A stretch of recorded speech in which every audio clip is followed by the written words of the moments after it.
Transcending into a wasteland world ravaged by disasters, Xiang Zi'ang found himself in a desperate situation.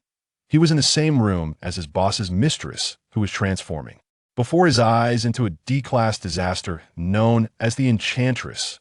Meanwhile, an enraged boss was outside the door with a gun in hand. In a life-and-death moment, Xiang Zi'ang awakened the supreme power of the king of disasters, master of time.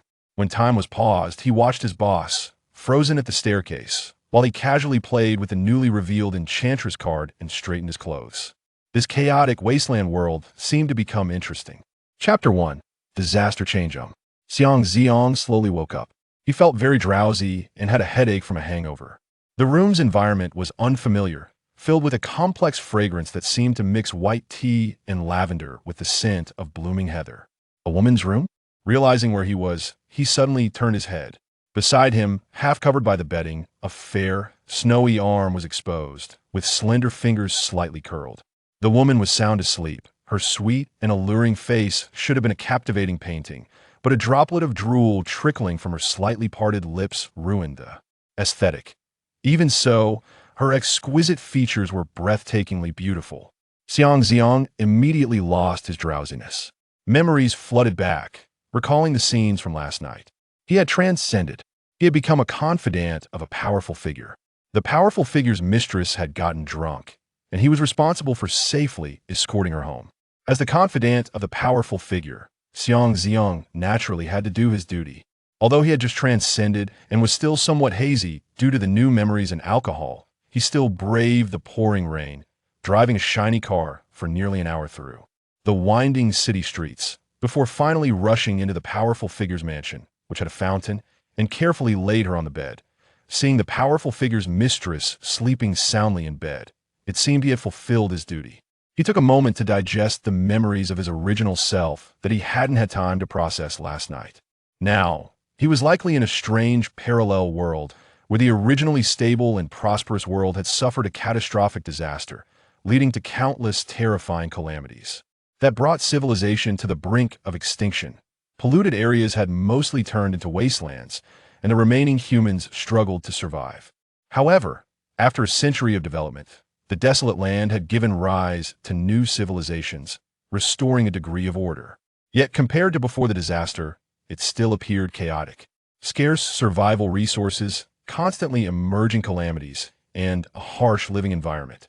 Everything had stripped away the foundation of past civilization, revealing the primitive essence of humanity beneath the veneer of civilization. New City was one of the few rebuilt cities in the post-disaster civilization. And now, Xiang Zi'ang's original self was a trusted subordinate of the chief of the security department in the outskirts of New City. A trusted subordinate. He actually dared to mess with his boss's mistress. He must be seeking death. No, wait.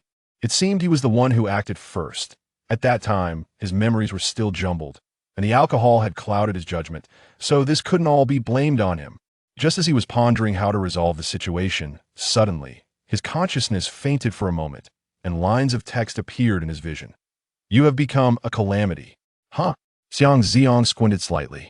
Calamity, according to the memories of his original self, was the source of all suffering in this world, a terrifying existence capable of easily destroying a city, synonymous with pollution and death. They came in various forms, some distorting natural phenomena, others being biological mutations. Each appearance meant a scene of carnage. But this line of text said he had become a calamity? But he was clearly human. What did that have to do with calamities? Xiang Zi'ang didn't quite understand what was happening, but he felt something beyond his comprehension had occurred. However, since the event of transcending had happened, other things didn't seem so hard to accept. Looking around again at that moment, another line of crimson text slowly appeared above the woman's delicate collarbone. Disaster change in progress. Xiang Zi'ang immediately sprang up from the bed. According to the memories of his original self, calamities were terrifying things. Humans contaminated by calamities often devolved into bloodthirsty and brutal mutated monsters, indiscriminately slaughtering any living beings they encountered. Even the lowest level calamities could easily slay dozens of armed ordinary people with their strange abilities or brute force, not to mention the hidden pollution lurking in the shadows. Seeing the woman beside him about to transform into a calamity, How could Xiang Zi'ang still calmly sleep nearby? But would she really transform into a calamity? Thinking back to what he had just seen, you have become a calamity. If that text was real, then he himself was the calamity. But he was perfectly fine now, with no scales or fangs, and he was feeling very clear-headed. With that thought, the text might just be a scare tactic. Xiang Zi'ang boldly approached and touched her body. He felt warmth, a normal human temperature, and her delicate skin even felt slightly silky, completely lacking the cold stiffness or other inhuman changes of the mutated beings in his memories. But Xiang Zi'ang didn't dare to let his guard down. He pulled back the covers to check her carefully. After all, the lights had been on last night, and he had seen everything he needed to see. Now, he had no ulterior motives, mainly checking if she had really changed. If there was a change, he would have to run away quickly. After inspecting her from head to toe, he found no signs of mutation. Her skin, hair, and bones all felt normal. She was clearly a normal living person. Finding no abnormalities, he began to feel a sense of unease. But Xiang Zi'ang patted her face. "Miss Jiang?" The woman showed no response, remaining asleep. Xiang Zi'ang increased the force and slapped her a few more times, feeling the elasticity of her cheeks in his palm, but she still kept her eyes closed, breathing evenly as if she hadn't heard anything. This was becoming suspicious. Her breathing continued, yet she was still deep in sleep. A normal person would have woken up by now with such slapping. Suddenly, the text above her body changed again. Disaster change complete, calamity. Enchantress calamity level, D description. A D-class calamity with a humanoid appearance, capable of flight, possessing strong mental pollution characteristics, adept at seduction, and able to easily incite human desires. In the next moment, the woman suddenly opened her eyes. The faint pink hue at the corners of her eyes seemed to come alive, blooming along the curve of her eyes with an enchanting sweetness. The woman slowly stood up from the bed, her almost exaggeratedly graceful figure stirring the nerves, causing blood to rush. She casually raised her gaze towards Xiang Zi'ang. Her light, floating look felt like it had hooks, suddenly gripping his heart tightly. Xiang Zi'ang felt a violent thump in his chest. A wave of heat surged up his spine, and his blood boiled, his body rising uncontrollably. Realizing something was wrong, Xiang Zi'ang quickly stepped back, keeping his distance from her. At that moment, the woman's eyes were vacant, clearly devoid of any self-awareness. Her beautiful figure suddenly trembled violently, as if something was trying to break free from beneath her skin. Underneath her originally smooth and fair skin, countless tiny bumps began to writhe, soon revealing a layer of light purple scales that glimmered coldly. Then, with a thud, a muffled sound echoed as flesh and blood exploded from her back. A pair of dark red, fleshy wings violently tore through her skin, expanding with droplets of blood, and the membranes of the wings were intertwined with fine blood vessels. Looking shocking, her eyes suddenly flashed with a red light as she slowly turned her head to look at Xiang Zi'ang, her mouth twisting into a strange grin that nearly tore her face apart, revealing sharp teeth. Chapter 2. King of Calamity. Xiang Zi'ang rolled to the side of the bed, grabbed the clothes on the floor, and swiftly pulled a handgun from his inner pocket. As a former officer of the Public Security Bureau, he was already agile, and with all memories inherited, Xiang Zi'ang's movements were even quicker now, his muscle memory driving him to take up a standard shooting stance. Having dealt with this type of calamity before, he quickly calmed down. Bang, bang, bang, bang. He emptied the magazine in one go. But to his surprise, the flesh wings behind the female demon abruptly wrapped around her like a living creature, blocking her front. The wing membrane, thin enough to see blood vessels like spider webs, was surprisingly 100 times tougher than he had imagined. When the bullets hit, they only made a dull thud, their power reduced by more than half. Although there were many blood holes on the flesh wings, the opponent did not suffer any serious injuries. Noticing the bullets were exhausted, the female demon slowly spread her wings. Her bloodied wing tips trembled slightly, and her mouth, split to the roots of her ears, opened wide again, lunging towards Xiang Zi'ang. Xiang Zi'ang twisted to dodge. His left hand quickly ejected the empty magazine, and a new one clicked into place, his movements fluid as water. However, the closed bedroom space was indeed cramped, leaving little room to evade. The female demon's long fingers grasped his ankle, yanking him backward. Xiang Zi'ang was caught off guard and crashed heavily to the floor. Before he could struggle, a hand, with nails glistening in pink, had already gripped his neck. Though her arm looked slender, the strength was astonishing, locking his throat like a vice, making it hard for him to breathe, let alone break free. The female demon lowered her head, greedily staring at him, her pupils swirling with a pink glow, that strange seductive power hitting him again. In a daze, Xiang Zi'ang was reminded of how she looked last night when she was drunk, and the energy in his body surged again, pulled by that invisible force. Despite being pinned to the floor, his neck nearly broken, he felt no pain at all, instead experiencing a bizarre sense of pleasure. The female demon opened her mouth, a long scarlet tongue extending out to slowly lick his face, carrying a metallic, rusty smell reminiscent of a lion or tiger teasing its prey. Before consumption. Then, the female demon abruptly sat down, beginning her cruel enjoyment. Oh! Xiang Zi'ang's body trembled, feeling as if he might fall apart, his pelvis cracking with a creaking sound. Life-0.1, life-0.2, life-0.1, life-0.2. Even as he saw his life points continuously decrease, Xiang Zi'ang felt no pain, only immense pleasure. His body trembled, and his scalp tingled, yet he lacked the strength to resist. Could he really die here? He had just crossed over. Although death wasn't painful, he was unwilling. Life was slipping away, but Xiang Zi'ang was still exhausting his last strength to think. What should he do now? Wait, since the previous descriptions were true, then the very first one might also be true. That line about him becoming a calamity. It must refer to him. There was no one else in this room. Since he was already a calamity, he shouldn't just be an ordinary human. Damn it, what abilities do I have? Show me. Xiang Zi'ang roared in his heart, and suddenly a blinding white light exploded before his eyes, with new text flooding in. You are the master of time, the king of all calamities. Before he could digest the weight of this line, the text suddenly twisted and transformed into a floating, translucent panel. Xiang Zi'ang calamity, master of time rank, SSS attributes, strength 11, constitution 10, agility 12, perception 10, spirit 12. Talent 1, time stop, stops the flow of time, self-immune, consumes 0.5 units of spirit power per second. Talent 2, past rewind, unlocked. Talent 3, future preemption, unlocked. Description, king of calamity who wields the power of time.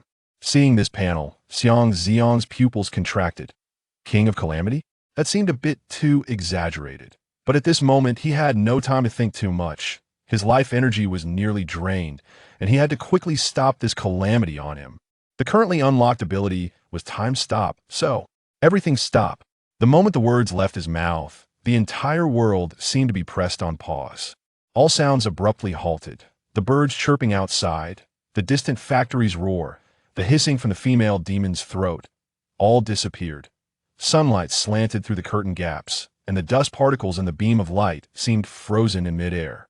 The female demon on him maintained a greedy expression, her twisted face frozen, her glowing red pupils solidified into two lifeless orbs. Xiang Zi'ang clearly felt that the flow of life energy had completely stopped. Time had truly stopped. Huh. Xiang Zi'ang let out a long breath. He finally didn't have to die. Then he used both hands to support the woman's waist and hips, lifting her up to free himself from her oppression and bondage. With a pop, he tossed her to the ground. Without that bizarre mental entanglement, Xiang Zi'ang felt as if all his bones had been pulled out. A strong sense of weakness surged from his marrow, his waist and legs aching. As he stood up straight, he wobbled, nearly falling to the ground. Goodness, this is really exaggerated.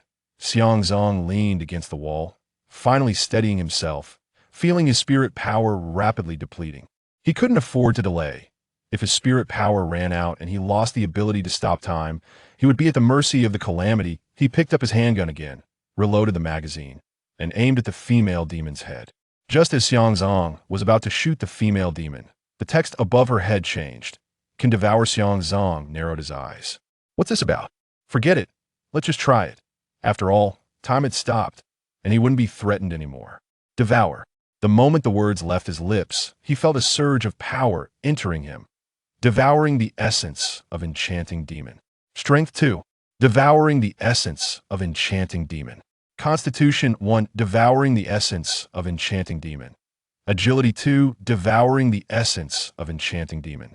Perception 1, devouring the essence of enchanting demon. Spirit 15.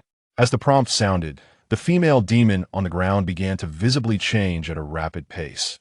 Her mutated body gradually unfolded, sharp fangs retracting into her gums, the flesh wings behind her shrinking and disappearing like melting ice, the scales on the surface of her skin shedding, and her claws transforming back into slender fingers, ultimately returning to the exquisitely beautiful woman. Looking at the mistress of the big shot, Jiang Yuyu, lying on the bed, Xiang Zi'ang was filled with astonishment. People who had been mutated by calamity could actually return to normal. During his years at the Public Security Bureau, whenever he encountered someone contaminated by calamity, even if it was just the early symptoms without any mutations, according to regulations, they would either be executed or taken for isolation. Being entangled with calamity was equivalent to a death sentence. There was simply no possibility of recovery. This was a shared understanding among everyone. He had heard that a scientific institute in the central city had developed a serum that could reverse calamity contamination, but that serum had never left the lab, and no one could confirm its authenticity at this moment. A card glowing faintly floated above Jiang Yuyu's body, with the image of the enchanting demon printed on the front, its edges glowing softly red. D-Class Calamity Card. Enchanting Demon. Xiang Zi'ang knew that this card was a manifestation of the disaster after it was handled, possessing extraordinary power that could be controlled by humans. As long as he successfully absorbed this card, he could become an extraordinary being who commanded the power of disaster. Of course, not everyone could succeed in mastering the disaster. Most people would lose control and revert back to being a disaster themselves, with only a very few able to successfully harness this extraordinary power. Wait. Now that he was also a disaster, did that mean if one day he was killed, a card would emerge? At that time, there would be a disaster card with his image. SS level disaster card. Master of Time. Thinking of this, cold sweat trickled down Xiang Zi'ang's back. He absolutely could not let anyone know that he was a disaster. Otherwise, countless people would want to kill him. Just then, a loud crash suddenly came from the window. Bang! A woman dressed in a tight black combat suit landed steadily on the windowsill. Her figure was tall and slender, and the combat suit outlined her heavy lines. She had moved so violently that she almost shattered the entire glass. You handled the disaster? Seeing a man in the room with his upper body naked, holding a shining card, the woman was quite surprised. Xiang Zi'ang immediately looked over. Upon seeing her outfit, he instantly recognized her identity. It was someone from the Special Operations Department.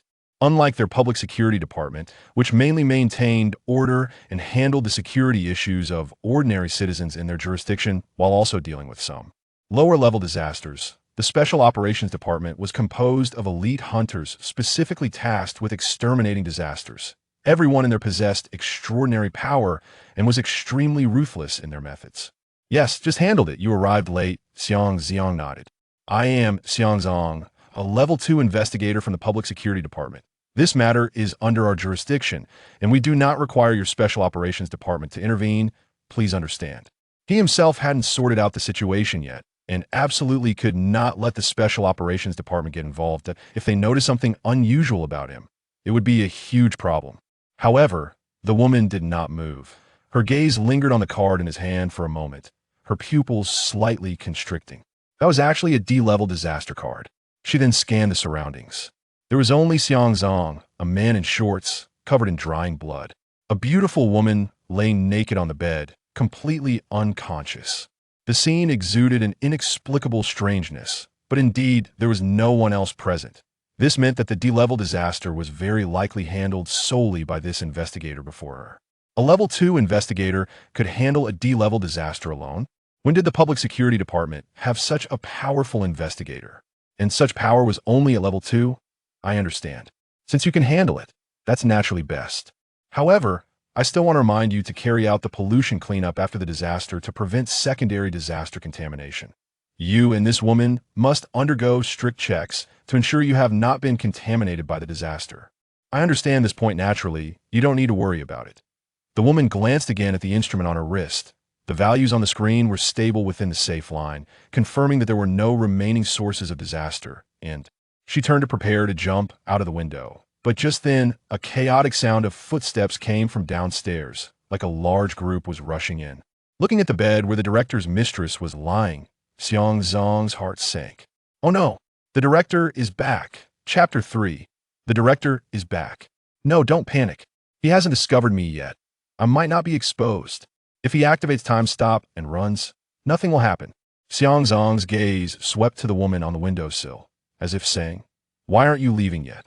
The woman noticed the panic in Xiang Zi'ang's eyes, and recalling that this seemed to be the director's residence, then looking again at the naked Xiang Zi'ang and the completely unclothed woman on the bed. She seemed to understand something.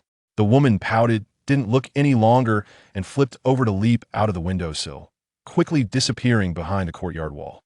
Once the woman left, Xiang Zi'ang hurriedly put on his clothes, then rushed to the bed, rolled Jiang Yu up with a blanket, and stuffed her into the bedding. Next, he knelt on the ground, his fingertips quickly rummaging through the floor, picking up the scattered bullet casings one by one, starting to clean up the scene.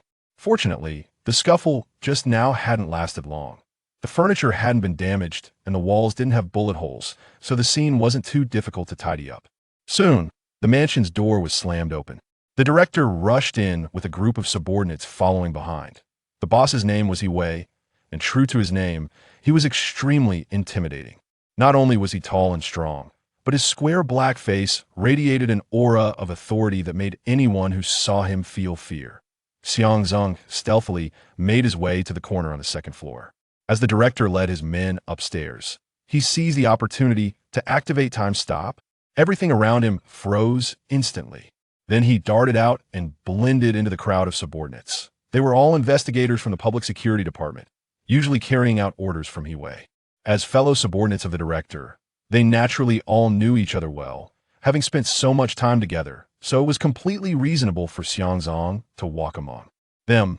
Everything seemed very normal. Wei kicked open the bedroom door, telling everyone to wait outside, and walked straight in. Before long, low voices of conversation could be heard from inside. "Did you sleep well, my dear baby?" Slap, slap. Two light sounds echoed, as if someone was slapped on the cheek. Dear, how long have you been awake? Why didn't you call me?" The woman's voice was laced with the languor of just waking up. After the disaster was absorbed by Xiang Zi'ang, she finally woke up normally. "I just got back, and I came to find my little baby right away. Did you miss me last night?" "Oof. Last night you forced me to drink so much, and then you were so fierce. I begged for mercy, and you didn't. Wait, you just got back. Then what happened last night?" The woman's voice suddenly spiked, like a cat whose tail had been stepped on. Xiang Zi'ang outside the door shuddered. "Oh no, this could be discovered too? If I had known, I would have held back a bit last night, so I wouldn't have woken her up." Immediately after, the director's furious roar echoed. "What? You were slept with last night? I wasn't even back. Who slept with you?" I don't know. I drank so much. I remember nothing. Woo woo woo. You should have told me I couldn't drink so much, but you insisted on forcing it down." The woman began to cry, unsure if it was from fear of the boss or because of what happened last night. "Everyone come in." The director's voice rang out again. All the subordinates knew the boss was calling them, so they immediately filed in, entering the room. Xiang Zi'ang was among them at this moment. The director's veins were bulging, and the scarred face looked so fierce it seemed ready to eat someone alive. The last time Xiang Zi'ang saw the director this angry was when the director and several underground gangs were caught smuggling contraband by the anti-corruption agency. The director glared at the woman fiercely, scaring her beautiful face pale. After a pause, he suddenly reached out to touch the other side of the bed, and when his fingers touched the warm blanket, he roared, "The person hasn't run far. Search for her." The subordinates instantly erupted into action, some lifting curtains, some rummaging through wardrobes, some crawling under the bed, making a tremendous noise. Someone pushed open the window, sweeping outside. "Boss, there's no one outside the window." Someone opened the wardrobe. "Boss, there's no one in the wardrobe." Someone crawled under the bed. "Boss, there's no one under the bed." Xiang Zi'ang lifted the curtain. "Boss, there's no one behind the curtain." They not only checked the room, but also searched other places in the mansion one by one. The final result was that no one was hiding. The director's expression was so dark it seemed ready to drip water. As a major figure in the outskirts of New Territory City, how dare someone put a hat on him? Wouldn't that make him the laughingstock of New Territory City? The director looked at his mistress, Jiang Yu, and coldly asked, You really can't remember anything from last night? Didn't you leave any impression? Although this woman was just a mistress, and he had only taken her for a short time, he hadn't even had the chance to test the waters, yet someone else had jumped in first. At this moment, the director was almost furious. Jiang Yu bit her lip, her eyes filled with tears, trying to recall the memories of last night, but due to being heavily intoxicated, she couldn't remember what happened at all, only vaguely feeling like that her gaze shifted to Xiang Zi'ang. But she wasn't too sure, her eyes filled with hesitation. The director immediately followed her gaze to Xiang Zi'ang, his expression cold. Xiang Zi'ang quickly stepped forward. Boss, it was you who asked me to take Miss Jiang home last night. The director nodded. It was indeed so, and it was difficult not to have an impression. However, as the most handsome subordinate he had, Xiang Zi'ang always made him feel uneasy, and he couldn't rule out the possibility that this kid might be stealing from him. Or, rather, the likelihood was very high. Then the director withdrew his gaze and looked back into the room. Suddenly, he realized something and looked at his subordinates. Wait a minute, how many people came with me today? He vaguely felt that the number of subordinates following him seemed to have increased, and it didn't match the initial count. This. Didn't notice, boss? The subordinates exchanged glances, looking uncertain. With 7 or 8 people following, who would think to count? But 2 of them secretly shifted their gaze to Xiang Zi'ang, pondering when he had joined them. It seemed a bit off, but the director felt that the number was wrong, suspecting that the little brat was hiding among his subordinates, especially with the greatest suspicion on Xiang Zi'ang. Suddenly, he thought of something and looked sharply at Xiang. Why are you here? I asked you to send someone back last night. Why are you still following me today? All eyes turned to Xiang Zi'ang in an instant. Xiang Zi'ang's heart sank, and he quickly explained, Boss, I went home after dropping someone off at your place last night. I hurried to find you this morning. After all these years with you, I wouldn't dare. Just then, an agent suddenly spoke up. Boss, he's lying. He didn't come to the police station this morning at all. He must have just blended into the group. Chapter 4 Framing the speaker is Ji, an agent of the Public Security Bureau, who also has another identity. He is He Wei's nephew. This kid has been on the job for less than a year, and, through nepotism, he snatched the senior agent promotion slot that should have belonged to Xiang Zi'ang. On ordinary days, he relies on his uncle's influence to act arrogantly in front of regular agents, making him one of the few who does not get along with Xiang Zi'ang. Ji's words ignited the powder keg of He Wei's pent-up anger, and at that moment, his eyes widened. Good, you Xiang Zi'ang? I trusted you so much, treated you well, and in the end, you still. Stop. Xiang Zi'ang suddenly spoke up. He Wei's furious expression froze like a sculpture, the veins on his neck bulging visibly. Even the rising and falling of his chest with each breath came to an abrupt halt. Everyone else was also frozen in place. Even the dust floating in from outside was suspended in the beam of light, motionless. Time stood still at this moment. The only one who could still move freely was Xiang Zi'ang. He first glanced at Ji. This kid had squeezed himself into the promotion slot at his expense and flaunted his status as He Wei's nephew, acting tough in front of ordinary agents. Xiang Zi'ang had long been displeased with him. He immediately stepped forward, pushed Ji down, yanked off his pants, and forcefully pulled down his underwear, stuffing it into the quilt.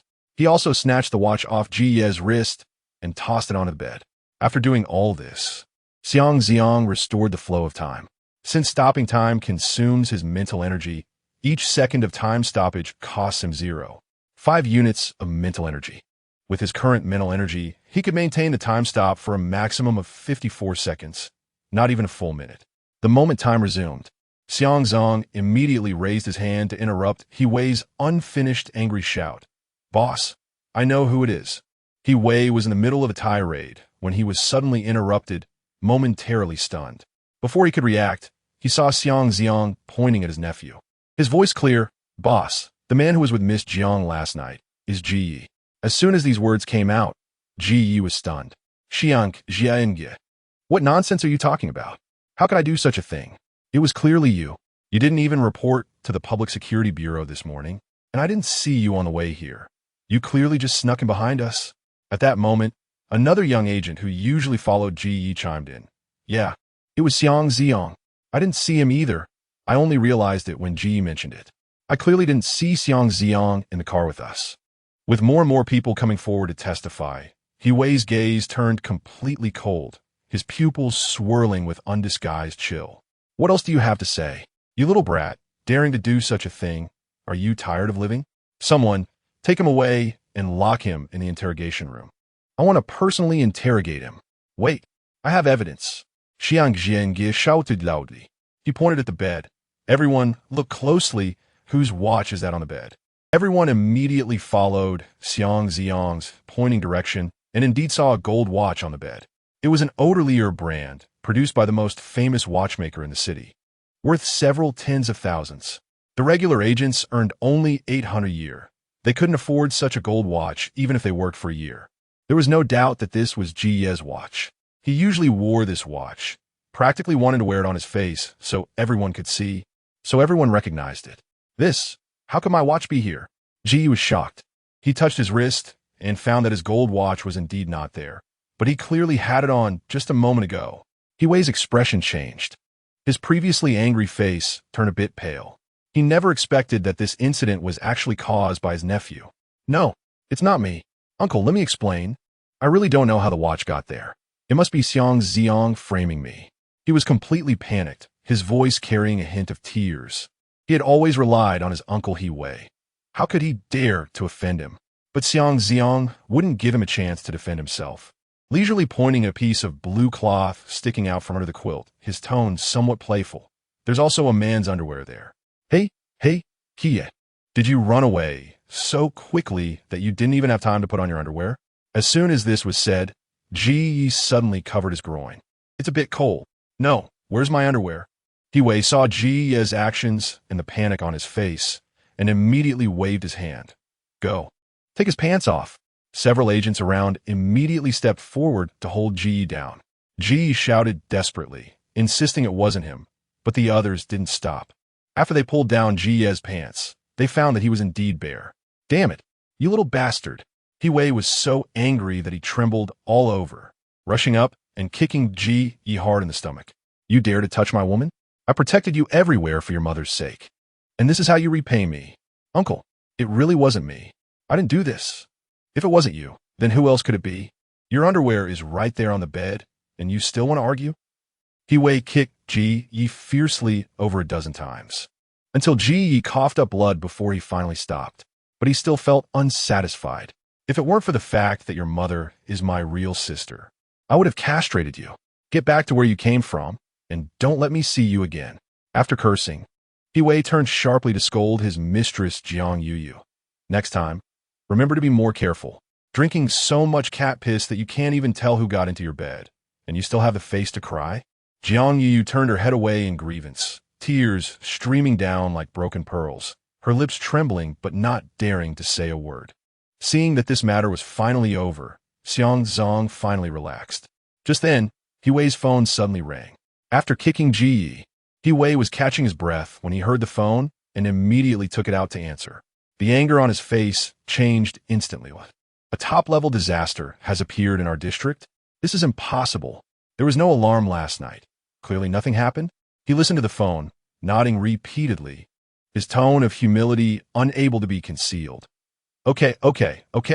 Rest assured, District Chief, I will issue orders immediately for a comprehensive investigation in the entire district. I won't dare to delay. His demeanor was completely different from his earlier arrogance towards the agents. It was clear that the person on the other end held a higher status than him. After hanging up, He Wei immediately issued orders. The higher-ups said that at 1:20 a.m. last night, a very strong disaster fluctuation was detected in our district. The instruments show that this is the strongest disaster fluctuation ever recorded, and it is highly likely that a top-level disaster is about to occur. We must quickly investigate the entire district and find the source of the disaster before it explodes. Everyone, get moving. Understood, boss. The crowd did not dare to be negligent, immediately dragging the still moaning Ji Ye out of the mansion, preparing to return to the Public Security Bureau to retrieve detection instruments and combat gear. Throughout this process, Xiang Zi'ang remained silent, because from what he heard on He Wei's phone, 1:20, wasn't at the time he had just crossed over? Could it be that the detected disaster was him? It's quite possible. Chapter 5. Searching for the source of disaster, New Territory City, Security Bureau. Xiang Zi'ang and his colleagues were busy organizing their equipment, preparing to search various locations in the southern district for the source of disasters. Communication devices were clipped to their epaulets, detection instruments were tucked into their waist pockets, handguns and holsters were fully loaded, and even the heavy protective suits were worn neatly, with various items piled high on the table. Xiang Zi'ang picked up a palm-sized instrument that could detect whether a person was a disaster source simply by bringing it close to the body. According to the manual, the detection index ranged from 0 to 100, with a value of 0 indicating no disaster. Values of 1 to 20 indicated disaster-infected entities, 21 to 30 represented E-level disasters, 31 to 40 represented D-level disasters. For every 10 points the index rose, the disaster level increased by 1 grade. Anything above 70 could easily destroy a city, classified as S-level disaster. Above 90 was SSS-level disaster.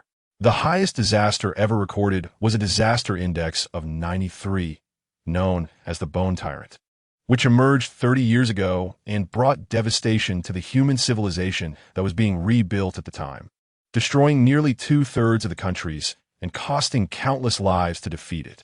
However, they could only defeat it, not kill it, and could only seal it away somewhere in the world.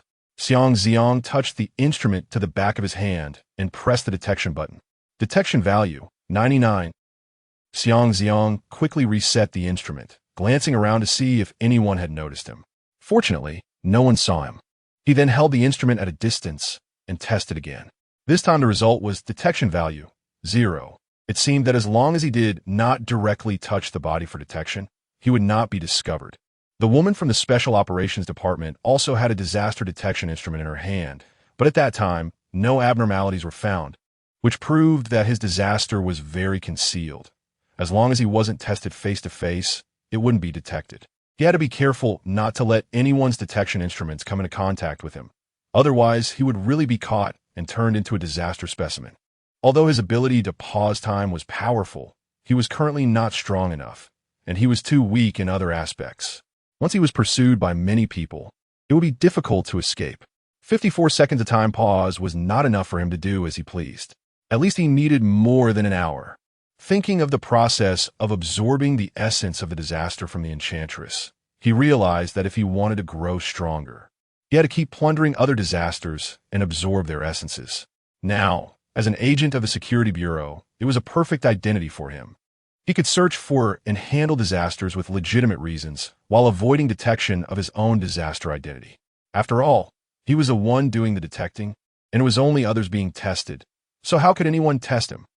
New Territory City, Southern District, Guangming Community. Xiang Zi'ang and a few partners were responsible for this community, starting to question residents one by one. In the era of disasters, the Security Bureau had the authority to directly arrest any suspicious infected entities, serving as the most basic violent organization of the joint government. This community was an old one, with a mix of disinfectant and moldy smells in the corridors, walls covered in cracks, and exposed wires swaying overhead. Xiang Zi'ang questioned his way up until he knocked on the door of room 302, the sound echoing in the empty corridor. After 3 knocks, there was no response from inside.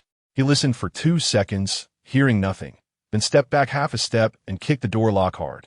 With a loud crash, the wooden door broke open, splintering wood flying everywhere. He knew that the resident was likely at work in the post-disaster reconstruction city. People often had to work over 10 hours to compete for meager survival resources. But they couldn't wait, nor could they afford to. The outbreak of disasters never considered timing. Delaying even 1 minute could mean the entire building's residents would be contaminated, and the whole block would become ruins. However, because of this, the Security Bureau's reputation among civilians was very poor. This kind of violent law enforcement that disregarded residents' property, combined with those who were forcibly taken away after being detected with minor contamination and never heard from again, made people look at them with fear and resentment. But this was also a helpless measure, as the contagious and unknown nature of the disasters forced them to act this way. Xiang Zi'ang entered the room, his boots crunching on the broken wood on the floor, checking various places in the room. The instruments showed no reaction before he exited. He then moved on to the next resident. After checking several units, everything was normal. until he reached the highest floor of Unit 16. Before Xiang Zi'ang knocked on the door, he heard noises from inside, a thumping sound like someone chopping vegetables, and a delicious aroma wafted to the doorway, seemingly from a pot of chicken soup. Xiang Zi'ang knocked on the door. Security Bureau search. Please cooperate. Open the door immediately. Otherwise, we will force our way in. As soon as he finished speaking, the noise inside stopped. Then came the sound of shuffling slippers, pat-pat, slowly approaching the door. The door creaked open.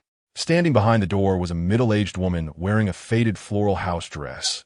Her skin unusually pale, not the healthy kind of white, but rather a pallor that suggested a lack of sunlight for years. It even resembled a corpse-like grayish hue, with her lips lacking any color. In Xiang Zi'ang's view, a devour label was perched on the woman's head. Disaster. His heart sank, and he quickly took 2 steps back, his hand already pressing against the holster at his waist. But the middle-aged woman did not attack. Instead, she asked, "Hello, officer, we're having dinner. Would you like to join us?" The corners of her mouth seemed to be pulled up by a string, the upward curve revealing a strange quality, and her eyes lacked any spark. Xiang Zi'ang furrowed his brows. Was the other party not yet transformed? How could she still have intelligence? Generally speaking, only sea-level disasters could possess near-human intelligence. Disasters below sea level acted purely on instinct. Xiang Zi'ang did not dare to be careless and lifted the detection instrument in his hand to press it. Detection value, 18. It was a disaster-infected entity, not the source of disaster. At this moment, seeing him staring at her in silence, the woman tilted her head at a slightly stiff angle and asked again, her voice deeper than before. "Sir? Huh?" Xiang Zi'ang was pulled back to reality by her question. His fingertips paused on the gun holster, and his gaze crossed over the woman to glance inside the room. Inside, he could clearly see the kitchen cutting board, the pot for soup, and at the dining table, a middle-aged man sat rigidly in a chair with his back to the door, motionless, his posture exuding an eerie quality. Not even a hint of breathing. Next to him sat a little girl holding a doll, swinging her little legs, seemingly waiting for dinner. The little girl was very enthusiastic, bouncing off her chair with the doll in her arms, running to the door and looking up. "Brother, do you want to come to my house to eat? My mom's cooking is so delicious." Chapter 6 Heaven. "All right." Xiang Zi'ang suddenly spoke up. He casually turned off the communicator and stepped into the room. As soon as he entered, a strong smell of decay mixed with the scent of meat hit him, making his nostrils sting. The windows were tightly shut. Heavy curtains blocked all light, and only a dim yellow bulb flickered above, casting erratic shadows. When he reached the dining table, Xiang Zi'ang could see clearly that the middle-aged man was not a living person, but a corpse that had long since stiffened. His abdomen had been completely hollowed out, the edges of the wound dark and foul-smelling. Dark red liquid soaked the chair and dripped onto the floor, forming a small, sticky stain. Yet the woman and the little girl seemed oblivious to it. The little girl bounced back to her seat, holding a doll close to Xiang Zi'ang, her eyes bright to the point of being frightening. "Brother, can you play with me after dinner?" At that moment, the woman approached with a white porcelain soup bowl, a thick layer of oil floating on top, with several pieces of chopped liver and lungs swirling in a broth, steam wafting up with a fishy aroma that invaded his nostrils. She placed the bowl on the table with a clang, forcing a smile on her stiff face. "Yeah, hurry and eat. We can think about playing after dinner." "Okay, Mommy." The little girl immediately replied obediently, "Yeah, we'll eat nicely." Looking at this bizarre scene of harmony, Xiang Zi'ang couldn't help but sigh lightly. A good family had turned into this ghastly, inhuman sight. He reached out to touch the little girl's head, and his fingertips met her forehead, which felt icy cold, devoid of any warmth. By this point, he had realized that this girl was the source of the calamity. Her demeanor and actions were the most natural, while her mother moved with a stiffness reminiscent of a marionette, lacking any genuine intelligence. Absorb. When Xiang Zi'ang chose to absorb the essence of her calamity, the originally obedient and cute little girl immediately transformed. The once sweet and innocent little girl instantly changed her face. Blood vessels crawled across her dark, shiny eyes, and behind her, several black-armored limbs burst through the fabric, curving like spider legs with barbed tips glinting coldly. She suddenly sprang from her seat hovering half a foot above the ground, letting out a sharp shriek from her throat. Her once innocent voice now distorted and harsh. "Brother, why are you hurting me?" Almost simultaneously, the woman beside her moved as well. "Don't hurt my daughter." She grabbed a kitchen knife from the cutting board, her eyes rolling back, making hissing sounds as she lunged towards Xiang Zi'ang. The blade smeared with dark red flesh. Just then, time suddenly froze. The woman's knife-wielding motion was suspended in midair. The limbs behind the little girl were poised to stab forward, and everything came to a standstill. Xiang Zi'ang stood up, took 2 steps forward, and grasped the little girl's head. Devour. Devouring Calamity, Corrupted Nest Spider. Power 10. Devouring Calamity, Corrupted Nest Spider. Constitution 5. Devouring Calamity, Corrupted Nest Spider. Agility 1. Devouring Calamity, Corrupted Nest Spider. Perception 1. Devouring Calamity, Corrupted Nest Spider. Spirit 2. As Xiang Zi'ang absorbed her Calamity essence, the little girl's bodily mutations gradually returned to normal, the strange limbs retracting back into her body, eventually transforming back into an ordinary little girl in a floral dress. A Calamity card glowing with a dark green halo slowly formed at her chest, with ominous patterns swirling along its edge. Sea-level Calamity, Corrupted Nest Spider, Calamity abilities, Power Enhancement, High-Speed Regeneration, Mental Silk, Spider Steps. However, her body temperature remained chillingly cold, and her face, once tinged with blood, visibly lost its last traces of color, turning pale like rice paper, with bluish-black corpse spots seeping through from beneath her skin, spreading from her neck to her chest. Without the support of the Calamity source, the woman with the knife rapidly deteriorated as well. Her skin shriveled and darkened at an alarming rate, as if all moisture had been instantly drained, and maggots could even be seen wriggling in her exposed flesh. Seeing that the power of the Calamity had been absorbed, the mother and daughter did not return to normal, but instead died instantly, making Xiang Zi'ang furrow his brow. It seemed they had been dead for a long time. If he absorbed the Calamity power from someone who had just transformed, like the director's mistress earlier, they could be saved, but if too much time had passed, there was no hope of recovery. When Xiang Zi'ang resumed the flow of time, the middle-aged woman immediately fell to the ground with a thud.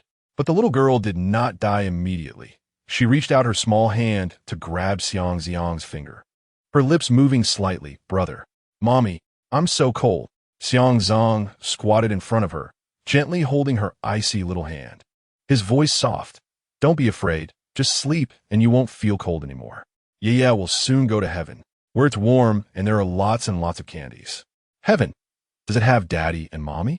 Her eyelashes fluttered. "Yes. They're all waiting for you there. Everyone you love is there. When I get there, will Daddy still hit me? Can Daddy not divorce Mommy and not hit Mommy?" Her voice grew weaker, and as the last word faded into the air, the little girl finally closed her eyes completely. It wasn't the first time he had witnessed such a scene, but Xiang Zi'ang still felt uneasy. In the age of Calamity, such events were all too common. After Xiang Zi'ang left the room and reconnected the communicator, he did not report what had happened here. Although dealing with a sea-level Calamity could be considered a significant achievement, he didn't want to attract too much attention at the moment. The search in Guangming community ended in the afternoon, and apart from that household, no other anomalies were found. However, other areas in the Southern District were not peaceful. The district-wide detection had only been underway for an afternoon when 4 Calamity sources were uncovered in quick succession. The emergency alarms of the Special Operations Department had hardly stopped, with large numbers of high-level operatives in silver-gray combat uniforms arriving in armored vehicles, while the officers from the Public Security Bureau busily directed crowds on the periphery, using detection devices to check individuals and sending the contaminated to isolation vehicles, creating a scene of chaos. Hiwei also personally arrived at the scene, wrapped in heavy protective gear, standing outside the cordon. He frowned as he looked at the buildings from which explosions and screams emanated, followed by several detectives from the Public Security Bureau, all with serious expressions.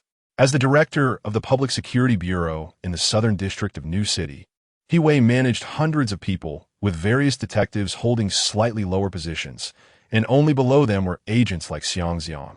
Hiwei warned everyone, "This matter is serious. Don't be fooled by the fact that it's currently only a sea-level Calamity. The monitoring department has indicated that this could very well be a companion calamity born before the emergence of a top-level calamity. We must not loosen our search efforts. All those often overlooked sewers and abandoned warehouses must be thoroughly checked. If we find something we can handle, we handle it. If not, we'll hand it over to the Special Operations Department. In any case, let us all work hard these next few days. Rest assured, Director, we will follow your instructions and not miss any corner. One detective immediately responded. But at that moment, another detective spoke with concern. But Director, the number of people needing isolation this time is too great. The isolation area is already insufficient, and the temporary compartments converted from warehouses can't accommodate them. We might have to drive some to the wasteland again. It can only be that way. There is no other option. He waved his hand, his tone carrying a hint of helplessness but no hesitation. Exiling to barren lands means that those who are polluted can only survive on desolate wastelands. But in the face of disaster threats, this small mercy has long been crushed by the pressure of survival. Just then, a team of people in protective suits approached. The leader stepped forward, raised his hand to remove his protective mask, revealing a face with firm features. Wei and several detectives were taken aback at the same time. District Chief Xiao Weihua, the top figure in the Southern District. He is also Wei's father-in-law. Wei was able to become the director of the Public Security Bureau solely by marrying Xiao Weihua's daughter and gaining support. Wei hurriedly stepped forward. Father-in-law. District Chief, what brings you here? It's so dangerous here. How can you come in person? I'm here because I'm worried about the situation, Xiao Weihua sighed. The higher-ups are paying close attention to our district now and have sent an inspection team to the Southern District, arriving tonight. So you must not let your guard down. Rest assured, I will not disappoint you, Wei quickly promised. Xiao Weihua nodded and said, if you perform well this time, there's a good chance you could be transferred to the inner city to become a council member along with Yun'er. So put in some effort. By the way, Xiaoyun is also in this inspection team. You two haven't seen each other for a long time, right? Upon hearing this, Wei was suddenly shaken, a hint of panic flashing across his face. Yun'er is back too? That's wonderful. Yun'er is, of course, Wei's current wife, Xiaoyun, who is currently a council member in New Territory City, a position far higher than his as a director. Just thinking about this strong-willed wife returning made Wei feel uneasy. No, his mistress is still in the house. After chatting with Xiao Weihua for a few moments, he found an opportunity to excuse himself under the pretext of giving orders to his subordinates and approached Xiang Zi'ang. At this moment, Xiang Zi'ang had just taken over for someone on break when he saw Wei come over, handing in the car keys and whispering, "Hong, you need to hurry back to my house now and take that woman back to her own home. Remember to make sure she cleans up before she leaves. And don't let her leave any of her things behind. Go quickly. Also, keep an eye on her. Don't let her wander around and cause trouble. It's dangerous outside these days, so you don't need to come to the police station for the next few days. Just protect her." The woman Wei referred to, of course, is his current mistress Jiang Yuyu. Previously, when Xiang Zi'ang took the drunken Jiang Yuyu home, he did not overstep any boundaries with the heavily intoxicated beauty, which made Wei particularly reassured. Although he hadn't touched her yet, there was no other way. His legitimate wife was coming back soon, and if he was caught, his career would be over. Xiang Zi'ang took the car keys but felt speechless inside. How did he end up helping to send the mistress home again? And this time he also had to protect her closely. Chapter 7 Enthusiasm. However, after a moment's thought, Xiang Zi'ang realized that the disasters here were being handled by the special agents, and with so many people watching, he had no chance to absorb those disasters. It would be better to distance himself from this chaotic situation as soon as possible. He quickly walked toward the parking lot, got into Wei's shiny black luxury car, and headed towards the mansion with a fountain. Upon arriving at Wei's residence, Xiang Zi'ang relayed Wei's instructions to her and then drove her home. The car stopped at the entrance of Jiang Yuyu's neighborhood, and Xiang Zi'ang unbuckled his seatbelt. It's not safe outside these days. There are checks for disasters everywhere, Miss Jiang. It's best if you don't go out. The director asked me to keep an eye on you, and I'll be nearby these days. Call me anytime if you need anything. Thank you. Jiang Yuyu looked up at him, her eyes flickering with hesitation, wondering if she should invite him up for a glass of water. No need to be polite, Miss Jiang. Xiang Zi'ang shook his head and got out of the car to open the door for her. All right then. Jiang Yuyu stepped out of the car, Her black spaghetti strap mini dress accentuating her snow-white skin, paired with high heels, showcasing her long, straight, and proportionate legs. As she reached the entrance of the neighborhood, she became the center of attention for passers-by. After seeing Jiang Yu leave, Xiang Zi'ang released the clutch and drove away. But Jiang Yu hadn't even entered the neighborhood when a well-dressed, middle-aged woman quickly approached, carrying a grocery basket, as if she had just returned from shopping. She appeared to be in her early 40s, with a beautiful face, though slightly wrinkled around the eyes, indicating she had been a great beauty in her youth. She looked very much like Jiang Yu, clearly her mother. Yu? You're back, Mom. Jiang Yu was taken aback. Running into her mother, just as she returned to the neighborhood, was such a coincidence that she froze in place, her eyes flashing with panic. She certainly couldn't tell her family about being He Wei's mistress, and had lied, saying she was staying at her boyfriend's house for a few days. Zhang's mother had just been watching the luxurious car that had brought Jiang Yu back from a distance, and her eyes lit up when she saw it. Xiang Zi'ang was driving He Wei's luxury car, which was shiny black with a golden emblem, a stark contrast to the rickety tricycles and old pickups that were common on the road. In this era, even an ordinary sedan was rare, and He Wei's car was a symbol of status and wealth. Zhang's mother looked in the direction where Xiang Zi'ang had left. You said you were staying at your boyfriend's house for a few days. That young man must be the one you mentioned, right? He's quite handsome, very pleasant to look at. He is. Jiang Yu instinctively wanted to deny it, but seeing that Xiang Zi'ang had already driven far away, she realized she would have to lie again if she denied it. After thinking for a moment, she nodded. Yes, that's him. Not bad, girl. That kid looks really good. He's worthy of my Yu. The mother and daughter chatted as they walked home. But just then, Xiang Zi'ang drove the car back. He realized Jiang Yu had left her bag in the back seat. Miss Jiang, you forgot your bag. Jiang Yu was startled and turned her head in panic. Why are you back? Seeing Xiang Zi'ang extending the bag out of the car window. Waiting for her to take it, Jiang Yu hurriedly approached, wanting to quickly retrieve her bag. But Zhang's mother was quick too, stepping forward to scrutinize Xiang Zi'ang closely.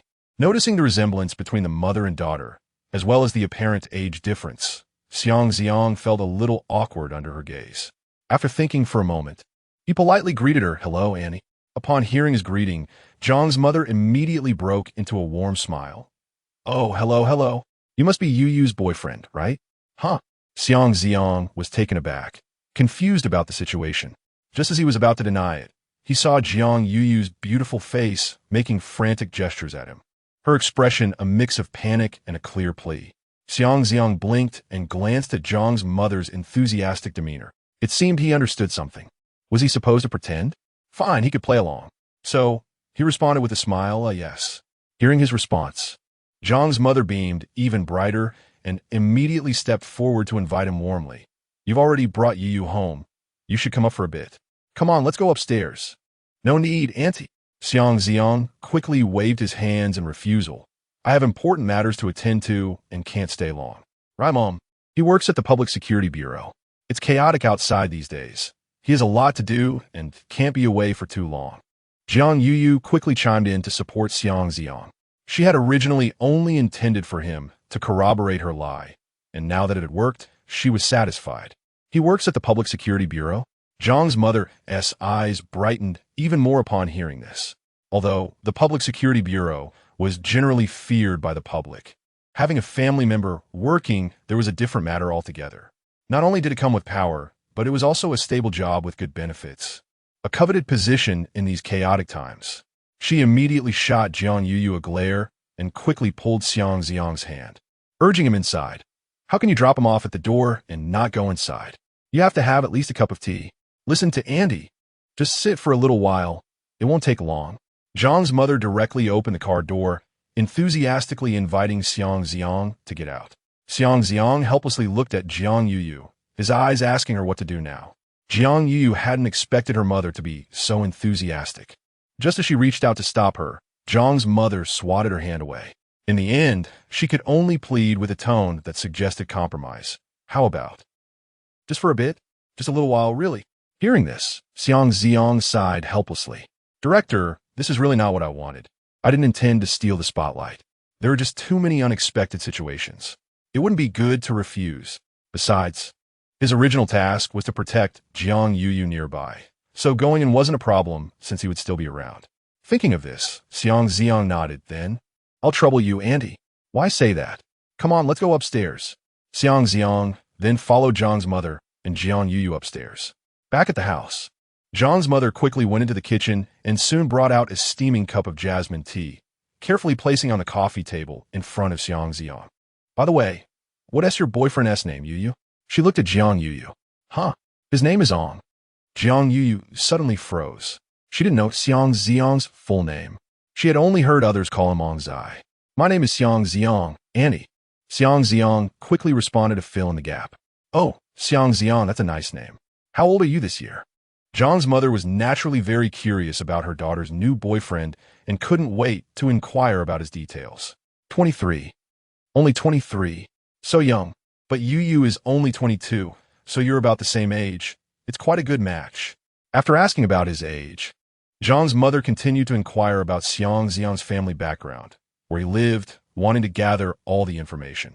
As Xiang Zi'ang answered, he gave Jiang Yuyu a look, urging her to help him out of this situation. Mom, he really has work to do. Jiang Yuyu forced herself to speak. But Zhang's mother shot her a fierce glare with her eyes. Even if he has work, he still needs to rest. Can't he at least take the time to have a cup of tea? No one should be that busy. Jiang Yuyu was left speechless, and she could only cast an apologetic look at Xiang Zi'ang. Xiang Zi'ang sighed inwardly, relieved that he actually had nothing pressing to do. Fine. Chatting for a while wouldn't hurt.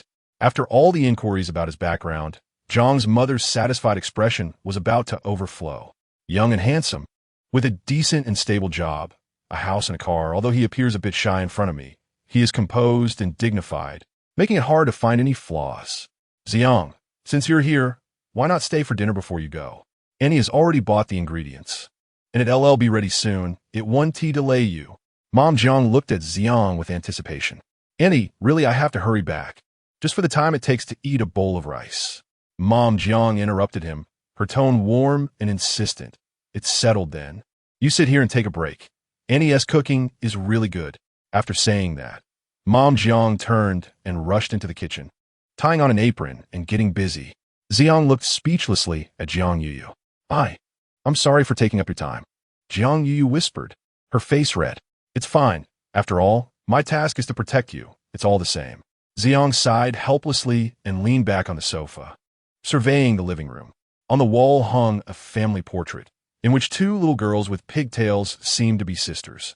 It was unclear whether Jiang Yuyu was the older or younger one. Next to them stood a middle-aged man with a gentle smile, presumably Jiang Yuyu's father. Jiang Yuyu nodded and didn't say more.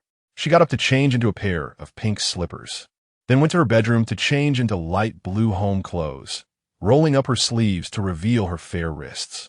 After hesitating for a moment, she walked toward the kitchen. Mom, let me help you wash the vegetables. Oh. You quickly go back and keep your boyfriend company. I don't need your help. Mom Jiang took the vegetables away and pushed her back to the living room, her tone reproachful. It's fine. He could just sit there. But Jiang Yu didn't want to leave, as she and Zi'ang weren't close to begin with, and she had only just learned his name. Seeing her this way, Mom Jiang didn't insist anymore and instead asked how Jiang Yuyu met Zi'ang. Jiang Yuyu immediately regretted it. However, since she was already there, she couldn't escape and had to force herself to make up a story. After hearing it, Mom Jiang sighed. If only you could have met your boyfriend a few days earlier. Maybe your dad wouldn't have been taken for quarantine because of suspected contamination. Sigh. Mom Jiang's voice suddenly became somewhat melancholic. But upon hearing this, Jiang Yuyu smiled. Mom, listen to me. I asked the people at the Public Security Bureau. Dad might still be alive. With a clatter, the knife in Mom Jiang's hand fell onto the cutting board. She turned around abruptly, her eyes wide. What did you say? He is still alive? That's impossible. It's been half a year. How many people taken for quarantine have come back alive? She had long since lost hope. Really, Mom, believe me, I just went to the Public Security Bureau the day before yesterday. Dad might still be alive. Jiang Yuyu saw Mom Jiang didn't believe her and immediately explained again. Mom Jiang stood there, her lips trembling, her eyes first filled with shock, then overflowing with incredible joy. Really? Really? Yuyu, you're not lying to Mom. Are you? The sounds in the kitchen weren't loud, but Xiang heard them clearly. After absorbing 2 disasters, his senses were much sharper than before. He could distinctly hear what the 2 women in the kitchen were saying. Jiang Yuyu's father had been forcibly taken to a quarantine facility over 4 months ago due to contamination from a disaster. Generally speaking, once someone enters a quarantine facility, they are either somewhat contaminated or have been exposed to the disaster. Many have very mild contamination, but still have to be taken for quarantine. Regardless of the severity of contamination, once confined to a quarantine facility, it essentially means a death sentence because there is no medicine to treat it. The only reason they don't execute them immediately is out of humanitarian concerns. Only in very rare cases does contamination disappear naturally, allowing someone to return to being a normal person or miraculously gain the ability to control the disaster, becoming an extraordinary person. But such cases are 1 in 10,000, and there have been very few instances. Even if there are, they would be taken for research. After 4 months, it was almost impossible for someone to come back alive. Yet, Jiang Yu had gone to the Public Security Bureau the day before yesterday to inquire about her father's situation and had learned that he was still alive. Connecting her recent relationship with He Wei, Xiang immediately understood what was going on. He Wei must have used this to blackmail Jiang Yu into willingly becoming his mistress. As He Wei's subordinate, Xiang had long known that his boss was not a good person. So that was how Jiang Yu ended up with He Wei? He thought about whether there would be a chance to help her later. Just as Xiang was pondering this, a cheerful sound of footsteps suddenly came from outside. "Mom, I'm back." The door was pushed open, and a girl about 17 or 18 walked in. She had her hair in a high ponytail, with bangs swaying slightly with her movements, her eyes sparkling like stars, radiating youthful energy, beautiful and lively. Yin is back. Jiang Yu peeked out from the kitchen, her eyes brightening when she saw her sister. She wiped her hands on a towel and rushed over. "Quickly put everything down. We can eat soon." "Cease. You're home too." Jiang Yin saw Jiang Yu and excitedly shook the canvas bag in her hand, about to rush over to act cute. Just then, "Wait a minute." A stern shout suddenly rang out. Xiang abruptly stood up from the sofa, his eyes wide with shock, and he quickly stepped forward, pulling Jiang Yu firmly behind him. "What's wrong?" Jiang Yu stumbled at his pull, looking up to see Xiang's tense profile, a grave and alert expression she had never seen before. Xiang shielded Jiang Yu with his arm, watching Jiang Yin in front of him with vigilance. "Stay right there. She has the aura of disaster." Chapter 8 Sisters, what's wrong? Sister, who is he? Jiang Yin was startled by the sudden approach of Xiang Zi'ang. At that moment, Jiang Mom came out of the kitchen holding a plate of freshly stir-fried vegetables. Seeing Xiang Zi'ang's tense posture, she couldn't help but stop in her tracks, her face full of confusion. "What's wrong, Xiang? What are you doing?" "Auntie, you mustn't get close to her." Xiang Zi'ang's voice was unusually serious. She might have disaster contamination. This statement was like a thunderclap in the living room. Jiang Yu's face instantly turned pale, and the plate in Jiang Mom's hand crashed to the floor. The green vegetables mixed with splattered oil everywhere. This is impossible." Jiang Mom trembled, stepping back repeatedly. "Yin goes to school and comes home on time every day. How could she be contaminated with that kind of thing? Did you make a mistake?" Jiang Yu was also anxious, pointing at her sister. "Look at her. She seems fine. There is nothing unusual about her." The mother and daughter were completely panicked, their voices trembling as if about to cry. Xiang Zi'ang told them to wait a moment and not to approach, then immediately went downstairs to retrieve the detection equipment from the car. He quickly walked up to Jiang Yin and pointed the instrument at her, pressing a button. The numbers on the screen finally settled at detection value 2. Very slight contamination. Such a slight amount indicated that the girl before him had not been in contact with the contamination source for long, and it was mostly indirect contact rather than direct. Seeing the test result, Jiang Mom collapsed to the ground. "No. Why? Why is Yin also contaminated? She is so young." Jiang Yin was even more frightened, trembling all over. The lively girl from before was now curled up in a corner, tears streaming down her face like broken beads. "I'm contaminated. Mom, sister, will I become a monster? Will they take me away? Boo-hoo, I don't want to go to the isolation center. Xiang Zi'ang, please save Yin." Jiang Yuyo suddenly grabbed his arm, her knuckles turning white. She is still so young. She can't be sent to a place like that. You must have a way, right? Hearing Jiang Yuyo's words, Jiang Mom remembered that Xiang Zi'ang was from the law enforcement agency. If he was willing to help, there might still be a chance. And she immediately joined in pleading.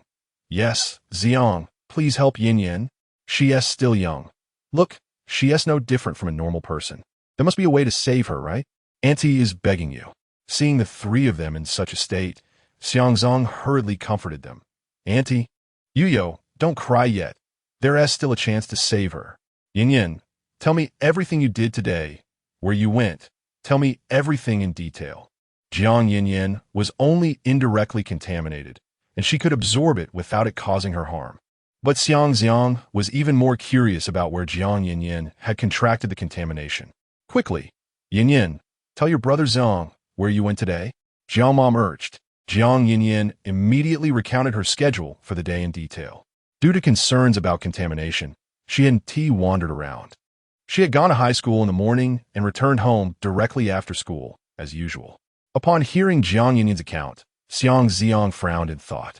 Schools are places where people gather, and contamination is a major concern, so there are detection instruments at the school gates. Every student must pass through a screening before being allowed in. If Jiang Yin Yin had brought contamination before entering the school, she would never have made it through the gate. Similarly, she would have to pass through detection when leaving school, which indicated that the contamination could not have come from within. The only possibility was that she was contaminated on her way home. On your way home, where did you pass? Did you touch anything special? Don't hide anything. Explain clearly. Xiang Zi'ang pressed on. I really didn't touch anything. Jiang Yin Yin bit her pale lips, her voice trembling with tears. I just walked straight home along the road. Xiang Zi'ang sighed and turned to look at the anxious faces of Jiang Mom and Jiang Yuyo. How about this? I'll take Yin Yin back the same way. Yuyo, don't worry. I'll definitely bring her back safe today. I won't let anything happen to her. Although Xiang Zi'ang spoke with conviction, Jiang Mom and Jiang Yuyo still felt uneasy. Especially Jiang Yuyo, because her relationship with Xiang Zi'ang was fake. She hesitated whether to call He Wei for help. I'll go with Yin Yin. Jiang Yuyo spoke up, looking at Xiang Zi'ang with a hint of pleading. Upon hearing this, Jiang Mom thought that Xiang Zi'ang would surely take good care of Jiang Yin Yin for Jiang Yuyo's sake, and immediately added, Yes, Zi'ang. Let Yuyo go with her. Seeing that they were clearly worried, Xiang Zi'ang hesitated for a moment but eventually nodded. All right, but you must remember, don't tell anyone about Yin Yin's contact with the contamination. Otherwise, she might be taken for isolation. If this gets out and the special forces come, no one can protect her. We understand. We won't tell anyone. Jiang Mom repeatedly assured, her palms sweating. Xiang Zi'ang didn't doubt her. After all, as long as Jiang Mom was worried about Jiang Yin Yin, she would definitely keep quiet. He could safely absorb the contamination from Jiang Yin Yin. Absorb contamination source disaster essence. Constitution 0.04. The attribute increase was very weak. After all, it was only a trace of contamination. Getting any enhancement at all was already pretty good. Xiang Zi'ang then took Jiang Yin Yin out, preparing to check the route she took home from school. Jiang Yuyo followed them, worried about her sister, but not daring to get too close. Jiang Yin Yin led Xiang Zi'ang, walking along the way home. The streets were sparsely populated, with only a few people in protective gear passing by, the atmosphere tense and oppressive. The Southern District had announced a comprehensive inspection, and most companies, schools, or other institutions would cease operations today. Everyone had to return home. Most of the shops along the way were closed, with only a few convenience stores still open. Xiang Zi'ang carefully examined the situation along the way, but found nothing unusual. Until they reached the edge of a secluded park, Jiang Yin Yin suddenly stopped, looked deep into the park, and quietly said, By the way, I just fed a stray cat here, gave it half a sausage. But I often feed that cat. It's always been fine before. Xiang Zi'ang followed her pointing direction. It was a narrow path at the side gate of the park, leading into a dense green area. In his line of sight, deep in the path, under a park bench, and even in the hollows of a few old trees, several small figures flashed by. Xiang Zi'ang's expression instantly darkened. He saw clearly that one of the figures was an infected cat with red eyes. and the others were not very clear, but they were likely mice.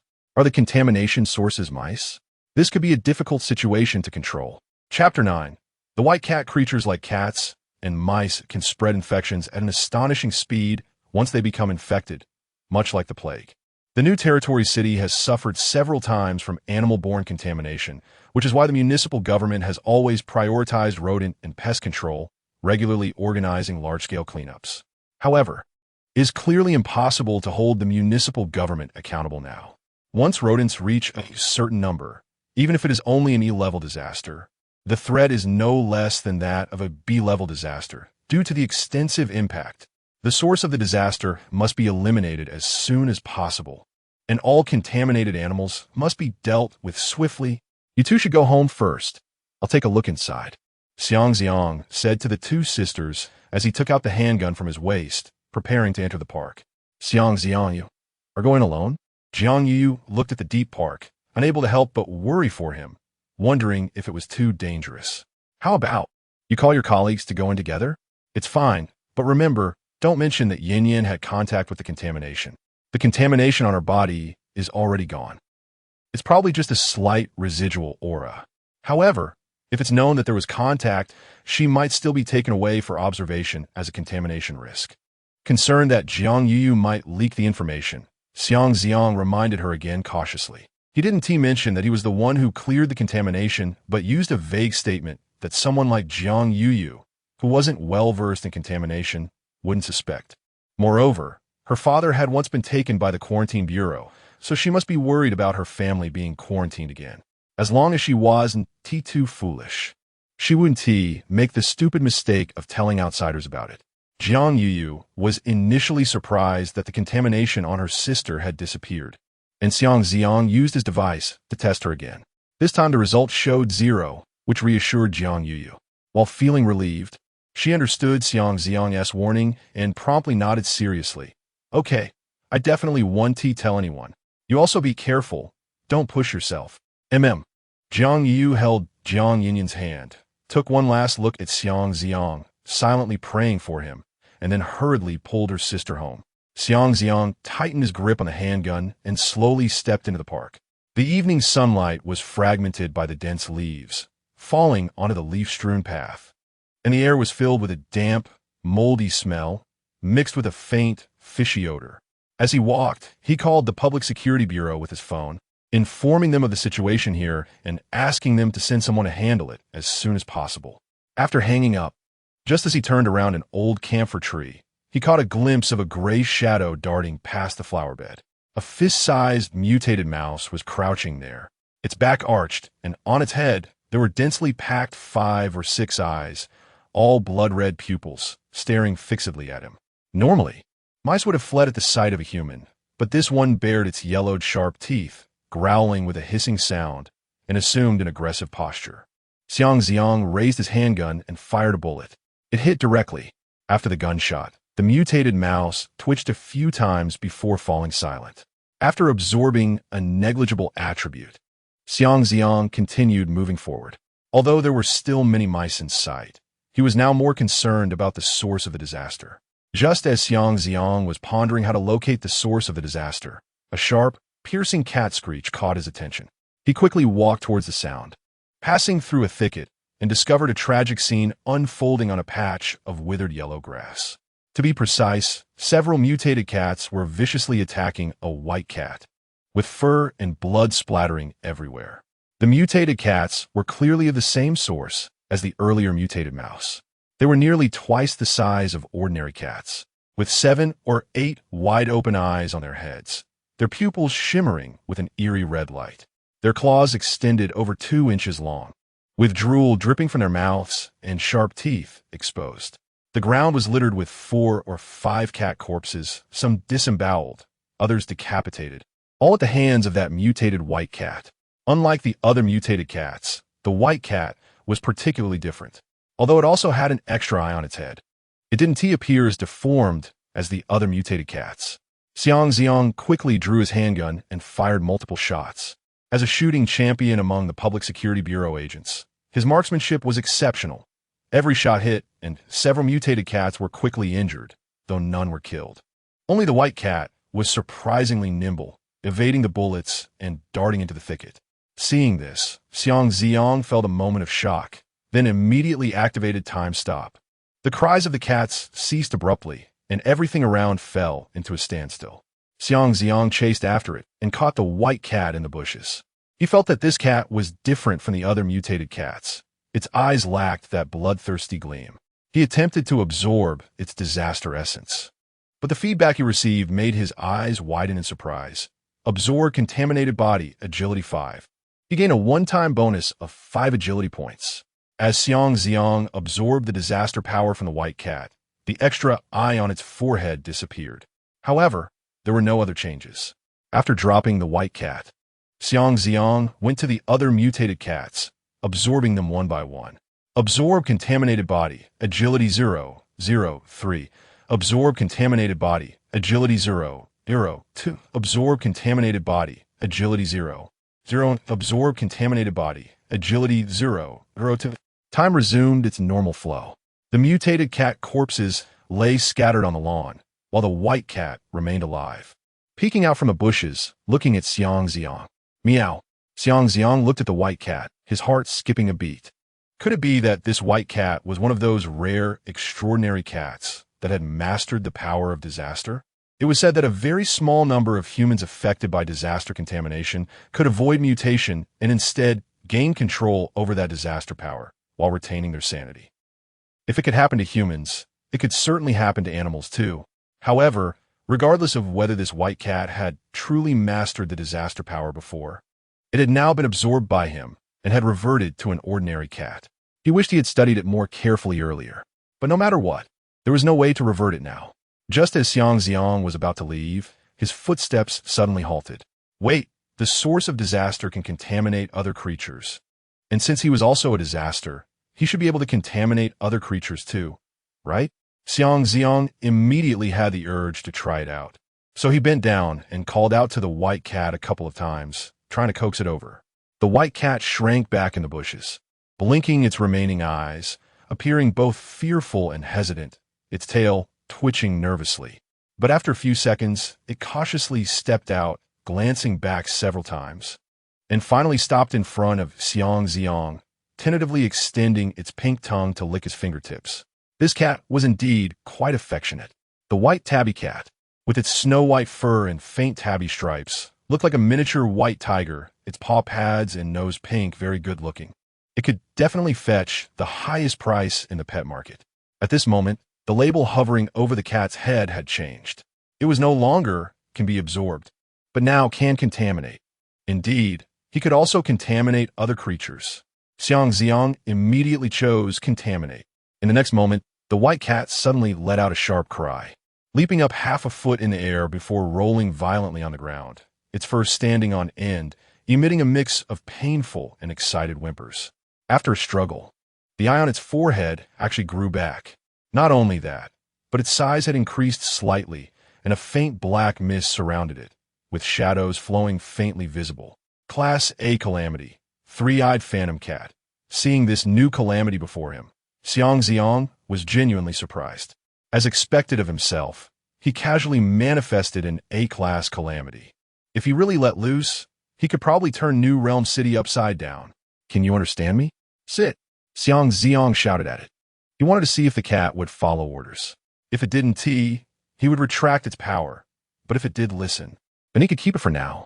The essence of a transcendent being is essentially a stable, non-mutated calamity carrier. Such entities can control their own pollution and do not randomly spread calamity contamination around, much like many high-level calamities, including Xiang Zi'ang himself. Upon hearing this, the white cat immediately obediently crouched down, its 3 eyes radiating intelligence, the previous timidity completely gone, replaced by affection towards Xiang Zi'ang. Come here, Xiang Zi'ang extended his hand. The white cat lightly jumped into his arms, nuzzling its head against his wrist and purring gently. It was clear that this cat seemed to understand human speech, stirring something in Xiang Zi'ang's heart. Do you know where those mutated rats gather? Have you seen any particularly special individuals? Or any powerful big rats?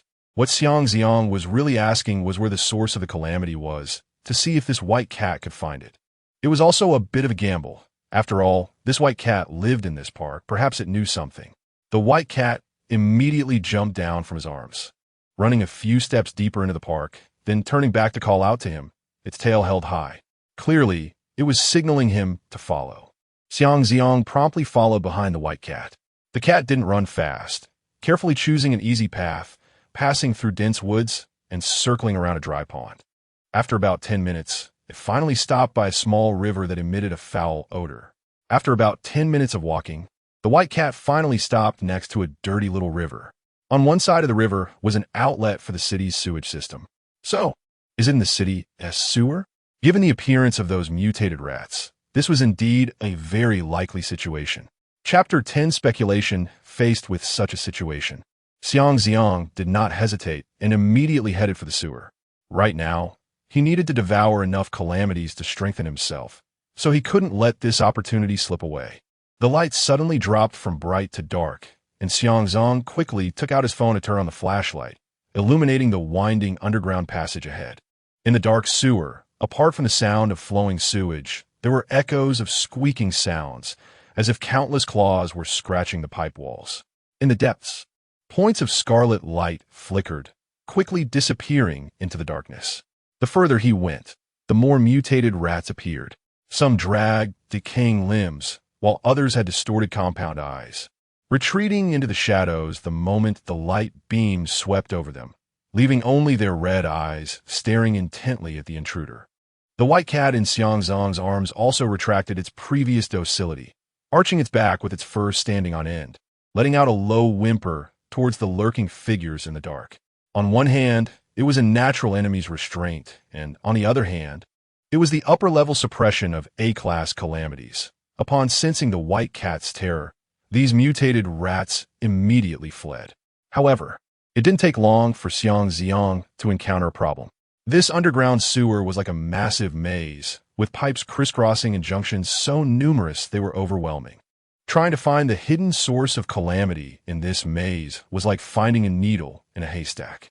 He feared that searching alone for an entire day might not yield any results. No, he needed to think of a way.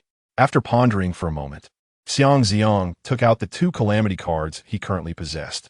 One was D-class calamity, Enchantress, and the other was C-class calamity, corrupted nest spider. The ability of the D-class card was not very useful. The enchanting ability was clearly not suitable for Xiang Zi'ang.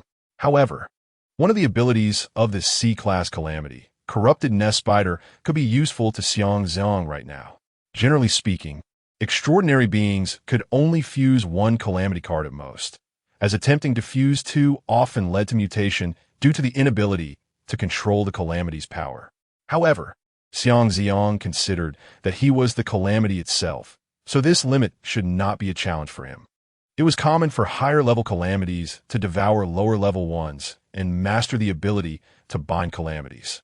After integrating the calamity card, a flash of light occurred, and the calamity card disappeared into the surface of his body. At the same time, Xiang Zi'ang's mind filled with new information. It was about the calamity ability. The little girl who had transformed into a calamity could use her ability to control her mother's corpse, making it behave like an ordinary person. Now that he mastered this ability, he should be able to replicate it. He immediately raised his hand and fired several shots into the shadows, bringing down a few mutated rats that hadn't managed to escape. He piled the corpses of the mutated rats together and then reached out toward them. In the next moment, several invisible mental threads shot out from Xiang Zi'ang's palm, piercing into the rat corpses. Soon after, the rat corpses opened their eyes once again. Seeing that he could control them and share their vision, Xiang Zi'ang was overjoyed and quickly killed another 10 or so rats. Considering the consumption of mental energy, he didn't search for too many rat corpses. In the end, he controlled a total of 16. He directed these puppet rats to scatter and explore along different pipe junctions. The control range of the mental threads was limited. As the rat corpses moved further away, Xiang Zi'ang could feel the connection gradually weakening. However, as long as it wasn't completely severed, he let them continue forward. When the control distance reached about 2 kilometers, the connection finally broke completely. Xiang Zi'ang did not call the remaining rat corpses back because he had already captured key information from the images transmitted back before the connection was lost. According to the images sent back by the rat corpses before losing connection, there were several humans in black combat suits exploring a section of the sewer, about 1,500 meters away from him. They were from the Special Operations Department.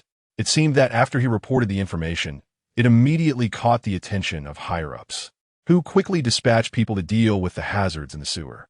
In addition to the images transmitted back by the rats, Xiang Zi'ang also found the source of the calamity. It was about 800 meters away, a creature of exaggerated size, as fat as an adult panda, nestled in a corner, munching on the food brought back by the mutated rats. After confirming the location, Xiang Zi'ang's eyes sharpened, and he immediately quickened his pace toward that direction. He had to deal with the calamity source before the Special Operations Department found it.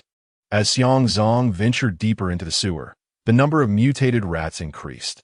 A dark mass crawled along the pipe walls, with countless red eyes glinting in the darkness, sending chills down one's spine. Previously, the white cat could scare off a few straggling rats with its aura, but now the rat swarm had grown in scale and clearly no longer feared them.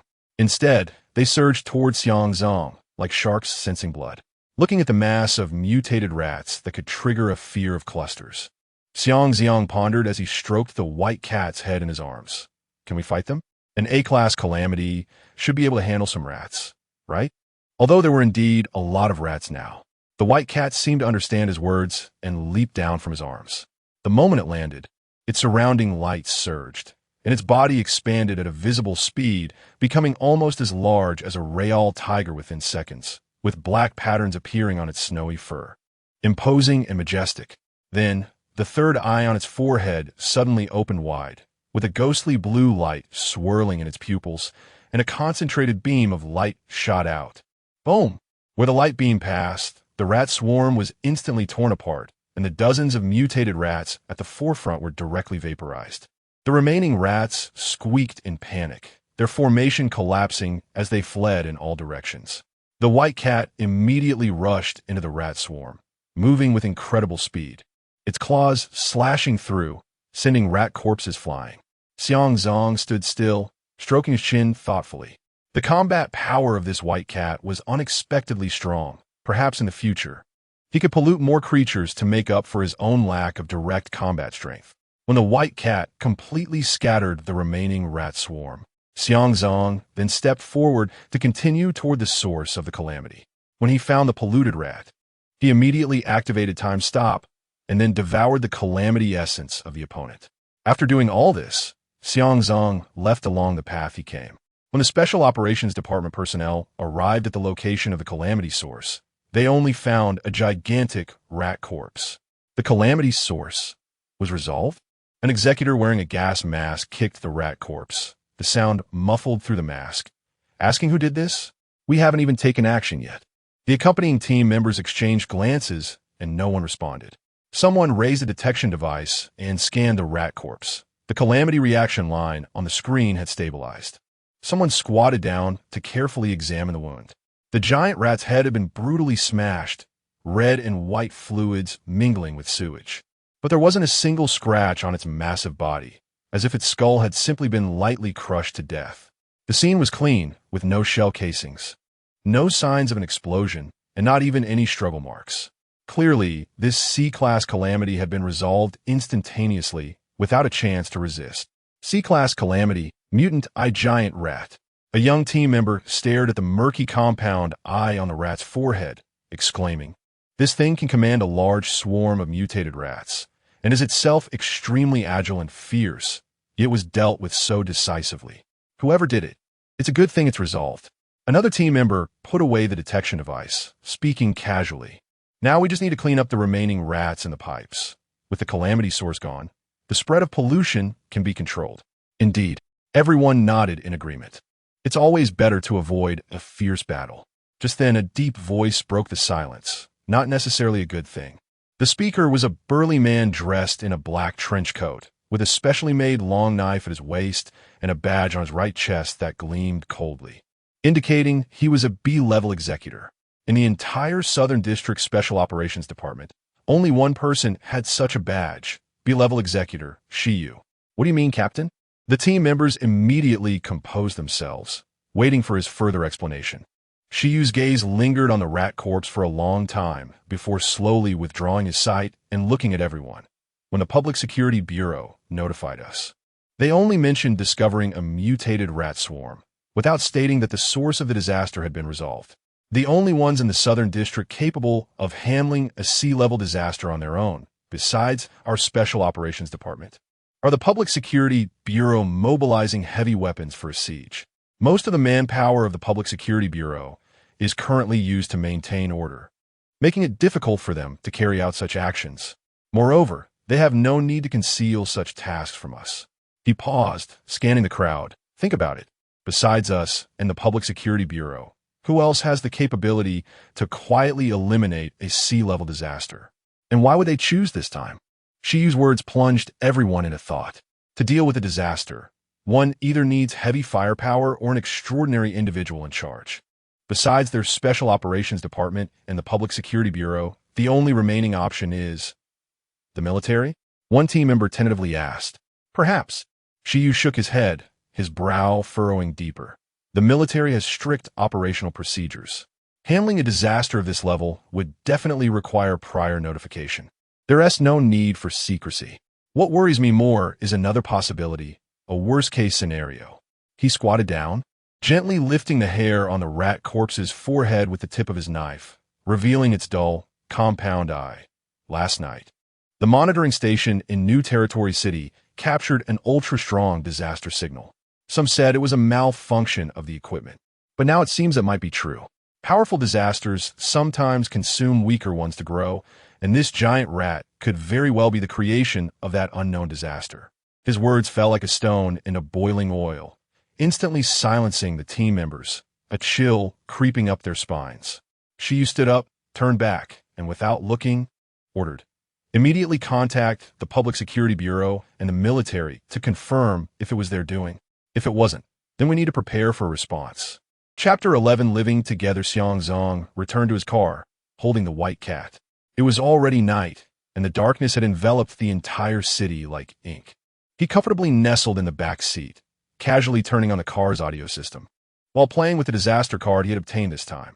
C-Class Disaster. Monster-Eyed Giant Rat. Ability, Clan Leadership, Speed, Flesh Assimilation, Plague. Xiang Zi'ang curled his lips. These abilities were of little use to him. After devouring it, the main boost would be to his agility attribute, which was not a particularly rich gain overall. His mental state was now at 32, and the time freeze could last for 64 seconds, but it was still not enough. If only there were a mental-type disaster for him to devour. He took out his phone to check for any work-related messages. Fortunately, although Wei's character was not great, he was a decent boss and had transferred 2,000 new coins to him. His current salary was 800 yuan per month, which was already more than 2.5 months' worth of income. Wei said it was the funding for the past few days and told him not to worry about work, just to take good care of Jiang Yuyu and ensure she didn't get into danger. Also to keep an eye on her to prevent her from fooling around with other men.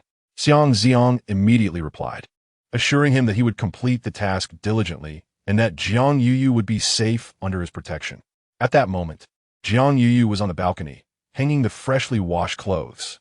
Her gaze inadvertently swept down, and she suddenly froze. The outline of a black car downstairs was particularly clear in the night, and there was even a faint light inside. Xiang Zi'ang was back. Realizing this, her earlier worry about him being in danger eased a bit. But was he going to sleep in the car tonight? Jiang Yuyu had some understanding of the work at the Public Security Bureau. She knew that their field work was tough and often involved sleeping outside. Thinking about how Xiang Zi'ang had helped her and concealed her sister's matters, Jiang Yuyu felt a bit grateful towards him. After hesitating for a moment, she turned back into the house. She rummaged through the bottom of the wardrobe and found a cream-colored blanket, preparing to go downstairs to give it to him. However, before she could leave, Jiang Ma saw this scene. Yuyu, where are you taking that blanket? Jiang Yuyu was startled, her eyes darting nervously. He's on duty nearby and might have to sleep in the car tonight. It's pretty cold outside, so I'm bringing him a blanket. Upon hearing this, Jiang Ma immediately replied in an unfriendly tone, just nearby? Then let him sleep at our house. You've been to his house before. Didn't you just sleep there a few days ago? What's wrong with him coming to our house?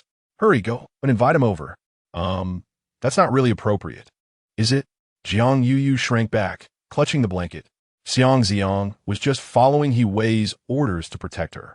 Having him stay at her house would not only be bad for her, but perhaps also for him. But Jiang Ma didn't know Jiang Yuyu's thoughts and thought her daughter was being really silly. What is inappropriate about it? Jiang Ma snatched the blanket from her arms, tossed it onto the sofa, and pushed her towards the door. That kid Zi'ang is very honest. Don't you care about others? Go on, call him up. Jiang Yuyu wanted to say more, but Jiang Ma pushed her out the door, slamming it shut behind her. You better bring him back, or you're not coming in. Silly girl. Jiang Yuyu bit her lip, feeling regretful. If she had known her mother would like Xiang Zi'ang so much, she wouldn't have let him pretend to be her boyfriend. What to do? Should she really invite him to the house? But now she had no choice. If she didn't invite him, her mother wouldn't let her back in.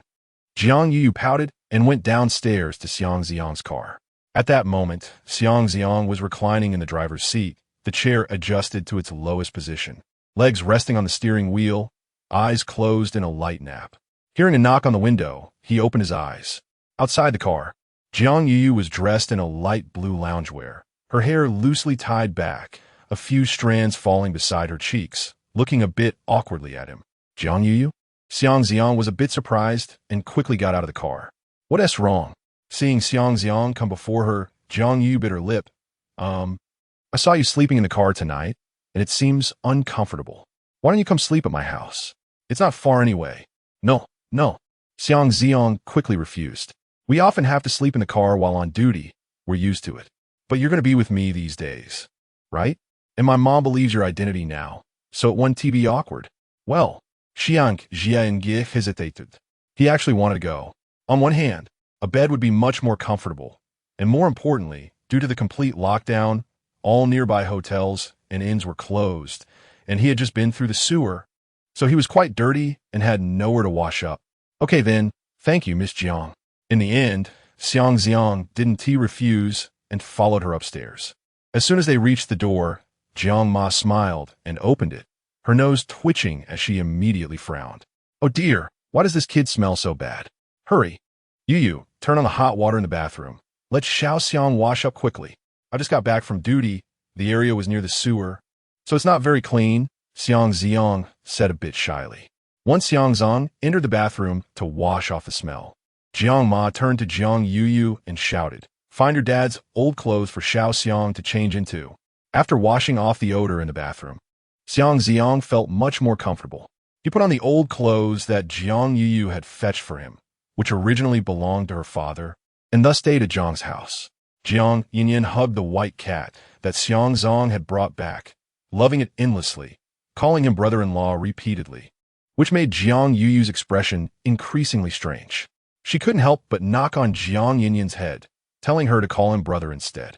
When Jiang Ma came in after hanging up Xiang Zi'ang's clean clothes on the balcony and saw Jiang Yuyu spreading sheets in the guest room, she immediately approached her and whispered, Why is Xiao Xiang sleeping in the guest room?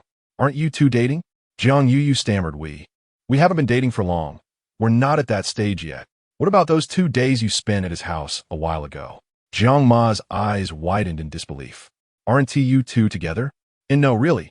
Jiang Yuyu's voice became softer, her face turning as red as a ripe apple, her eyes dodging her mother's gaze. Seeing her daughter's awkwardness, Jiang Ma turned to look at Xiang Zi'ang, who was playing with Jiang Yinyan and the cat in the living room, and couldn't help but sigh inwardly. This boy was indeed honest. It was rare to find such a sincere young man these days. All right, Mom understands.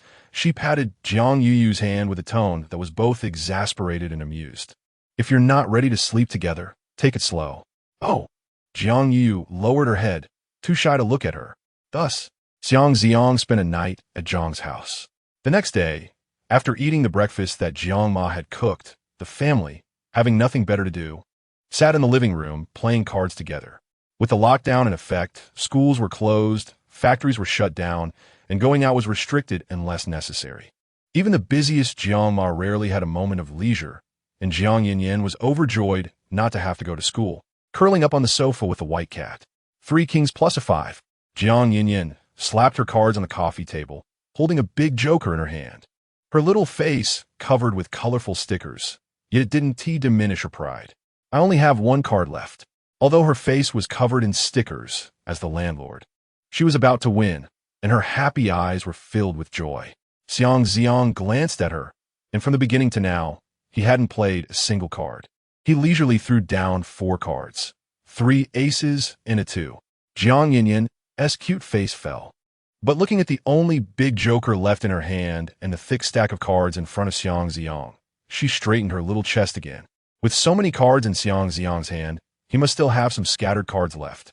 And Jiang Yuyu and Jiang Ma had very few cards, which couldn't stop her. No, let me play a card. She raised her chin, her small figure looking quite arrogant. Xiang Zi'ang leisurely put down another 4 cards, 3 sevens with a 7. Jiang Yinyin's arrogant expression froze on her face, but then she saw Xiang Zi'ang throw down another 4 cards. Don't you want to? Then I'll play 3 nines with a 9, and I still have 1 card left. Wow. Jiang Yinyin slammed her cards onto the coffee table, tears welling up in her eyes. Brother Zi'ang, you're bullying me. You clearly have 2 bombs. You're deliberately holding back to bully me. The smile at the corner of Xiang Zi'ang's mouth was almost impossible to hide. Seeing the little girl's eyes red like a rabbit, he quickly suppressed his expression and coaxed, No, I just saw you losing too much. I wanted you to lose happily. You were so happy just now. Brother Zi'ang, you're too mean. Jiang Yinyin pouted, throwing herself into Jiang Yuyu's arms and rubbing her face against her sister's neck. Sister, brother-in-law, is bullying me. Woo woo woo. Jiang Yuyu couldn't help but chuckle at the 2 of them, and Jiang Ma was also laughing heartily. Jiang Yinyin, who lost the most by herself, angrily sat to the side, burying her face in the fluffy white cat seeking comfort. After a while, she finally raised her head again, rubbed the soft fur of the white cat, and asked Xiang Zi'ang, Brother Zi'ang, what's this cat's name? Name? Xiang Zi'ang looked at the cat Jiang Yinyin was holding. He had just gotten it yesterday. How could he have named it? But since she asked, he might as well give it a name. Thinking of how majestic the white cat looked when using its ability yesterday, it resembled a white tiger. So he pondered that this name would be nice. Let's call it White Tiger. White Tiger. That sounds so tacky. Jiang Yinyin immediately made a face of disgust, rubbed the white cat's head, and pondered for a moment. How about calling it Kai Bai instead? I used to have a blue cat named Kai Kai, so this white cat can be Kai Bai. Kai Bai, suit yourself. Xiang Zi'ang didn't really care about the name. However, the white cat was unhappy. It was quite intelligent and didn't want to accept such a silly name. It preferred the powerful name White Tiger. So the white cat immediately struggled, wanting to express its dissatisfaction and leave from the woman who came up with that bad name, heading toward its owner. But Jiang Yinyin wouldn't let go, holding onto the cat tightly. Naturally, the white cat began to struggle, and due to its sharp claws, it accidentally dug into the fabric of Jiang Yinyin's pants on her thigh. Since she was at home, Jiang Yinyin was dressed casually in simple shorts, and as the white cat struggled, it unexpectedly pulled her waistband down. Xiang Zi'ang's gaze flickered, and he quickly looked away. Goodness, this girl is just like her sister. Both are hairless. How annoying. This is what I like the most. A little white tiger. No way. Cat, do you really want to be called White Tiger?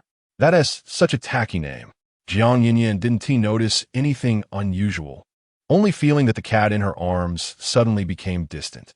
No, it has to be Kai Bai. Cat, let me hold you. Don't run away. Jiang Yinyin tightly hugged the white cat to her chest, her half-developed chest making it hard for the cat to breathe, and finally, it let out a whimper, seemingly conceding. Just then, there was a sudden, urgent knock on the door. Open up. Public Security Bureau check. If you don't open the door, we will break it down. Please cooperate with our work. This familiar shout startled the 4 people inside the room, and their gazes quickly focused on Xiang Zi'ang. I'll go take a look. Xiang Zi'ang stood up to open the door. Outside stood several public security personnel in thick protective gear. And when they saw that the person opening the door was Xiang Zi'ang, they were all taken aback. Xiang Yi. Although Xiang Zi'ang was not yet a detective, he usually followed Chief He Wei and was a confidant of He Wei, so many people recognized him. Generally, ordinary detectives would show great respect upon seeing him. But with hundreds of detectives in the Public Security Bureau, Xiang Zi'ang naturally couldn't know everyone, and the few in front of him didn't sound particularly familiar. Xiang Zi'ang nodded and asked, "I'm on vacation, so I've been at home these past few days, but hasn't this neighborhood already been checked once? Why are you checking again?" The ordinary detectives quickly replied, "It's like this, Xiang Ge. There has been a new order from above to check again to ensure that everyone passes the inspection because it seems there's credible information that a top-level disaster is likely to appear in our area. So the higher-ups are taking it very seriously. So that is how it is." Xiang Zi'ang's heart stirred. A top-level disaster is likely to appear? It seems he hasn't been exposed. Could it be that another top-level disaster has appeared? However, these ordinary detectives clearly wouldn't know, and Xiang Zi'ang didn't ask further. So he took a step back. "All right, then you can check." The detectives waved their hands quickly. No need, Xiang Ge. "You're here. How could anything happen? It's fine. I have to cooperate with the work anyway. Come on, give me the equipment."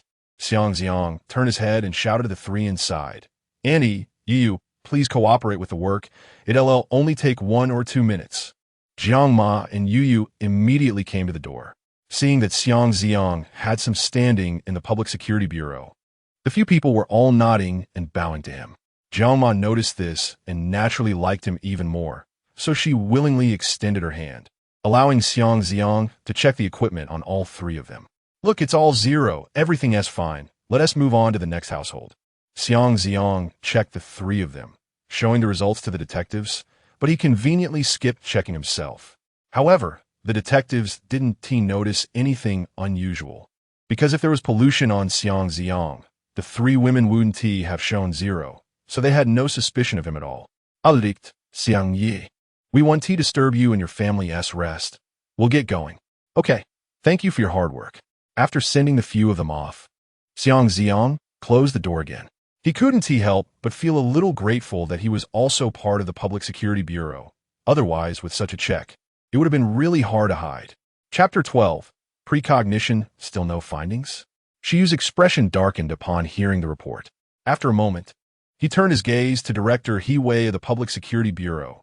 "Director He, did your people conduct a thorough investigation? This matter is of great importance, and I hope you take it seriously without any oversight." "What do you mean by that, Xiyu?"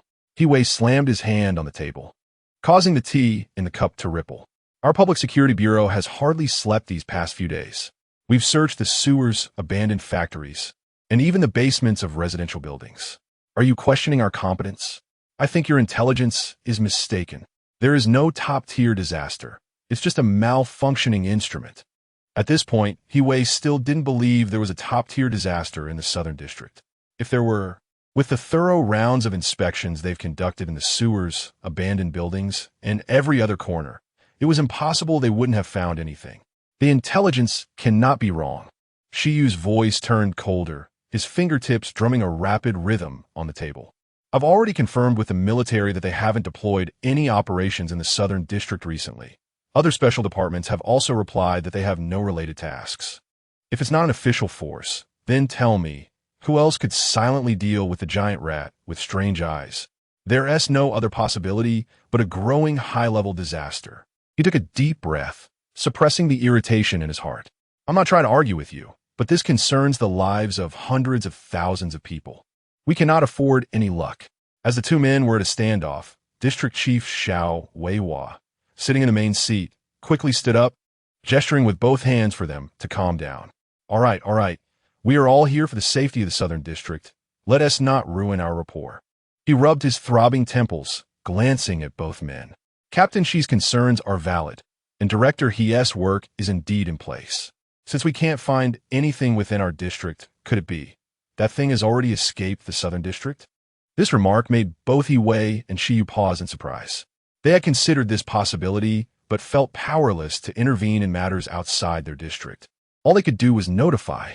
"Regardless, we must clarify this," Xiao Weihua sighed, his tone tinged with helplessness. "I will contact the higher-ups and put my old face on the line to request that esteemed individual to take action. Only her abilities can confirm whether this disaster truly exists and where it might be hiding." The matter occurring in his district meant he, as the district chief, could not evade responsibility, so he didn't dare to slack off. Upon hearing this, He Wei and Xiyu stopped their confrontation. The esteemed individual Xiao Weihua referred to was, of course, the most important extraordinary person in New District City, possessing the ability of A-class disaster, precognition, capable of foreseeing the future. However, the cost of using this ability was significant and would greatly harm her body. Therefore, unless it was a matter of extreme importance, she generally would not use her abilities. Since Xiao Weihua had said so, there was naturally no need for Xiyu and He Wei to continue arguing, and they both sat down to wait for the results that Xiao Weihua would bring back. Xiao Weihua sat in the main seat, paused for a few seconds with his fingertip on the phone screen, ultimately took a deep breath and dialed that special number. About 3 minutes later, he hung up the phone and gently placed it on the table. He lowered his eyes and remained silent for a moment, but when he raised his gaze again, his expression had turned extremely grim, unclear whether it was due to the humble request he had just made or the unwanted result he received. Xiyu and He Wei looked at Xiao Weihua nervously, only to hear him sigh and slowly stand up. There is indeed a high-level disaster in District B, located in the Minghu community. Xiyu, He Wei, you must act immediately. Xiang Zi'ang had been staying at the Jiang family's house until the morning of the third day.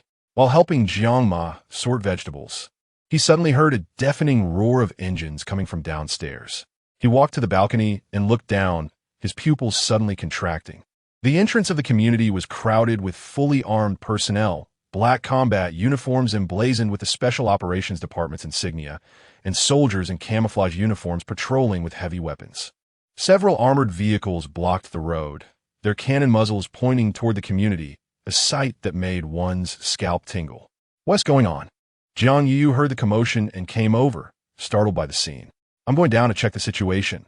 You all stay inside, Xiang Zi'ang instructed, grabbing his coat and hurriedly heading downstairs.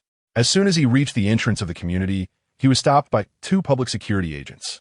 One young agent, holding a gun, spoke sternly, "Stop. The community is under full lockdown. No one is allowed to enter or exit."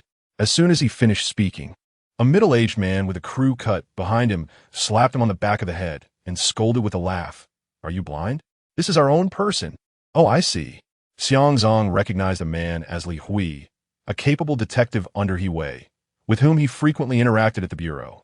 He quickly stepped forward and lowered his voice to ask, "Li Ge, what is going on? Armored vehicles have arrived. Is something serious happening? I heard the district chief contacted that extraordinary person with precognition from New District City, and then learned that the top-tier disaster is hiding in this community. So they dispatched a large number of troops to seal it off and must deal with that disaster. So that is how it is." Xiang Zi'ang's expression remained unchanged, but inside he was panicking. They actually found it? Fortunately, he was one of their own. No wonder there was such a big commotion. By the way, Li Ge, where's the director? I need to report something to him. Over there at the temporary command point. Li Hui pointed to a blue tent not far away. Go and come back quickly. Remember to put on protective gear. We will search building by building soon. Got it. Li Ye. Xiang Zi'ang thanked him, and before leaving, he jumped in front of the detection equipment to dispel any suspicion, then headed toward where He Wei was. At this moment, He Wei was busy, surrounded by other district leaders and even inspectors sent by the city. Standing next to He Wei was a glamorous woman in a fitted dark green silk qipao that accentuated her curvy figure, with a pearl brooch at her collar that highlighted her fair skin, exuding a powerful aura from someone who had been in a position of authority for a long time. She was none other than He Wei's original wife, Xiao Yun. Xiang Zi'ang naturally recognized this woman and thought about calling He Wei aside to discuss Jiang Yu. However, Xiao Yun noticed Xiang Zi'ang, and her eyes lit up.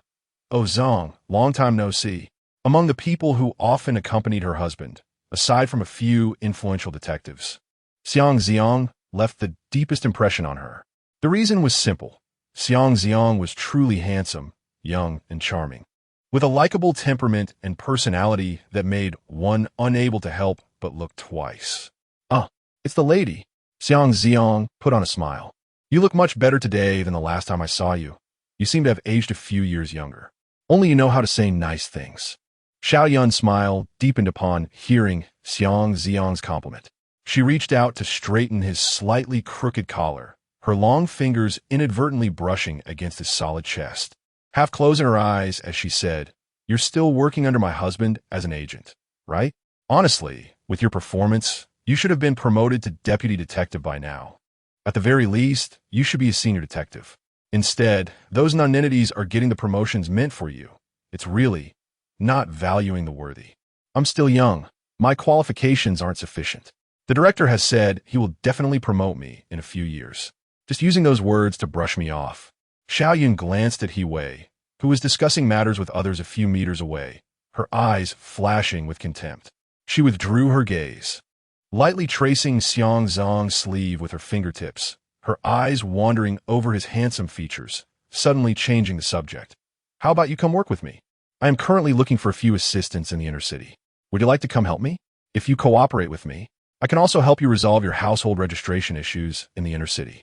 You know how difficult it is to get into the inner city, right? The new territories are divided into the outer city and the inner city. The inner city enjoys the best living, education, and medical resources, and has the outer city as a barrier against the disasters that erupt from the wasteland every couple of years. It is a place that people from the outer city strive to enter at all costs.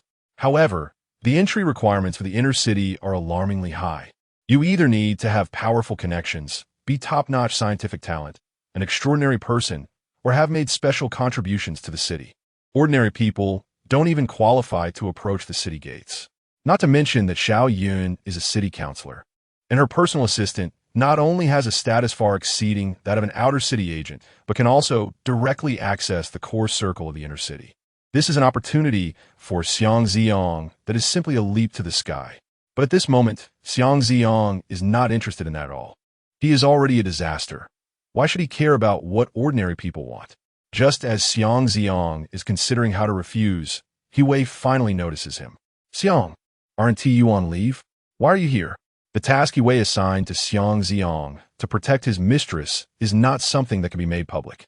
He only said he was on an extended vacation. Seeing Xiang Zi'ang suddenly appear makes him a bit nervous. "I see the department is busy, so I thought it would be better not to be on leave. So I came back." Xiang Zi'ang says the superficial excuse while signaling to He Wei with his eyes. Realizing that Xiang Zi'ang has something to say to him, He Wei understands immediately. "Coming back is fine. Come over and I'll assign you a task." "Sure." Xiao Yun sees that Xiang Zi'ang is about to be called away. Although she feels a bit dissatisfied, she doesn't say anything. She just quietly hooks Xiang Zi'ang's little finger and whispers very softly, "Think carefully about my proposal, and call me when you've made up your mind." Then Xiang Zi'ang is taken aside by He Wei. "What's going on?" He Wei immediately questions. "Boss, Miss Jiang lives in this neighborhood." "Huh, what a coincidence." He Wei feels a surge of anger. Why do all these things happen at once? These past few days dealing with Xiao Yun has been really uncomfortable for him. Although Xiao Yun is also very beautiful, she is too proud and looked down on him. This man who is married into her family, from the bottom of her heart. When Xiao Yun married He Wei, it was entirely due to her father's strong orders. So she has a strong dislike for He Wei. Being with Xiao Yun is very uncomfortable for him. Her lofty attitude always makes him feel uneasy. So he prefers the more dependent type, like Jiang Yuyu. But Jiang Yuyu has never had the chance to be with him, which really makes him crave her. All right. There's nothing we can do about it. You'll return to the team now and cooperate with the operation, but keep an eye on her family. Understood. Chapter 13. The magic earthworm Zi'ang was filled with helplessness as he returned to the team responsible for the inspection. Checking himself, even if he searched for 1,000 years, it would be impossible to find results. When it was the Jiang family's turn for inspection, he took the initiative to lead the team, pretending to scan the house with the equipment, which naturally yielded no abnormalities. When he came out, he took the opportunity to hold the white cat in his arms and found a gap to sneak back to his own home. After all, this cat was A-grade, and staying in the Jiang family posed a risk of exposure. Without the cat, there was simply no disaster in the entire community. When the inspection results reached Shiyu's ears, he was shocked. The entire Special Operations Department was prepared for battle, and even the military had been mobilized, yet they still had not found the source of the disaster. "Continue searching." Xiyu slammed the intercom on the table, his voice filled with anger. Don't let any household escape. Check under the beds and the wardrobes, toilets, sewers, and even dig through the soil in the green belts. Until the source of the disaster is found, no one is allowed to leave the community, not even a bird or a fly. After a round of inspections, Xiyu personally took the detection equipment and went door to door, leaving no corner unchecked. Even the military got involved, and it was no longer just the Public Security Bureau agents responsible for the inspections. The trees in the green belts were overturned, sewers were dug up, and even the pipes were smashed and checked inch by inch. This high-intensity lockdown and search lasted for 3 days. The personnel from the Special Operations Department were nearly driven mad, and some even suggested bringing in excavators, wishing they could flatten the buildings to find the source. Zi'ang sat on the curb outside the lockdown zone, sharing a box meal with his colleagues. Watching the community in disarray in the distance, he was worried. It wasn't a solution to let them keep searching. How could he make them give up? At that moment, Huey walked over and gave Zi'ang a look. Zi'ang instantly understood, quickly ate a few bites of his meal, tossed the empty box into a nearby trash can, and hurried over. It's been 3 days since the lockdown. Some residents are running out of food. I estimate Yuyo's family is about the same. Find a time to buy and deliver some food up there. Remember, don't let that Xiaoyan find out. Be discreet, got it? Huey said as he took out his wallet and handed Zi'ang 1,000 new coins, reminding him to buy something good and not to be stingy. Don't worry, boss. I'll definitely complete your assignment. Zi'ang immediately took the money and went to the nearest supermarket. In the era of disasters, supplies were scarce, and most people bought food from retail stores, limited by their ID. The variety wasn't particularly rich. Supermarkets were set up for relatively wealthy families, offering more variety and better quality, but the prices were naturally higher. With money in hand, Zi'ang didn't hesitate and quickly bought 2 large bags of groceries, enough for 3 people to eat for 10 days. Back at the community, he specifically found a passage guarded by the Public Security Bureau, greeted a familiar face, and quietly slipped into the community. After knocking on the door, it opened quickly. Jiang Ma, seeing Zi'ang without his mask, exclaimed in surprise, "Xiao Xiang, how did you get in?" "Annie, let me in first. The stuff is heavy," Zi'ang whispered, shaking the bag in his hand. Jiang Ma immediately stepped aside, and as Zi'ang entered, she quickly closed the door. "It's been locked down for several days now. I was worried you wouldn't have enough food at home, so I brought some for you." Zi'ang placed the groceries on the table. Jiang Ma opened the bags to find rice, flour, oil, vegetables, pork, beef, lamb, and even fresh fish, and she was instantly touched. Although they still had food after 3 days of lockdown, they were already down to eating plain boiled noodles, and there was definitely no meat or vegetables left. Due to the limits at retail stores, ordinary families couldn't stockpile much food. Now that the community was locked down, the Public Security Bureau and the Special Operations Department wouldn't be very friendly to those inside. They weren't prepared to distribute food yet, and would probably consider it in a few days.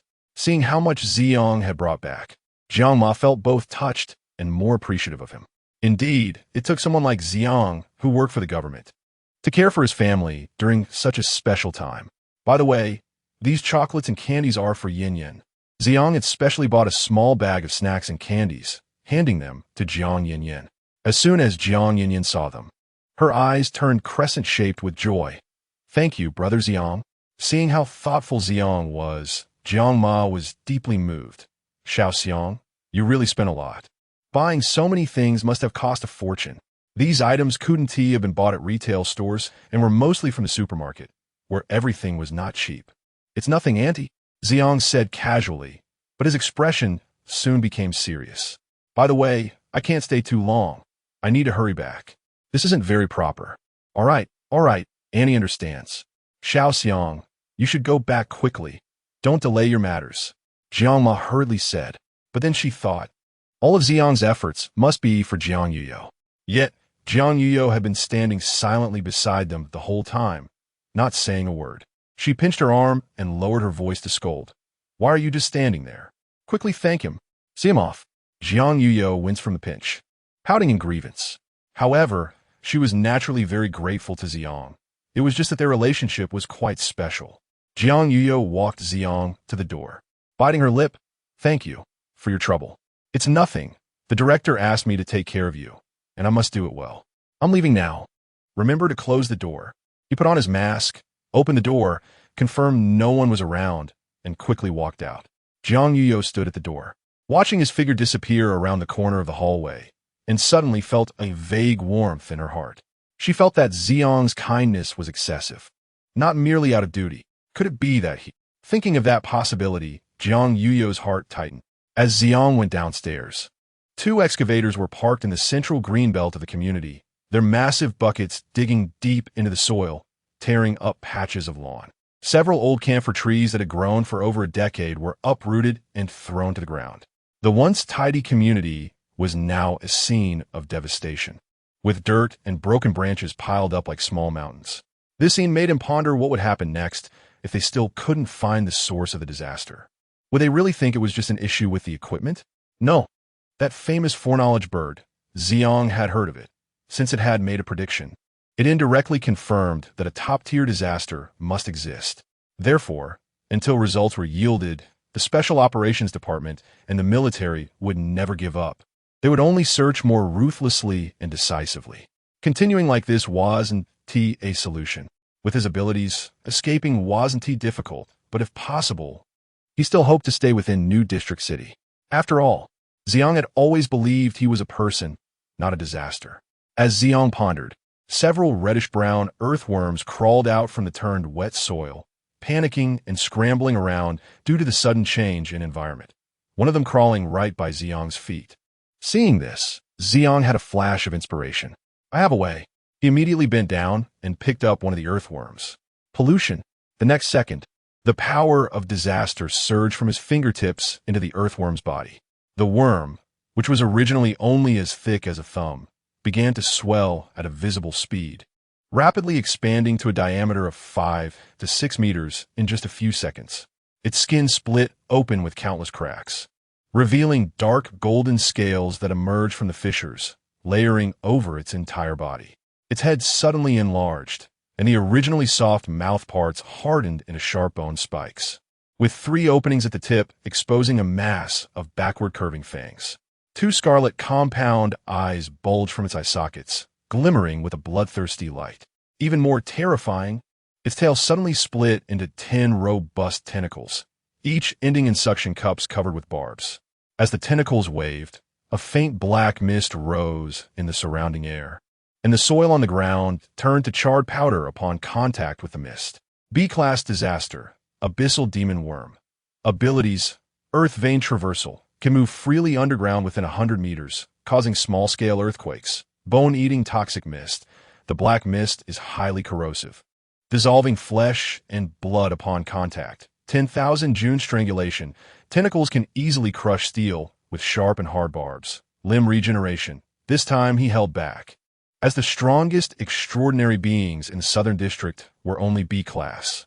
If he were to cause an A-Class disaster, the Southern District Special Operations would be in trouble. After he contaminated this disaster, Xiang Zi'ang did not dare to linger and immediately ran in the opposite direction of the community's side entrance. He tried to avoid the patrolling officer's line of sight, leaving the abyssal demon worm writhing in place. Within a few seconds, a terrified scream shattered the silence of the community. Disaster source. Disaster source discovered. Following that, urgent alarm bells and shouts erupted. Disaster source found. In the central greenbelt, non-combat personnel evacuate immediately, requesting heavy weapon support. At the temporary command center outside the community, several commanders wore worried expressions until a team member's frantic shout came through the communicator, causing all 3 to suddenly look up, their eyes bursting with excitement. "Found it! Finally found it!" Xiao Weihua slammed the table, relieved to have eased some of the anxiety that had been building for days. As long as the disaster could be resolved, his responsibility as district head would be significantly reduced, and he might even earn some merit. Only Shiyu furrowed his brow briefly upon hearing the report. It's only B-Class. However, he had no time to think too much. A B-Class disaster was already a very powerful calamity, often occurring only once in several years within New City. At this moment, he was the only B-Class extraordinary being in the Southern District. The overall strength of extraordinary beings of the same level was limited by human form. making them actually weaker than disasters of the same level. Fortunately, there were many heavy weapons on site, and with lower-level extraordinary beings present, he felt confident that they could handle it. Notify everyone to form an encirclement. Shiyu quickly ran toward the community while commanding through the communicator, "I will hold it down. You all use heavy weapons to hit its weak points." When he entered the community and faced the giant worm head-on, Shiyu took a deep breath. Then his body underwent a drastic transformation, his skin turning a disgusting insect color, oozing slime, and sprouting suction cups. His disaster ability was B-Class Disaster, Blood-Sucking Brain Leech, Chapter 14. Refusal. The moment Shiyu activated his disaster ability, his figure suddenly twisted and transformed. His originally tall body morphed into a several-meter-long gray-black leech, its surface covered in slimy mucus, while his arms transformed into suction cups filled with backward-facing teeth. He lunged directly at the giant earthworm, with the suction cups fiercely attaching to its massive body, the backward teeth instantly piercing through the surface, frantically sucking up its bodily fluids. The giant earthworm sensed its life force rapidly draining and began to thrash violently, its 10 spiny tentacles whipping like steel whips, trying to crush Shiyu into a pulp. However, in his leech form, Shiyu's body was highly resilient, capable of stretching and twisting at will. The pressure from the tentacles and the cuts from the backward teeth could not harm him, and the wounds created could quickly heal using the energy absorbed through the suction cups, even causing his size to subtly increase. This disaster form of the feeding brain leech was notorious for being troublesome, especially adept at burrowing into living beings to consume their brain matter. At this moment, after Shiyu bit open a gaping hole the size of a bowl in the giant earthworm's body, he twisted his body, attempting to burrow inside. Once he got inside the opponent's body, the battle would be decisively over. Sensing the threat, the giant earthworm violently swung its tentacles towards the wound, simultaneously opening its mouth to spew out a thick, black, bone-corroding toxic mist. The toxic mist instantly enveloped Shiyu, and the air filled with a hissing corrosive sound. White smoke billowing, even the surrounding soil charred to black. "Captain!" The faces of the Special Forces team members in the distance changed drastically, and the observers Xiao Weihua and He Wei were also shaken. "Open fire. Be careful to avoid the position of Captain Shiyu." The commanding officer shouted hoarsely as the heavy weapons, already primed, roared to life. In an instant, the giant earthworm was bombarded by the massive firepower, blood and flesh splattering everywhere. Shells with a piercing sound slammed into the abyssal magic worm. Machine gun bullets poured down like a torrential rain, and the blood sprayed from the giant earthworm formed puddles bubbling on the ground. But the giant earthworm was not foolish. As a B-class disaster, it possessed a high level of intelligence and knew it would become a target on the ground, so it immediately burrowed underground. Its massive size dashed around beneath the earth, and those on the surface could distinctly feel the ground shaking. The next moment, the giant earthworm suddenly burst out from the ground, its enormous body rolling with its sharp teeth and hooks, instantly toppling the heavy firepower squad that had just attacked it. Several armored vehicles were crushed and overturned, their steel shells torn apart like paper. By the time the other military units redirected their firepower to concentrate again, the giant earthworm dove back underground. This fighting style left the military utterly helpless. They could only hope that Shiyu, who was currently attached to the giant earthworm, could quickly drain it dry. But at that moment, Shiyu was deeply buried underground, seeing that it could not shake him off. The giant earthworm simply severed the section of its body that he was clinging to, rapidly regenerating and fleeing to deal with the humans. Shiyu was anxious, desperately digging through the soil, wanting to return to the surface. Without him as the main force, the existing military and lower-level extraordinary personnel from the Special Forces could not handle the B-class giant earthworm. Xiang Zi'ang had returned to He Wei's side. The front line was primarily attacked by the Special Forces and the military, while the Public Security Department's task was mainly to provide peripheral vigilance and assist with the transportation of the injured. He Wei was clear in his mind that at such a time, he must not seek credit for achievements, but rather focus on protecting the leadership. Dealing with the disaster required capability, It was too difficult for the public security department to seize credit. Protecting the leader's demonstrated attitude and loyalty. As long as District Chief Xiao Weihua and the members of the inspection team from the inner city saw him perform well. Even if he did not gain the main credit, he would definitely benefit. He had already gathered the elite personnel from the public security department to protect Xiao Weihua, Xiao Yun, and the members of the inspection team from the inner city, while he remained steadfastly at their side.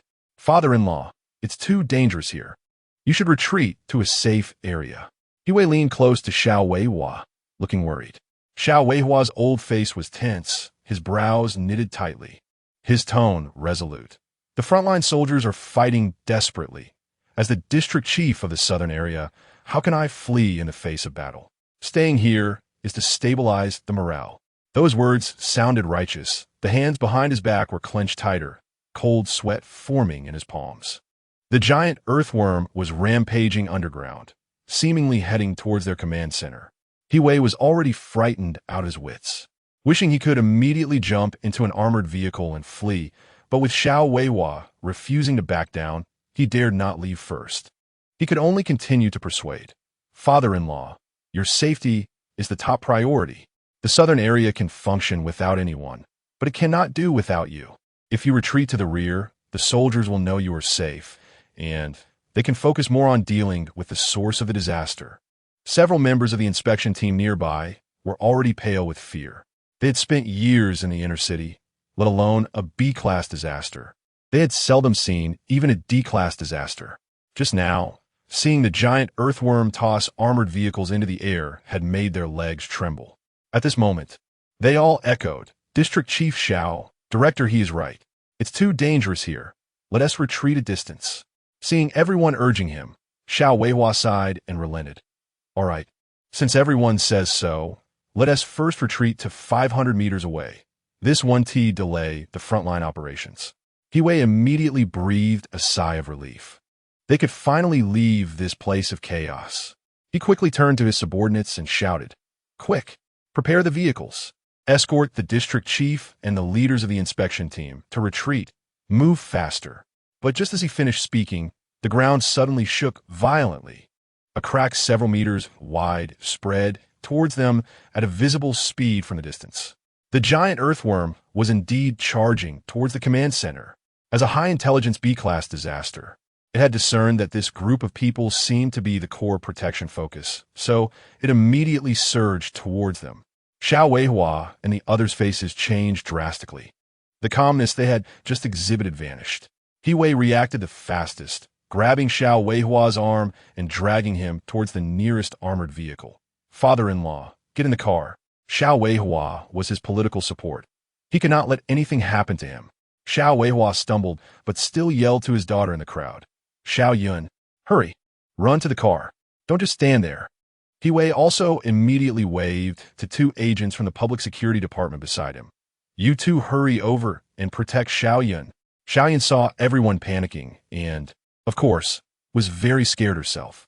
Although she came from a powerful family in the inner city and had seen many scenes, she had never faced the threat of a B-class disaster up close. But now the situation was chaotic. Those members of the inner city inspection team were frantically grabbing vehicles, unconcerned about their dignity, all wanting to quickly escape to safety. Xiao Yun, wearing high heels, found it difficult to run. In the confusion, she was accidentally bumped by a panicking member of the inspection team, losing her balance and falling heavily to the ground. She awkwardly supported herself as she tried to get up, but out of the corner of her eye, she caught sight of a familiar figure running toward her.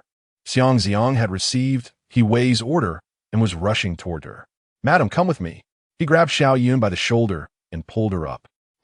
Xiao Yun cried out in pain, her body swaying as she nearly fell back down. I twisted my ankle. I can't stand. Xiang Zi'ang looked down and realized she was wearing high heels, cursing inwardly. What kind of occasion is this? And she's wearing high heels. Wearing a qipao and surrounded by a white fox fur coat, her curves on full display. Does she think this is a ball? But despite his internal complaints, he couldn't say anything out loud and quickly lifted her up. Madam, pardon me. He carried Xiao Yun and swiftly approached an empty vehicle. This car belongs to Yue. He was the one driving earlier, so the key is in his hand. Once the car door is locked, no one else can get in. Xiao Yun was by the man and initially felt uncomfortable and wanted to struggle. However, upon realizing it was Xiang Zi'ang, she bit her lip, hesitated for a moment, and her struggle gradually lessened. Xiang Zi'ang shoved Xiao Yun into the back seat and didn't wait for anyone, immediately driving away. He drove for about a kilometer. Feeling that it was relatively safe, Xiang Zi'ang finally stopped the car. After stopping, he unbuckled his seatbelt and said to Xiao Yun in the back seat, "Madam, it's safe here for now. The situation at the scene is urgent, and I need to hurry back to help." However, upon hearing this, Xiao Yun did not reply immediately, but instead turned her phoenix eyes to scrutinize Xiang Zi'ang. After a moment, she coldly said, "You don't need to go back to help. Stay here to protect me." "That's my order, madam, but it's already safe here." Xiang Zi'ang was somewhat speechless. The giant worm was still causing trouble, and Xiang Zi'ang was worried that if he wasn't there to command it, it might go on a rampage. "Why are you in such a hurry to go back? It's a Class B disaster. What can you do even if you return? Aren't you worried about getting hurt yourself? Staying here poses no risk. What's wrong with that?" Xiao Yun glared at Xiang Zi'ang, feeling he was too foolish to realize she was trying to protect him.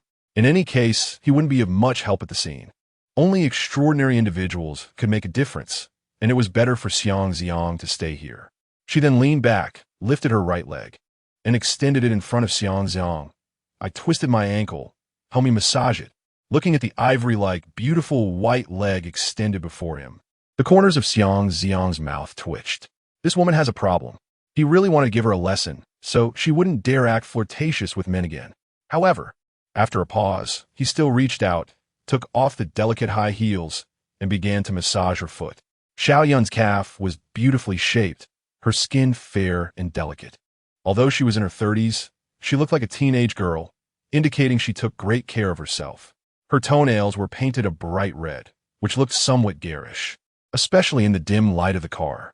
He gently circled the swollen area with his fingertips, applying just the right amount of pressure to relieve the pain. Xiao Yun frowned at first, but gradually relaxed, leaning back in her seat and slightly squinting her eyes. Xiang Zi'ang's massage was indeed quite good.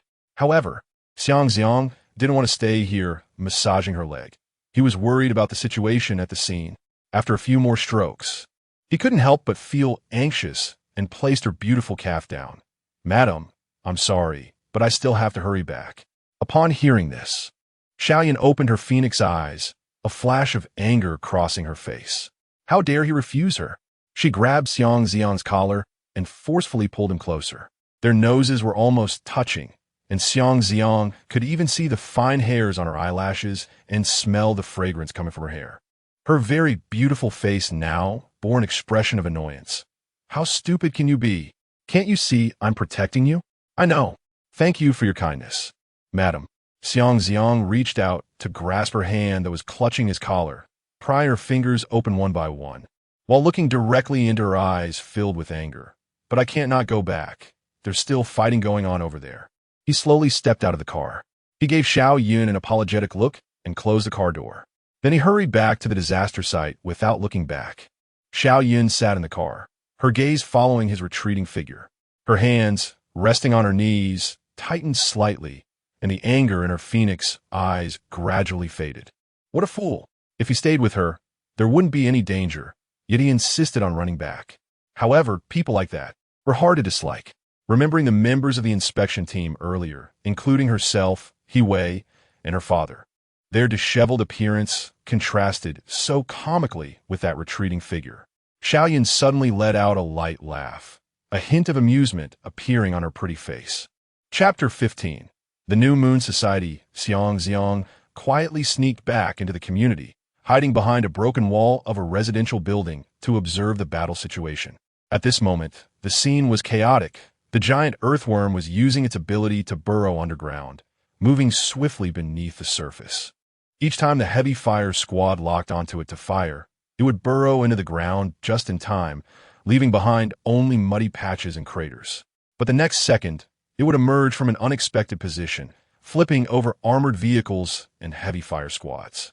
In such a situation, Only the extraordinary members of the Special Operations Department could play a restraining role.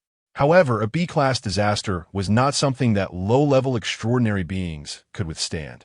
Xiang Zi'ang glanced roughly around. Most of the extraordinary members of the Special Operations Department were at the D to E level, with their disaster abilities mostly limited to corrupted skin crawlers, blood mist mosquitoes, blood-eyed spiders, and ghostly bone bats. There were only 2 C-class extraordinary beings, each controlling pustule, giant trees, and skinning demon mantis. One attempted to entangle the giant earthworm with vines, but as soon as the vines touched its body, they were swiftly sliced apart.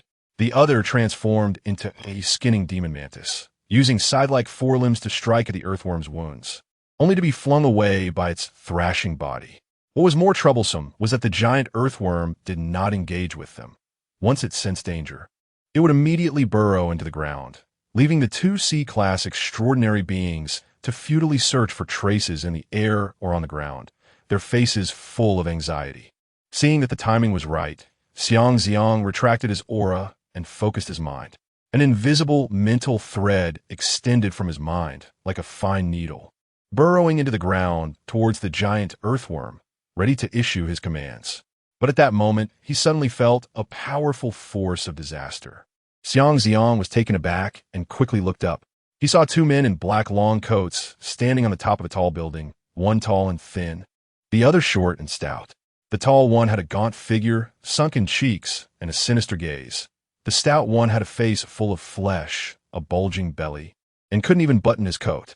Both men had a silver badge pinned on their chests, depicting a crescent moon wrapped around a red droplet of blood, glinting coldly in the dim light. Upon seeing that badge, Xiang Zi'ang's pupils constricted. That was the symbol of the New Moon Society. The New Moon Society could be described as a terrorist organization that was anti-government and anti-humanity, composed entirely of extraordinary beings. They advocated abandoning the protection of the old humans, claiming that only the new humans who could coexist with disasters had the right to survive in the new era, while the old humans who could not adapt to disasters should be eliminated. Because of this extreme ideology, the New Moon Society was wanted by all human cities and expelled from the core urban areas, only able to operate in ruins and wastelands. However, this organization was quite powerful, with many high-level extraordinary beings among its ranks. As Xiang Zi'ang was surprised, the tall man suddenly leaped down from the building. During his descent, his body rapidly transformed into a creature resembling a giant owl, but with a twisted human female face on top, pale as paper, with lips darkened to the ears, drooling and revealing 2 rows of needle-like fangs. His hands turned into wings, spreading out to a width of 10 meters, with deep gray feathers. As he flapped his wings, a shower of rancid black down feathers fell, which immediately transformed into miniature human-faced owls, screeching as they pounced on living creatures. It was the B-class disaster, soul-eating human-faced owl. Experienced members of the Special Operations team recognized it at a glance, and amidst the gasps of surprise, they looked up to see the stout man remaining on the rooftop, along with his conspicuous red moon badge. New Moon Society members, how dare you invade New City? Hearing the questions from the Special Operations members below, the stout man smirked contemptuously. It's just the outer city. I can come and go as I please. Who can stop me? After his taunt, he complained grumpily. Damn it.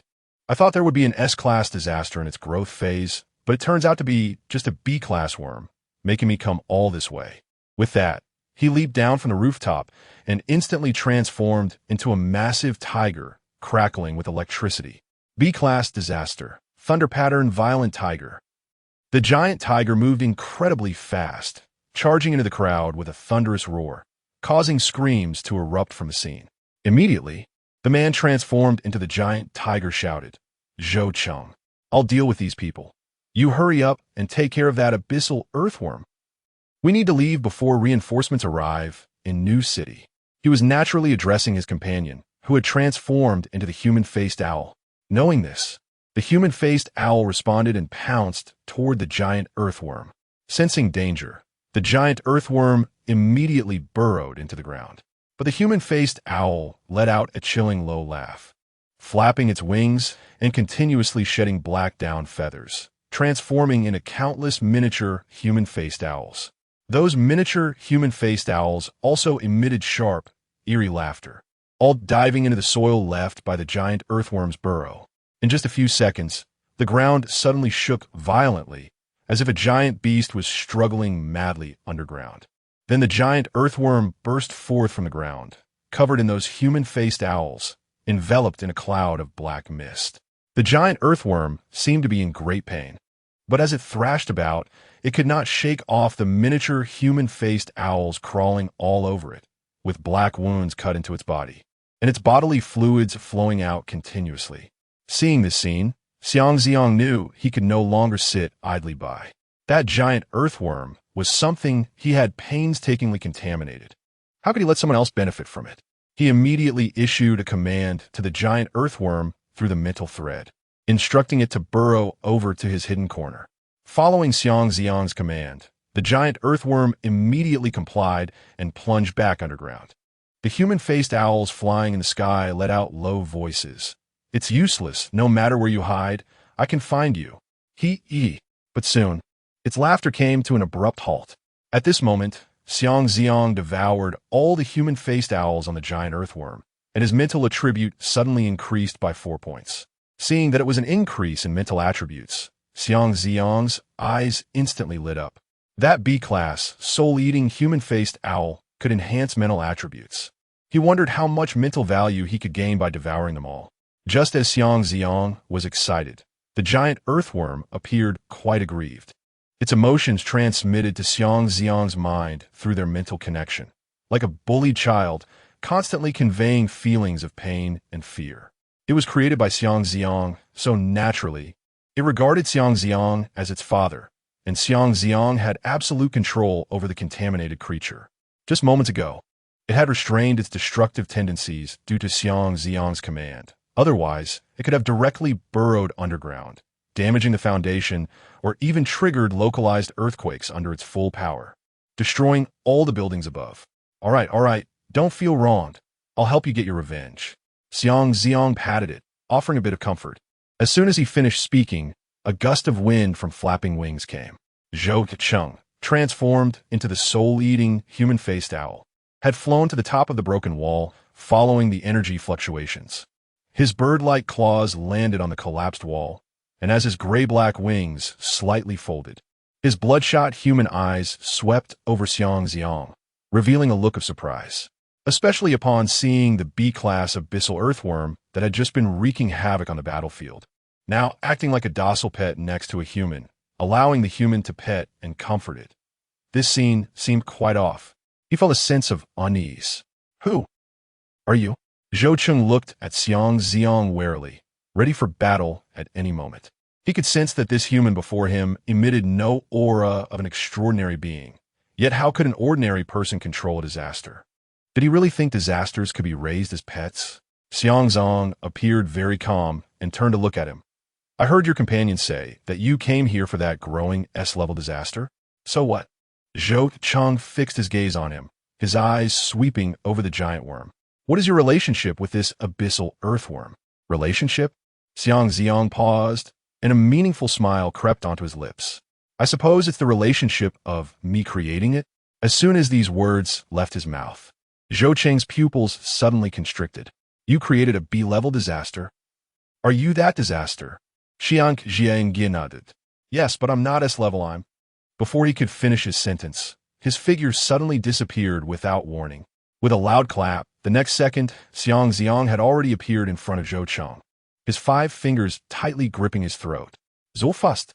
That thought was the only one left in Zhou Cheng's mind. His exceptional dynamic vision failed to catch how Xiang Zi'ang had arrived in front of him. This speed was simply against all logic. But he didn't know that Xiang Zi'ang wasn't relying on speed. The moment he started speaking, he had already activated his time stop ability, freezing time for 2 seconds. He simply walked step by step to the wall during the frozen time, easily grasping the unprepared Zhou Cheng. Leaning close to Zhou Cheng's ear, he whispered, "You got it wrong. I'm not S-level, I'm SSS. SSS. This is impossible." Zhou Cheng's eyes widened in disbelief. But he soon realized that he couldn't even summon a trace of disaster power. The moment Xiang Zi'ang's hand touched his throat, an overwhelming, godlike disaster pressure enveloped him, completely suppressing his strength. The terror of that power far surpassed his understanding of disasters. What the other party said was true. He really was an SSS-level disaster. Please. I can submit. I'm willing to work for you. Zhou Cheng's voice trembled, and his survival instinct made him drop all dignity. No need. Xiang Zi'ang's response was concise and cold. Devour. Devour Belevel Disaster. Soul-Eating Owl. Power 20. Devour Belevel Disaster. Soul-Eating Owl. Constitution 15. Devour Belevel Disaster. Soul-Eating Owl. Agility 65. Devour Belevel Disaster. Soul-Eating Owl. Perception 40. Devour Belevel Disaster. Soul-Eating Owl. Spirit 119. As Xiang Zi'ang devoured his power, a disaster card also materialized. B-Level Disaster Card. Soul-Eating Owl. Abilities. Soul-Piercing Shriek. Soul Vision. Shadow Owl Swarm. Soul Devour. Sure enough, mental-type disasters were the most exhilarating for him. His mental power surged, replenishing all that had been depleted from previously polluting the abyssal earthworm, and now his mental attribute had reached 135. This meant that his time-stop duration could now last up to 270 seconds.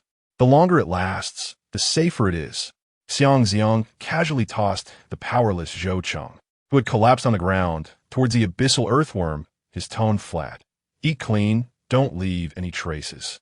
The giant worm immediately opened its spiky mouth and swallowed Zhou Cheng whole, leaving not even a scrap of his black trench coat behind. Chapter 16. Pursued on the other side, the thunder-patterned violent tiger rampaged through the crowd, its black and yellow body crackling with electric sparks. Its astonishing speed and explosive power left the lower-ranked members of the Special Operations Department completely unable to resist. Just then, the ground suddenly heaved and dirt cascaded down. Shi finally crawled out from underground. He was covered in mud, with dirt smeared across his face, clearly having had a very awkward climbing experience. His leech form was not suited for underground movement, and after being buried deep by the abyssal demon earthworm using severed limbs, he had no choice but to switch back to human form and dig with his hands. At this moment, he was furious and wanted to chase after the giant earthworm. But he discovered another beranked disaster had appeared, rampaging uncontrollably. Without time to inquire about what was happening, Shiyu immediately charged toward the thunder-patterned violent tiger, wanting to stop it from wreaking havoc among the crowd. Daiyang, you beast of the New Moon Society, how dare you run wild in New Realm City? It was clear that Shiyu recognized Daiyang. Upon hearing the familiar voice, the thunder-patterned violent tiger suddenly halted, its amber tiger eyes turning toward Shiyu, the electric patterns on its body flickering more violently. Shiyu? I thought you had run off somewhere. Why are you only showing up now? Facing Shiyu, Daiyang did not dare to be careless for a moment. He immediately pushed off the ground with his hind legs, creating distance. He was all too aware of how troublesome the feeding brain leech could be. Its soft, retractable body could ignore most attacks. And even if it was cut into several pieces, it would not die and could regenerate quickly. Once it latched onto something with its suction cups lined with backward-facing teeth, it could not be shaken off and would continuously drain bodily fluids until the victim became a dry corpse. Shiyu couldn't match Daiyang's speed, so he immediately changed tactics. His leech body contracted, as if gathering momentum. Then, his upper body suddenly leaped forward, and he spat out a large amount of silver liquid. Instantly, the silver fluid spread across the area like raindrops.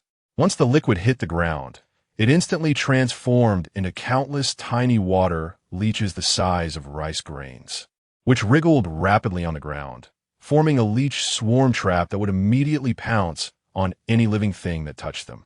Useless. Daiyang scoffed, his body surging with lightning, and the next second, he transformed into a pale blue lightning bolt, instantly disappearing from a spot and reappearing on the wreckage of an armored vehicle 100 meters away. He shook the blood off his tiger claws, his tone filled with smugness. We know each other's tricks.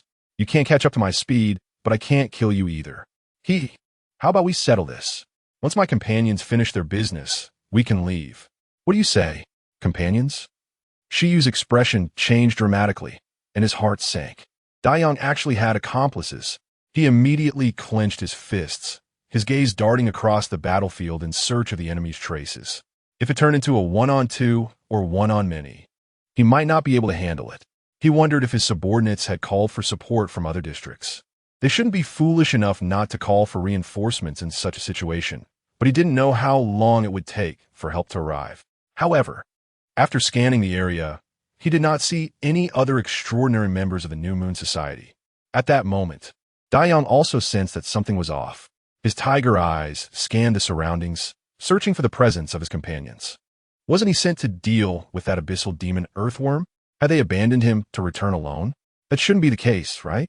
Just as he was distracted, the ground beneath his feet suddenly trembled lightly, the frequency increasing rapidly, as if something was quickly approaching from underground. Yang's heart jolted. Years of battle instinct made him leap without hesitation, transforming into a bolt of lightning and flashing 10 meters away. The next second, with a loud rumble, the ground was violently thrust upward. A massive, barbed maw burst forth from the soil, followed by a gigantic body emerging from underground. The abyssal demon earthworm.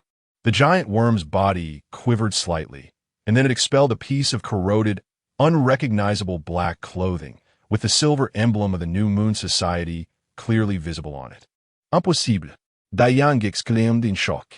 According to abilities, Zhou Cheng's soul-eating owl should definitely counter the abyssal demon earthworm. How could it lose? Looks like your companion has already become this worm's nourishment.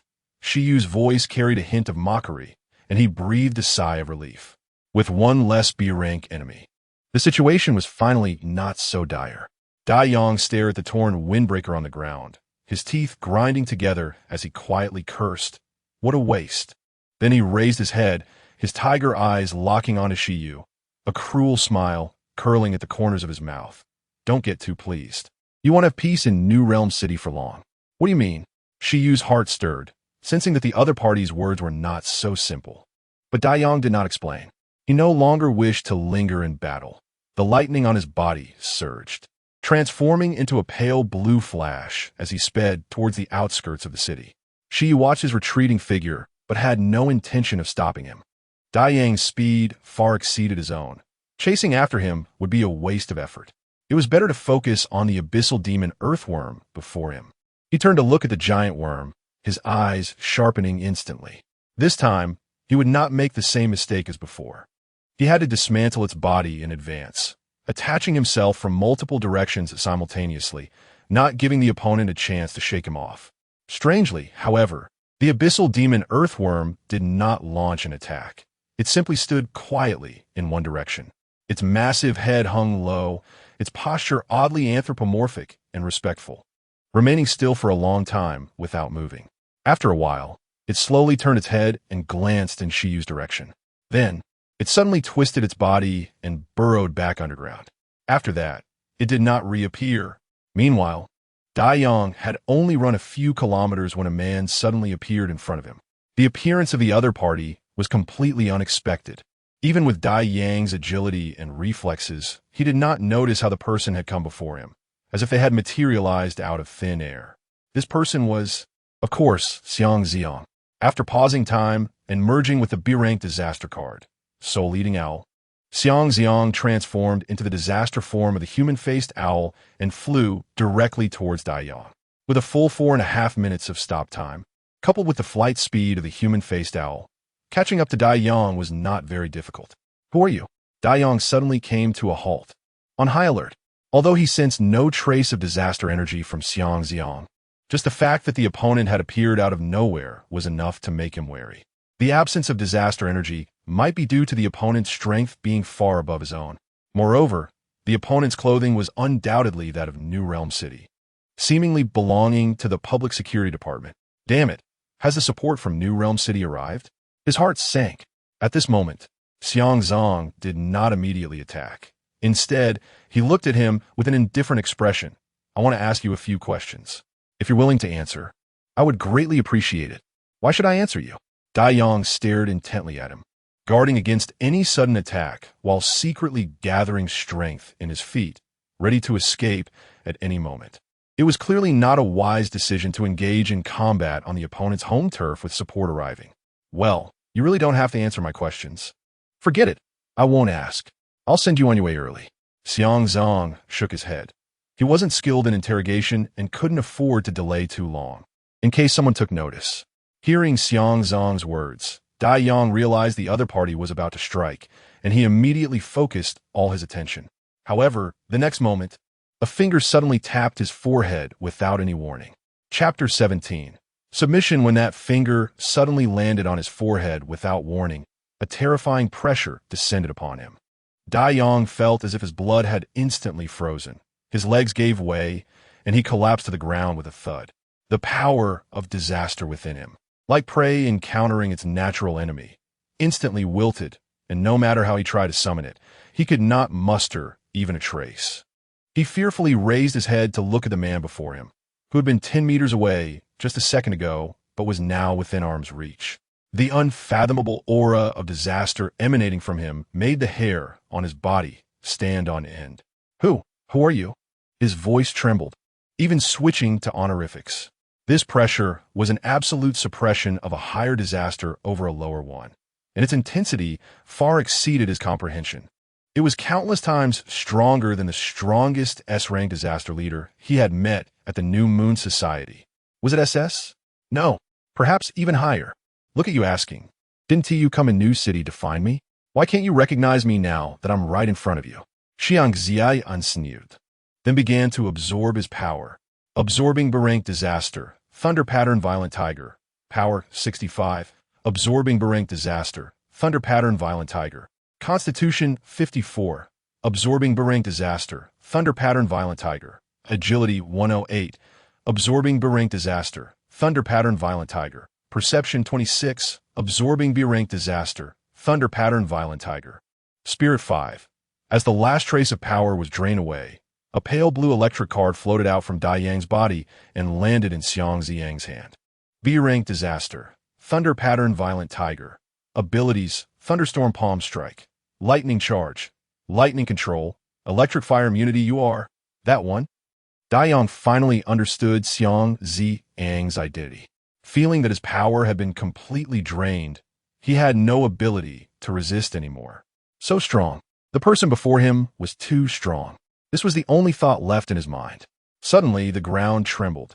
With a loud rumble, the abyssal demon worm's massive body burrowed up from the ground. It showed no signs of aggression.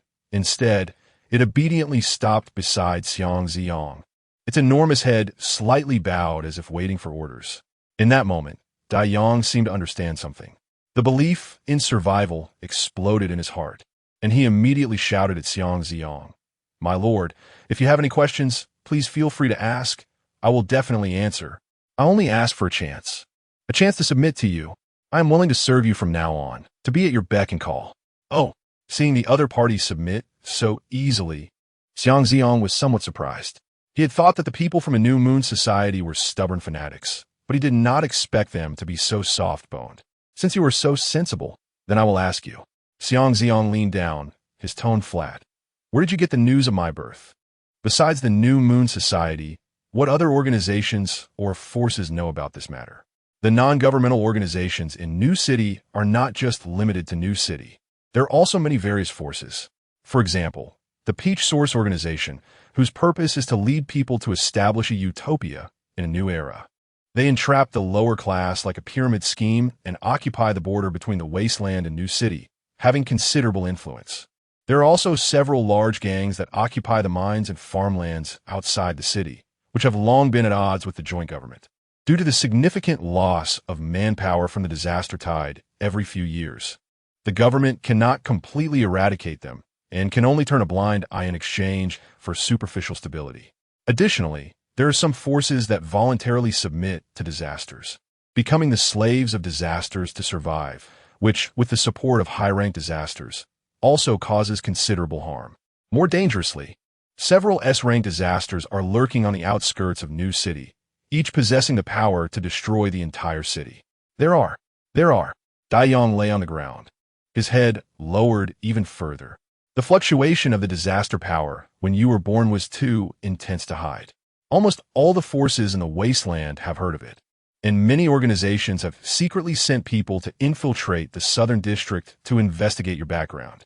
We, the New Moon Society, rushed here because we were afraid of being outpaced by others.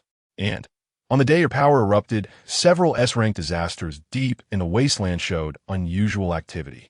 Our spies there reported back that a new round of disaster tide is coming soon, likely aimed at you. Is that so? Xiang Zi'ang rubbed his chin with his fingertips, a glimmer of understanding flashing in his eyes. He realized that he seemed to have become the center of the storm, with many forces set on him. But he felt no panic. Instead, there was a hint of anticipation. The more forces that targeted him, the more disasters would come to him, saving him the trouble of searching in the wasteland. After easily dealing with Dai Yang and Zhou Cheng, both B-rank disasters, he estimated that A-rank disasters wouldn't pose much of a threat to him, and he wondered if S-rank disasters could threaten him. Could his current disaster suppression ability prevent S-rank disasters from having any power to resist, just like now? While pondering, Xiang Zi'ang's gaze fell on Dai Yang, contemplating whether to kill him. However, upon further thought, it seemed more useful to keep him alive. You just said you were willing to submit to me? Xiang Zi'ang suddenly spoke, his tone so flat that it revealed no emotion. Dai Yang's heart leaped to his throat. He abruptly raised his head, his eyes bursting with a strong desire for survival, rolling and crawling to Xiang Zi'ang's feet, repeatedly bowing.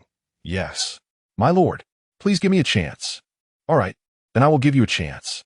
Although the other party seemed so afraid of death and appeared to lack any integrity, Xiang Zi'ang had absolute control over his polluted disaster, not worried about him betraying, unless a greater disaster covered his pollution. But what pollution could surpass Xiang Zi'ang's? After all, he was an SSS disaster. Who could overshadow his pollution? As Xiang Zi'ang's finger descended again, he transmitted his pollution. Considering the other party's previous abilities, this time Xiang Zi'ang specially controlled the direction of the pollution. When he absorbed Thunder Pattern Violent Tiger, he had already felt the essence of disaster power. So when transmitting the pollution, Xiang Zi'ang also deliberately mimicked Thunder Pattern Violent Tiger. Dai Yang felt a far more violent and purer power surge into his body. His bones cracked loudly, and his blood felt as if it were burning, with all the hair on his body glowing with pale blue electric light. A-rank disaster. Thunderstorm Tiger King. Realizing that his power had reached a new level, Dai Yang was shocked. He initially only hoped that Xiang Zi'ang would spare him and not kill him, but he never expected to gain a power even greater than before in one fell swoop. Once a transcendent integrates a disaster card, their power is generally fixed. Even if they absorb a higher-ranked disaster card, the risk of advancement is enormous. Most would either explode from being unable to contain the power or lose control of it. Thus, most people do not dare to absorb a higher-ranked disaster card easily, even if they obtain one. Now, he had effortlessly advanced. The terror displayed by Xiang Zi'ang had far exceeded his imagination. To his knowledge, those S-rank disasters in the wasteland could at most pollute to a B-rank disaster. But looking at Xiang Zi'ang, it seemed he could easily elevate him to A rank. Master, thank you for your grace. Dai Yang prostrated at Xiang Zi'ang's feet, showing utmost respect. All right, go back to the New Moon Society. Remember not to expose any flaws. Also, keep an eye on the New Moon Society and other forces. If there are any significant movements, notify me in time. Understood. I will take care of it. Dai Yang quickly got up, carefully retreating to the side, not daring to overstep at all, until confirming that Xiang Zi'ang had no other orders. It transformed into a faint blue lightning and rushed towards the direction outside the city, moving several times faster than before. After sending Dai Yang away, Xiang Zi'ang turned to look at the Earth Abyss magic earthworm beside him. You should go to the wasteland. With such a large size, you can't hide in the city. Once you get there, you can play however you like, just don't eat people. Go! The giant earthworm seemed a bit reluctant to leave Xiang Zi'ang, lingering for a while before finally burrowing back into the ground and heading outside New World City. Meanwhile, reinforcements for New World City finally arrived, but the battle on site had already ended. To locate the Earth Abyss magic earthworm, the Special Operations Department brought in a superhuman from another district who was familiar with D-Class Calamity, carnivorous giant-toothed mole, to utilize his digging ability to determine the location based on the trajectory the earthworm had made underground. After a considerable time spent searching, the final message brought back was that the Earth Abyss magic earthworm had left New World City and headed to the wasteland. Thus, the calamity crisis in the Southern District seemed to have come to a temporary conclusion. Although Xiyu insisted that the incident was not over and that a thorough investigation was still needed across the district, He Wei disagreed. He Wei believed that it could be concluded now. The public needed reassurance, and the higher-ups required a clear result, as it was time to report back. Having dealt with and driven away a B-class calamity, with one B-class superhuman from the New Moon Society dead and another having escaped, this achievement was already significant. However, if the incident were reported as unresolved, it would greatly diminish their political capital, and the higher-ups might view He Wei and his team as incompetent. Therefore, He Wei strongly urged Xiao Weihua to finalize the results of this incident. After weighing the options, Xiao Weihua ultimately decided to follow his son-in-law's suggestion. Although Xiyu expressed anger, he could not command Xiao Weihua. The superhuman system and the administrative system were distinct, and Xiao Weihua had no authority to command Xiyu, while Xiyu could not command Xiao Weihua either. Helpless, Xiyu could only let the Special Operations Department execute this task independently. But the manpower of the Special Operations Department was very limited, with most members being superhumans, making it impossible to conduct a large-scale search like the Public Security Bureau could. Xiang Zi'ang had not returned to the Public Security Bureau for several days. Now that the crisis had been resolved and he had nothing to worry about, he returned to the Bureau. The quarantine facility was an institution under the Public Security Bureau, specifically responsible for isolating contaminated citizens. Old Huang, can you help me look up a person? Xiang Zi'ang approached a familiar old clerk at the quarantine facility. Although Huang was older than Xiang Zi'ang, he adopted a low posture in front of him, as he was just a low-level clerk responsible for file registration and management, and his status was not comparable to that of agents like Xiang Zi'ang. Hey, Brother Xiang is here. Who are you looking for? Just say it. Xiang Zi'ang pulled up a chair and sat down casually. Jiang Yong, he was sent in about 4 months ago. Jiang Yong was Jiang Yuyu's father. Earlier, he heard that Jiang Yuyu had gotten involved with He Wei because she was looking for her father. So Xiang Zi'ang had always wanted to find time to ask about him to see if he was really still alive. 4 months ago, old Huang paused for a moment, adjusted his reading glasses, and his gaze showed a bit of hesitation. Brother Xiang, with so much time passed, you know the situation in the quarantine facility. If he hasn't come out, it's highly probable that. He didn't finish his sentence, implying that it was highly probable he had died. The deceased in the quarantine facility were generally cremated uniformly, and even their ashes couldn't be obtained. I know, but even if he is dead, just give me a definite date of death. I just want to know the outcome. Seeing Xiang Zi'ang say this, old Huang understood. Okay, I'll check the records now. Brother Xiang, you can sit and have some tea. All right, thanks. Oh, you don't have to say that. Old Huang went to the file cabinet to look through the records, while Xiang Zi'ang sat patiently beside the workstation. After about 10 minutes, old Huang came back with a yellowed file booklet, pointing at the page with his finger. Brother Xiang, I found it. Jiang Yong, male, 45 years old, isolated due to contact with corrupted skin crawlers.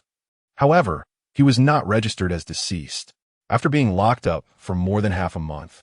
When the quarantine facility was overcrowded, the higher-ups ordered a batch to be expelled to the wasteland, and he was on that list.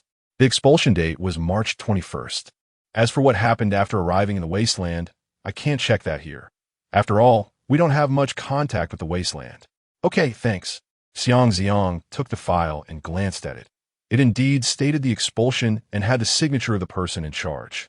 Please make a copy of this file. I'll take it to someone. No problem, coming right up.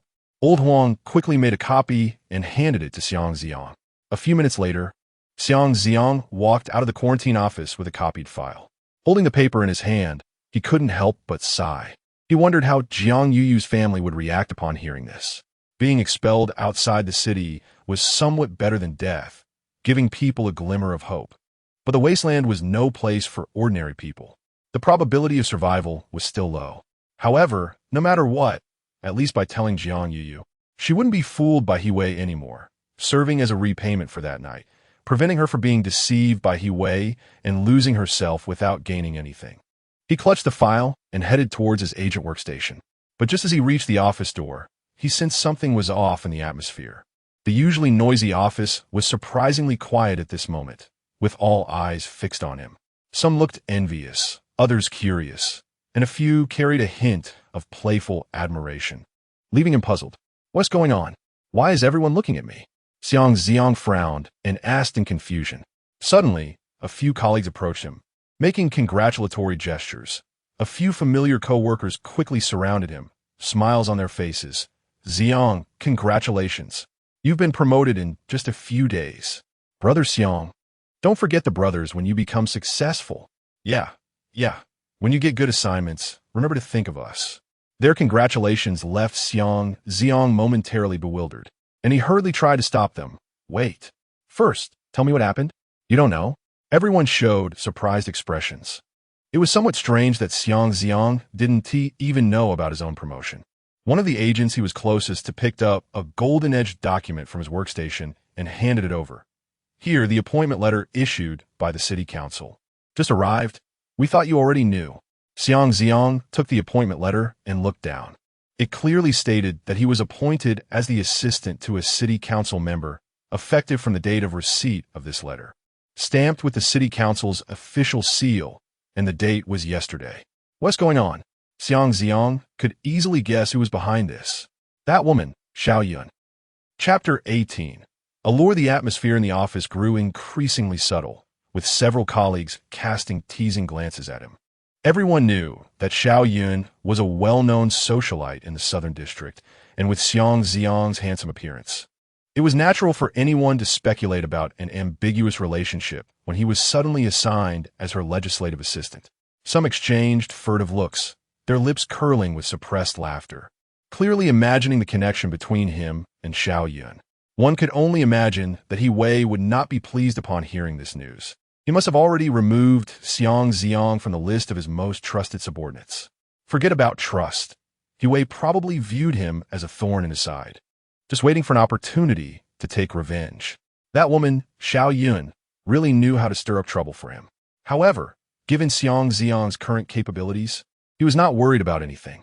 In fact, it might not be a bad idea to follow Xiao Yun instead of staying at the Public Security Bureau. But to be fair, he had to teach Xiao Yun a lesson, so she wouldn't act without consulting him again. Xiang Zi'ang could not tolerate that. Since she was doing this, he might as well take advantage of it. At that moment, a colleague in a police uniform walked in from outside and immediately spotted him, calling out loudly, "Xiang Gu, the boss wants you to go to his office right away, saying it's urgent." "Got it," Xiang Zi'ang replied. Just as he picked up the appointment letter on his desk to leave, another figure hurriedly rushed in. It was a woman dressed in a black work uniform, wearing a city council badge on her chest. She walked straight up to Xiang Zi'ang, her tone respectful yet undeniably urgent. "Assistant Xiang, the lady wants you to report to her immediately." The agents in the office instantly quieted down, then erupted into suppressed laughter, their eyes filled with mockery. This scene was truly melodramatic. It was obvious to any observer that both He Wei and Xiao Yun were calling for him. Xiang Zi'ang felt speechless. After thinking for a moment, he realized that going to see He Wei would certainly result in a scolding. No matter how he explained himself or proved he had no relationship with Xiao Yun, He Wei would no longer trust him. It could be said that once the transfer order was issued, he and He Wei had become enemies. Forget it. He might as well go see Xiao Yun. Without hesitation, Xiang Zi'ang followed Xiao Yun's subordinate out of the Public Security Bureau. Outside the door, a black sedan was quietly parked by the roadside, its body polished to a shine. The sunlight reflected off the car, giving it a cold gleam, clearly expensive and in stark contrast to the Public Security Bureau's scratched-up public vehicles. As he approached the car, Xiang Zi'ang took the initiative to open the rear door. Xiao Yun was leaning against the seat, dressed in a fitted black spaghetti strap dress that accentuated her curves, with a white mink coat draped over her shoulders, making her skin appear even fairer. Upon seeing Xiang Zi'ang get in, she looked up, her beautiful eyes glinting with a hint of playful cunning. "So, what do you think? Any surprises today?" "No surprises, but I did get a bit of a scare." Xiang Zi'ang shook his head helplessly, bent down, and settled into the car, closing the door behind him. The interior was filled with a fresh fragrance, lacking the pungent smell of gasoline and sweat typical of public buses. Only a faint scent of aromatherapy mixed with the barely there high-end perfume from Xiaoyun, which was particularly pleasant.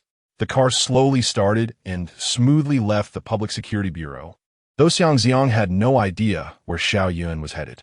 Are you really so unwilling to come with me to the inner city? I don't understand. You clearly have no family, your parents are gone, and your current position isn't that high. What exactly is keeping you here in the outer city?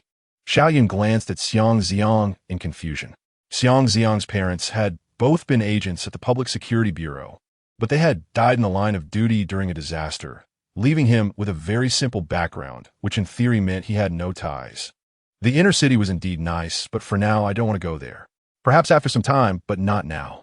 Xiang Zi'ang leaned back in his seat, his tone flat.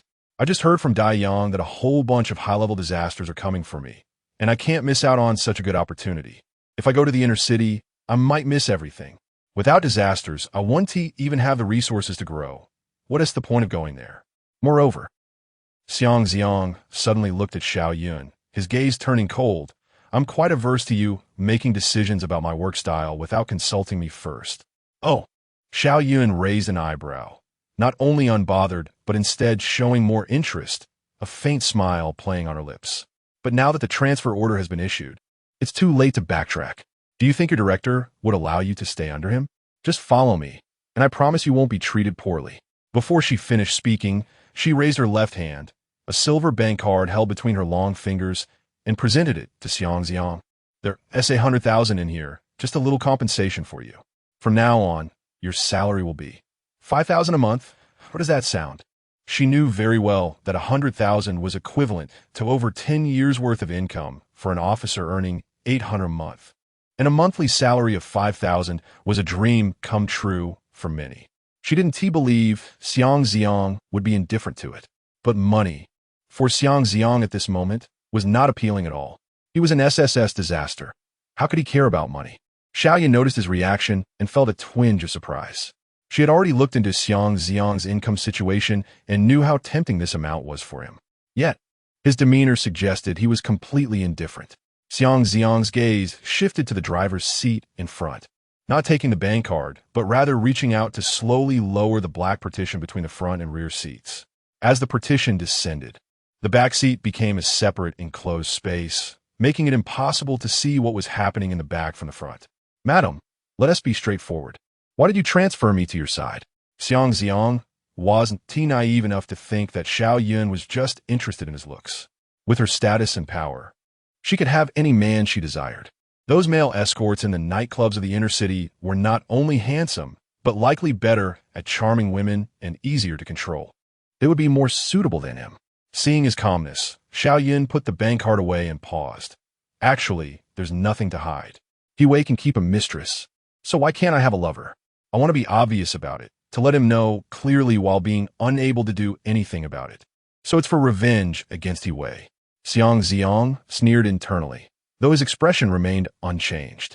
After revealing her reason, she tossed the bank card back to Xiang Zi'ang. Don't worry, as long as I'm protecting you, he won't dare to touch you, unless he wants to ruin his political future. As for what you want, money or future, I can give you both, as long as you behave. Xiang Zi'ang chuckled lightly, his gaze landing on Xiaoyun's exquisite face, his eyes showing unabashed aggression. I'm not interested in either money or a future right now. The only condition you can offer that intrigues me is you yourself. If you want me to follow you to the inner city, why not just give yourself to me? You want me? Xiaoyun's eyes widened in surprise, clearly not expecting Xiang Zi'ang to be so bold.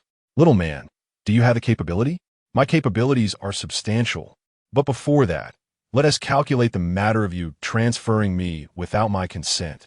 Before she could respond, he suddenly reached out, grabbing her wrist holding the handbag, and yanked her towards him with force. Xiaoyun exclaimed, her body uncontrollably crashing into Xiang Zi'ang's embrace. Her face instantly turned red with embarrassment and anger, and she instinctively tried to struggle. But when she looked up and met Xiang Zi'ang's gaze, she suddenly froze. At this moment, Xiang Zi'ang was gazing at her, his eyes deep like a whirlpool, his resolute face under the soft light in the car. exuded a captivating charm that made her heart race. Xiang Zi'ang activated the level calamity card. Enchanting Siren. Ability. Enchantment greatly enhances one's image and favorability in the target's eyes. Desire Explosion causes a sudden and explosive secretion of sex hormones in the target's body. Life Absorption absorbs the target's life energy. Physical Enhancement strengthens physical body strength. Although it was only a D-level calamity card, it was sufficient to deal with an ordinary person like Xiao Yun. As soon as the enchanting ability was activated, the shame and anger in Xiao Yun's eyes gradually faded, replaced by a kind of obsession and struggle, and her body's resistance weakened. Then, he leaned down and kissed her bright, lipstick-coated lips heavily. Chapter 19 Lesson. Xiao Yun's beautiful eyes suddenly widened, filled with shock. She couldn't believe that Xiang Zi'ang actually dared to be so bold with her. Didn't he fear that she would find someone to deal with him later? With her background, her father being the district chief of the southern area, her husband the director of the Public Security Bureau, and herself a city council member, dealing with a mere investigator was just a matter of a word. How could he be so daring? But before she could think further, Xiang Zi'ang's kiss descended, carrying a domineering aggression, yet mixed with a heart-stirring gentleness. The light in his eyes was like a whirlpool, exuding an irresistible charm that made her tense body slightly relax, stirring a feeling in her heart that she was reluctant to admit. Xiang Zi'ang slightly raised his head, giving her a moment to breathe, leaning close to her ear and blowing softly on her delicate earlobe adorned with sapphire earrings. All right, the matter of you transferring away without my consent is now cleared. Also, madam, you mentioned wanting to take revenge on Director He Wei. You wouldn't just be pretending, would you? How about really doing it? Xiao Yun was held tightly at the waist, her delicate body pressed against him, their proximity allowing them to feel each other's heartbeat. Looking at his face so close, her phoenix eyes sparkled with shame and anger, hesitation, and a subtle trace of wavering. How dare you offend me like this? Don't you fear that I will really bury you alive later? Of course I'm afraid. How could I not be? Xiang Zi'ang chuckled lightly, tightening his embrace, forcing her closer to him, their noses almost touching. But you are so tempting, I really can't resist. Besides, if you bury me, you'd have to find someone else to take revenge on He Wei. How troublesome. Why not just choose me? It's easier and saves trouble. Although Xiang Zi'ang said he was afraid, Xiao Yun did not see a hint of fear in his eyes. Instead, there was a burning heat that made her somewhat flustered. She looked at his chiseled jaw and deep-set eyes, her heartbeat quickening. Xiao Yun had never thought that one day she would be so envious of a man. With her rapid breathing, her chest rose and fell violently, creating a natural tremor that was undeniably genuine, without any artificial filler. Before she could respond, Xiang Zi'ang's kiss fell once more, carrying an irresistible force. Xiao Yun's struggles grew weaker, and she could only murmur a vague threat. You bastard! Stop! Do you believe that I will really bury you alive later? But that voice lost all threat, leaving only a soft, watery tone. Public Security Bureau. In He Wei's office, several sounds of shattering followed, accompanied by He Wei's furious curses. Bitch! He Wei's veins bulged as he smashed the last item on the table, collapsing into his leather chair, breathing heavily. Hiding in the corner, Deputy Director Ma Zhenjia cautiously stepped forward when He Wei's anger subsided slightly. Director, should you tell the district chief about this? Let him handle your wife? He Wei waved his hand and gritted his teeth. Old Xiao will be promoted to Deputy Director of the Public Security Bureau next year. At that time, I will still need him to speak for me. How can I dare to bring my conflict with that bitch to the surface now? Besides, that bitch isn't someone who listens to discipline. Just forget it. He took out a delicately packaged cigar from the drawer, used a silver cigar cutter to trim the end, and struck a match to light it. After taking a deep breath, the spicy smoke flowed from his nostrils, slightly suppressing the anger inside him. Ma Zhenjia stood silently for a moment. Then, what about that kid Xiang Zi'ang? Should we take care of him? Of course. That traitorous bastard. Tearing him into 20 pieces wouldn't be enough to vent my anger. He remembered the different look Xiao Yun had when she looked at Xiang Zi'ang, and the anger in his chest flared up again. Call over to Dongshan right now. Have him send a few people over to take care of that kid. Remember to clean up properly. Don't leave any traces so that bitch doesn't cause a scene and delay my plans. Understood. I'll get on it right away. Ma Xinjia nodded in agreement. Turning to leave when He Wei called out to him again. Wait, is there something else, Director? Ma Xinjia stopped and turned around. He Wei took a puff from his cigar, contemplating for a moment. How many people are currently detained at the isolation facility? Ma Xinjia thought for a moment. There are probably over 800 people now. 800, coupled with the more than 4,000 previously used as consumables. It should be enough. He Wei exhaled a smoke ring, his voice low. Have Dongshan send the items back. We'll complete the final stage in the isolation facility. After hearing He Wei's words, Ma Xinjia hesitated. Director, I don't understand. Why do you insist on becoming an extraordinary being? The administrative system has always tried to avoid extraordinary beings entering and has chosen to categorize them into a separate system for easier management. Don't you want to continue to rise after becoming one? He Wei leaned back, propping his legs on the desk, and closed his eyes to enjoy the aroma of the cigar for a moment before slowly speaking, his voice tinged with sarcasm. Xinjia, do you really think the joint government is afraid of extraordinary beings losing control? That's why they push them away? Ma Xinjia was taken aback. Isn't that so? It was at first. He Wei opened his eyes, his gaze cold. In the early years, there were few extraordinary beings, and power was in the hands of ordinary people. They feared the power of extraordinary beings threatening them, so they deliberately propagated that the nature of extraordinary beings can become twisted in power, can lose control, framing extraordinary beings as dangerous elements, then stuffing them into special operations and special forces, far from the core of power. But what about later? With the increasing disasters, the number of extraordinary beings grew. But those who dared to attempt to merge disaster cards were all the lower and middle class people who weren't afraid of death. Those in power wouldn't dare risk their lives. However, all of this has changed now. As Ma Xinjia listened to He Wei's words, his brows gradually furrowed. And when He Wei spoke that last sentence, he instantly raised his eyebrows. Changed? Yes, because we have now found a way to harness the power of disasters with minimal risk. That is, using living people as consumables.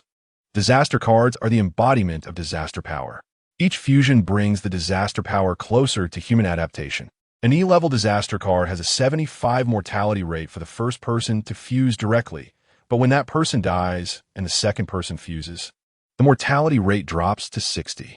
This continues, and by the time the 10th person fuses, the mortality rate is only 6. A B-level disaster card has a 99 mortality rate for the first person to fuse, 96 for the second person, until the 100th person dies, and the mortality rate is only 14. The more Ma Xinjia listened, the more shocked he became. He Wei's words were truly astonishing.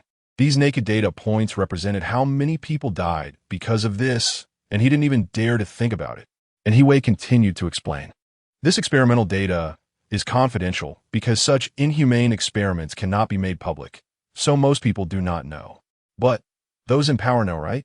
Once they learned that they could control disaster power in this way, do you think they could resist? One person can't resist, two people can't resist. And now, among the powerful in the inner city, who knows how many have secretly become extraordinary beings? He Wei sat up straight, his eyes blazing. Xinjia, think about it. In the future, who will hold power? Ordinary people or extraordinary beings who master disaster power? If you really think about it, the ideology of a new moon society is indeed correct. The old humanity that cannot adapt to the new era should be eliminated. Ironically, those who initially proposed the idea were expelled from the city and became public enemies of humanity, while now those in the inner city are following their path. Heh. At the end, he didn't forget to add, "Don't worry, once my plan succeeds, I will help you too. It won't be long before you can also become an extraordinary person." At this moment, Ma Zhan's heart was naturally filled with shock. And even when He Wei mentioned him last, his mind was in a daze. "I understand, Director. I'll go handle my business now. Go ahead. And don't forget to have someone take care of that kid Xiang Zi'ang." A black sedan slowly stopped at the street corner. Xiang Zi'ang pushed open the car door and got out, instinctively smacking his lips. The sweet taste of lipstick still lingered on his tongue, with a hint of enticing greasiness. However, he didn't leave right away. Instead, he closed the car door and used the window as a mirror, wiping the lipstick from the corner of his mouth with a tissue. After confirming that his mouth was clean, he walked around to the other side of the car and slightly bowed. "Madam, see you later." Xiaoyan did not get out of the car, still elegantly leaning against the back seat, her phoenix eyes glaring at Xiang Zi'ang, standing outside through the rolled-down window. "Don't say I didn't warn you. If you don't stick with me in the outer city, with Yi Wei's temperament, he won't let you off easily. Are you sure you don't need my protection?" "Don't worry, madam, I'm still quite confident." Xiaoyan looked at him deeply, as if she wanted to say something more, but in the end, she just lightly nodded, signaling the driver to start the car. The window slowly rose, and the black sedan quietly merged into the flow of traffic, quickly disappearing around the corner. After Xiaoyan left, Xiang Zi'ang turned around and walked towards the community where his home was located.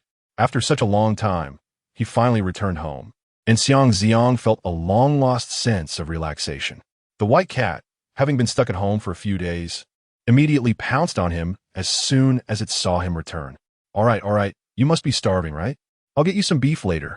Xiang Zi'ang patted its head, opened the fridge, but there wasn't much to eat, so he could only take out a box of milk to temporarily feed the white cat. Then he took out his phone, snapped a picture of the list he had copied from the quarantine office, and sent it to Jiang Yuyu, informing her about the possibility that Yi Wei had deceived her. After all, having taken her first night, Xiang Zi'ang could only help her to this extent. At the Public Security Bureau, Yi Wei had just finished dealing with some matters when his phone rang. Seeing that it was Jiang Yuyu calling, his eyes immediately brightened. He had been holding back his frustration for days, ever since Xiaoyan got married. She hadn't let him touch her, and he had secretly been looking for mistresses outside, with Jiang Yuyu undoubtedly being the best among them. Young, docile, and a bit naive, she was much more likable than Xiaoyan, who was so proud. Although he was quite angry that his nephew had gotten ahead of him, he didn't care that much about it. It wasn't like he was going to marry her. It was just for fun. Virginity wasn't particularly important as long as she wasn't a woman of the night. He was even contemplating whether to call Jiang Yuyu out tonight for some relaxation, and then come home late, just saying it was for work. After all, Xiaoyan and he didn't have a good relationship, and it was better to keep things under wraps. "Yuyu, why are you suddenly calling me? Do you miss me?" Yi Wei squeezed his voice to sound gentle, his face wrinkling up like a withered flower. But the next moment, his expression changed drastically. However, Jiang Yuyu's voice on the other end was filled with obvious questioning and grievance, causing Yi Wei's smile to freeze instantly, his expression darkening little by little. After listening to the content of the call, he slammed the table angrily and shouted, "What do you mean I deceived you? Nonsense. Who's been talking nonsense in front of you? I'm the director of the Public Security Bureau. What I say is the truth. Yuyu, don't listen to outside instigations. Trust me. Hello. With a bang, Yi Wei slammed his hand on the table, splashing tea all over. "Lucien, go call Lucien to me. Right now." Immediately, Lucien was the head of the quarantine office. In less than 2 minutes, Lucien rushed in, panting and looking nervous. He had heard downstairs that Yi Wei was furious and was already worried. "Director, what do you need me for? I ask you, has anyone come to the quarantine office to check the files these past few days? Especially someone named Jiang from Minkong community." "Jiang Yong." Yi Wei glared at Lucien, his eyes burning with anger, and after a long time finally remembered Jiang Yuyu's father's name. Seeing Yi Wei looking quite terrifying, Lucien felt a bit scared and quickly tried to recall, there haven't been many people checking files lately. "Oh, right. An agent named Xiang came this morning. It was him. He asked Lao Huang to help check on someone. I was right there organizing files and clearly heard him say he wanted to check Jiang Yong, and that person was quarantined 4 months ago." The office of the quarantine office was small, and when Xiang Zi'ang was speaking, Lucien had heard it and greeted him, leaving a deep impression. That little brat again. Yi Wei was so angry he kicked the office desk. Not only was Xiang Zi'ang suspected of being involved with his wife, but now he had also ruined his mistress. Yi Wei was practically about to explode. "I will. Definitely peel your skin off. Chop you into 80 pieces." Chapter 20 review the next morning. Xiang Zi'ang arrived at the district government on time.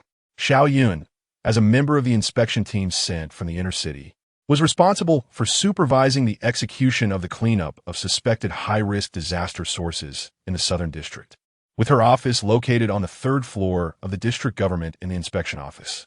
When he pushed open the office door, Xiao Yun was sitting behind her desk, flipping through documents. Unlike her usual appearance in a cheapao that exuded elegance, today she wore a white shirt paired with a black split pencil skirt, with a white lace scarf tied around her neck, which removed some of the luxurious languor and added a touch of professional OL's competence and elegance, exuding a mature charm. Zi'ang, come here.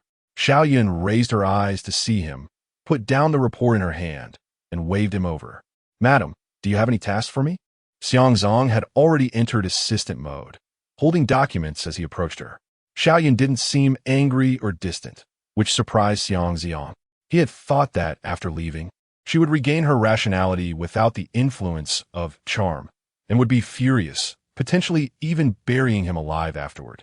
It seemed that not only was his worry unnecessary, but also that taking down this mature woman seemed quite easy. Don't call me madam, it sounds unpleasant. Then, should I call you Counselor Xiao?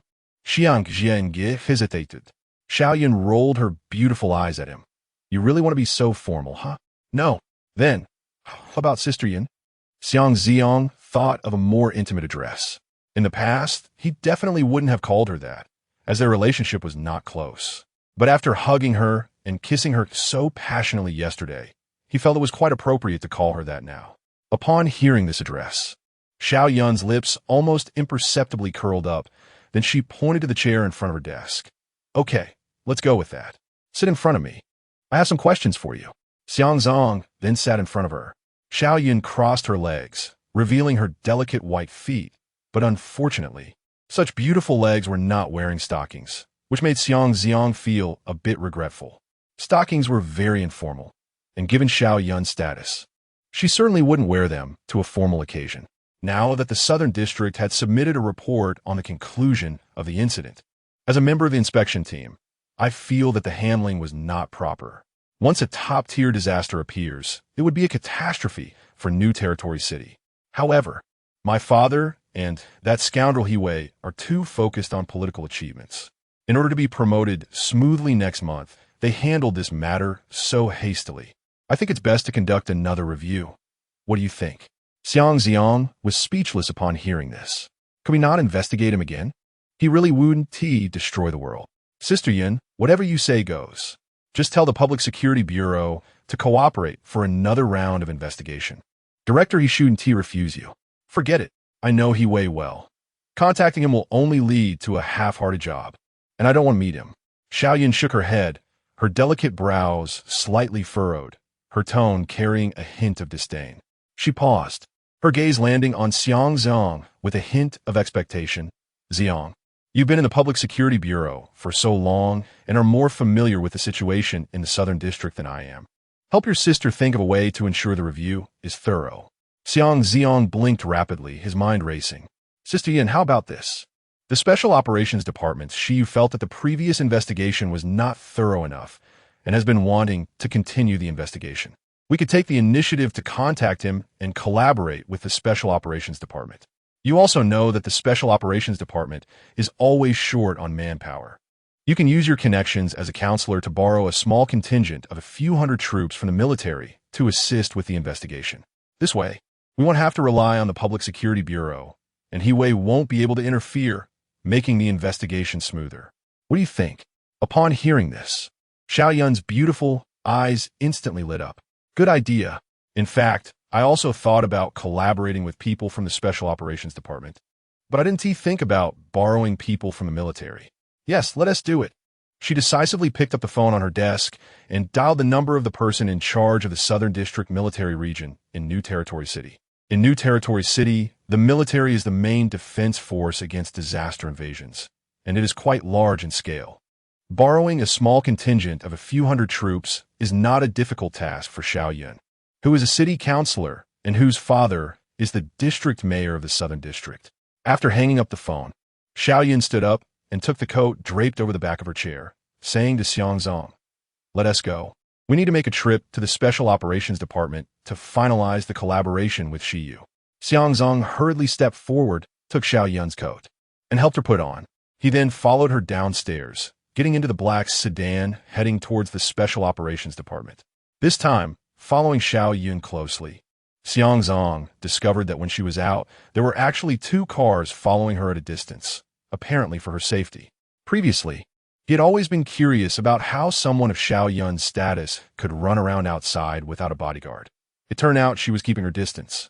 She was naturally very welcoming upon Xiao Yun's arrival. When he learned that Xiao Yun wanted to collaborate with the Special Operations Department and borrow troops from the military for the review, a clear excitement appeared on his face. He had been frustrated by the hasty conclusion of the previous investigation, and now, with Xiao Yun's support, he could finally investigate thoroughly. He immediately began to share the locations he believed had been overlooked in the last investigation. Counselor Xiao, last time, based on the results predicted by that gentleman, we investigated Minghu community, but I suspect we did not uncover the real source of the disaster. High-level disaster sources can control their own pollution, and that disaster could have left the community before our investigation, which is why we didn't find it. So this time, we must clarify and conduct a thorough investigation. I plan to go to Minghu community again tomorrow to question the residents about who visited their homes during those days, who they entertained, and when they left the community. Upon hearing Shiyu's suspicions, Xiao Yun found his words very reasonable. If that top-tier disaster had indeed been overlooked, it was likely because, as Shiyu said, it had just left before the investigation, which is why it wasn't uncovered. After all, the foresight of that seer in the inner city had never been wrong in so many predictions. If it weren't for the high cost of each foresight, Xiao Yun would really want to ask again. Xiang Zi'ang's heart skipped a beat upon hearing this conversation. This Shiyu is really clever. He managed to find a loophole like this.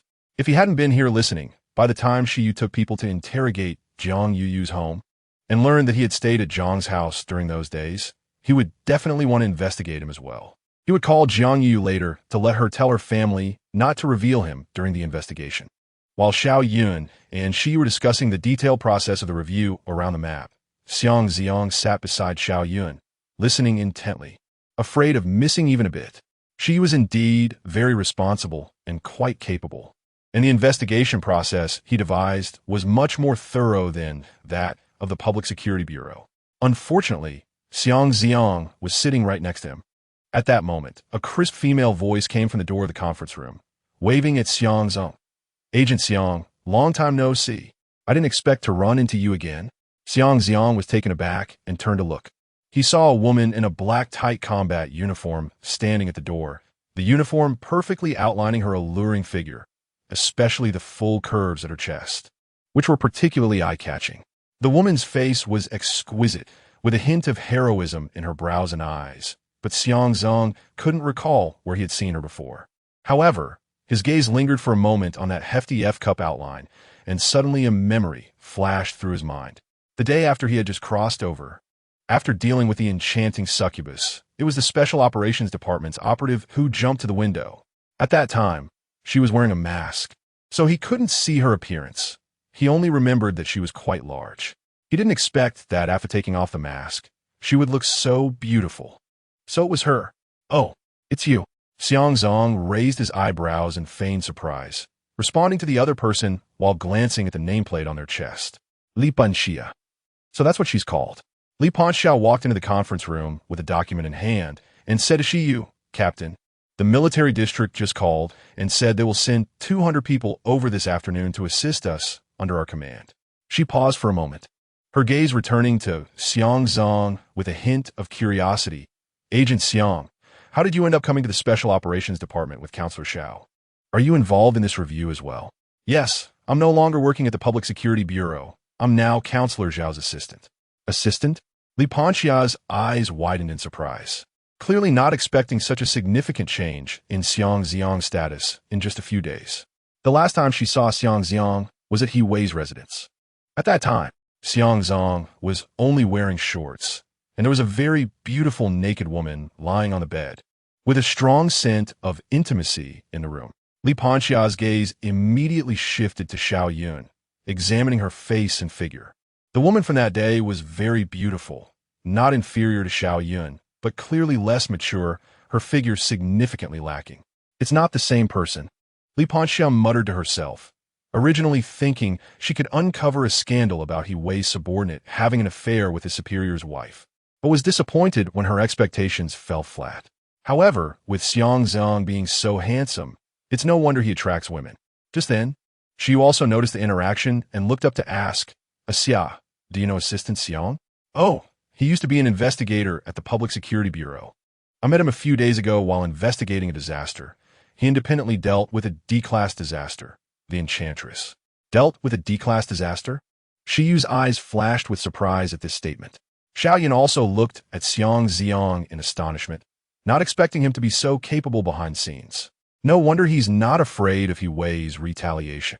"Are you an extraordinary person?" She scrutinized Xiang Zi'ang carefully and suddenly asked. "No." Xiang Zi'ang quickly shook his head and explained, "At that time, the Enchantress had just mutated and was still very weak. So I took advantage of that and shot her dead." "Is that so?" She nodded, taking another careful look at Xiang Zi'ang. "Being able to handle a newly born disaster alone proves you're quite exceptional. It's a good thing you're not working at the Public Security Bureau anymore. That place is a mess, and you'd only get buried there." His dissatisfaction with He Wei was evident in his words, and Xiao Yun did not refute it. By the time the discussion was over and they waited for the military personnel to arrive, it was already 8 p.m. Only then did Xiao Yun and Xiang Zi'ang leave the Special Operations Department. Once in the car, free from work constraints, her lazy noblewoman aura immediately resurfaced, and she relaxed against the back seat. "I'm exhausted after a whole day." Xiao Yun stretched her slender waist, her skirt riding up slightly with the movement, revealing a portion of her fair calf, the curve making Xiang Zi'ang's heart stir. She seemed completely unconcerned about the exposure, even as if intentionally displaying it, lightly caressing the edge of her skirt with her fingers, her gaze carrying a hint of lazy amusement as she looked at Xiang Zi'ang. Xiang Zi'ang smirked and turned to her. "Do you want me to give you a massage? You tried my technique a few days ago, didn't you? What do you think?" "Oh, is that so?" Xiao Yun tilted her eyes and gave him a roll of her eyes. "You little rascal. Are you using massage as an excuse to take advantage of your elder sister?" "How could that be?" Xiang Zi'ang immediately put on a serious expression, spreading his hands. "I'm just looking out for you, wanting to help you relax, purely out of concern from an assistant to his superior, nothing else." Xiao Yun lightly huffed, clearly not taking his seriousness to heart, but still lifted her leg slightly, resting her high-heeled foot gently on Xiang Zi'ang's leg. Xiang Zi'ang looked at the delicate high-heeled shoe on his leg, reached out to gently hold Xiao Yun's ankle, and softly kneaded the muscles around it while asking, "Is this pressure okay? Is it too light?"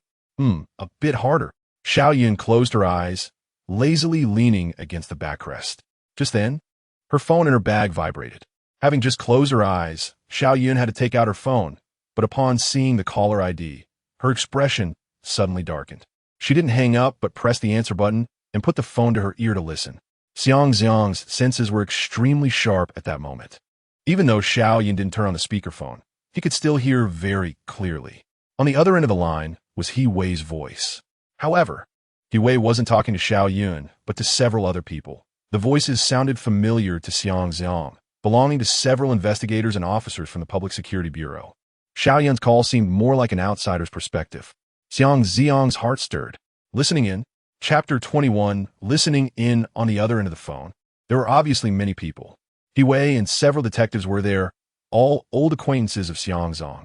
Besides their voices, there were faint sounds of singing and dancing. Somewhat chaotic. However, Xiang Zi'ang understood clearly, as he often went to that place when he followed He Wei before. It was a nightclub in the Southern District, Zuinju KTV. This KTV was the largest in the Southern District, and those who could afford to go there were the best in the area, with He Wei as their protective umbrella. At this moment, Xiao Yun noticed that the strength of Xiang Zi'ang's massage had weakened. She glanced at him and found that his attention was also on this side. After thinking for a moment, she switched the call to speakerphone. The sound suddenly became louder. "This is a subordinate of mine," she explained to Xiang Zi'ang in a low voice. "He is a D-class extraordinary being, and his disaster power is the D-class explosive bat. This ability can not only attack using sound, but also transfer sounds within a certain range, making it suitable for eavesdropping." "I see," Xiang Zi'ang said, finally understanding what was happening. Such a covert ability. It was truly hard to guard against. It seemed he had to be more cautious in the future to avoid being targeted by others. On the other end, Wei's voice rang out. Zhanjia. Have you found the person I asked you to look for? Ma Zhanjia. Don't worry, Chief, the person is already here. They will act tonight. Just wait for good news. Wei. Is it reliable? Don't mess this up for me. Ma Zhanjia. Absolutely no problem. They said they sent 2 D-class assassins. That should be more than enough to handle Xiang Zi'ang. Wei. That's fine. By the way, don't kill him. Bring him to me alive. I want to kill him myself, or I won't feel satisfied. Xiao Yun then glanced at Xiang Zi'ang. How about it? Don't go out alone these days. Stick with me to avoid danger. Okay. Xiang Zi'ang did not refuse. Wei was actually looking for extraordinary beings to kidnap him? Just 2. Who does he look down on? By the way, once I deal with those 2 D-class extraordinary beings, will Wei call more extraordinary beings to kill me? It seems I can let Wei help me gain experience. The eavesdropping continued, and this time it was Jiang Yuyu's voice. Wei. That bitch Jiang Yuyu actually dared to refuse me. Lao Zhao. Take people to her house tomorrow, check it casually, and then say her family has been contaminated and throw them into quarantine. I want that bitch to kneel down and beg me. Zhao Zhiwei. Don't worry, Chief. I'll take care of it. Wei. When I'm tired of playing, I'll throw her here to be on display for everyone to play with. Crowd. Cheering sound.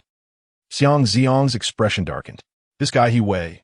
It wasn't the first time he did such a thing. The authority of the Public Security Bureau was too great. Ordinary people had no way to resist them. A mere accusation of contamination could ignore everything, allowing them to manipulate ordinary people at will. There had been some beautiful women who caught Wei's eye in the past. Those who dared to refuse didn't end well. However, it was fortunate that he could work with the Special Operations team now, and with Xiaoyan backing him up, plus his own strength, he wasn't afraid of Wei's tricks, whether in public or behind the scenes. But before he could fully relax, a voice from the phone made Xiaoyan's face instantly turn pale. Wei's voice came through. Go. Bring Xiao Lu and Bing Bing here to cool me down. I've been holding in a lot of anger these past few days. I can tolerate that annoying woman at home, but I finally found a girl I liked. And that little brat Xiang Zi'ang messed it up for me. Damn it. Li Hui. Chief, don't be angry. I'll call them right away.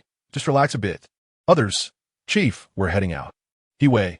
Everyone enjoy yourselves. Come back at 11 to drink together. Xiang Zi'ang knew both Xiao Lu and Bing Bing. After all, he often went to that KTV with Wei before.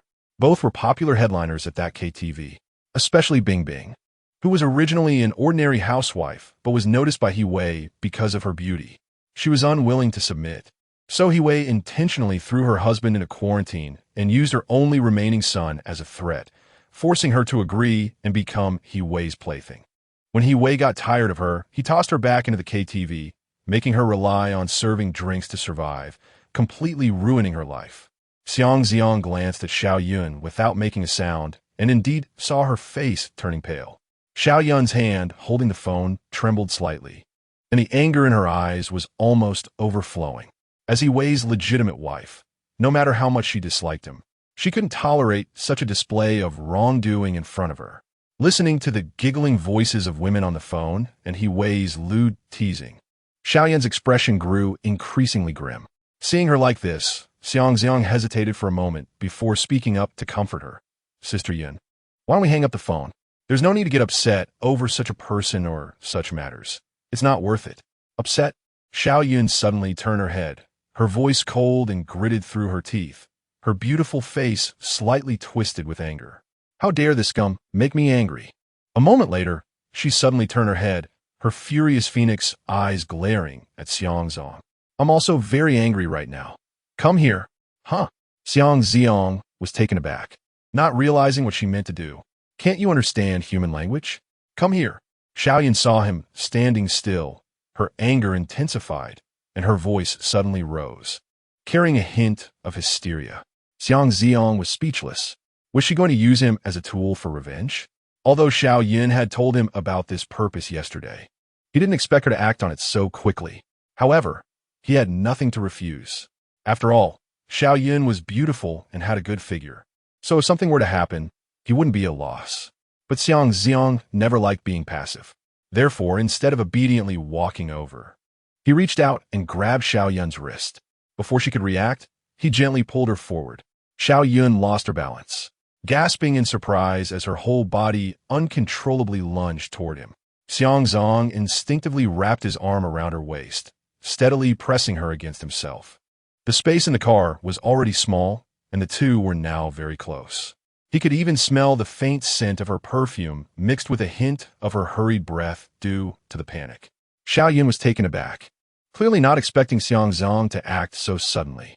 The anger in her eyes faded slightly, replaced by a mix of astonishment and confusion. "W, what are you doing? Didn't the lady ask me to help you? I'm helping you right now." Chapter 22 Addiction. In the luxurious private room on the top floor of the Zhuanzhou KTV, smoke swirled, and the ambiguous lights tinted everything with a lavish hue.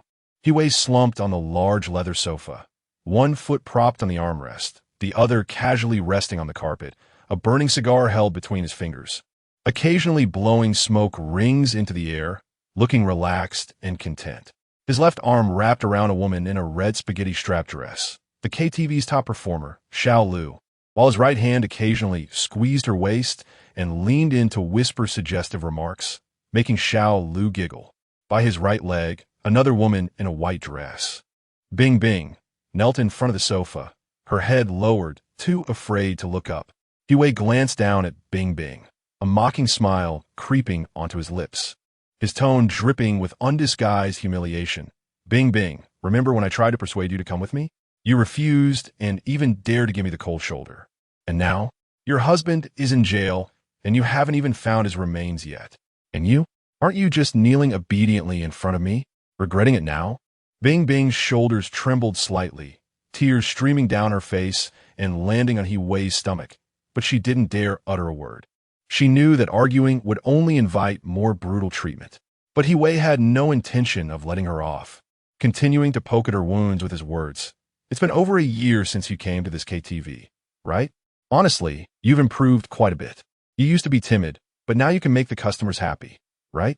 If it weren't for me giving you this opportunity, would you have learned any of this?" He paused, deliberately emphasizing his words. "What a pity. Your husband won't get to see it. By the way, I remember you have a 5-year-old son. What's his name?"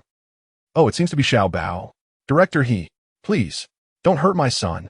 Upon hearing the word son, Bing Bing finally couldn't hold back. Suddenly raising her head, her face streaked with tears, her voice pleading as she cried, "I beg you, I'll do whatever you say. Just don't hurt Xiao Bao. Please. Who told you to look up?" He Wei's expression darkened, and he raised his hand to slap Bing Bing, the sharp sound echoing painfully in the private room. Bing Bing's cheek instantly turned red and swollen.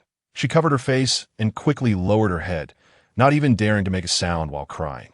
Seeing Bing Bing's submissive demeanor, He Wei felt a surge of intense satisfaction. This is the taste of power, to trample on others' dignity and make everyone bow to him. He took a deep breath, savored the cigar again, slowly releasing the smoke, relishing the lingering aroma in his mouth and nose. If all goes well, he would be promoted to district chief next year, gaining even more power and control. However, just thinking of Xiao Weihua made him frown. He still had to rely on Xiao Weihua as a backer, and naturally, he had to endure his daughter, Xiao Yun.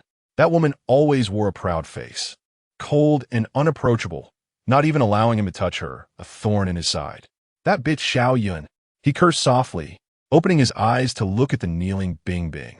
In a daze, his thoughts began to drift, the figure before him gradually overlapping with Xiao Yun's image.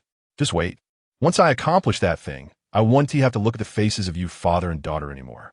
At that time," a cruel smile crept onto his lips, "I will definitely throw you into this KTV, making you kneel and serve others every day. Let us see if you dare to put on that ugly face again." Hearing this, Xiao Lu quickly leaned in to flatter him, rubbing his shoulders. Her voice sweet and coy. "Director, you will definitely rise higher and higher in the future. Miss Xiao is not worthy of you. By then, what kind of woman would you not want?" He Wei chuckled proudly, pressing the cigar into the ashtray, grasping Xiao Lu's chin, and looking at her fawning expression. His smile became even more arrogant. Xiao Yun, who was held in Xiang Zi'ang's embrace, was startled. Although she was currently enraged, she still keenly captured fragments of He Wei's words from the tapped phone. Xiang Zi'ang, equally puzzled, pulled away from her embrace and questioned, what did he mean by that thing? Xiao Yun remained silent, her delicate face shifting between emotions, a hint of gloom in her expression. Although she didn't know what He Wei was referring to, the fact that he said such things about throwing her away to be a prostitute infuriated her completely. That bastard He Wei. Once I bring this recording to my father, I want to see how you continue to climb up relying on a Xiao family. As her words fell, she seemed to want to vent her inner fury, suddenly reaching out to wrap her arms around Xiang Zi'ang's neck and kissing him fiercely. Faced with this angry woman, Xiang Zi'ang didn't know how to comfort her, so he gently raised his hands, wrapping them around her waist, holding her securely in his embrace. The warmth of his palms transmitting through the fabric, offering silent solace. He could sense the fragility hidden in Xiao Yun's eyes. Everyone envied her noble birth, being a high-status lady, but no one knew that even her marriage was not her choice, married to a scum like He Wei, and she could only use her strength to disguise herself, not allowing others to see her soft heart. Her pride wouldn't allow anyone to look at her with pity. In the moment their lips touched, the anger in Xiao Yun's phoenix eyes gradually faded, replaced by a complex emotion. She opened her eyes, gazing at Xiang Zi'ang, who was so close to her. His eyes were deep, and his handsome features appeared even more captivating in the dim light of the car, allowing her to momentarily forget the troubles brought by He Wei. She suddenly began to understand why several acquaintances in the inner city, like her, either held high positions or had outstanding backgrounds, secretly chose to keep a few young men. It turned out that some could really make one so infatuated and indulgent. No, Xiang Zi'ang was even more handsome than those young men, coming from the Public Security Bureau, exuding a masculine energy, and with his pure nature. He attracted her even more. Just then, more unbearable sounds came from the tapped phone, clearly indicating that He Wei had begun to indulge himself. Xiao Yun's cheeks flushed slightly as she leaned closer to Xiang Zi'ang's ear, her breath fragrant, her eyes sultry. Let sister see your abilities. If you can't compare to him, sister might have to change assistants. Hearing this, Xiang Zi'ang's lips curved into a confident smile. Don't worry, I won't disappoint you. He was quite satisfied with his body after crossing over. He had tested it with Jiang Yuyu on the day he crossed over. It was definitely not just for show. Oh, little brother, don't be overconfident. Xiao Yun raised an eyebrow, her fingertips lightly tracing over his chest, her tone teasing. Sister hates men who boast the most. Whether it's boasting or not, you'll know once you try. Chapter 23 Surveillance. At the same time, inside Xiang Zi'ang's rental apartment, two sneaky figures were pressed against the door crack, carefully pushing open the slightly ajar door. The room was pitch black, with only a few scattered rays of moonlight streaming in from outside, barely outlining the furniture's contours. Blousy, your lock-picking skills are impressive. You got it open so quickly. One of the tall and thin men whispered, his tone carrying a hint of admiration. Of course, the short and chubby man, nicknamed Blousy, proudly patted his waist tool bag. Back when we were in the East District, they called me Golden Finger. There's no lock. I can't open. This little door is a piece of cake. All right. Stop bragging. Let's see if anyone's in here. The tall man pushed Blousy, and the two of them tiptoed into the living room without turning on the lights, fearing to disturb the neighbors and, more importantly, to expose themselves prematurely. After confirming that the room was silent and still, they casually sat down on the sofa. Then they took out cigarettes, lit them, and started chatting idly in the dim light of the embers. That kid still hasn't come back. Well, he gets home tonight. It'll be his death day. But speaking of which, ISNT, that kid part of the Security Bureau? Why would that director, he want to kill him? Seems like that kid got involved with the director's wife. Hey, that kid really deserves to die, daring to mess with his boss-ass woman? As they chatted, they suddenly noticed two glowing points appear in the darkness, like stars in the night sky, slowly moving towards them. Hey, Blousy, do you see that? Is that something? The tall man noticed first, his heart skipping a beat as he reached for the dagger at his waist. Blousy squinted at it for a moment, and then sighed in relief. Oh, I thought it was something else. It's just a cat. Probably belongs to that kid. Look at those bright eyes, it scared me. When the two glowing points came closer, they could see clearly in the light of their cigarettes. It was indeed a snow-white cat with black stripes, its fur fluffy and its amber eyes shining astonishingly in the dark, like two little lanterns, lazily circling around the sofa. "Let us kill it, so it doesn't make a racket later." One of them stood up, ready to take out the white cat. But just as he took 2 steps, the white cat suddenly stopped, and a faint golden light enveloped it. In the glow, a massive tiger apparition slowly emerged, and the roar of the tiger made the glass cups in the living room tremble slightly. Before the tall man could react, the white cat flickered, turning into a streak of white light, and the giant paw of the tiger apparition came crashing down, too fast for anyone to see the movement clearly. All they heard was a muffled thud. The tall man's head burst open as if struck by a heavy hammer, blood and brain matter splattering everywhere. This scene left the other accomplice dumbfounded. An extraordinary cat?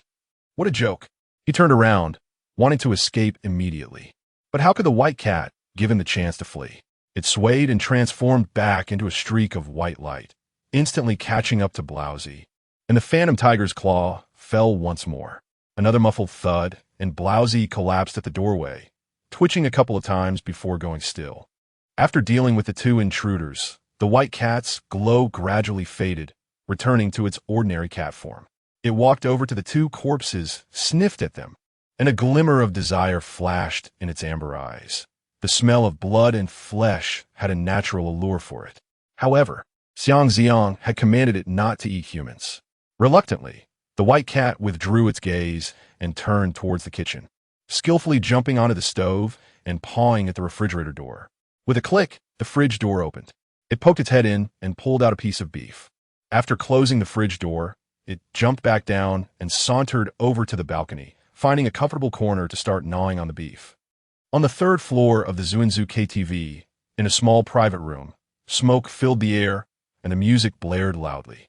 Xiang Zi'ang was half reclining on the sofa, holding a dancer in a sequined short dress in his arms, one hand holding a drink and the other pinching the dancer's waist, happily pouring her drinks.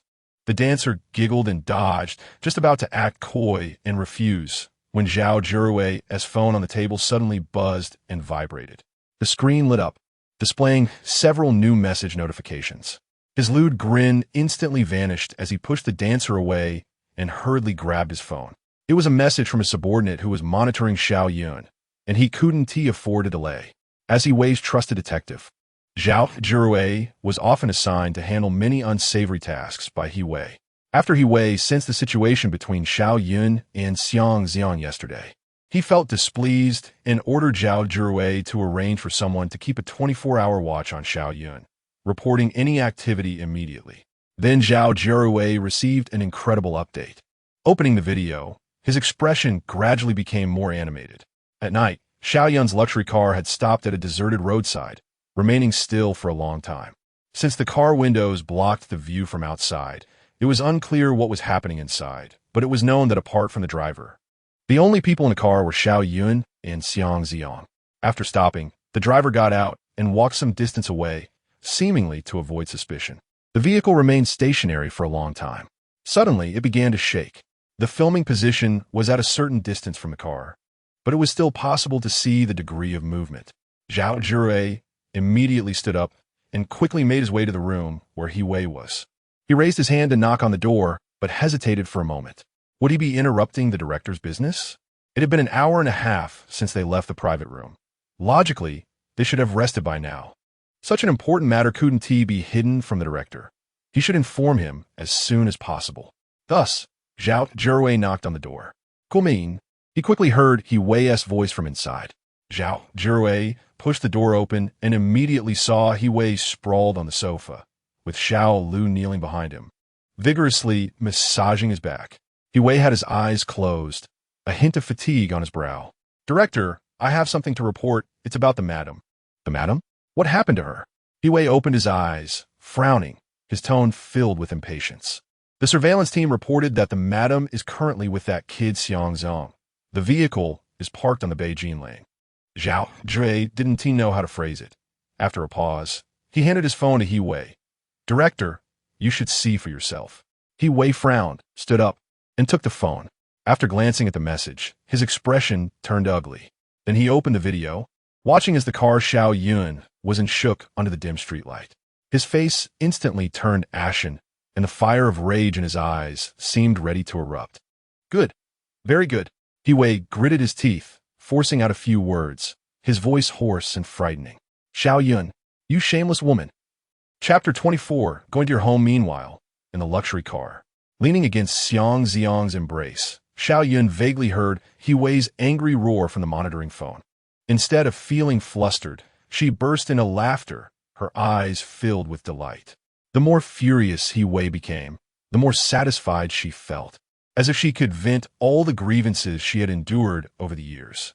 However, Xiang Zi'ang felt somewhat uneasy. So, he was being monitored too? Yunya, why don't we head back first? It's getting late. Xiang Zi'ang glanced at the time. It was already 10:40 p.m. What is there to go back to? Xiao Yun tilted her head up, her gaze filled with a stubborn provocation. Since he had someone watching, let him watch to his heart's content. As she spoke, she actually raised her hand towards the car window button, clearly intending to roll it down and deliberately let the watcher see more clearly. Seeing this, Xiang Zi'ang quickly grabbed her wrist, stopping her action. This woman was truly reckless, but he didn't have a habit of letting others spy. However, he and T expected that Xiao Yun hadn't let He Wei touch her even after getting married. It was quite a lucky break for him. Thinking this, he looked at the woman in his arms with a hint of pity. On the surface, Xiao Yun seemed strong, but essentially, she was just a pitiful person trapped in the cage of marriage, forced to resist in such extreme ways. Yin Jia, don't be stubborn. Xiang Zi'ang's voice softened, gently patting her back. I'll take you home. You should rest early. Not going. But Xiao Yun buried her head deeper. Her cheek pressed tightly against Xiang Zi'ang's solid chest, feeling his warm body heat and strong heartbeat. Her eyes filled with rare comfort. She suddenly remembered her best friend once said she disliked superficial pretty boys and preferred strong men instead. She hadn't understood back then, but now she realized that her friend liked men like this. And Xiang Zi'ang happened to have both traits, good-looking and physically strong. If she took him to the inner city, he would probably mesmerize all those wealthy ladies. At this moment, Xiao Yun gazed at Xiang Zi'ang with flirtatious eyes. Her lipstick smudged on him, but the base color remained vibrant. She gently grasped Xiang Zi'ang's collar, her voice sultry. Good brother, I really didn't misjudge you. Compared to you, yes, just a waste. From the sounds heard through the monitoring, He Wei's pathetic performance was utterly outclassed by Xiang Zi'ang. The more of a failure He Wei appeared, the more she despised him, and the thrill of revenge grew stronger. The angry shouts from He Wei on a monitoring phone continued intermittently, filled with provocation and rage. Yet, as Xiao Yun listened to this impotent fury, the smile on her lips grew more pronounced. Watching He Wei's frantic state was more satisfying than any entertainment. After a while, He Wei's subordinates gathered again, starting to drink and chat, enjoying themselves. Xiang Zi'ang and Xiao Yun kept monitoring, but didn't hear any valuable content, just idle chatter or secrets they already knew. The matter that Xiang Zi'ang was most concerned about, which He Wei had previously mentioned, something that could put him above Xiao Yun and Xiao Weihua, had not been brought up again. Xiao Yun would likely notice this, but just based on what He Wei had said earlier, taking it to old man Xiao Weihua would probably be enough to get He Wei into serious trouble.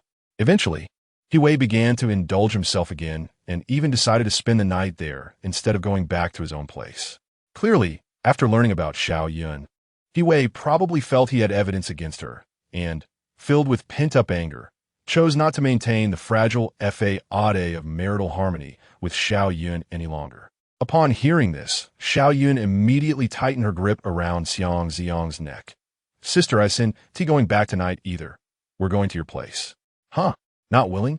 Xiao Yun raised an eyebrow, her phoenix eyes slightly glaring. No, willing.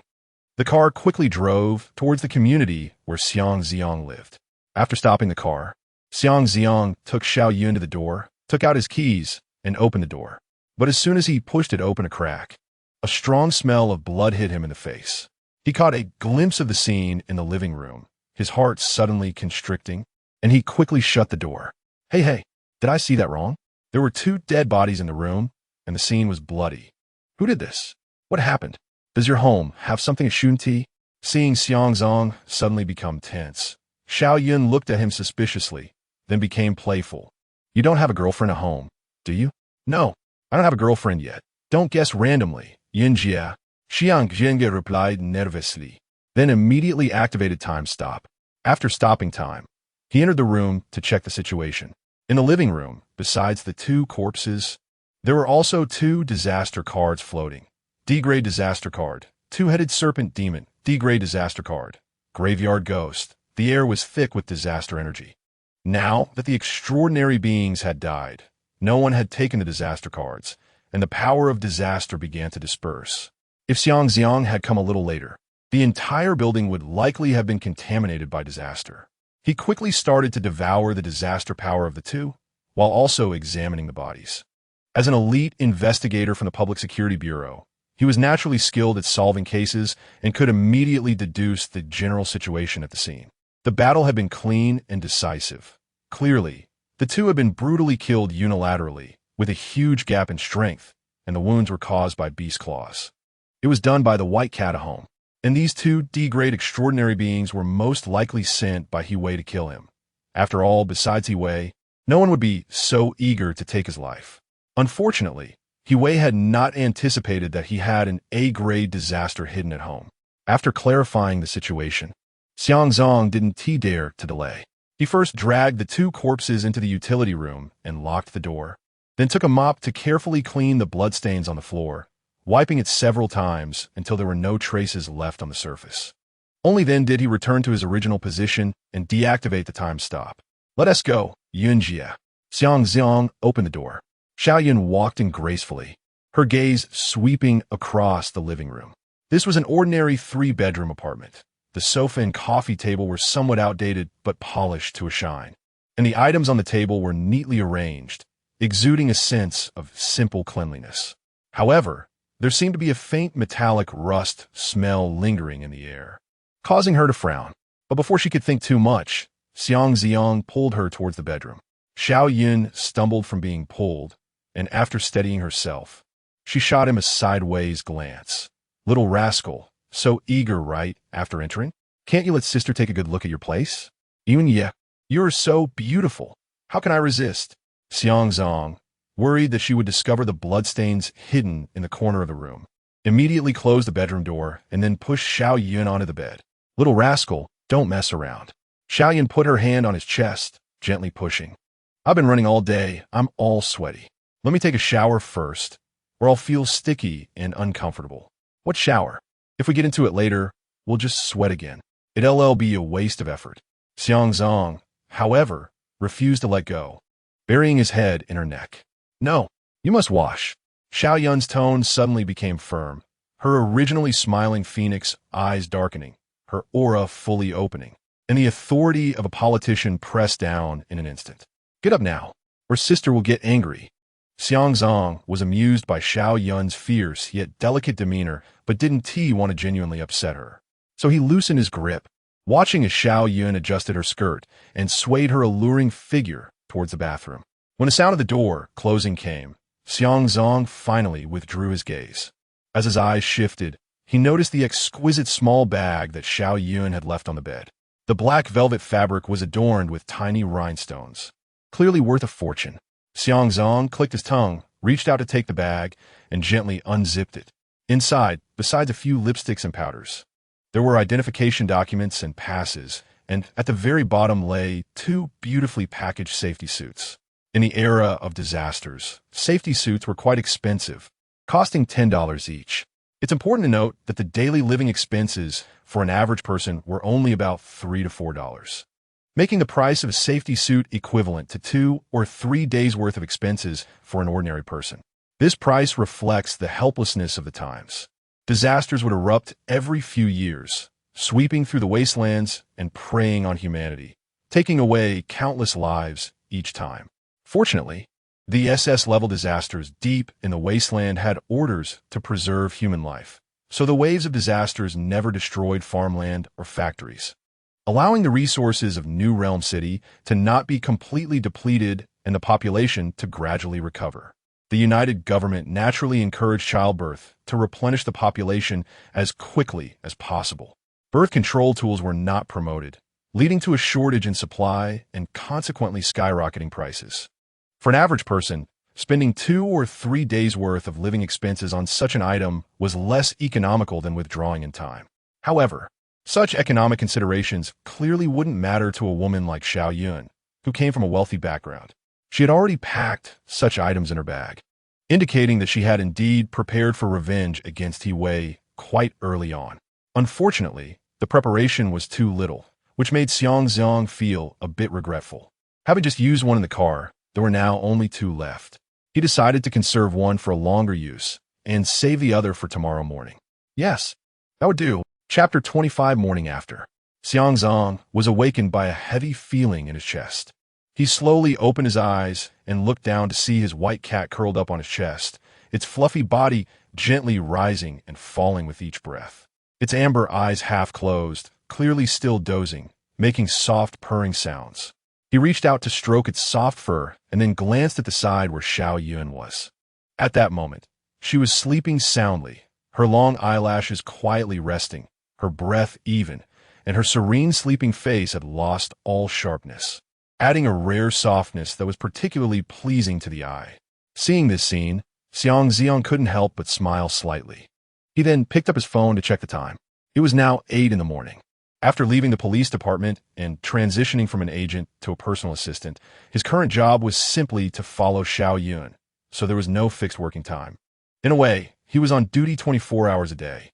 Just as Xiang Zi'ang decided to lie down a little longer and enjoy this rare moment of peace, he noticed a message on his phone.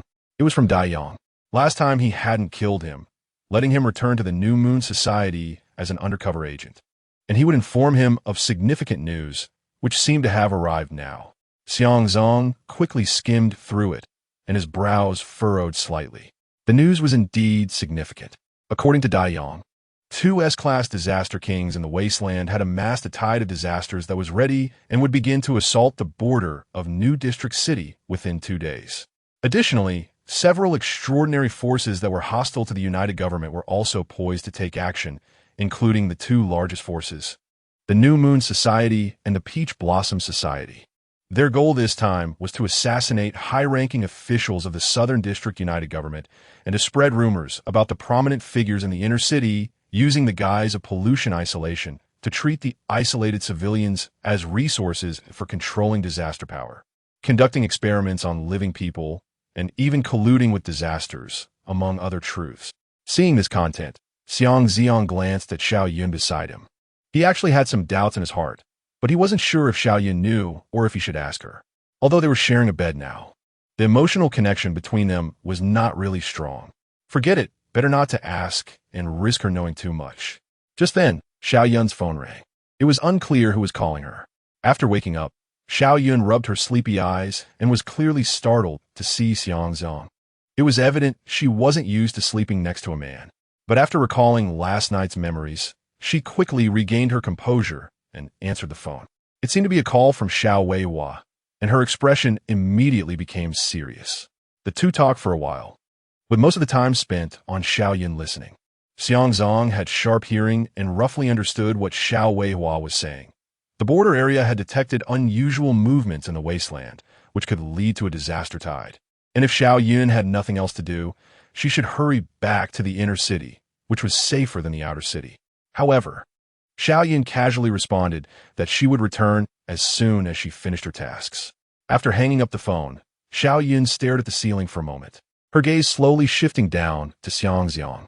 More precisely, it fell on a white cat in his arms. You have a cat? It's really beautiful. She reached out to pick up the white cat, placing it on her chest and stroking it for a while. The delicate fur felt very comfortable, and its appearance was excellent, rivaling the pets of her affluent friends. The white cat, possessing a semblance of human intelligence, naturally did not show any unusual behavior at this moment and behaved like a normal cat, even rubbing against Xiao Yun's palm in a docile and clingy manner. What's its name? Xiao Yun asked while petting the cat. It's called Kai Bai. Xiang Zi'ang recalled the name Jiang Yin had casually given before and said it without much thought. Meow. The white cat immediately protested with a disgruntled sound, a hint of disdain flashing in its amber eyes.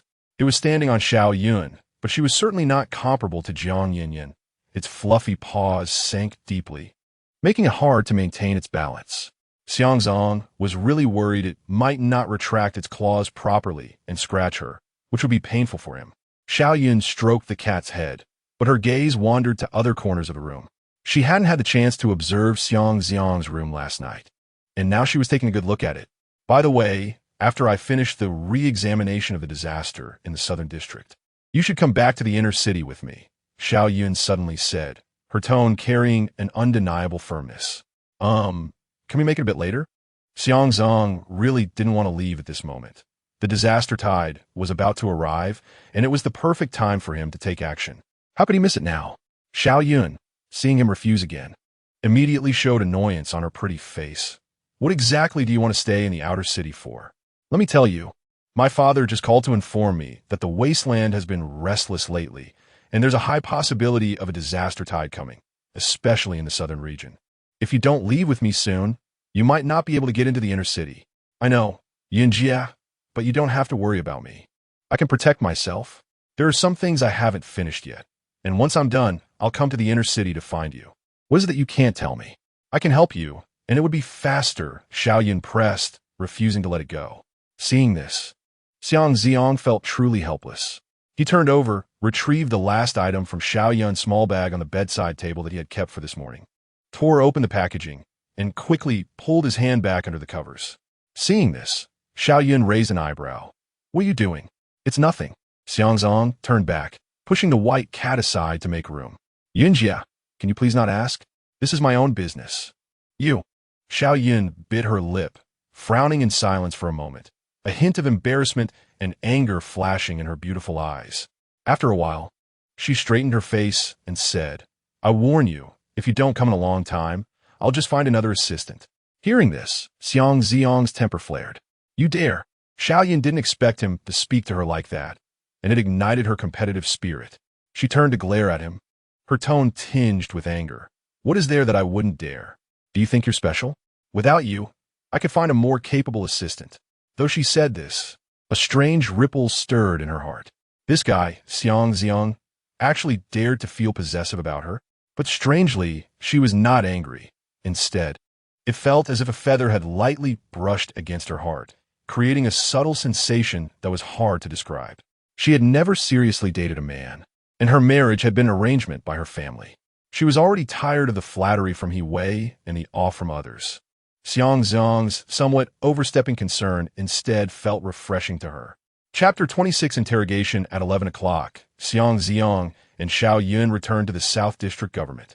Xiao Yun went to find Xiao Weihua's office, seemingly to show him the recordings she had intercepted last night. Xiang Zi'ang was curious about the outcome. During his free time, Xiang Zi'ang called Xiyu. The current interrogation in the South District was led by the Special Operations Department and Xiao Yun. As Xiao Yun's assistant, Xiyu naturally couldn't ignore it. Captain Shi, I need to trouble you with something. In the Minghu community, Unit 4, Household 5009, there are 3 people living there, a mother and her 2 daughters. If nothing goes wrong, the Public Security Bureau will send people to search their home today, and they will be taken away for quarantine due to disaster contamination, but they actually haven't been contaminated. I would like to ask Captain Shi to help look after them. On the other end, Shi was clearly surprised by Xiang Zi'ang's words and immediately asked, Are you saying that the Public Security Bureau wants to frame them? Why? Xiang Zi'ang replied, Yes, because the daughter of that family is very beautiful, and Director, he has taken a liking to her. If you don't believe me, you could go see for yourself. Of course, if you're too busy to help, that's fine. I can come over myself. There was silence on the other end for a moment. Shi said, I'll go take a look. If what you said is true, the Public Security Bureau won't be able to take them away, so don't worry. Feeling relieved by Shiyu's response, Xiang Zi'ang was reassured. Shi was a very upright person and took his work seriously. If he weren't so persistent in pursuing Xiang Zi'ang wouldn't mind being good friends with him. On the other side, at the entrance of the Mingkong community, Shiyu had started the investigation early in the morning, asking each household if they had received any guests or relatives during that time. By evening, he estimated he would have all the information gathered. He had originally been looking forward to the results, but Xiang Zi'ang's phone call had dampened his spirits. Xia, keep an eye here and call me if anything happens. Shi Yu said to Li Panxia beside him before entering the community. Following the household number provided by Xiang Zi'ang, Shi Yu knocked on the door. Soon, a middle-aged woman opened it. Looking surprised at the sight of Shi Yu, her gaze immediately turning cautious upon seeing his Special Operations Department uniform. Sir, we've already been checked once. We've answered all the questions. Do you need to continue asking? Yes, just a recheck. Can you let me in and take a look? Shi Yu politely asked. Of course. Aunt Jiang quickly stepped aside, not daring to block him. Shi Yu entered the room where the Jiang sisters, Jiang Yuyu and Jiang Yinyin, were also present. He glanced at their faces and immediately believed more than half of what Xiang Zi'ang had said. Just then, Li Panxia called, Captain, the Public Security Bureau has arrived, saying they received a report that there might be residents suspected of harboring a contaminator. They have a search warrant, and I didn't stop them. All right, if you didn't stop them, then just bring a few people over. The location is Unit 4, Household 5009. Receive, Captain. After hanging up, Shi Yu looked at Aunt Jiang. Aunt, may I sit here for a while? Of course. Sir, I'll get you a cup of tea. Thank you. Shi Yu sat on the sofa, glancing at Jiang Yinyin, who was reviewing her studies. From the materials beside her, it looked like she was already in her final year of high school, preparing for the college entrance examination in less than half a month. Jiang Yu sat next to her, holding a miscellaneous book. The sisters looked at Shi Yu warily, a bit scared. After a moment, Shi Yu suddenly asked, What is your relationship with Xiang Zi'ang? Hearing this question, the sisters were taken aback. In no relationship. We don't know him. Jiang Yuyu immediately replied. She had already received notice from Xiang Zi'ang to deny any connection if they were questioned, so upon hearing Shi Yu's question, she quickly denied it. This made Shi Yu a bit puzzled. Don't know? If you don't know him, why would Xiang Zi'ang ask me to help you? Hearing the commotion from the stairs, Shi Yu didn't press further. He took out his phone, turned on the recording function, and found a suitable angle to place it on a coffee table. Soon, Zhao Zhi arrived with agents from the Public Security Bureau and knocked on the door. Open up. Aunt Jiang hurried to open the door. Zhao Zhi pushed the door open forcefully, exuding a domineering presence. We receive a report that there are contaminators hidden in your home. We are here to investigate. Please cooperate with our actions. Contaminators? Aunt Jiang was instantly alarmed and intimidated by Zhao Zhi and the imposing agents behind him, quickly explaining, No, we really don't have any hidden contaminators. At that moment, Zhao Zhi noticed Shi Yu sitting in the living room. Captain Shi, what are you doing here? Shi Yu stood up and walked towards Zhao Zhi, glancing at the agents behind him and noticing one holding a box. The box was made of a special metal that Shi Yu was very familiar with, as its purpose was to isolate contamination. Shi Yu sneered, having seen through their scheme. You're saying there are contaminators hidden here?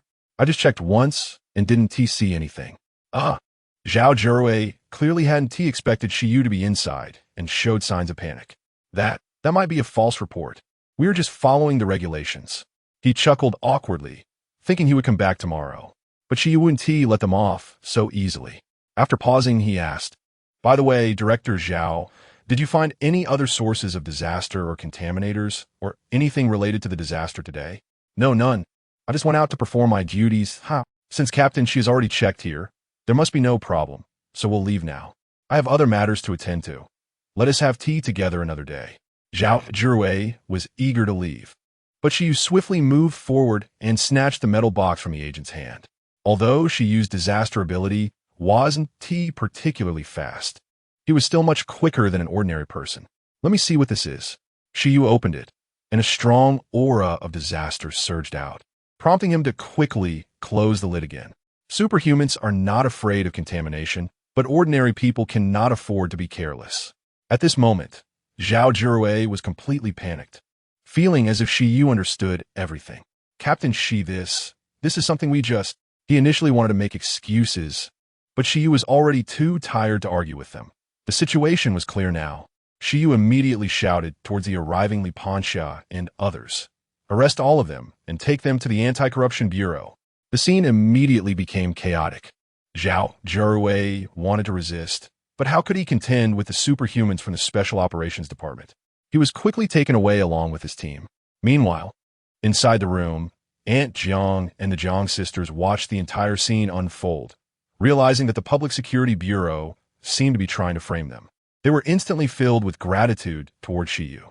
But Shiyu waved his hand. Don't thank me entirely. Someone asked me to help, which is why I came. If you want to thank someone, thank the person who spoke up for you. Shiyu didn't say much more to them and quickly left with the others. The three women returned to the house. It must be Brother Zi'ang. He definitely sent someone to help us. Jiang Yinyan exclaimed excitedly.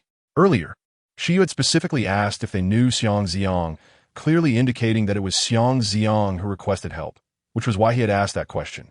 It turns out to be Xiao Xiang again. Jiang Ma couldn't help but feel a bit emotional, then immediately looked at her daughter Jiang Yuyu. Yuyu, call Xiao Xiang over for dinner tomorrow to properly thank him. I understand. At this moment, Jiang Yuyu's heart was filled with both fear and relief. She knew that the recent framing by the Public Security Bureau was definitely instigated by He Wei, as she had refused to be his mistress, which led to his revenge. Fortunately, Xiang Zi'ang helped her, allowing her family to escape from danger. Xiang Zi'ang helped her again. Jiang Yuyu felt quite complicated inside. After all, Xiang Zi'ang had helped her more than once or twice. How should she thank him? Meanwhile, in the Public Security Bureau, in the office, He Wei was furious upon hearing that Shiyu had arrested Zhao Jiruwei and others. What? They were taken to the Anti-Corruption Bureau? Chapter 27 Disappointment and eye contact. Xiang Zi'ang sat in the office for over half an hour, waiting for Xiao Yin to return from the district chief's office. When she finally came back, she looked very dejected and sat down at her desk without saying a word. Seeing her in such a downcast state, Xiang Zi'ang had a rough idea of what had happened. But why? Yin Jia, what did District Chief Xiao say? Xiang Zi'ang walked over and sat down at his desk. Upon hearing this, Xiao Yin curled her lips into a cold, bitter smile. Her voice tinged with exhaustion. What else could he say? My father told me to go back to the inner city as soon as possible and not to worry about things here. If the couple can't get along, then just separate and be happy on your own. Xiang Zi'ang didn't ask further and began to ponder. Xiao Weihua clearly knew about He Wei's despicable actions and was even aware of his disrespect towards the Xiao family. So why was he still protecting him? Unless Xiao Weihua and He Wei were already in cahoots, and Xiao Weihua didn't dare to move against He Wei easily. Realizing this, Xiang Zi'ang suddenly understood the key point. He Wei had worked under Xiao Weihua for so many years and had done plenty of shady things for him. With He Wei's personality, he must have some dirt on Xiao Weihua. Now that He Wei was the director of the Public Security Bureau, holding the power of law enforcement in the Southern District, he was no longer a small fry that could be easily dealt with. If Xiao Weihua turned against him now, He Wei might retaliate by exposing Xiao Weihua's secrets, ruining his political future, or worse, they could both fall from grace together. In this case, Xiao Weihua wouldn't dare to act against He Wei lightly. He could either use a decisive method to deal with He Wei all at once, eliminating all potential threats at the source. If he didn't have absolute confidence, he wouldn't dare to act rashly and could only pretend to still trust him for the time being. Thus, sending Xiao Yun back to the inner city was to prevent further escalation of their conflict. Xiao Weihua feared that if their relationship completely soured, He Wei would become wary of him, making it more troublesome for him to deal with He Wei in the future. None of those who could rise to positions of power were simple. They all knew how to endure. Xiao Yin sat in her office chair for a while, then rubbed her throbbing temples, her voice clearly tired. I'm going back to the inner city the day after tomorrow. How long do you plan to stay in the outer city? I don't have a specific timeline. Anyway, once things settle down, I will definitely come to find you. Yun. Also, you don't need to worry about He Wei. I will help you. He Wei was already preparing to target Xiang Zi'ang. So how could Xiang Zi'ang let him off? Not killing him now was just to allow He Wei to send him a few more experience packs. You'll help me? Xiao Yin was initially surprised. Then she let out a bitter laugh and gently shook her head. Forget it. Just take care of yourself. In Xiao Yun's mind, although Xiang Zi'ang had indeed shown some extraordinary qualities, he was ultimately just an ordinary person without a background or power and couldn't help much in their level of struggle. Seeing her disbelief, Xiang Zi'ang didn't offer further explanation. Instead, he stood up, moved closer to the desk, reached across the table, and gently took Xiao Yun's hand. Her hands were fair and delicate, with no calluses, clearly not accustomed to hard labor. She must have been using expensive creams daily to care for them. He held her hand and leaned down to place a gentle kiss on the back of her hand. Yunjia, it's fine if you don't believe me. But I need to make it clear. If there comes a day when you don't have a husband anymore, you must not look for someone else, okay? As soon as he said this, Xiao Yun couldn't help but laugh, the heavy gloom in her heart dissipating by more than half. She raised an eyebrow, her eyes filled with teasing. What? For what you said, you want to be my man. Little brother, you're quite daring. I'm not just daring, I dare to act. Xiao Yun looked at him, her phoenix eyes curving into crescents, and a sudden wave of reluctance to part surged in her heart. The man in front of her could always make her forget her troubles with just a few words. This vibrant thrill was something she had never felt with He Wei.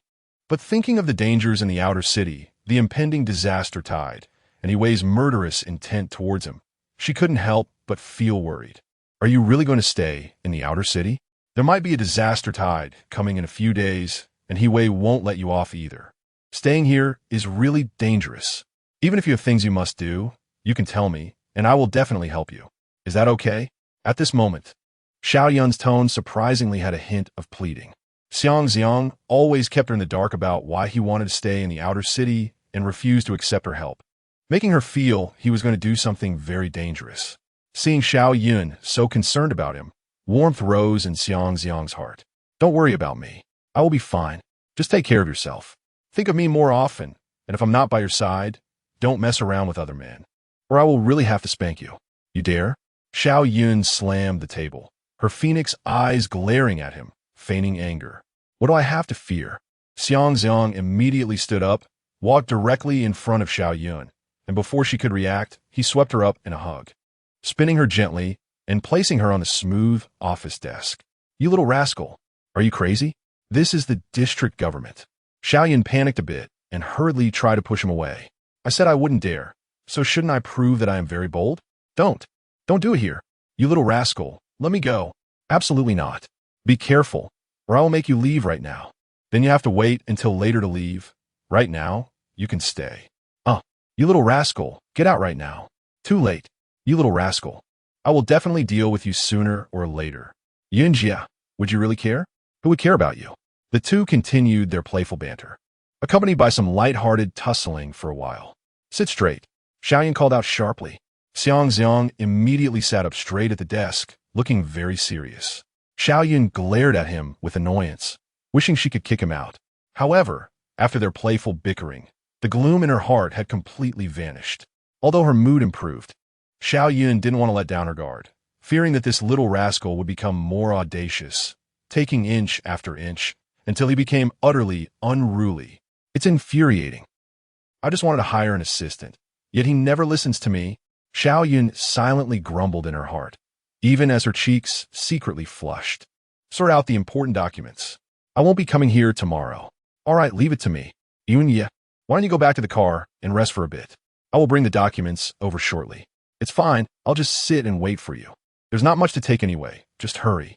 Xiao Yun sat in her chair, watching Xiang Zi'ang pick up the document from the floor, selecting the important ones and putting them into a file bag. Once everything was ready, they both left the office and headed towards Xiao Yun's luxury car.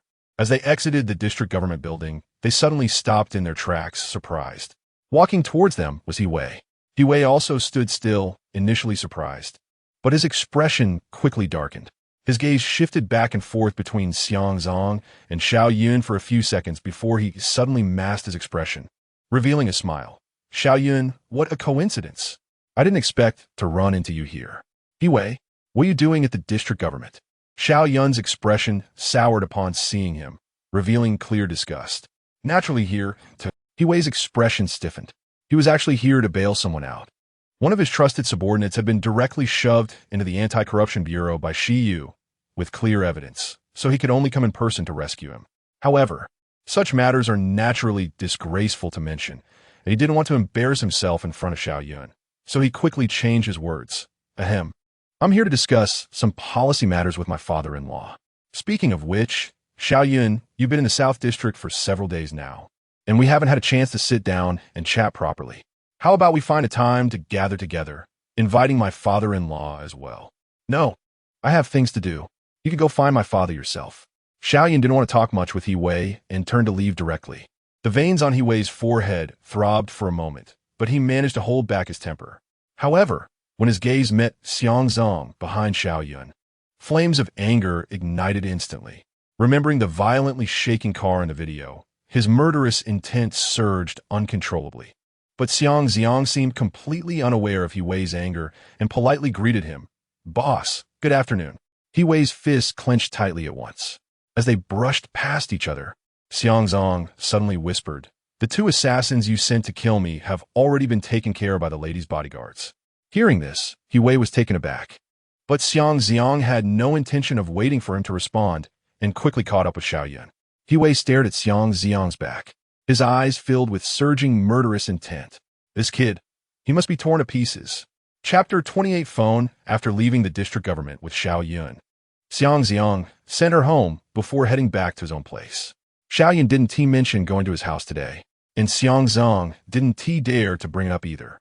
If he did, it would be too obvious that he was after her body, and there was no way Xiao Yun would be willing to go to his house. In the end, Xiang Zi'ang could only return home alone. He then spent time cleaning up the bodies that he hadn't had a chance to clear away yesterday. A clean room made him feel a lot more comfortable.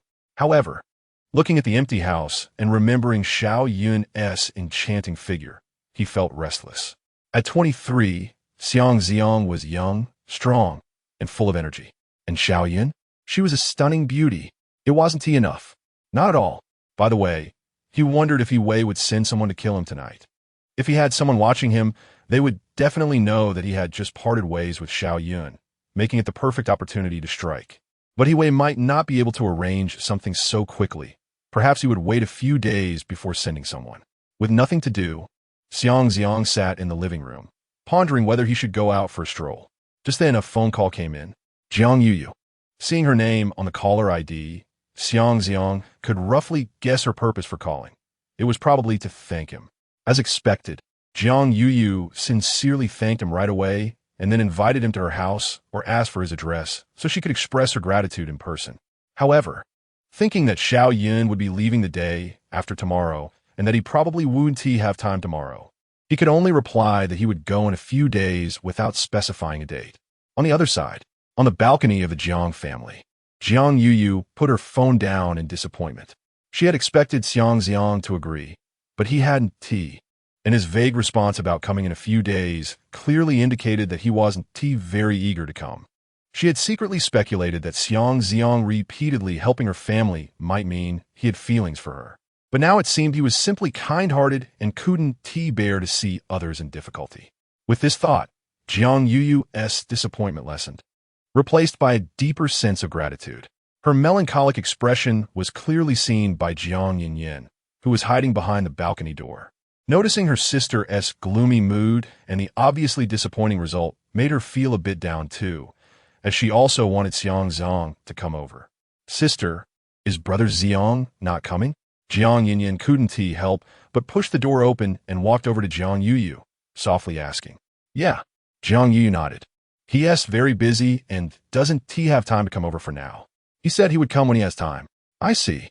Jiang Yinyin bit her lip, her gaze inadvertently glancing at their mother, who was tidying up in the living room. She then gently closed the balcony door and leaned in close to Jiang Yuyu's ear, lowering her voice to ask the question that had been on her mind for a long time. "Sister, you and Brother Zi'ang aren't actually in a romantic relationship, right?" Jiang Yinyin had suspected this for a long time. When Xiang Zi'ang was with Jiang Yuyu, he acted very distant, and there was no intimacy in his gaze or gestures, which Jiang Yinyin felt was quite obvious. Seeing that her sister had discovered her secret, Jiang Yuyu wasn't too scared. After all, their relationship no longer needed to be hidden. "Yes, we're just ordinary friends. I just asked him to pretend to be my boyfriend before. Don't tell Mom, okay?" "Got it." Jiang Yinyin felt her suspicions had finally been confirmed. However, she surprisingly didn't feel disappointed at all. Instead, an unusual thought began to sprout in her mind. Just as Xiang Zi'ang hung up the phone, ready to take a shower and go to bed, another call rang unexpectedly. This time, it was an unfamiliar number. In this era, there were rarely any scam or sales calls. So Xiang Zi'ang didn't hesitate and answer the phone. "Brother Zi'ang, it's me, Yinyin." Her sweet and soft voice made Xiang Zi'ang's eardrums tremble. "So is that little girl." "Oh, Yinyin, why are you still awake so late?" Don't you have school tomorrow?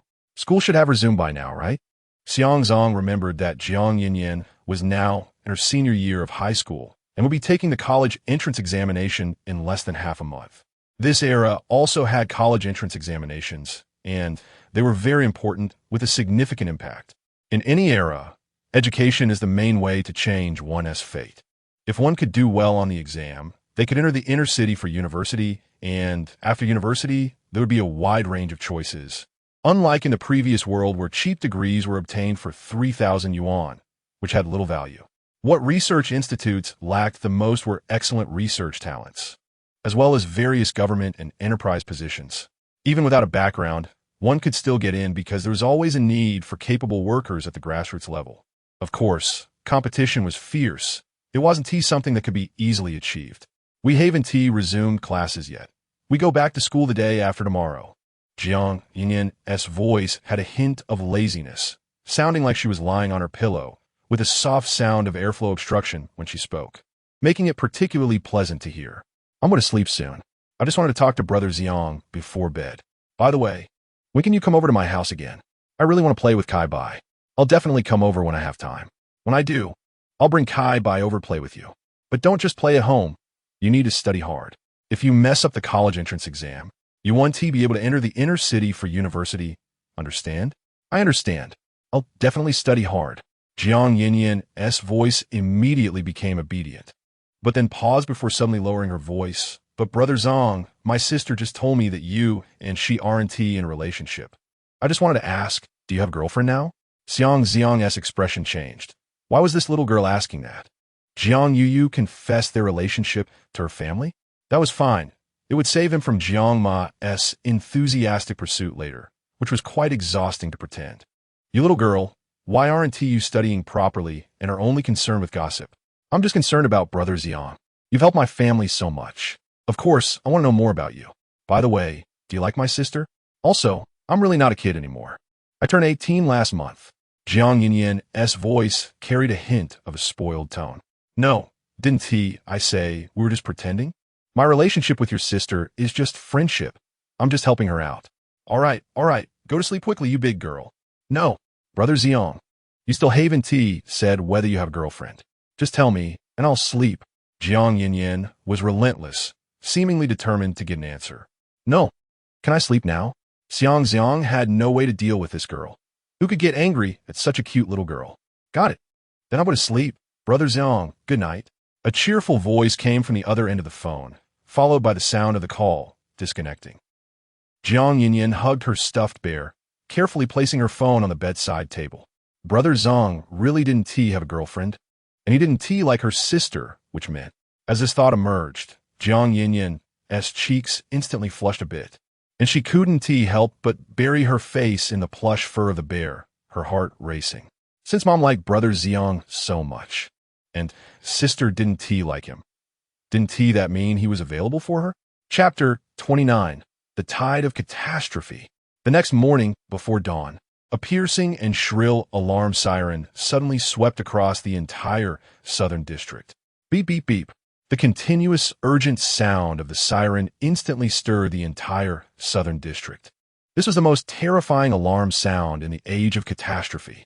Such an alarm would only sound in the event of a sudden tide of catastrophe or the appearance of a high-level disaster threatening the entire area. Xiang Zi'ang was awakened from his sleep by the alarm and hurried to the window to look outside. What he saw was that the originally clear sky was now shrouded by a huge shadow. A gigantic creature resembling a bird was slowly circling, with wings spanning over 100 meters. The creature was covered in deep green feathers, and black-green mist seeped from the gaps in its feathers. Even more terrifying, it had 7 heads on its neck, and each head was not that of a bird, but a grotesque human skull. Some of the skulls had bulging eyes. Some had corners of their mouths dripping with black blood, and others were covered in rotting sores. All 7 faces emitted a chilling wail that made one's scalp tingle. Class A disaster. 7-headed plague bird. At this moment, the air defense forces of New Frontier City were fully operational.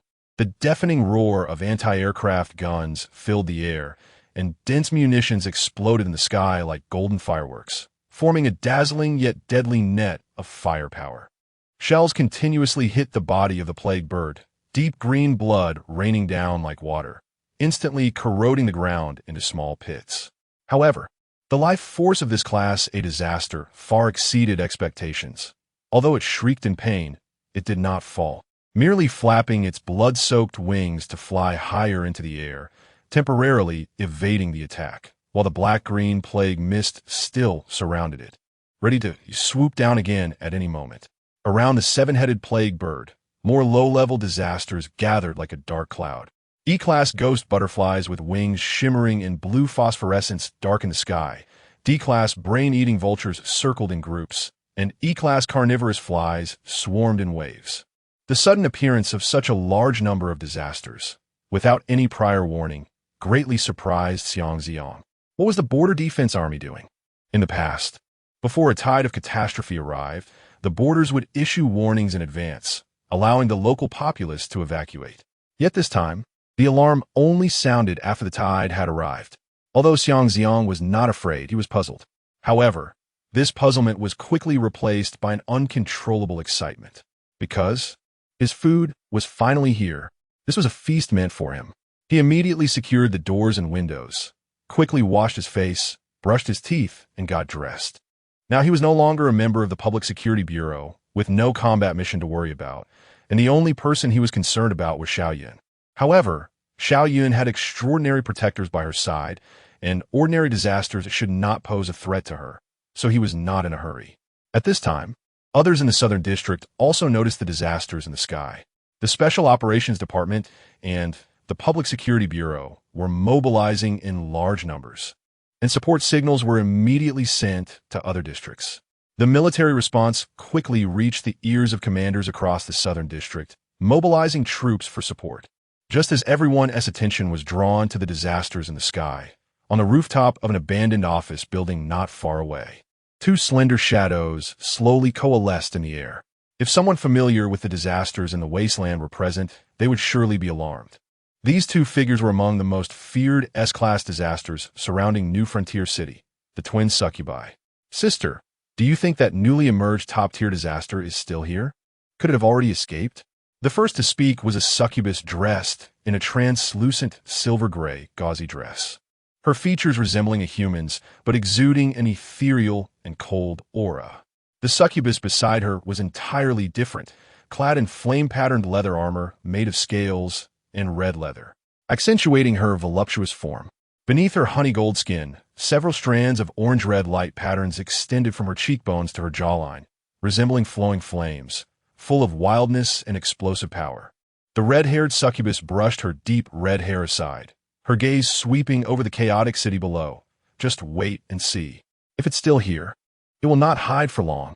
With so many disasters appearing together, it will definitely be unable to resist its instinct to devour. We just need to keep a close watch. We will surely find its trace. She paused, a glimmer of greed flashing in her eyes. The disaster aura I sensed that day far surpassed what we sisters possess. If we can devour it before it grows stronger, we might be able to advance to SS class. Let us hope so. Otherwise, this trip would be for nothing. The blue-haired succubus lightly leaped and sat on the edge of the rooftop, her ice-blue eyes fixed on the fleeing humans below. There was no warmth in her pupils, only a hint of cruelty. If we can't find it, then we'll kill all the humans here, using their life energy to make up for our loss. We can't leave empty-handed, right, sister? The red-haired succubus smiled bloodthirstily at her words, not answering but tacitly agreeing with her sister's suggestion. Hello, Public Security Bureau here. Your vehicle has been requisitioned for emergency use. Xiang Zi'ang pulled out his identification and knocked on the driver's window of a car. Although he had been transferred under Xiao Yun's command, he still had not returned his agent's ID. The chubby driver immediately pulled out a pack of cigarettes and handed it to Xiang Zi'ang. Sir, I just bought this car. I need to escape too. Can't you find someone else to requisition? I'm with the city's economic office. We're all brother units. Give me a break. The city's economic office mainly handled resource allocation, and besides the Special Operations Department and the Public Security Bureau, it was the most sought-after department, enjoying a comfortable life in times of resource scarcity, envied by all. I don't smoke. You find a building nearby to take cover. I will use this vehicle. This is my only warning. Get out of the car immediately. Xiang Zi'ang pulled out his gun. No, I'll get out right now. The chubby driver was immediately frightened and hurriedly rolled out of the car. Only then did Xiang Zi'ang put away his gun, get into the driver's seat, and place the white cat in the passenger seat. Buckle up. He then stepped on the gas and sped away. No wonder it was a new car. The horsepower was impressive. However, speaking of which, there were indeed many disasters today. Although he had heard from Dai Yang that there might be a tide of catastrophe, he didn't expect it to come so quickly. Looking at the disasters in the sky, it seemed they all had flying abilities, completely ignoring the ground defenses set up in New Frontier City against the wasteland disasters and invading the outer city. In previous tides of disaster, the attacks primarily came from the ground, breaking through the outermost military defenses, capturing several satellite cities around New Frontier City, advancing to the outer city, and then attacking the inner city, only to be repelled in the end. This had always been the pattern. Under the orders of those top-tier disasters in the wasteland, to raise humans as food, the tides of disaster would only hunt humans and not destroy factories or farmland. So although humanity suffered great losses each time, they could quickly recover. However, this time, with the entire tide being an aerial attack, it was evidently not for the usual purpose of depleting human resources or replenishing food. Otherwise, how could such strange disaster types invade? So, was the goal to find this growing top-tier disaster? Xiang Zi'ang scoffed. Who the prey was remained to be seen, although he was merely in the growth stage. His ability to stop time was nearly unsolvable. Chapter 30. Assassination. Xiang Zi'ang ignored the disasters in the sky. They were too conspicuous. And with so many surveillance cameras on the ground, it would be difficult for him to act without being seen. Moreover, the opponents were coming for him, and it was likely that there was more to the situation than met the eye. Perhaps the main threat had yet to appear. At that moment, his phone rang. Xiang Zi'ang picked it up and saw that it was a call from Xiaoyun. What was she calling him for at this time? He answered the call. Where are you? Hurry to the inner city immediately. I'm waiting for you at the main passage into the inner city. No need. Yunjie. You go in first. I'm safe here. Xiang Zi'ang. Listen, this is an order. Xiao Yun's voice suddenly became stern, tinged with an unnoticeable urgency. I just received news that the district government and the security bureau headquarters have both been attacked, and the attackers are not disasters. They are extraordinary beings. This wave of disasters is definitely not simple.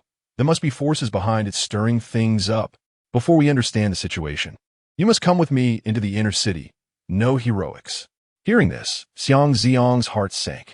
He recalled the message that Dai Yang had sent him, which mentioned that there was indeed an assassination targeting high-ranking officials. But their attack had nothing to do with him. Xiang Zi'ang was no longer with the Security Bureau and had no reason to get involved in this mess to protect those bigwigs. Yunye, I'm currently blocked by disasters and can't make it over for now. You don't need to wait for me. Just go to a safe place. He didn't want to go to the inner city.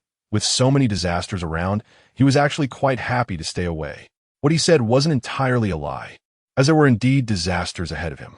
In the middle of the road ahead, a C-class burrowing mole, comparable in size to an elephant, had collapsed the road as it dug up from below. Its sharp claws shattered the pavement, flipping over several cars trying to escape. The drivers and passengers screamed as they crawled out of their vehicles, only to be attacked by wandering E-class carnivorous flies.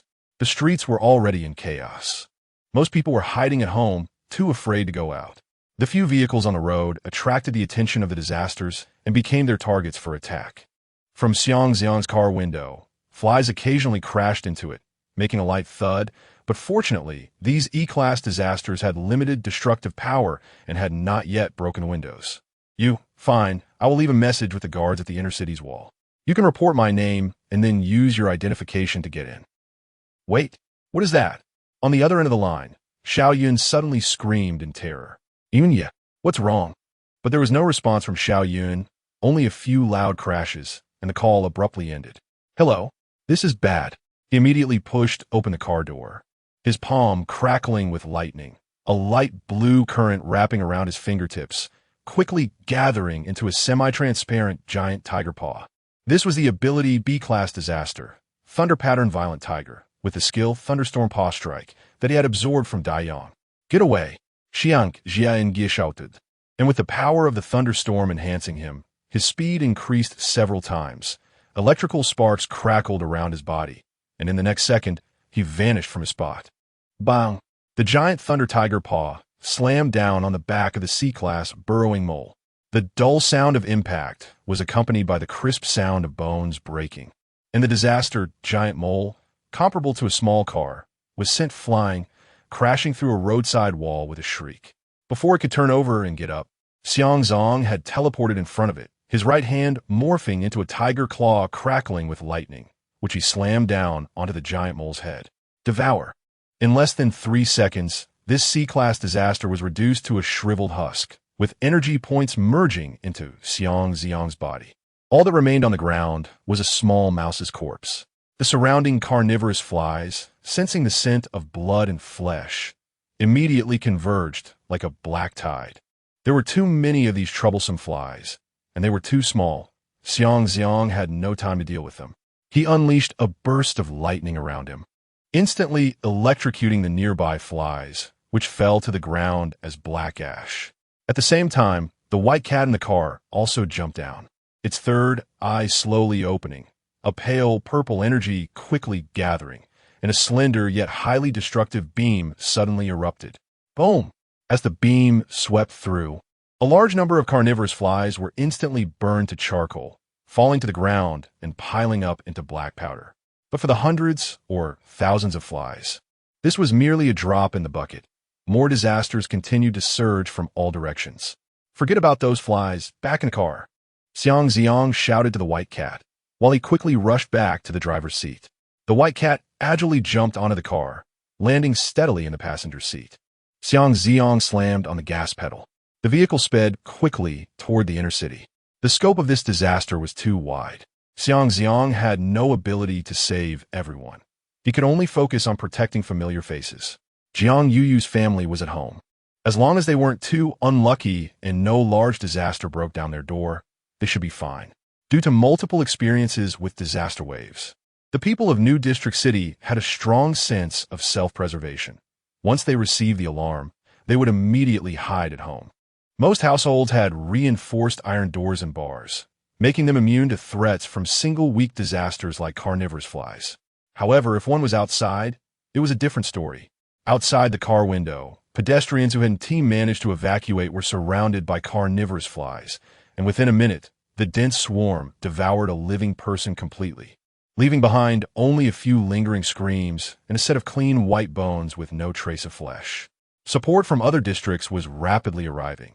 On the road, armored vehicles, tanks, soldiers, and extraordinary beings were increasingly visible, beginning an intense battle against the incoming wave of disasters. In an instant, gunfire erupted, and the entire southern district was plunged into fierce chaos. Xiang Zi'ang drove at high speed and finally found Xiao Yun's iconic black luxury car on the main road leading to the inner city. But the sight before him made his heart sink. The car was overturned on the roadside, its body covered in dents and scratches.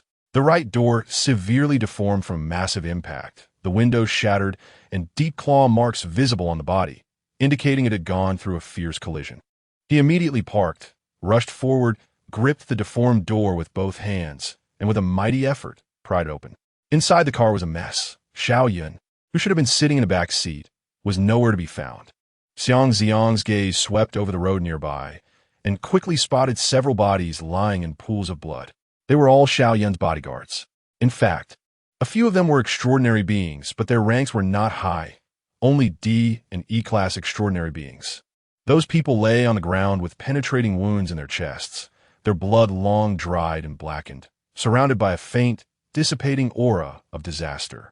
The bodyguards were dead, but Xiao Yun was missing. The attackers were likely not disasters, but extraordinary beings. If it had been a disaster, it would not have left behind complete corpses. Extraordinary beings were excellent nourishment for disasters and would definitely have been devoured completely. Had she been kidnapped? Although there was no sign of her, Xiang Zi'ang guessed that she was probably still alive and had been taken. After all, if they wanted to kill her, they could have done so on the spot. There was no need to go through the trouble of taking her away. Clearly, The attackers had other motives, perhaps wanting to use Xiao Yun as a hostage to threaten her father, District Chief Xiao, or to restrain someone else. Xiang Zi'ang stood up and scanned the surroundings, beginning to ponder which direction the enemy had fled. But now, in such chaos, it wouldn't be easy to find any traces. Forget it. I'll use the ability of the human-faced owl. In the next moment, Xiang Zi'ang's body began to change, transforming into a disaster embodiment. The human body will limit the manifestation of disaster abilities. Only by transforming into a disaster incarnation can one fully unleash the power of disaster. His hands turned into gigantic wings, and as they spread, black down feathers with a putrid odor fell from beneath his wings, transforming into miniature human-faced owls that flew in all directions. B-rank disaster, soul-eating human-faced owl's ability, Shadow Owl Swarm. These miniature human-faced owls are essentially creations formed by the fusion of his feathers and mental power, each one connected to his spiritual existence. As the swarm of human-faced owls spread out, more than one person in the Southern District witnessed this scene. Human-faced owl? The last time Zhou Cheng appeared in the Southern District during the New Moon meeting, many had seen the ability of the human-faced owl. Although there are others who possess this disaster ability during the same period, it is still rare for the same disaster ability to appear simultaneously at B rank. Therefore, the moment this ability manifested, everyone, including Shi Yu, subconsciously paid extra attention. Among the officially registered extraordinary individuals, there was no one who possessed this disaster ability. So it could only be an enemy. Alert! Alert!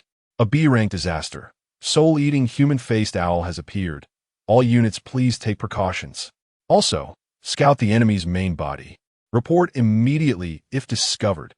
Repeat. Xiang Zi'ang controlled the human-faced owls, directing them to spread out widely in the air to search. The owl's eyes swept over the corners of the city and the wilderness, and finally, in a dense forest 6 kilometers away, they caught sight of Xiao Yun. In that dense forest 6 kilometers away, several extraordinary individuals with various outfits were gathering, and Xiao Yun was clearly being held captive in a submissive state. Xiang Zi'ang immediately recalled the dispersed human-faced owl powers, and his body suddenly erupted with crackling blue lightning, the currents wrapping around his limbs, instantly maximizing his speed. In the next moment, he shot like a blue streak toward the direction of the forest. Meanwhile, deep within the forest, the few individuals surrounding Xiao Yun were still casually chatting, completely unaware of the impending danger.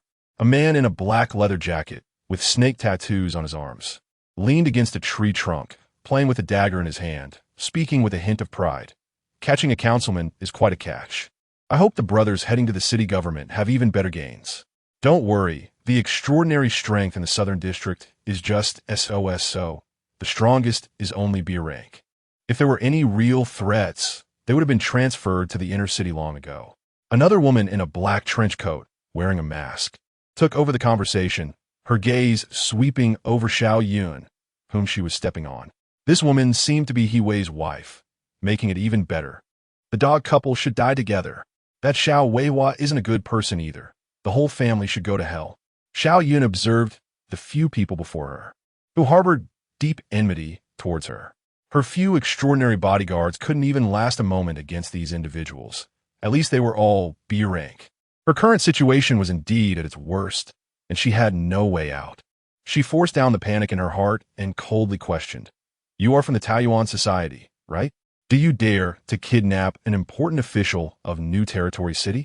Aren't you afraid of completely provoking the United Government and facing another crackdown?" She knew that this statement might not scare them, but she hoped to extract some information through the conversation to buy time for a possible turnaround. Crackdown? A woman in a red, tight outfit scoffed, her eyebrows filled with pride and excitement. Do you think we would be afraid of that? We came here to declare war on New Territory City. Kidnapping a few officials is just an appetizer. More significant events are waiting to unfold. This statement shocked Xiao Yun even more. There are even more significant events. What is the Taoyuan Society planning? All right, stop wasting time with her. The most composed man among them spoke up. Wearing a black trench coat and with sharp eyes, contact Old Tang, ask about the situation at the district government, and see if we need to go over for support. Understood. One person next to him just took out a communicator But before he could press the button, boom, a deafening thunderclap erupted. A dazzling blue lightning bolt descended from the sky, directly creating a half-meter-deep pit among the group. As the smoke and dust cleared, Xiang Zi'ang's figure landed steadily at the edge of the pit, still holding a white cat in his arms. Chapter 31. Taoyuan Society Yunjia. Are you okay? Xiang Zi'ang observed Xiao Yun's condition and noticed that she didn't seem to be seriously hurt, feeling a slight relief in his heart. Xiao Yun looked at Xiang Zi'ang, who had suddenly descended from the sky, her beautiful eyes filled with shock. This little rascal turns out to be a transcendent. Xiang Zi'ang's sudden appearance also made the group surrounding them instantly vigilant. You, who are you? The man in the trench coat at the forefront had a serious expression. He sensed Xiang Zi'ang's power. The lightning all over his body was somewhat similar to B-class catastrophe, lightning pattern violent tiger, but wasn't that catastrophe controlled by Dai Yang of the Crescent Moon Society? Also, wasn't there only one B-class transcendent in the Southern District, Shiyu? When did such a formidable figure emerge? Xiang Zi'ang ignored their questioning, his gaze fixed on the leg of the masked woman who was stepping on Xiao Yun, his expression suddenly turning cold. At that moment, the masked woman stepping on Xiao Yun felt a chill surge through her. However, she did not retreat. They had a numerical advantage, 5 against 1. And even if their opponent was A-class, there was still a chance of winning. But in the next moment, bang, the masked woman's right leg suddenly exploded, blood and shattered bones splattering everywhere as she screamed and fell to the ground. At the same time, Xiang Zi'ang's figure had already vanished from the spot. When he reappeared, he was already holding Xiao Yun and retreated to an open area 10 meters away. He set the stunned Xiao Yun down and placed the white cat into her arms. Take the cat. Wait for me for a bit. I will deal with him quickly. Xiao Yun cradled the cat in her arms, her beautiful eyes almost dazed. She even forgot to speak as she watched Xiang Zi'ang turn around. It wasn't until Xiang Zi'ang had walked a few meters away that she suddenly reacted. Zi'ang, be careful. These people are very strong. Xiang Zi'ang turned back and smiled at her, raising a hand to give a reassuring gesture before turning to approach the group. At this moment, the other two were dragging the woman with a broken leg to the back for emergency treatment. The remaining man in the trench coat, a middle-aged man, and a recently transformed transcendent were all on high alert, staring intently at him. Old Joe, quickly set up the scene. The man in the trench coat ordered sternly. Use your web to seal off the area and restrict his speed. The man called Old Joe immediately complied, a faint green light emanating from his body as he rapidly expanded. In just a few seconds, he transformed into a gigantic spider nearly 10 meters long. Its body was dark brown, with a pair of blood-red compound eyes exuding a fierce light, and its abdomen was unusually swollen, covered with a thin membrane under which dozens of wriggling spider egg sacs could be seen, with a vague mix of human fetuses and spiders visible inside. Just looking at it made one's scalp tingle. B-class 100-child spinning spider. This catastrophe silk was not only extremely sticky, but could also hatch countless man-eating young spiders, making it extremely troublesome. But Xiang Zi'ang seemed to not notice Old Joe's web-spinning actions, his gaze directly passing through the others to land on the silent middle-aged man. And his pupils suddenly constricted. Jiang Yong, you're still alive? Xiang Zi'ang was extremely surprised. That familiar face, he had seen it in the other party's dossier. Jiang Yong, the father of Jiang Yu, who had been quarantined and then exiled to the wasteland. Xiang Zi'ang thought he would definitely be dead, but unexpectedly, not only was he alive, but he had also joined the Taoyuan Society. This was truly astonishing. Jiang Yong was taken aback when he heard Xiang Zi'ang call his name. His eyes filled with astonishment. You know me? Yes, I am her daughter, Jiang Yu's friend. She previously asked me to find out your whereabouts. I thought you had died after being sent to the wasteland, but I didn't expect you to still be alive. Friend of Yu? Upon hearing his daughter's name, Jiang Yong's expression immediately changed as he looked at the man in the trench coat beside him. Leader, can we? But before he could finish, he was sternly interrupted by the trench coat man. Old Jiang, know your position clearly. You're now a member of the Taoyuan Society. The other party is here to protect that counselor from New City, clearly an enemy. Don't let personal relations affect the organization's big matters. Scolded by the man in the trench coat, Jiang Yong fell silent, his lips moving before he finally lowered his head. He indeed should not let personal emotions affect the important matters of the Taoyuan society. When he raised his eyes to look at Xiang Zi'ang again, there was a hint of apology in his gaze, but also a hint of determination, clearly ready to take action. Seeing that his words were interrupted, Xiang Zi'ang's impatience grew, and he shot a cold glance at the trenchcoat man. That person is the boss, right? Time stopped once again.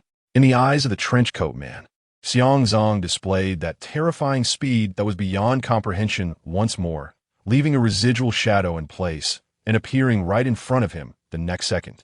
The speed was so fast that it was beyond the capability of the naked eye to see, as if he had appeared out of nowhere. This is impossible. The trenchcoat man's heart surged with shock. He had just ordered his subordinates to set up webs in front of the two, and that web was extremely sticky and tough. Yet it couldn't stop his speed?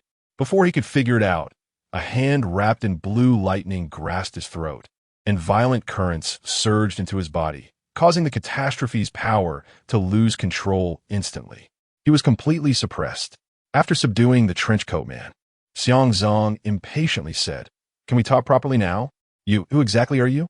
The trenchcoat man gasped for breath, his voice filled with horror. He had been in the Taoyuan society for so long and had seen many high-level transcendent beings, but he had never encountered such a terrifying existence. Xiang Zi'ang had no interest in answering his question, his gaze shifting to the silent Jiang Yong, his tone serious. "Speak. How did you end up joining the Taoyuan society? Didn't you see what the catastrophe has turned the Southern District into? Why are you still following them to cause trouble?" Jiang Yong stared blankly at the imposing young man in front of him, his lips trembling for a long time before he spoke with some anger. "Why join? If it weren't for the people of the Taoyuan society saving me, I would have been captured by the Public Security Bureau for experiments on the first day in the wasteland. The current united government no longer values ordinary lives, secretly using living people for catastrophe fusion experiments. Is it wrong for us to want to overthrow them? Living experiments?" Xiang Zi'ang frowned. This was the first time he had heard of such things, and Jiang Yong's eyes were filled with hatred, which did not seem like he was lying. At that moment, the trenchcoat man, who was being choked, suddenly sneered. "It seems you still don't know the dirty deeds of the united government. If you want to know the truth, you might as well ask that counselor behind you. Ask her if the united government has used catastrophe pollutants for fusion experiments." Xiang Zi'ang fell silent for a moment, slowly turning his head to look at Xiao Yun, who had not walked far.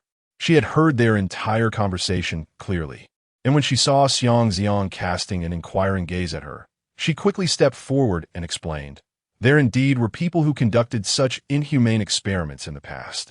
But the united government has long since issued a strict ban. They're absolutely 1TB.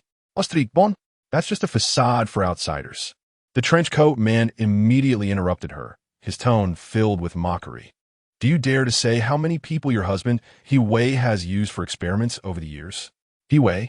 Xiao Yan's expression changed drastically. "What? Trying to play dumb?"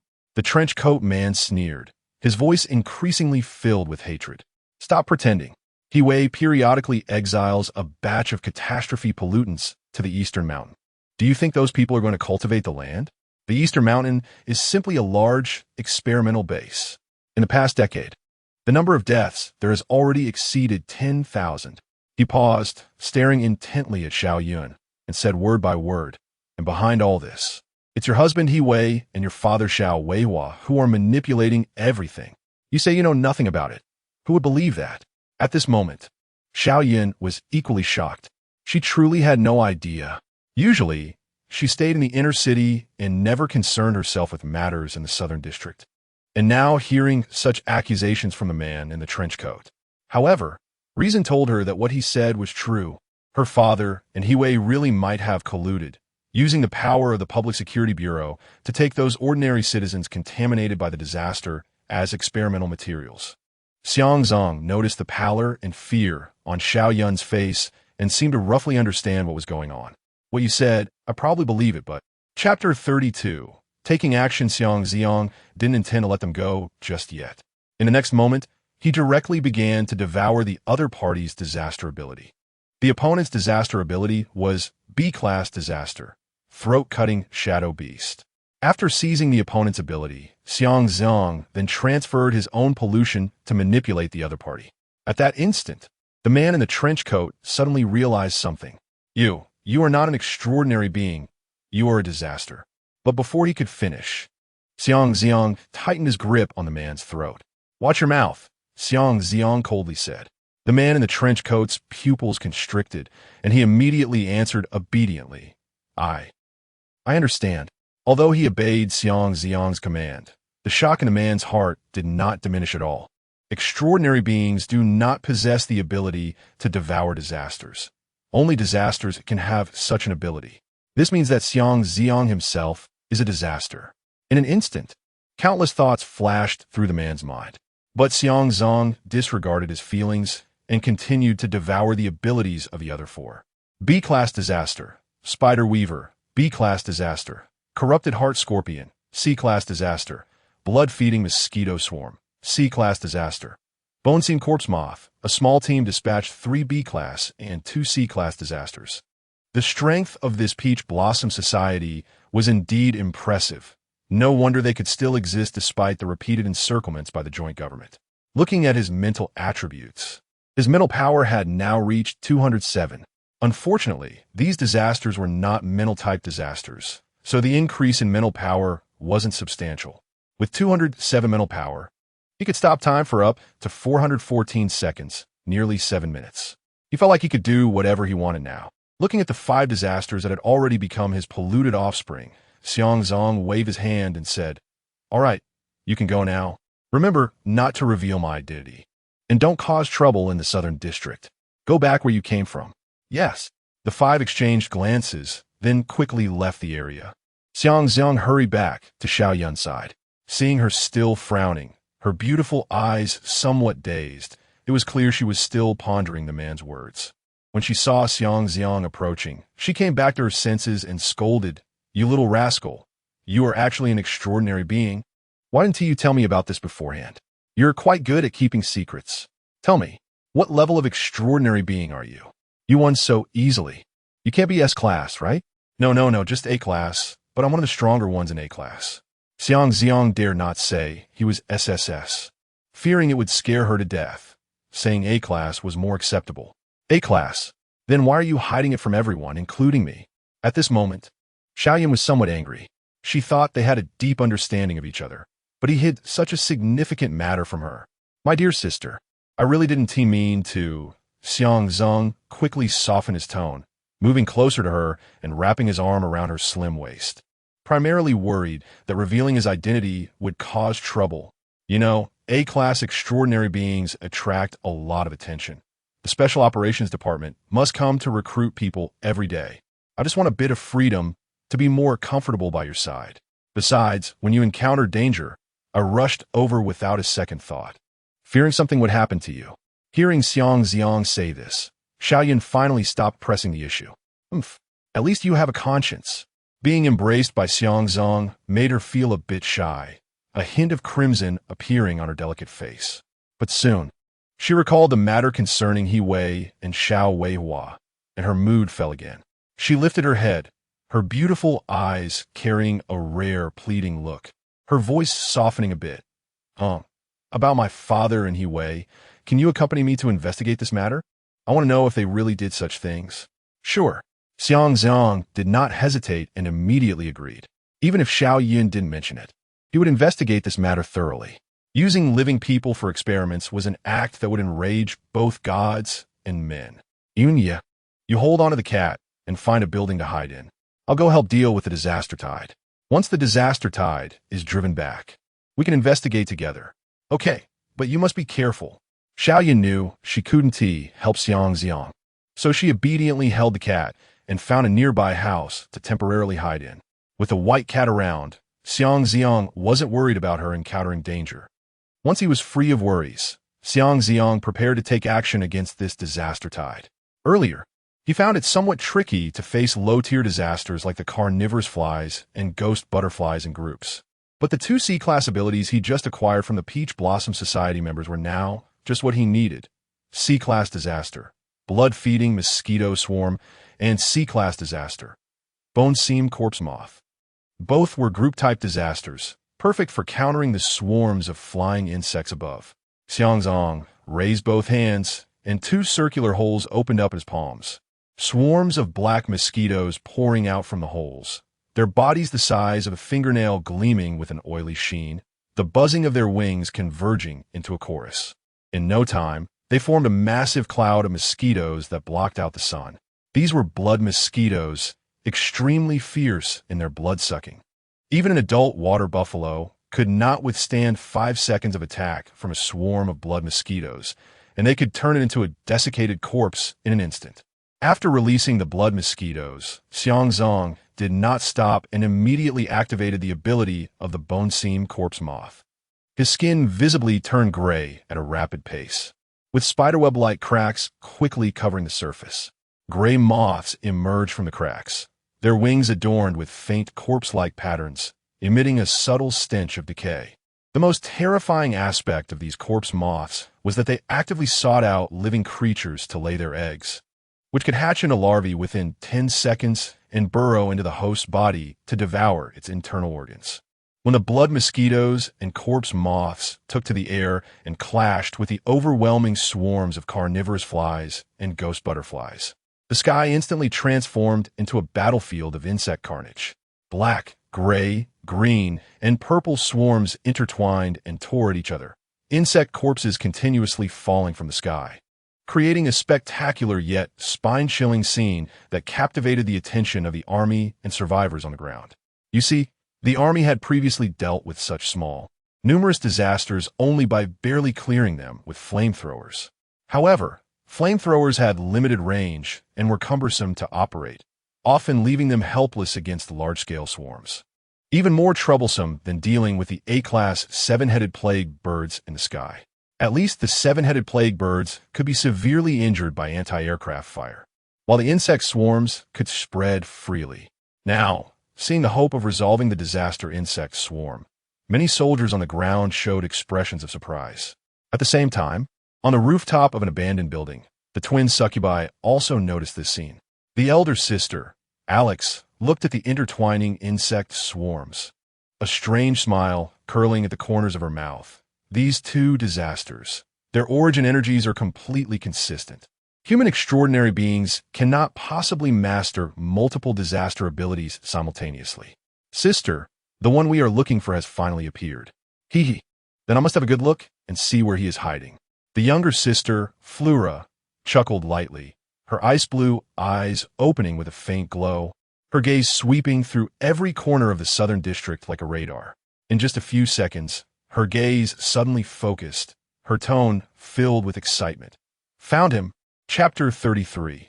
The twin succubi Xiang Zi'ang was closing his eyes, manipulating the swarm of insects in battle. Suddenly, a chill arose.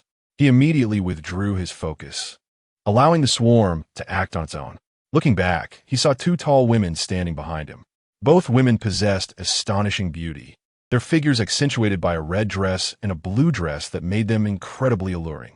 The two had features unlike humans, with pointed ears reminiscent of elves from fantasy novels, and they were significantly taller than ordinary human women, each standing about 1.8 meters tall, nearly the same height as Xiang Zi'ang.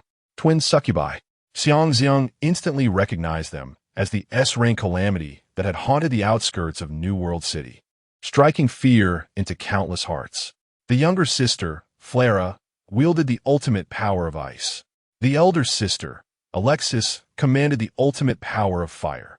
Individually, their strength was only A rank, but when combined, they were undoubtedly an S-rank calamity, because they were an extremely rare pair of twin calamities. Their powers could perfectly merge and complement each other. Sister, I can't feel it. Alexis, dressed in fiery red armor and boasting a seductive figure, had a look of intense desire on her face, her deep red pupils fixed on Xiang Zi'ang. His calamity rank is far above ours, but he hasn't fully matured yet. The calamity power he possesses can only reach the upper A rank. Not even A rank, just this level. Flera remained silent, but her ice blue eyes sparkled with a surprising brightness, reflecting the same greed as her sister. Clearly, they both had their sights set on the calamity essence within Xiang Zi'ang. wanting to devour it. Facing S-rank opponents for the first time, Xiang Zi'ang felt a bit nervous. To play it safe, it was better to strike first. Time stopped. With this thought, everything around him instantly froze. The two S-rank succubi were suddenly immobilized. With nearly 7 minutes of time stop, Xiang Zi'ang had ample time. So he calmly walked in front of the two succubi to observe them closely. The sisters indeed bore a striking resemblance, yet each had her own distinct features. However, it must be said that both faces were impeccably beautiful. Alexis was bright and flamboyant, while Flara was cool and enchanting, making it nearly impossible to find any flaws when judged by human aesthetics. In terms of physique, Sister Alexis was clearly superior, boasting a pair of G-cups. Meanwhile, Sister Flara was slightly less impressive, with only D-cups, but still stronger than most humans, comparable to Xiaoyun. However, despite their beauty, Xiang Zi'ang would not hold back. He gathered a dense blue lightning in his palm and struck fiercely at Alexis's face. Bang! For an ordinary calamity, that strike would have easily crushed a skull. But as expected of an S-rank calamity, Xiang Zi'ang's thunderstorm palm strike did not kill her outright. Her physical body was incredibly strong, but if one strike didn't do the job, a few more would. No, why bother with that? Better to just devour her. Xiang Zi'ang placed his hand on Alexis's chest and began to extract her essence. Devour, S-rank calamity. Twin succubi, Alexis, calamity essence. Physique 752. Devour, S-rank calamity. Twin succubi, Alexis, calamity essence. Spirit 121. Once he had consumed her calamity essence, Alexis's body gradually became transparent, and tiny red light spots began to appear all over her. This was a sign that a calamity was about to dissipate after losing its essence. However, feeling the weight in his hand, Xiang Zi'ang suddenly found himself reluctant. This was a G-cup, such a fantastic figure. It would be a shame to let it dissipate just like that. Forget it, I'll just taint her and then keep her. Xiang Zi'ang immediately transmitted his taint. The succubus, who had begun to dissipate, quickly regained her form, transforming back into the alluring fire succubus. Then, Xiang Zi'ang repeated the process, devouring Flara's essence and tainting her as well. Afterward, he released the time stop. The moment time resumed its flow, the two sisters were startled to find Xiang Zi'ang had appeared before them without warning. Both sisters retreated simultaneously, conjuring fierce flames and biting frost in their hands, ready to attack. However, Xiang Zi'ang merely shot them a cold glance. Kneel.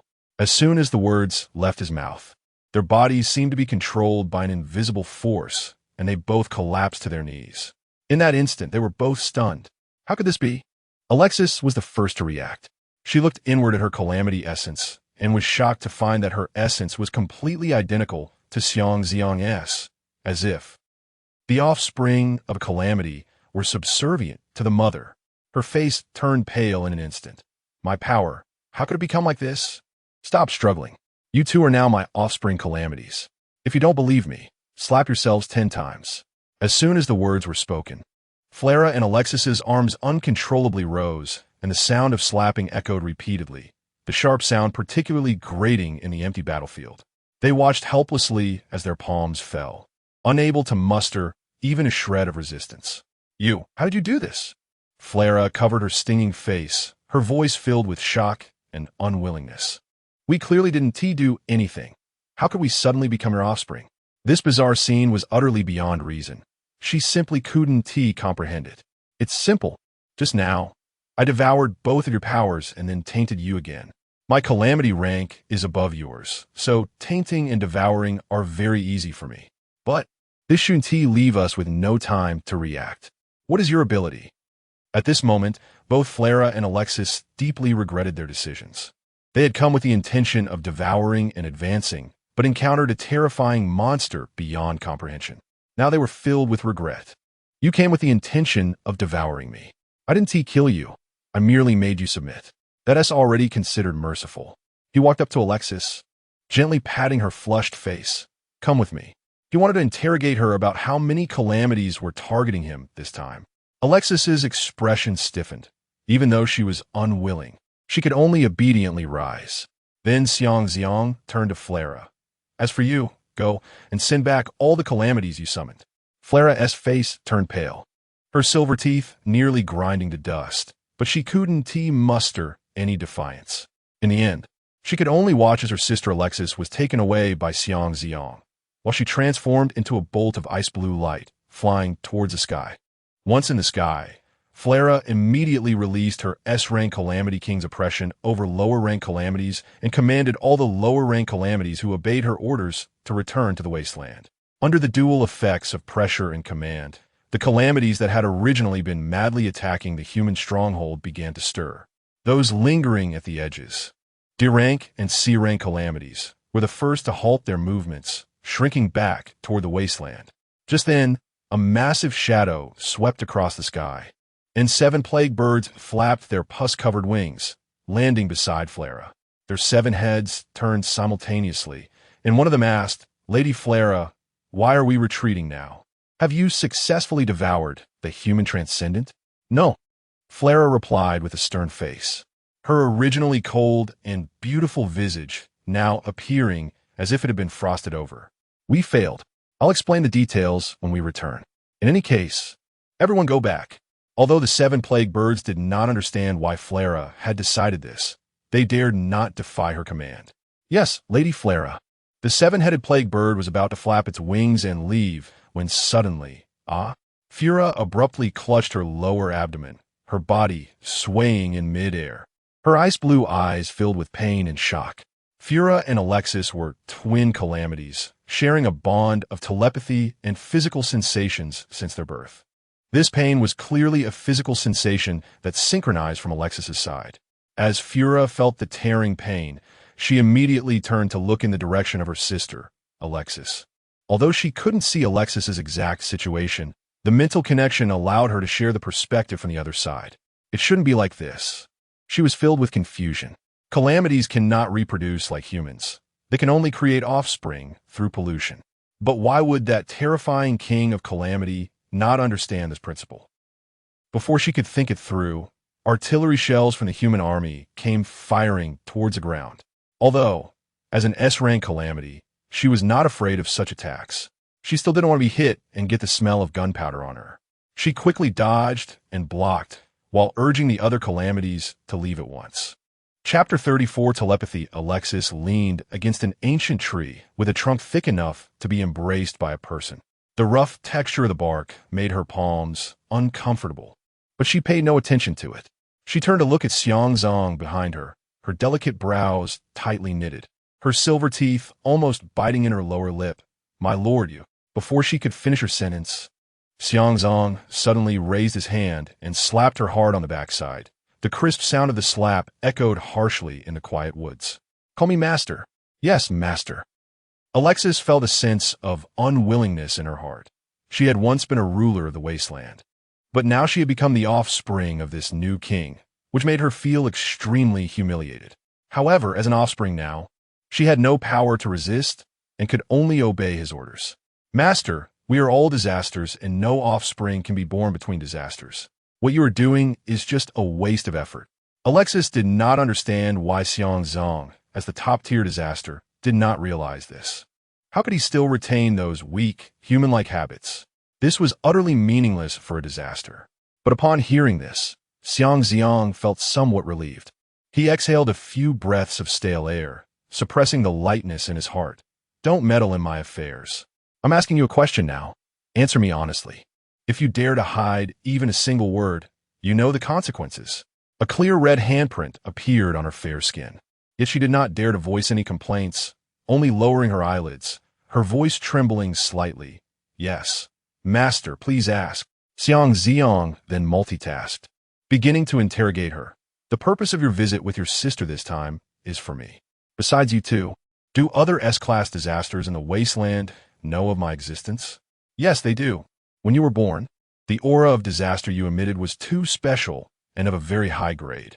Many top-tier disasters deep in the wasteland sensed it. However, our territories are closest to New City, which is why we arrived first. Other S-class disasters should still be observing and have no plans to act for now." "Is that so?" Xiang Zi'ang felt a bit disappointed, thinking there would be more coming. However, he quickly let it go. Even if they did not come on their own, once he dealt with matters in New City, he could go to the wasteland himself, and the result would be the same. Finally, Xiang Zi'ang continued to inquire about the information on disasters in the wasteland, focusing on the locations and abilities of the few most powerful disasters. Alexis felt extremely uncomfortable under his questioning. The previous exhaustion and the overwhelming pressure from Xiang Zi'ang, who was far beyond her disaster level, left her feeling weak all over, unable to summon any disaster power. Her long, straight, fair legs trembled uncontrollably, and the arms that had been supporting her body gradually softened until she could no longer stand, kneeling heavily on the ground, her knees hitting the dirt. Xiang Zi'ang did not make things difficult for her. Having just subdued her, he needed to balance kindness and authority, so he kindly turned her over, allowing her to lie flat on the ground to rest. However, once he faced her, Xiang Zi'ang found himself somewhat dazzled, his vision blurred and unable to focus. "I'm a bit dizzy." After collecting his thoughts, Xiang Zi'ang reached out to cover and block the two troublemakers, preventing them from continuing to disrupt his vision, while continuing to ask, "Are the Peach Blossom Society and Crescent Society cooperating with you?" "No, we would never cooperate with those weak humans." A trace of pride flashed in Alexis's beautiful eyes, clearly looking down on such beings. However, this triggered Xiang Zi'ang's dissatisfaction. Although he was now a disaster, he still regarded himself as a person in his heart. Remembering that Alexis had previously caused more than one wave of disaster, resulting in countless casualties in New City, Xiang Zi'ang felt even angrier. At that moment, an ice-blue figure fell from the sky. Fura had completed Xiang Zi'ang's instructions, driving the disaster tide back, and returned alone to see him. However, as soon as she landed, she stumbled and fell to the ground, her stunning ice-like face contorted in pain, looking almost identical to Alexis on the ground. Xiang Zi'ang turned to notice Fura's unusual condition, and confusion arose. "What is wrong with you? Are you injured?" She is an S-class disaster. Even if she were alone, her strength could rival an A-class disaster. Who in the South District could harm her? "No, my lord. Call me master." Before she could finish explaining, Xiang Zi'ang immediately interrupted. They needed to adapt to their identities quickly and could no longer harbor any rebellious thoughts. "Yes, master." Fura bit her lip, her voice filled with a painful tremor. "My sister and I are twin disasters. Since our birth, we have shared telepathy and real-time sensory experiences. Whatever my sister is enduring now, I will feel it simultaneously." Hearing this, Xiang Zi'ang's eyes widened in surprise. They share sensory experiences? This meant that any feeling Alexis had at this moment would be transmitted to Fura without reservation. This fascinating synchronization made Xiang Zi'ang marvel at the wonder of it all. No wonder they were called twin succubi. Chapter 35. Propaganda in the Sky over the South District. The tide of calamity that had surged like a tide was rapidly receding towards the wasteland. The rampaging carnivorous flies and ghost butterflies were gradually moving away, and even the 7 plague birds that had been circling in the air had vanished. On the ground, soldiers covered in wounds were propping themselves up with their weapons, and the extraordinary beings who had come to their aid also let out a sigh of relief, showing signs of fatigue from having survived the disaster. The tide of calamity that had lasted for several hours had finally receded. Have they left? Although unsure why, fewer deaths were certainly a good thing.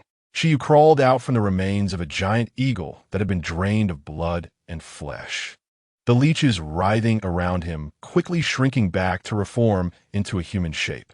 He wiped the dirt and blood from his face and looked at the now calm city, just about to order a count of casualties and the treatment of the wounded, when he saw Li Panxia from the Special Operations Department rushing towards him, her expression extremely urgent.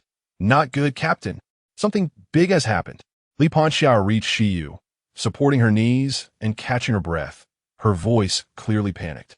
"The district government has been jointly attacked by the Crescent Society and the Taoyuan Society's extraordinary beings. The defending soldiers and extraordinary beings have suffered heavy casualties." "What?" Shiyu's expression changed drastically. "Immediately gather all available extraordinary beings and follow me to the district government for support," she decisively ordered. "Also, contact other support units and have them send some troops over. We must defend the district government and absolutely cannot let them succeed. Yes, everyone responded in unison. And just as they were about to turn and gather personnel, a piercing bird cry suddenly echoed in the sky. A gigantic, one-eyed giant bird was circling above. C-class calamity, monster-eyed seagull. This scene made the soldiers and extraordinary beings, who had just relaxed, immediately tense up, raising their weapons towards the sky. But the next second, the actions of the monster-eyed seagull left everyone stunned. It did not launch an attack. Instead, while flying, it shook its wings, and a large number of white papers floated down from the sky like snowflakes, drifting towards the streets and alleys of the South District. The same scene was not only occurring in the South District. Similar flying calamities were appearing in the skies of several other districts in New World City, also scattering papers. As it flew, it dropped a large amount of paper, which was being carried to various places in the South District by the air currents. Shiyu picked up a fallen piece of paper, and, upon seeing the content, his expression changed in shock. This was something like a propaganda flyer, featuring gruesome images of human experiments. The pictures showed people bound to experiment tables, some with tubes inserted all over their bodies, others with skin rotting from calamity contamination. The scenes were horrifying. The text beside the images was even more heart-wrenching. The joint government secretly conducts human experiments, treating calamity polluters as living materials, torturing and killing them at will. The content directly named He Wei, the director of the South District Public Security Bureau, and Xiao Wei-Hua, the district chief, even including a photo of He Wei standing at the entrance of the Dongshan experimental base, with iron cages for imprisoning people faintly visible in the background. Shiyu's hand holding the paper trembled slightly, and a storm surged in his heart. The people around him who had also picked up the propaganda flyer gasped in shock, their faces filled with disbelief as murmurs erupted. But Shiyu quickly reacted. Regardless of the truth of the content, if this kind of thing spread, it would inevitably cause public panic. If someone took advantage of the situation to incite unrest, New World City would likely fall into chaos. He immediately pulled out his communicator and sharply ordered into the microphone. Anti-air battalion. Open fire immediately. Shoot down all the monster-eyed seagulls in the sky. A response of received came from the other end of the communicator. Soon, the distant sound of anti-aircraft guns roared, and flames streaked across the sky, shooting towards the monster-eyed seagull. Shiyu kept his eyes fixed on the sky, feeling increasingly uneasy. Go. Follow me to support the district government. At this moment in the forest, Flora lay on top of Alex, their two stunning bodies intertwined, their round, moon-like buttocks pressing against each other. Alex looked at her sister lying on her, reaching out to tuck her scattered hair behind her ear. The icy and cold beauty she once had now glowed with alluring warmth, her eyebrows and eyes tinged with a hint of dreamy allure, completely losing the frostiness of an ice queen, instead resembling a seductive enchantress. Sister, how do you feel now? Big sister, I feel unprecedentedly good. Flora propped herself up, her snow-white slender hand gently covering her lower abdomen, feeling the calamity power within her that was far above their tier. Her beautiful eyes sparkling with an unusual light. His calamity tier is at least SS level. Although we've now become his offspring and lost our previous freedom, do you feel it? The calamity pollution we've indirectly gained can actually elevate our tier. Indeed, Alex also felt the benefits brought by the unimaginable essence of calamity that she absorbed. However, this pollution was still too little, especially since she and Flora had each only received half, making it even scarcer. But at least they had found a viable path for advancement. As long as they stayed close to Xiang Zi'ang for long enough, and he was willing to impart his pollution to them, they wouldn't have to worry about not advancing to SS level in the future. Chapter 36. Doubts. Xiang Zi'ang had just devoured the source of two S-rank calamities and felt a surge of powerful energy coursing through his body, exhilarating him. However, pleasure aside, he couldn't forget the serious matters at hand. He quickly found Xiao Yun, who was hiding in a nearby house. As soon as she saw him return safely, the worry that had been hanging over her lifted instantly, and she hurried over. Zong, take me to the district government. I'm worried about my dad and what's happening there. The district government? It was then that Xiang Zi'ang remembered that the district government had been attacked by the members of the New Moon Society and the Tao Yuan Society. He hadn't been worried about Xiao Weihua's safety before, so it hadn't crossed his mind. Under Xiao Yun's urging, the two of them immediately drove towards the city government. Because Xiang Zi'ang had been delayed by the Gemini Succubus, by the time they arrived, the district government was already in ruins. There was no fighting ongoing at the scene. Only military and special operations personnel were clearing the debris and treating the injured. Additionally, 6A rank extraordinary individuals and more than 20B rank extraordinary individuals had arrived for support from the inner city.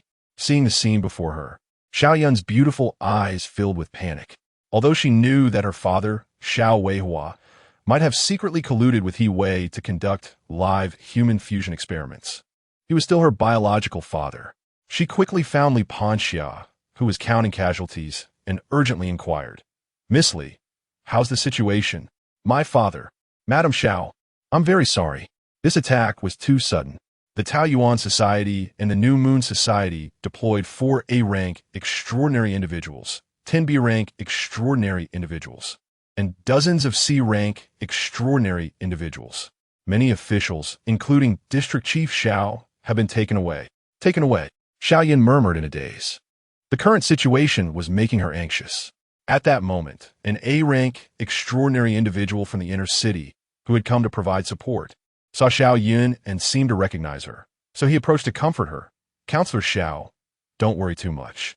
Since they went to the trouble of capturing him alive instead of killing him on the spot, it means District Chief Xiao is still useful to them, and there shouldn't be any life-threatening danger in the short term. The United Government will not tolerate such provocation and will soon mobilize forces for rescue. They will definitely bring him back." Facing the A-rank extraordinary individual's reassurance, Xiao Yun forced a very unattractive smile. "I understand. Thank you for your trouble."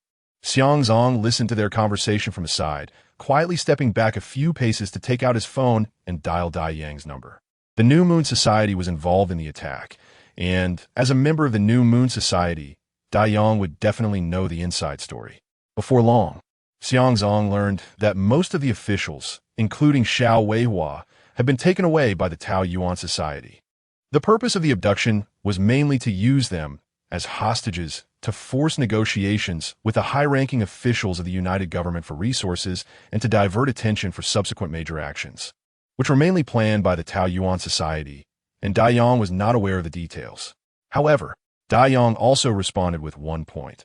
Although the security police were also key targets of the attack, there was a secret escape passage underground in the security bureau, and He Wei's subordinates had hidden several extraordinary individuals there, including an A rank, who caught the New Moon Society and Tao Yuan Society people off guard. Therefore, He Wei was not captured. Upon hearing this news, Xiang Zi'ang immediately surveyed the surroundings, wanting to see where the security bureau personnel were. However, unexpectedly, there were basically no security bureau personnel present here. Xiang Zi'ang approached Li Panxia to inquire, "What's the situation with the security bureau? Where is Director He Wei right now?" Li Panxia shook her head in response to Xiang Zi'ang's inquiry. "I'm afraid it's unfortunate. A colleague who just went to investigate the security bureau reported back that it was also heavily attacked, and the scene was in chaos. They did not see Director He Wei, and the preliminary judgment is that he should have been taken away." "Taken away?" Xiang Zi'ang's expression darkened. This was interesting. Dai Yang said He Wei had not been kidnapped, but Li Panxia said he had been taken away, and now there was no sight of He Wei. What exactly was going on? Dai Yang couldn't possibly be lying to him, so there could only be one situation. He Wei was hiding. But why hadn't he shown up now that it was clearly safe? Not understanding, Xiang Zi'ang was not particularly concerned about He Wei. Compared to him, Xiao Yun was the one he cared about more. He stepped closer to Xiao Yun, patted her back, and softly reassured her, "Don't worry too much. What they said is correct. District Chief Xiao will definitely not be in danger for the time being. I will help you rescue your father." Upon hearing Xiang Zi'ang's words, Xiao Yun showed a touched expression but shook her head at him. "Don't go. Let the United Government handle this. It's too dangerous for you to go. The Tao Yuan Society has S-rank extraordinary individuals." S-rank. Xiang Zi'ang's eyes flickered. With S-rank individuals involved, he had to go. The situation on the scene did not require Xiang Zi'ang's assistance. The military and special operations personnel were systematically clearing the site and counting casualties, while the extraordinary individuals from the inner city were gathering to discuss rescue plans, and order at the scene was gradually being restored. Xiang Zi'ang stood at the edge of the crowd, watching the busy scene before him, knowing he wouldn't be needed here for now. He thus found an excuse to leave the scene. What he was more concerned about was what major operation the Tao Yuan Society and the New Moon Society were planning behind this joint attack on the district government. Since devouring the S-rank calamity source of the Gemini Succubus, his perception ability had undergone a qualitative leap, not only expanding in range several times, but also making his connection to the offspring calamities incredibly clear. He could now distinctly feel the locations of the offspring calamities connected to him. Fula, Ya Likisi, and Jiang Yong and his group. Jiang Yong hadn't left New District City? Xiang Zi'ang was slightly surprised. These people were quite bold to dare stay in the city. After sensing the direction, he realized they were in the Minghu community. Remembering that Jiang Yong was Jiang Yuyu's father, Xiang Zi'ang instantly understood. Jiang Yong must be unable to resist wanting to sneak away to see his family amidst the chaos.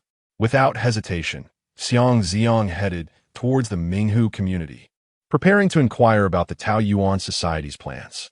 Along the way, he occasionally saw scattered remains of calamities and damaged houses, as well as military personnel spraying calamity dispersal solutions to prevent the spread of calamity pollution and minimize its transmission.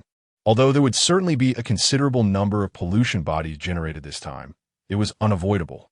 All the civilians were hiding in their homes, afraid to even open the windows for fresh air, tightly sealing their doors and windows. Xiang Zi'ang, however, had no intention of lingering. His eyes were solely on the direction of the Minghu community. Soon, the familiar residential buildings of the Minghu community appeared in his view. He walked to the Jiang family's door and knocked. The door was opened by Jiang's mother, and as soon as she saw Xiang Zi'ang, her eyes immediately showed panic. Xiang Zi'ang understood that she might be worried about the people inside being exposed, so he comforted her. "Annie, I know Uncle Jiang is inside. Don't worry. I'm not here to capture him, just to ask him some questions." Upon hearing this, Jiang's mother breathed a sigh of relief and then let Xiang Zi'ang in. Jiang Yong was sitting in the living room at that moment, with Jiang Yuyu and Jiang Yinyin also present. However, Jiang Yinyin was being held by another middle-aged man, both of them crying, creating a somewhat strange atmosphere. Seeing Xiang Zi'ang, Jiang Yong instantly became flustered, while Jiang's mother hurriedly introduced, "Yongge, this is Xiao Xiang, Yuyu's boyfriend." Boyfriend? Jiang Yong's mouth fell open in shock. The person was Jiang Yuyu's boyfriend, and today he recognized him and even beat them up? Hearing this introduction, Xiang Zi'ang looked at Jiang Yuyu speechlessly, as if asking, "Why haven't you confessed to your parents yet?" Chapter 37 Misunderstanding. As soon as Jiang Yuyu met Xiang Zi'ang's gaze, her cheeks flushed instantly, and her expression turned a bit awkward. She hesitated and looked at her parents beside her, whispering, "Dad, Mom, actually, Zi'ang and I are not." "Yuyu, don't say any more." Jiang Yong suddenly stood up, interrupting his daughter's words. He stared at Xiang Zi'ang with a serious expression, his tone carrying a hint of vigilance. "What are you here for?" Xiang Zi'ang calmly walked over and sat down beside the sofa. Since the other party was a relative of an acquaintance, he didn't want to force them with the method of controlling their offspring.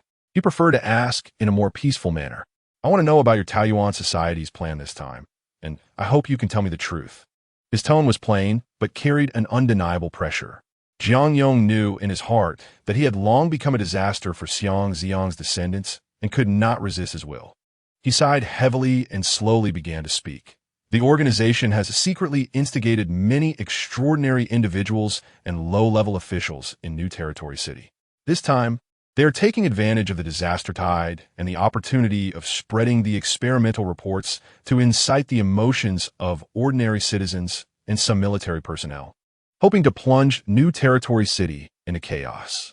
Once the chaos erupts, they will join forces with the Eastern District Border Defense Army, which has already reached an agreement, to attack the inner city defense line, aiming to break through the inner city and overthrow the joint government's rule in New Territory City. Just based on you?" Xiang Zi'ang immediately questioned. Even with the Eastern District Border Defense Army, the Taoyuan society might not have the ability to breach the inner city. The defense system of the inner city and the number of high-level extraordinary individuals are far from what the Southern District can compare to. That's all I know. Jiang Yong shook his head bitterly. I'm just a C-level extraordinary individual, at most a mid-level one in the organization. Those core secret plans are not for me to be involved with. Seeing that he truly did not know more, Xiang Zi'ang stopped pursuing the matter of the Taoyuan society and instead shifted the topic to something he was more interested in. Tell me about your experiences after being isolated. I want to know the specifics of the Dongshan experimental base and the living human experiments. Jiang Yong nodded and continued. About 3 months ago, I was taken away from New Territory City under the guise of exile by the isolation office. I originally thought I would be sent to the wasteland, but I was directly taken by the Public Security Bureau to the edge of New Territory City and the wasteland, where there is a secret experimental base. The people accompanying me were forcibly merged with disaster cards. It is said that as long as living people continuously merge with disaster cards, the disaster power contained in the cards can adapt to the human body. As long as enough people are sacrificed, even S-level disaster cards can be successfully controlled. At first, I thought it was because we were contaminated and had no hope left, which was why they were forcibly trying to save us. After all, if we contaminated individuals could successfully master the power of disaster cards and become extraordinary, we wouldn't have to worry about contamination anymore. But I was naive. Even if someone successfully merged with a disaster card and mastered the disaster power, they were forcibly killed as long as the disaster card had not been merged for more than 24 hours. After being killed, the disaster card would re-extract, and they were just treating us as expendables. Just when I was in despair waiting to die, the people from the Taoyuan society came. They broke through the base's defenses, rescued a group of people, including me, and also stole a batch of disaster card products that had been verified to be of extremely low risk. After that, I joined the Taoyuan society, and they specifically gave me one of those product disaster cards, so I became an extraordinary individual. Then I met my good brother whom I hadn't seen for over a decade. He is also in the Taoyuan society. Jiang Yong looked at another middle-aged man from the Taoyuan society sitting on the sofa, who was currently holding Jiang Yinyin, his eyes slightly red and swollen. So who is he? Xiang Zi'ang glanced at the man. It was the one he had previously devoured, who had mastered the B-level disaster, corrupted heart scorpion. His name is Su Kuan, Yinyin's biological father. 16 years ago, he was expelled due to contamination. At that time, he entrusted the still innocent Yinyin to me, hoping I could raise her as my own daughter. Our family has always treated her as our own daughter, but now that old Su has returned, it's best to let them recognize each other in person. I see. Xiang Zi'ang nodded, glancing at Jiang Yinyin once more. No wonder he had vaguely felt that she and Jiang Yuyu, as well as Jiang Mother, didn't quite resemble each other. It turned out she was an adopted child. The atmosphere of their conversation was very serious, which made Jiang Mother and Jiang Yuyu feel something was off.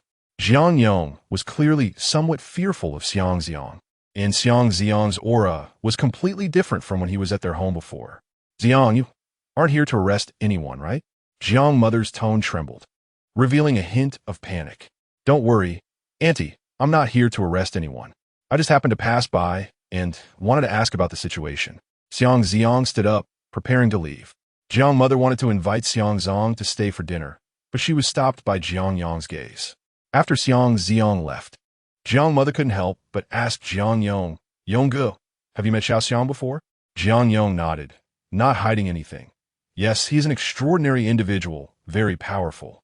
Today, when Old Su, and several other companions from the Taoyuan society were preparing to kidnap government officials, we encountered this kid. To be honest, if it weren't for Yuyu's connection, we wouldn't be able to see you now. Hearing this, Jiang Yuyu's heart stirred again. Jiang Mother looked proud. Xiao Xiang has already helped our family several times. If it weren't for him, we would have been framed and taken away by that Public Security Bureau director a few days ago and last time. We really owe everything to him. This kid treats Yuyu well and is honest. As she spoke, Jiang Mother looked at Jiang Yuyu. Yuyu, Xiao Xiang is truly rare. You must cherish him, understand? At this moment, Jiang Yuyu's heart was in a mess. On one hand, her gratitude towards Xiang Zi'ang was continuously rising, while on the other hand, she felt entangled because of the misunderstanding of pretending to be his boyfriend. If she confessed to her mother now, how disappointed would she be? Moreover, Jiang Yu recalled how Xiang Zi'ang had helped her time and again and thought of his handsome appearance. In fact, if Xiang Zi'ang truly pursued her, she wouldn't want to refuse at all. However, since Xiang Zi'ang hadn't spoken up, she felt embarrassed to say anything. After all, how could a girl take the initiative in such matters? At first, she even speculated that Xiang Zi'ang might have helped her so much because he liked her. Every time she thought about it at night, her lips would unconsciously curl up, even though she, as a girl, was too shy to admit it. But the fact was, she did have a good impression of Xiang Zi'ang. Yet the reality was that Xiang Zi'ang hadn't spoken up. It seemed that his help was due to his kindness, not out of affection for her. This left Jiang Yu feeling very confused. Seeing that Jiang Yu had not spoken for a long time, Jiang's mother quickly patted her. "Yu, did you hear that?" "Huh? Oh, I got it," Jiang Yu hurriedly replied. At this time, Jiang Yong also looked at Jiang Yu, his expression somewhat gratified. "Yu, although I had some unpleasantness with this kid before, if he is really as your mother said, then he is indeed someone worth entrusting to. Moreover, this kid is good-looking, and his strength is so impressive. If you really get along with him as a father, I will be very relieved." Hearing her father, whom she hadn't seen for a long time, say this, Jiang Yu's heart suddenly felt like it was racing. Just then, Jiang's mother suddenly realized, "That's right, Xiao Xiang just left. Why don't you go send him off? Hurry, go downstairs and see him off." Jiang's mother quickly pulled Jiang Yu up, her face filled with dissatisfaction, as if she thought her daughter was really clumsy and didn't know how to be proactive in dating. "Go see Xiao Xiang off properly. If possible, going out on a date or something isn't a problem, no need to report back to us. We trust you to take care of Xiao Xiang. Go ahead. Girls should sometimes learn to care about men too, silly girl." Under Jiang Ma's urging, Jiang Yu reluctantly went out. At this moment, Jiang Yinyan suddenly stood up. "Sister, wait a minute, I want to send Brother Xiang off too." Jiang Yinyan knew that Jiang Yu and Xiang Zi'ang were in a fake boyfriend-girlfriend relationship, and she didn't want to miss this rare opportunity to talk to Xiang Zi'ang. Otherwise, who knows when she would have the chance to meet him again. She couldn't just call him every time. But Jiang Ma grabbed Jiang Yinyan. "Yinyan, what are you going for? To be a third wheel? Your sister is meeting her boyfriend. Don't go and cause trouble. I just want to send Brother Xiang off." Jiang Yinyan felt wronged instantly. Her sister was clearly in a fake relationship with Brother Xiang. She was the one who truly liked him. If they didn't meet, what if Brother Xiang had a girlfriend the next time they met? After all, Brother Xiang was so handsome, an extraordinary person, with a good job and a good character. It was hard to find any faults with him. Many women must like him. If she was late, it wouldn't be her turn. But Jiang Ma didn't know Jiang Yinyan's thoughts. "Yinyan, adult matters shouldn't involve children, and Brother Xiang will come again. You might see him in a few days. So don't go and cause trouble for your sister, okay?" "No," Yinyan said obediently. Chapter 38 Relationship Chapter 38 Xiang Zi'ang. As soon as Xiang Zi'ang sat in the driver's seat, a crisp shout rang out. Turning his head, he saw Jiang Yu running towards him. Because she was at home, she had dressed up specially, just wearing a simple short skirt and t-shirt. However, with her natural beauty, even simple attire could present a very fresh and lovely appearance. Right now, Jiang Yu looked less exquisite and stunning compared to the first time Xiang Zi'ang met her, but instead exuded a pure and eye-catching vibe, like a big girl from the neighborhood. "What's wrong?" Xiang Zi'ang opened the car door and got out again. I want to talk to you about some things." Jiang Yu jogged to him, her chest slightly rising and falling, breathing a little heavily, and her cheeks flushed with a faint red. Upon seeing Xiang Zi'ang, she couldn't help but feel nervous, her heart racing as if it might leap out of her chest. She clutched the hem of her clothes, her gaze not daring to meet Xiang Zi'ang's. And after hesitating a bit, she sincerely spoke.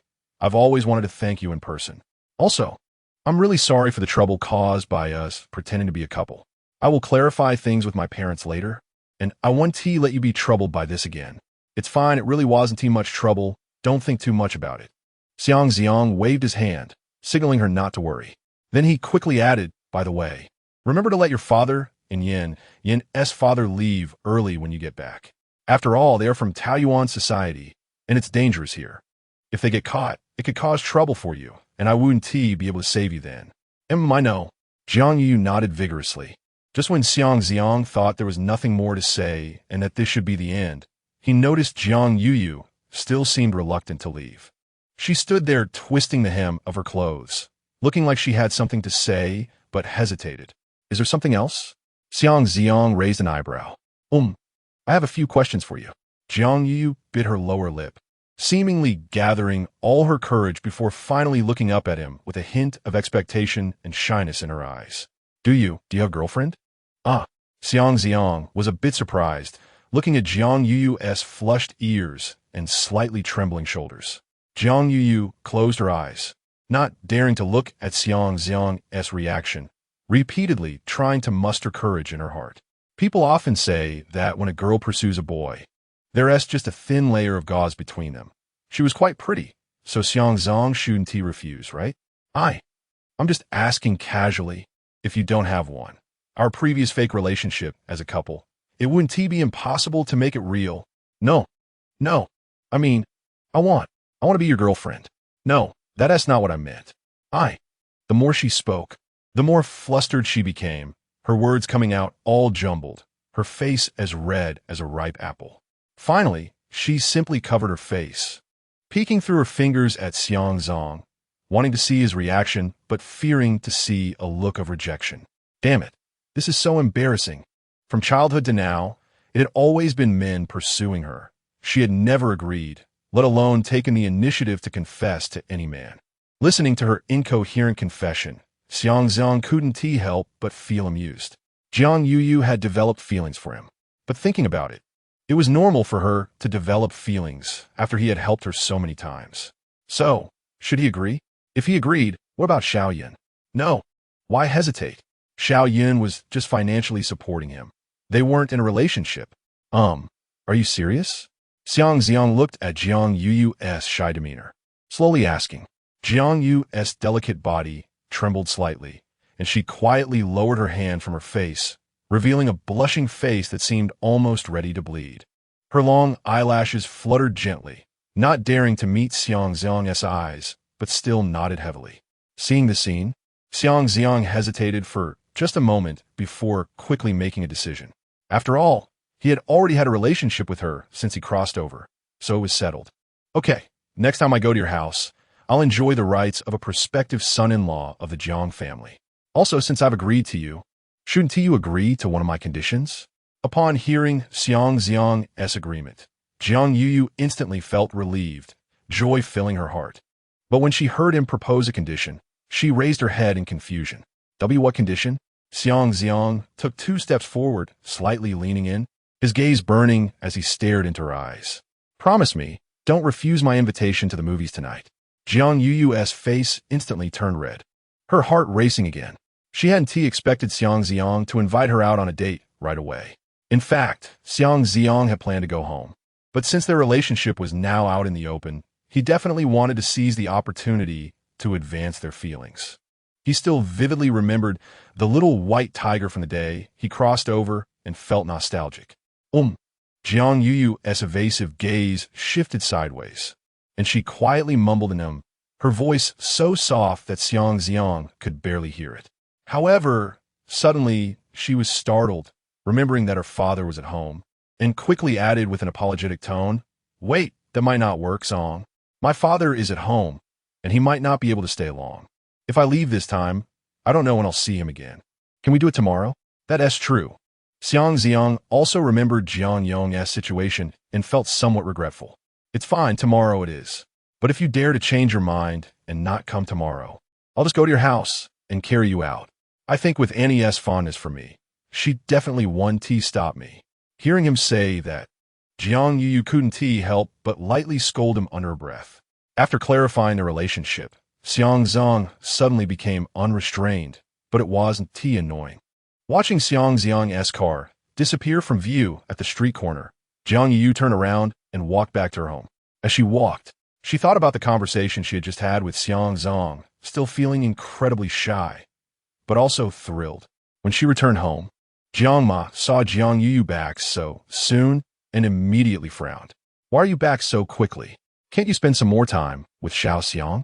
Hearing Jiang Ma speak for Xiang Zi'ang, Jiang Yu couldn't help but think of what Xiang Zi'ang had just said. Perhaps if Xiang Zi'ang really came to take her away, her mom wouldn't stop him. Instead, she might even encourage him to go. I was thinking about Dad being at home, afraid he wouldn't stay long, so I rushed back. I have a date with Zi'ang to watch a movie tomorrow. Upon hearing that her daughter had a movie date with Xiang Zi'ang, Jiang Ma finally stopped scolding her. As a mother, Jiang Ma was genuinely worried that her daughter wouldn't understand and would let go of such a good man. Nearby, Jiang Yinyan's eyes widened when she heard this. Sister, you and Brother Zi'ang are going to watch a movie tomorrow? But I thought you were just pretending. What movie are you going to watch? Chapter 39, learning after Xiang Zi'ang returned home. He called for Fula and Yilix to come back. Fula and Yilix knelt straight on the floor, their backs straight, their gazes respectful, and even the hint of resistance that had lingered in their eyes before had completely vanished. This surprised Xiang Zi'ang. He had thought that even if the two sisters submitted, they would still carry some reluctance. He didn't expect their attitude to change so quickly. It seemed that the pollution he had previously transmitted to them, allowing them to taste the essence of disaster, had completely dispelled their hostility. From now on, this will be your new home. You probably won't need to go back to the wasteland anymore, so get used to it. Tomorrow, I'll buy you some human clothes. Also, you need to restrain some of your disaster traits and control your pollution. Don't release it. If you harm anyone, I won't spare you. Understood, Master. The two sisters replied in unison. Xiang Zi'ang stood up, took off his coat, and casually threw it on the sofa, revealing his well-defined chest and abdomen. After a busy day, he was covered in sweat and decided to take a shower first. However, he paused his steps, feeling it necessary to train the two newly subdued S-level disasters. Coincidentally, when the original host lived alone and had no parents to supervise, he had hidden some magazines he bought secretly during his adolescent years. Xiang Zi'ang immediately dug those magazines out from the cabinet and selected some that were closer to teaching and detailed comics, said to be produced by a sun country before the Great Disaster. Later, during the excavation of ancient ruins, some antique content was discovered and circulated. The original host, being a naive teenager at the time, had bought a few to keep at home, and now they would serve as teaching materials. After highlighting some key points in the content, Xiang Zi'ang tossed them to the sisters. Take a look at this and learn the techniques above. You can understand human writing, right? We can understand, but this. Yilix opened one book and, upon seeing the content, furrowed her brows, revealing a look of confusion. Humans are truly strange creatures. If you learn the things above, I'll help you enhance your disaster powers. Just look at it. I'm going to take a shower. After speaking, he turned and walked toward the bathroom, casually closing the door. Soon, the sound of water splashing could be heard from the bathroom. At this moment, Yilix and Fula were holding the same book, exchanging glances and seeing the complex emotions in each other's eyes. Do we have to please this new master according to the content of this human book? After all, they used to be S-level disaster rulers, instilling fear in countless people. Although they were defeated by higher-level disasters, the current situation, sister, it's nothing compared to becoming stronger. Fula suppressed the awkwardness in her heart, her voice carrying a hint of determination. If we had been defeated by other top disasters, we would have completely dissipated long ago. Now that we are alive and have the opportunity to come into contact with higher-level disaster essences, it's already a stroke of luck. Just think, when I reach SS level and return to the wasteland to take revenge on those old enemies, how terrified will they be? Yilix nodded. This was indeed the case. The two sisters then began to study seriously. Although the character art style in the book was abstract and vastly different from real humans, after a while, they could feel a peculiar beauty in it. However, the content was somewhat difficult for them as disasters to understand. They couldn't grasp why humans were obsessed with these images. The comic's content was indeed a bit dull, making it hard for them as disasters to comprehend the core, but the key points drawn by Xiang Zi'ang were a middle-aged bald man with a round face and big ears, kneeling before a young girl. The theme of the comic was after-school instruction. Then, several text boxes were inserted into the picture. The two quickly understood the comic language, The arrows pointing to the dialogue boxes indicated who was speaking. The middle-aged bald man's identity was a music teacher, teaching the girl how to use her tongue, mouth, and throat. The comic even included onomatopoeic words, meticulously illustrating each action, indeed providing a vivid visual display. Humans are truly remarkable creatures in terms of creativity. Yilix moved her lips a few times and began to try to learn the content of the man's speech according to what was in the dialogue boxes. Fula mimicked her as well. Yilix pointed at the dialogue box of the middle-aged man in the picture, softly reading out the description about controlling the amplitude and rhythm of the movements, while Fula focused on the girl's posture, trying to imitate the body angles marked in the book. After all, they were S-level disasters, and their learning ability far surpassed that of ordinary beings.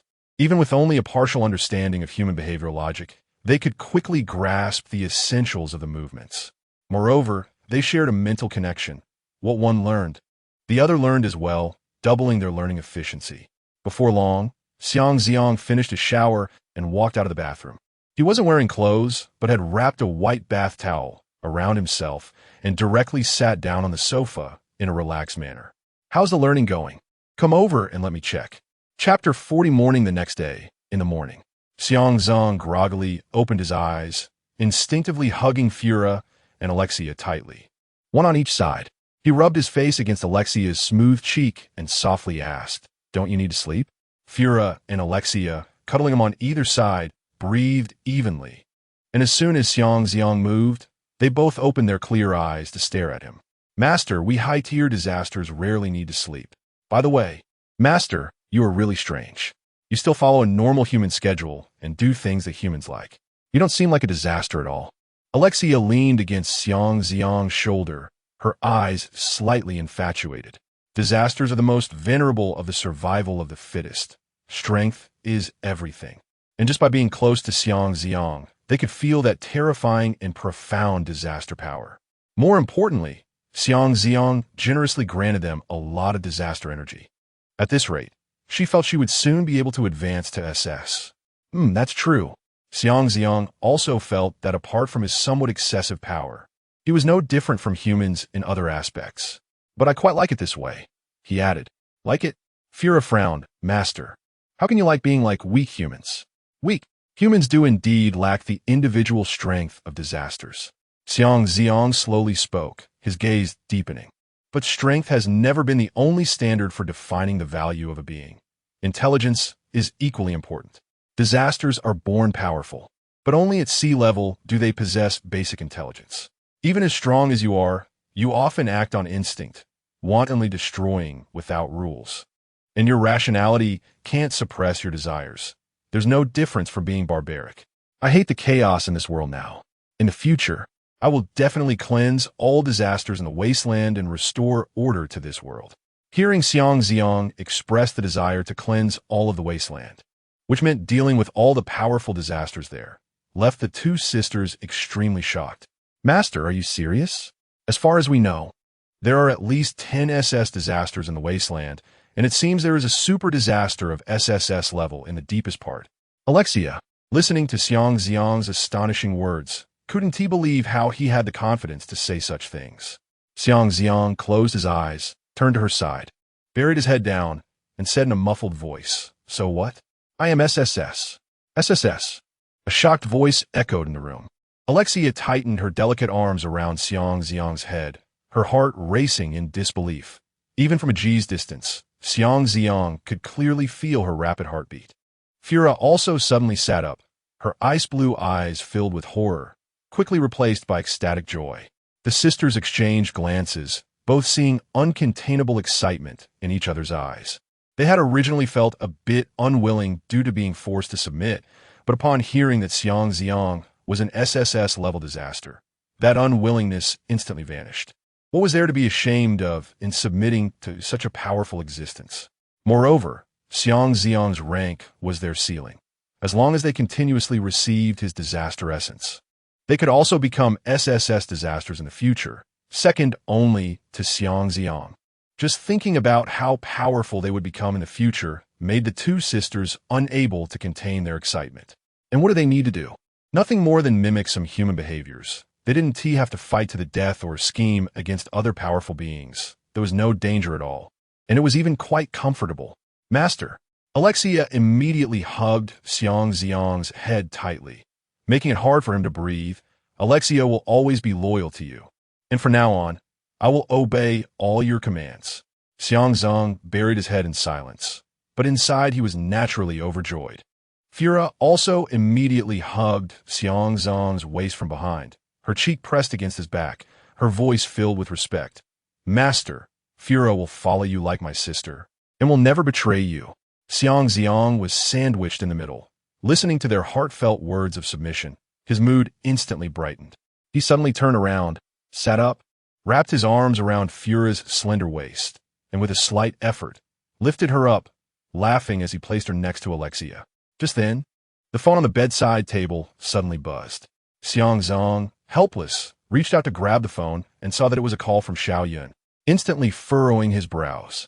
After signaling for Alexia and Fura to be quiet, Xiang Zi'ang answered the call. What is up, Yunjia? Nothing. Just asking when you'll come over today.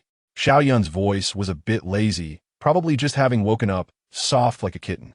Xiang Zi'ang could even recall how she looked that day when she had just woken up in his bed, exuding an enchanting charm.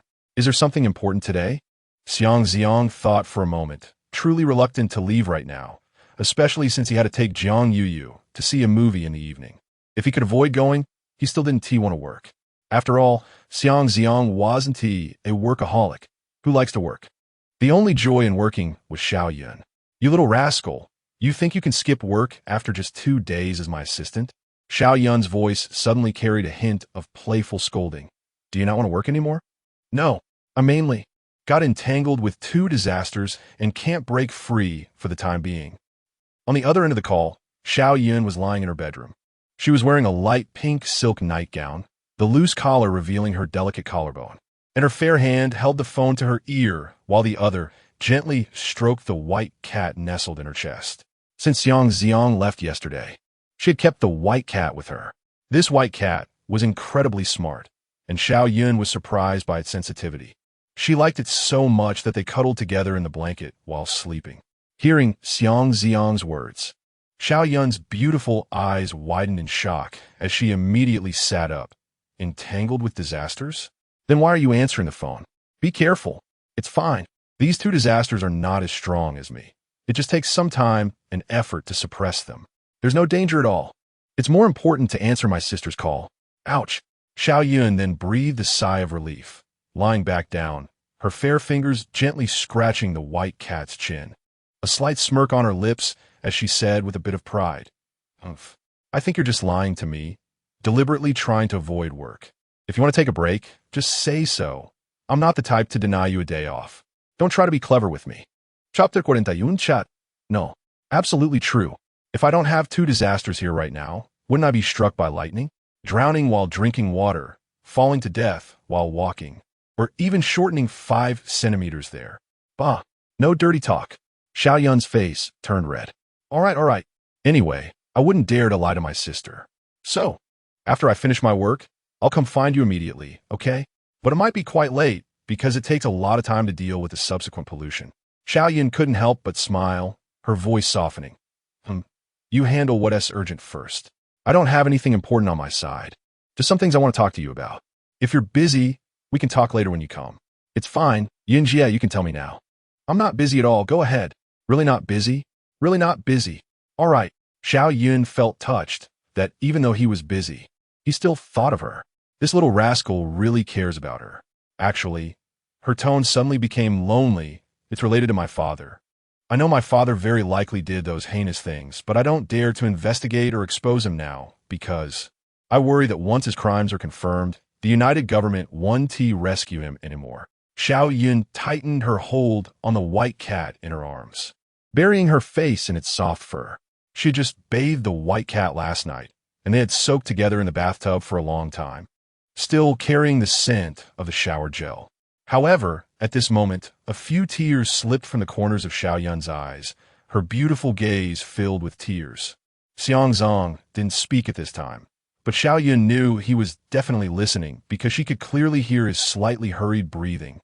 proving that he must have pressed the phone to his ear, listening to her words. Xiang Zi'ang silently released the ice-blue long hair of Fu La and stopped pulling it.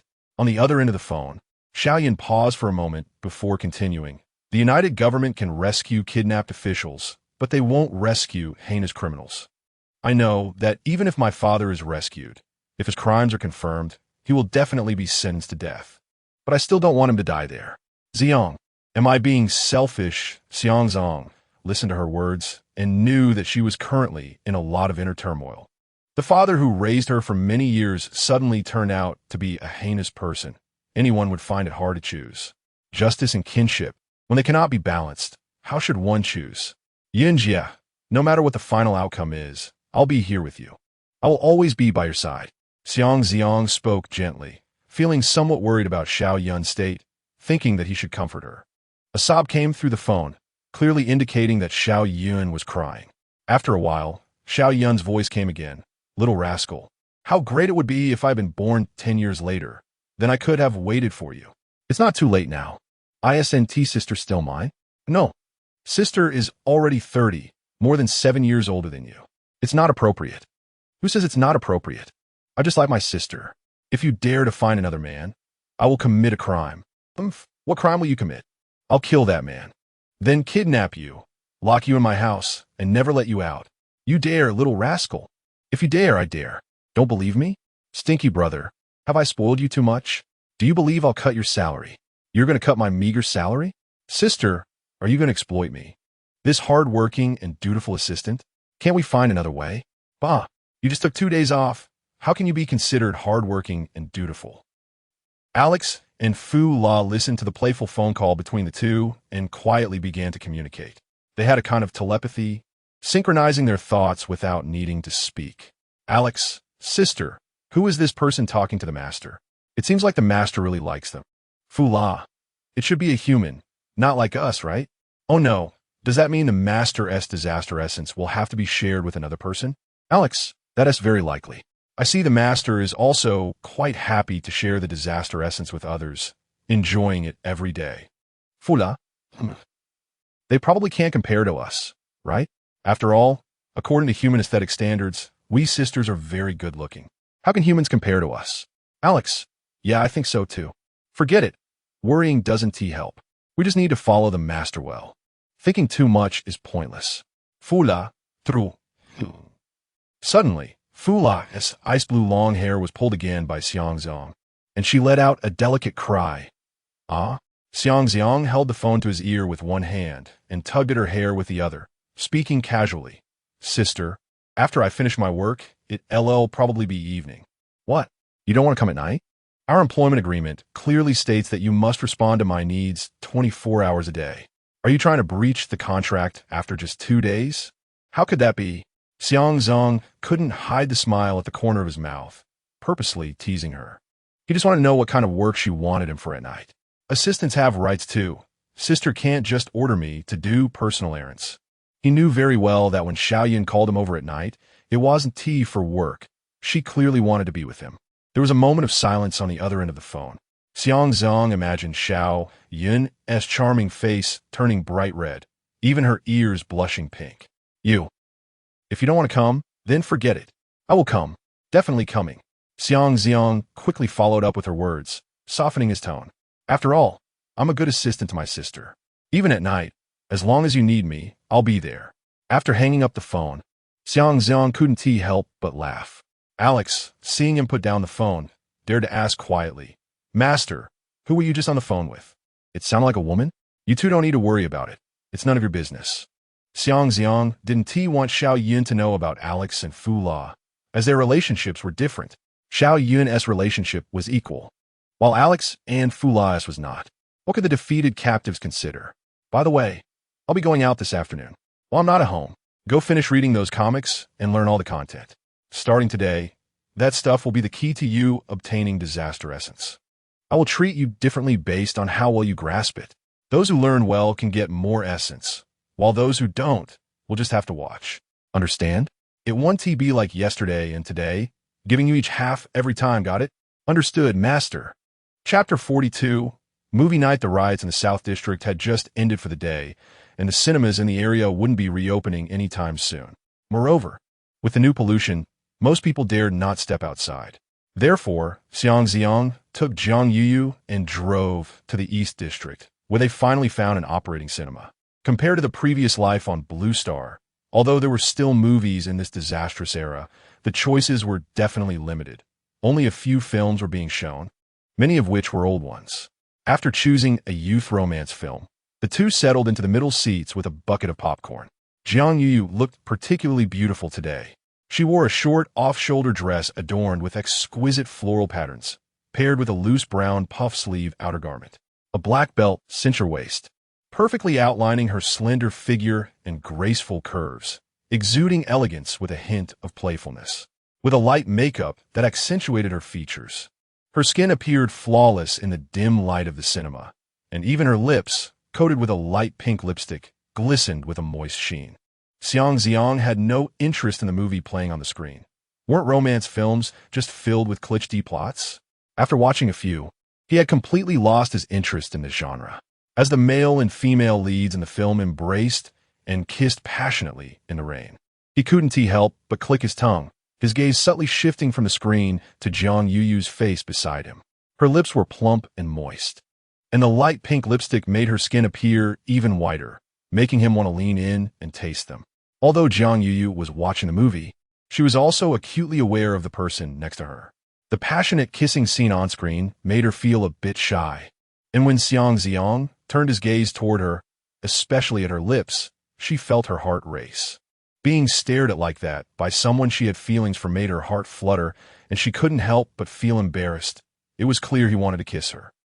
Having grown up, Jiang Yuyu had rarely even had close contact with the opposite sex, let alone kissed anyone. Now, under Xiang Zi'ang's burning gaze, she felt her entire body heating up. She quickly shifted her focus to the wall on the other side, pretending to concentrate on the movie.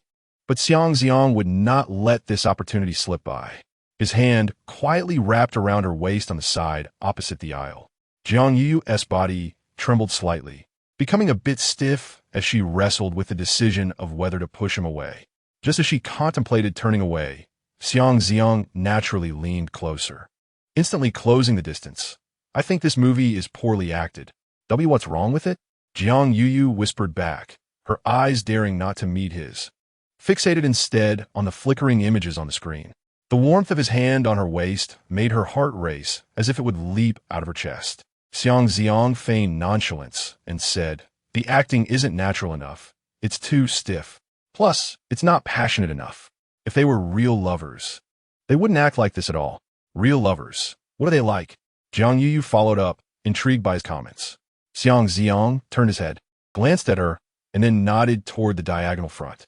Following his gaze, Jiang Yuyu saw a couple embracing and kissing under the glow of the screen, their movements natural and intimate. Most viewers of romance films were couples, and the atmosphere invited several pairs to interact quietly, filling the air with a sweet scent. Seeing the couple kissing, Jiang Yuyu quickly averted her gaze, but Xiang Zi'ang pointed out another couple sharing a kiss. "Look, real couples are completely different. The movie is just too fake." He leaned closer to her ear and whispered softly, "Don't believe me? Let's try it out." Upon hearing this, Jiang Yuyu's cheeks flushed crimson. Stammering, "Well, maybe we shouldn't. That rascal, he just wants to kiss her. Just a quick one, really just a quick one." Xiang Zi'ang's voice turned softer, carrying a hint of a pout, as he gently pulled Jiang Yuyu closer into his embrace. Jiang Yuyu shook her head, her heart filled with shyness. Not even realizing she had been firmly held in his arms, their bodies pressed together. Unable to withstand Xiang Zi'ang's persistent coaxing, and since she also liked him, she finally timidly lifted her head, her eyes darting away as she mumbled, just for a second." Seeing her finally agree, Xiang Zi'ang felt a surge of excitement as he leaned down toward her long-desired lips. This lip balm tastes great." Jiang Yuyu's body tensed as she was kissed, her beautiful eyes tightly shut, even her eyelashes trembling slightly. Yet, Xiang Zi'ang was relentless. Although they had agreed on just one kiss once their lips met, he wouldn't let go. She couldn't speak, only raising her little fist to lightly pound on his chest, wanting him to stop. But Xiang Zi'ang had no intention of listening, and instead, he playfully teased her, his tongue exploring her lips, discovering that they were tightly shut. His hand squeezed her slender waist. Xiang Yuyu's beautiful eyes widened instantly, and her tightly clenched teeth loosened unconsciously. 5 minutes later, Xiang Zi'ang was still holding the slightly breathless Xiang Yuyu. Yuyu, I didn't lie to you. That was really just one kiss. I didn't kiss again. Xiang Yuyu shot him an incredulous glance, her breathing still a bit rapid, clearly not yet calmed down. I almost suffocated. After a while, she quietly asked, have you kissed anyone else before?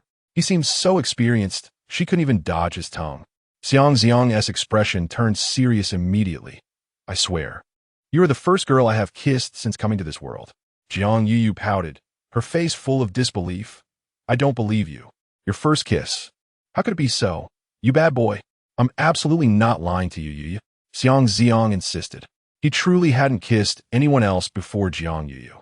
He had only kissed Xiao Yun, Fu La, and Yilix afterward. Although he had withheld some details, he generally didn't lie. Really? Xiang Yuyu still felt doubtful. Absolutely true, Xiang Zi'ang declared earnestly. Seeing that Xiang Zi'ang didn't look like he was lying, Xiang Yuyu's doubts gradually faded, and she lowered her head, her cheeks turning as red as if they could bleed, too shy to meet his gaze. Having had a first kiss, the second one would be much easier. Xiang Zi'ang knew this very well. In dating, once the relationship was established, it was just a series of steps. Hugging, kissing, touching, cuddling. With the second step achieved, the rest would naturally follow one step at a time. By the time the movie ended, it was already 10 o'clock at night.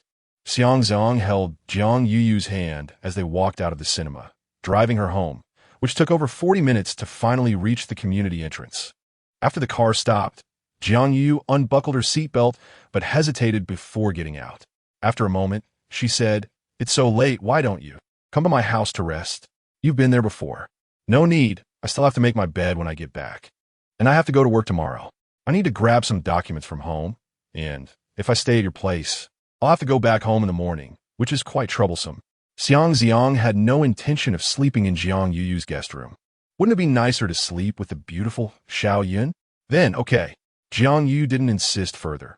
After being kissed twice in the cinema, she felt sweet and shy, standing in front of Xiang Zi'ang, too embarrassed to look him in the eye. Well then, I'm heading home. See you tomorrow. Chapter 43. South District Isolation Facility. An underground base located dozens of meters below the surface.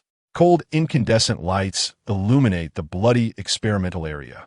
Iwei, dressed in a sealed white protective suit, stands expressionless in the observation room, his gaze penetrating the thick special glass, landing on the man in the adjacent experimental room. The man is tightly strapped to a metal experiment table, emitting heart-wrenching screams as his body undergoes visible mutations. His skin splits open with grotesque gashes, bone spurs glistening with a cold light piercing through flesh, the blood splattering and staining the experiment table, even splattering onto the glass, leaving dark red traces. However, such a harrowing scene fails to elicit any sympathy from the observers in the room. Only the buzzing of machines intertwines with the man's screams. As time passes, the man's struggles gradually weaken, and his mutations begin to stabilize.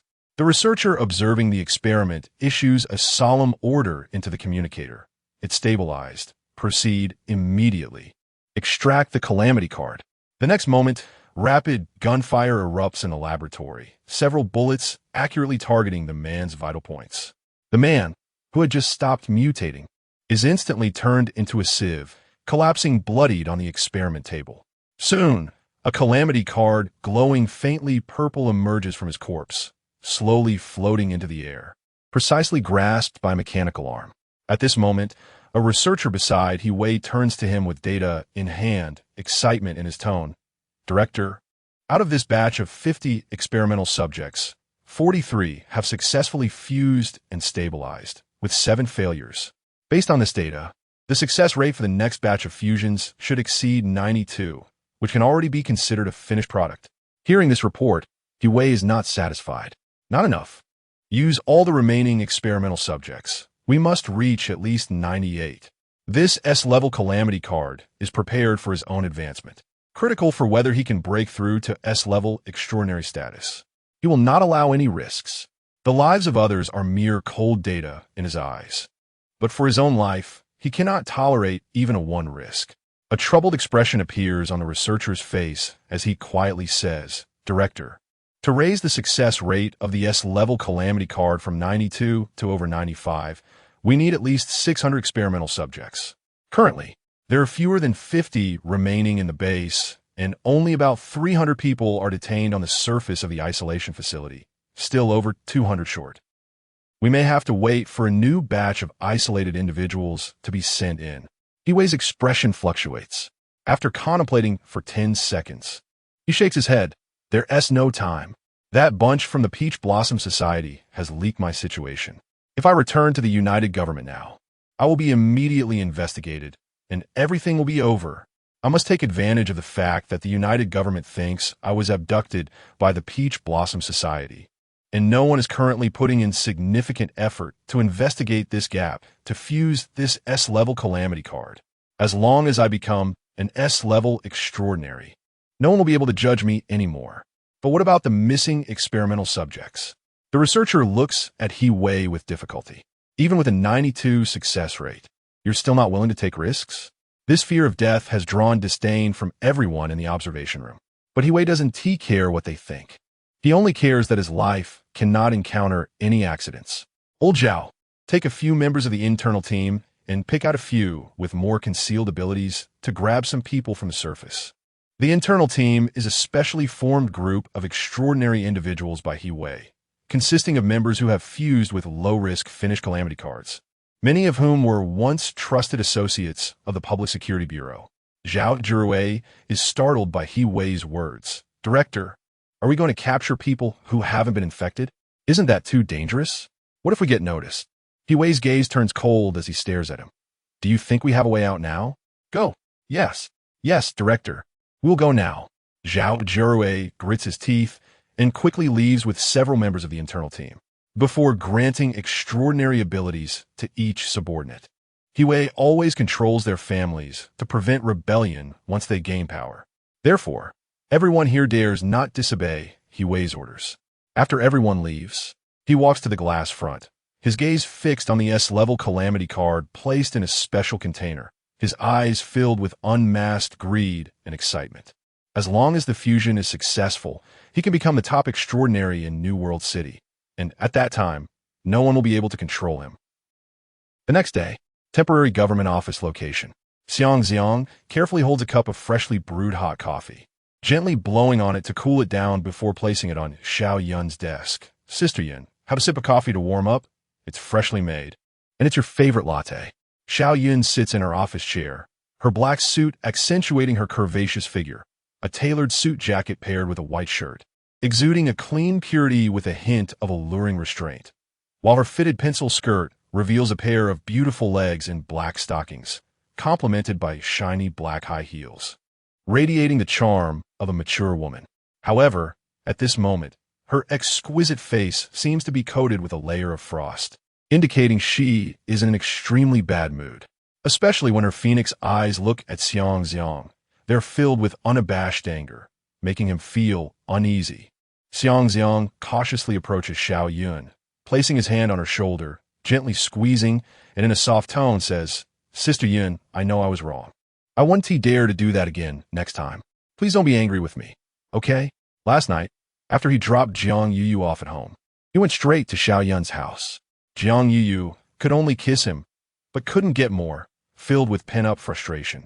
When he arrived at Xiao Yun's house, since he had sweet-talked her over the phone during the day, she greeted him like a gentle little wife, showing none of her usual assertiveness.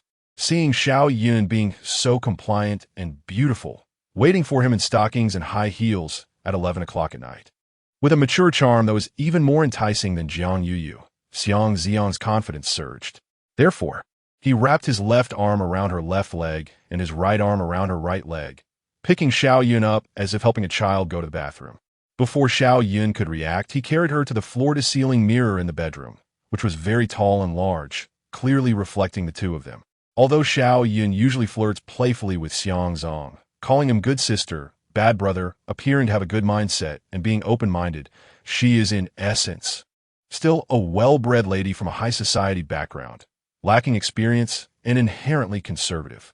If it weren't for He Wei not being to her taste, she would definitely be a virtuous woman now, and no matter how handsome Xiang Zi'ang was, he wouldn't be able to pry her away from her corner. The final result is self-evident, as her mindset is completely shattered. Chapter 44 Doubt. Xiao Yun remained silent, her beautiful eyes fixed on the documents in her hands, seemingly ignoring Xiang Zi'ang beside her, as if he were an unimportant decoration in the office. Xiang Zi'ang realized that she was genuinely angry this time, given her dismissive behavior. He dared not say more, fearing that it would only aggravate her anger. So, he waited patiently next to her. As soon as Xiao Yun placed a document on the corner of the desk, he immediately handed her another organized document. Seeing her raise her hand to sign, he quickly uncapped the pen and passed it to her. When she rubbed her temples, he cautiously moved behind her, gently massaging her shoulders with a light touch. Afraid of upsetting her again. Enough. Get out. Xiao Yun finally couldn't hold back, swatting his hand away and pointing at the door as she shouted at Xiang Zi'ang.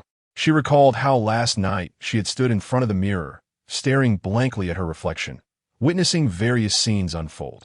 This little rascal had taken things too far. She realized that she couldn't be too nice to him. If she gave him a little kindness, he would take a mile. Xiang Zi'ang, however, was not about to leave. He wasn't too stupid. Leaving now would only intensify Xiao Yun's anger. Good sister, I was wrong. I won't dare again next time, I swear. But Xiao Yun was in no mood to listen to his nonsense. Her phoenix eyes nearly sparking with fire, her tightly stretched white shirt heaving violently, the buttons threatening to pop. Get out. I don't want to see you today.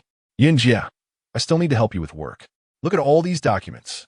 How long will it take you to handle them alone? I don't need your help. I just don't want to see you. Xiao Yun's tone was firm. Yun Ye, if you don't want to see me, then I'll just stand behind you. Anyway, I just don't want to leave you. You. Xiao Yun was so angry that she picked up a folder from the desk and slapped it against Xiang Zi'ang a few times. But the folder was light, barely causing any discomfort, more like a tickle. The more she hit, the angrier she got, so she decided to pinch the flesh at Xiang Zi'ang's side hard. However, with his current physique exceeding 1,000, her small hand couldn't hurt him at all. According to his attribute panel, a physique of 10 is normal, while a physique of 1,000 is 100 times stronger than that of an average person, boasting incredible recovery and durability.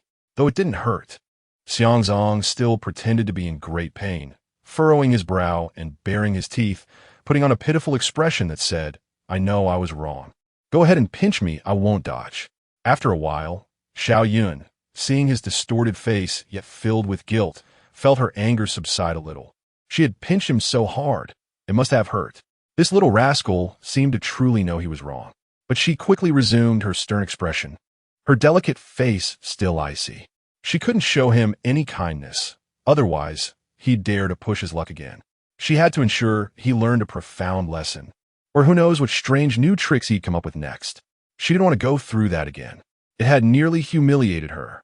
When Xiao Yun withdrew her hand, even subconsciously brushing her fingertips lightly over the pinched area on Xiang Zi'ang's side, as if to soothe his pain, Xiang Zi'ang finally breathed a sigh of relief. It seemed she was calmed down a bit. As for next time, there would definitely be a next time. With this instance, Xiao Yun's acceptance level would surely increase significantly. He had been too hasty this time. Learning from experience, he decided to unlock her acceptance step by step. Don't think that I'm no longer angry. You are not allowed to speak to me today. Understood. Xiang Zi'ang returned to Xiao Yun's side, acting as a quiet assistant. Just then, there was a knock on the office door, the sound a bit urgent. Xiang Zi'ang immediately went to open the door. Standing outside was a staff member from the district government, holding a document in hand, sweat on his brow. Upon seeing Xiang Zi'ang, he hurriedly handed it over. Assistant Xiang, hello. This is an urgent document.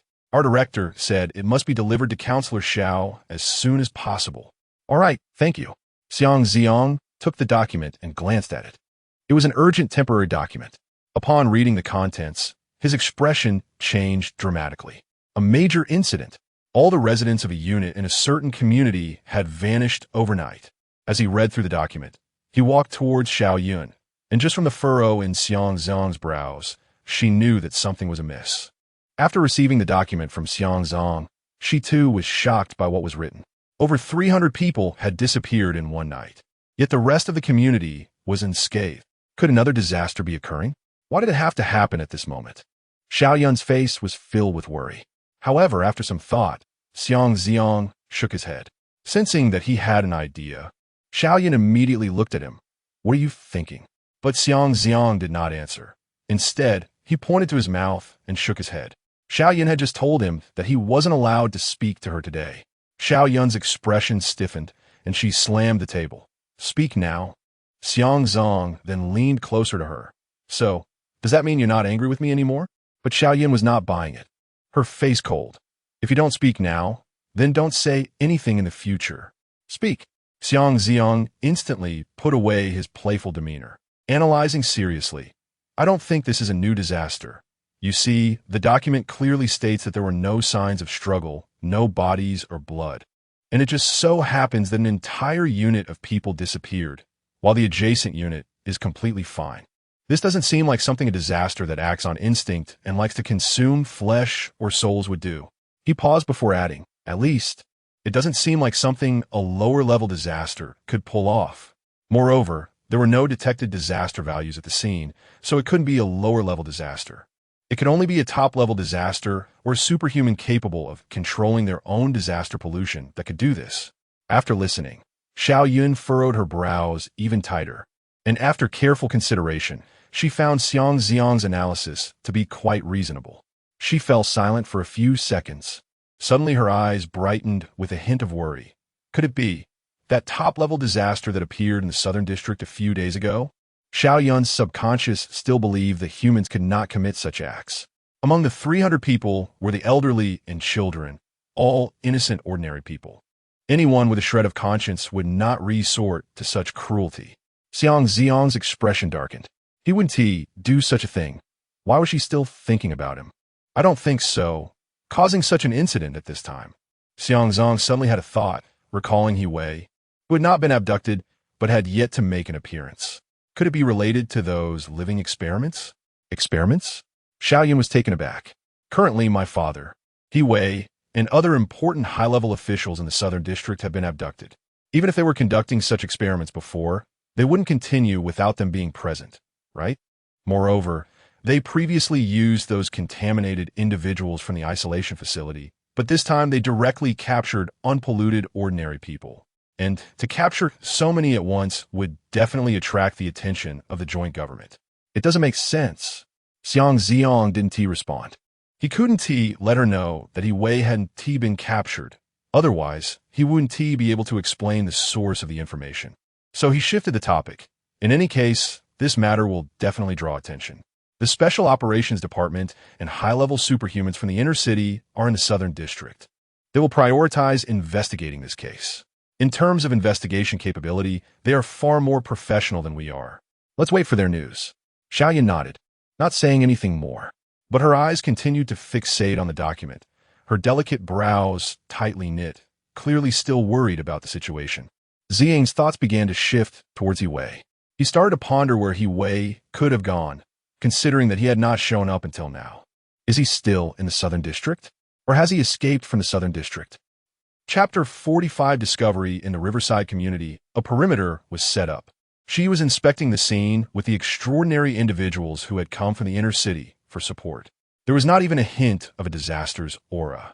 The site was excessively clean, with no signs of struggle, no blood, and certainly no bodies. These 300 people seemed to have evaporated into thin air.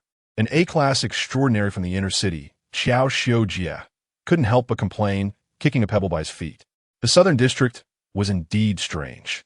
Just after calming the disaster tide, such bizarre events occurred. The surveillance cameras in the outer city were too sparse, leaving too many blind spots, making the investigation quite difficult. Another extraordinary individual from the inner city shook his head in frustration. While the two were lamenting, Xiao Xiujie suddenly noticed Xiu squatting in the corridor under the apartment building, examining something. Team leader Xi, have you found something? Xiao Xiujie walked over and saw Xiu staring at the ground, unmoving for a long time, seemingly deep in thought. After a while, Xiu finally looked up and said, "There are some anomalies." Have you noticed that the footsteps under this apartment building are very few? Significantly fewer than those of the other units, as if they were deliberately cleaned up. Deliberately cleaned up? Xiao was taken aback, then quickly reacted. You mean this wasn't done by the disaster? Absolutely not. Shiyu's tone was firm. Even if the disaster has intelligence, it wouldn't bother to clean up footprints or avoid surveillance. They act purely on instinct and wouldn't consider such details. Only humans could be so thorough. Moreover, judging by this method, the other party clearly understands reconnaissance techniques and knows how to erase traces and avoid leaving clues. Xiao nodded, becoming increasingly convinced. So, it's possible that it was the Tao Yuan Society or the New Moon Society. They just attacked the district government and might still be hiding in the southern district, trying to create a bigger commotion. No one else chimed in. With no substantial leads at the moment, no one dared to jump to conclusions. Just then, a member of the Special Operations Department rushed over, followed by a resident of the community. Team leader, there are a few special agents here. I have a discovery. This resident didn't sleep until very late last night, so he saw something unusual. Unusual? What kind of unusual? The group's attention immediately turned to the resident. The resident was a thin, middle-aged man, now surrounded by a group of people in special operations uniforms, appearing somewhat nervous. I had some insomnia last night, and around 4 in the morning, when I got up to go to the bathroom, I happened to glance out the window and saw there were cars on the street, and quite a few people were moving, things that looked like they were being transported. They didn't turn on any lights or make any noise. Oh, right, one of them I recognized is Detective Zhao Jiawei from the Public Security Bureau. The Public Security Bureau? The moment these words were spoken, everyone present was stunned.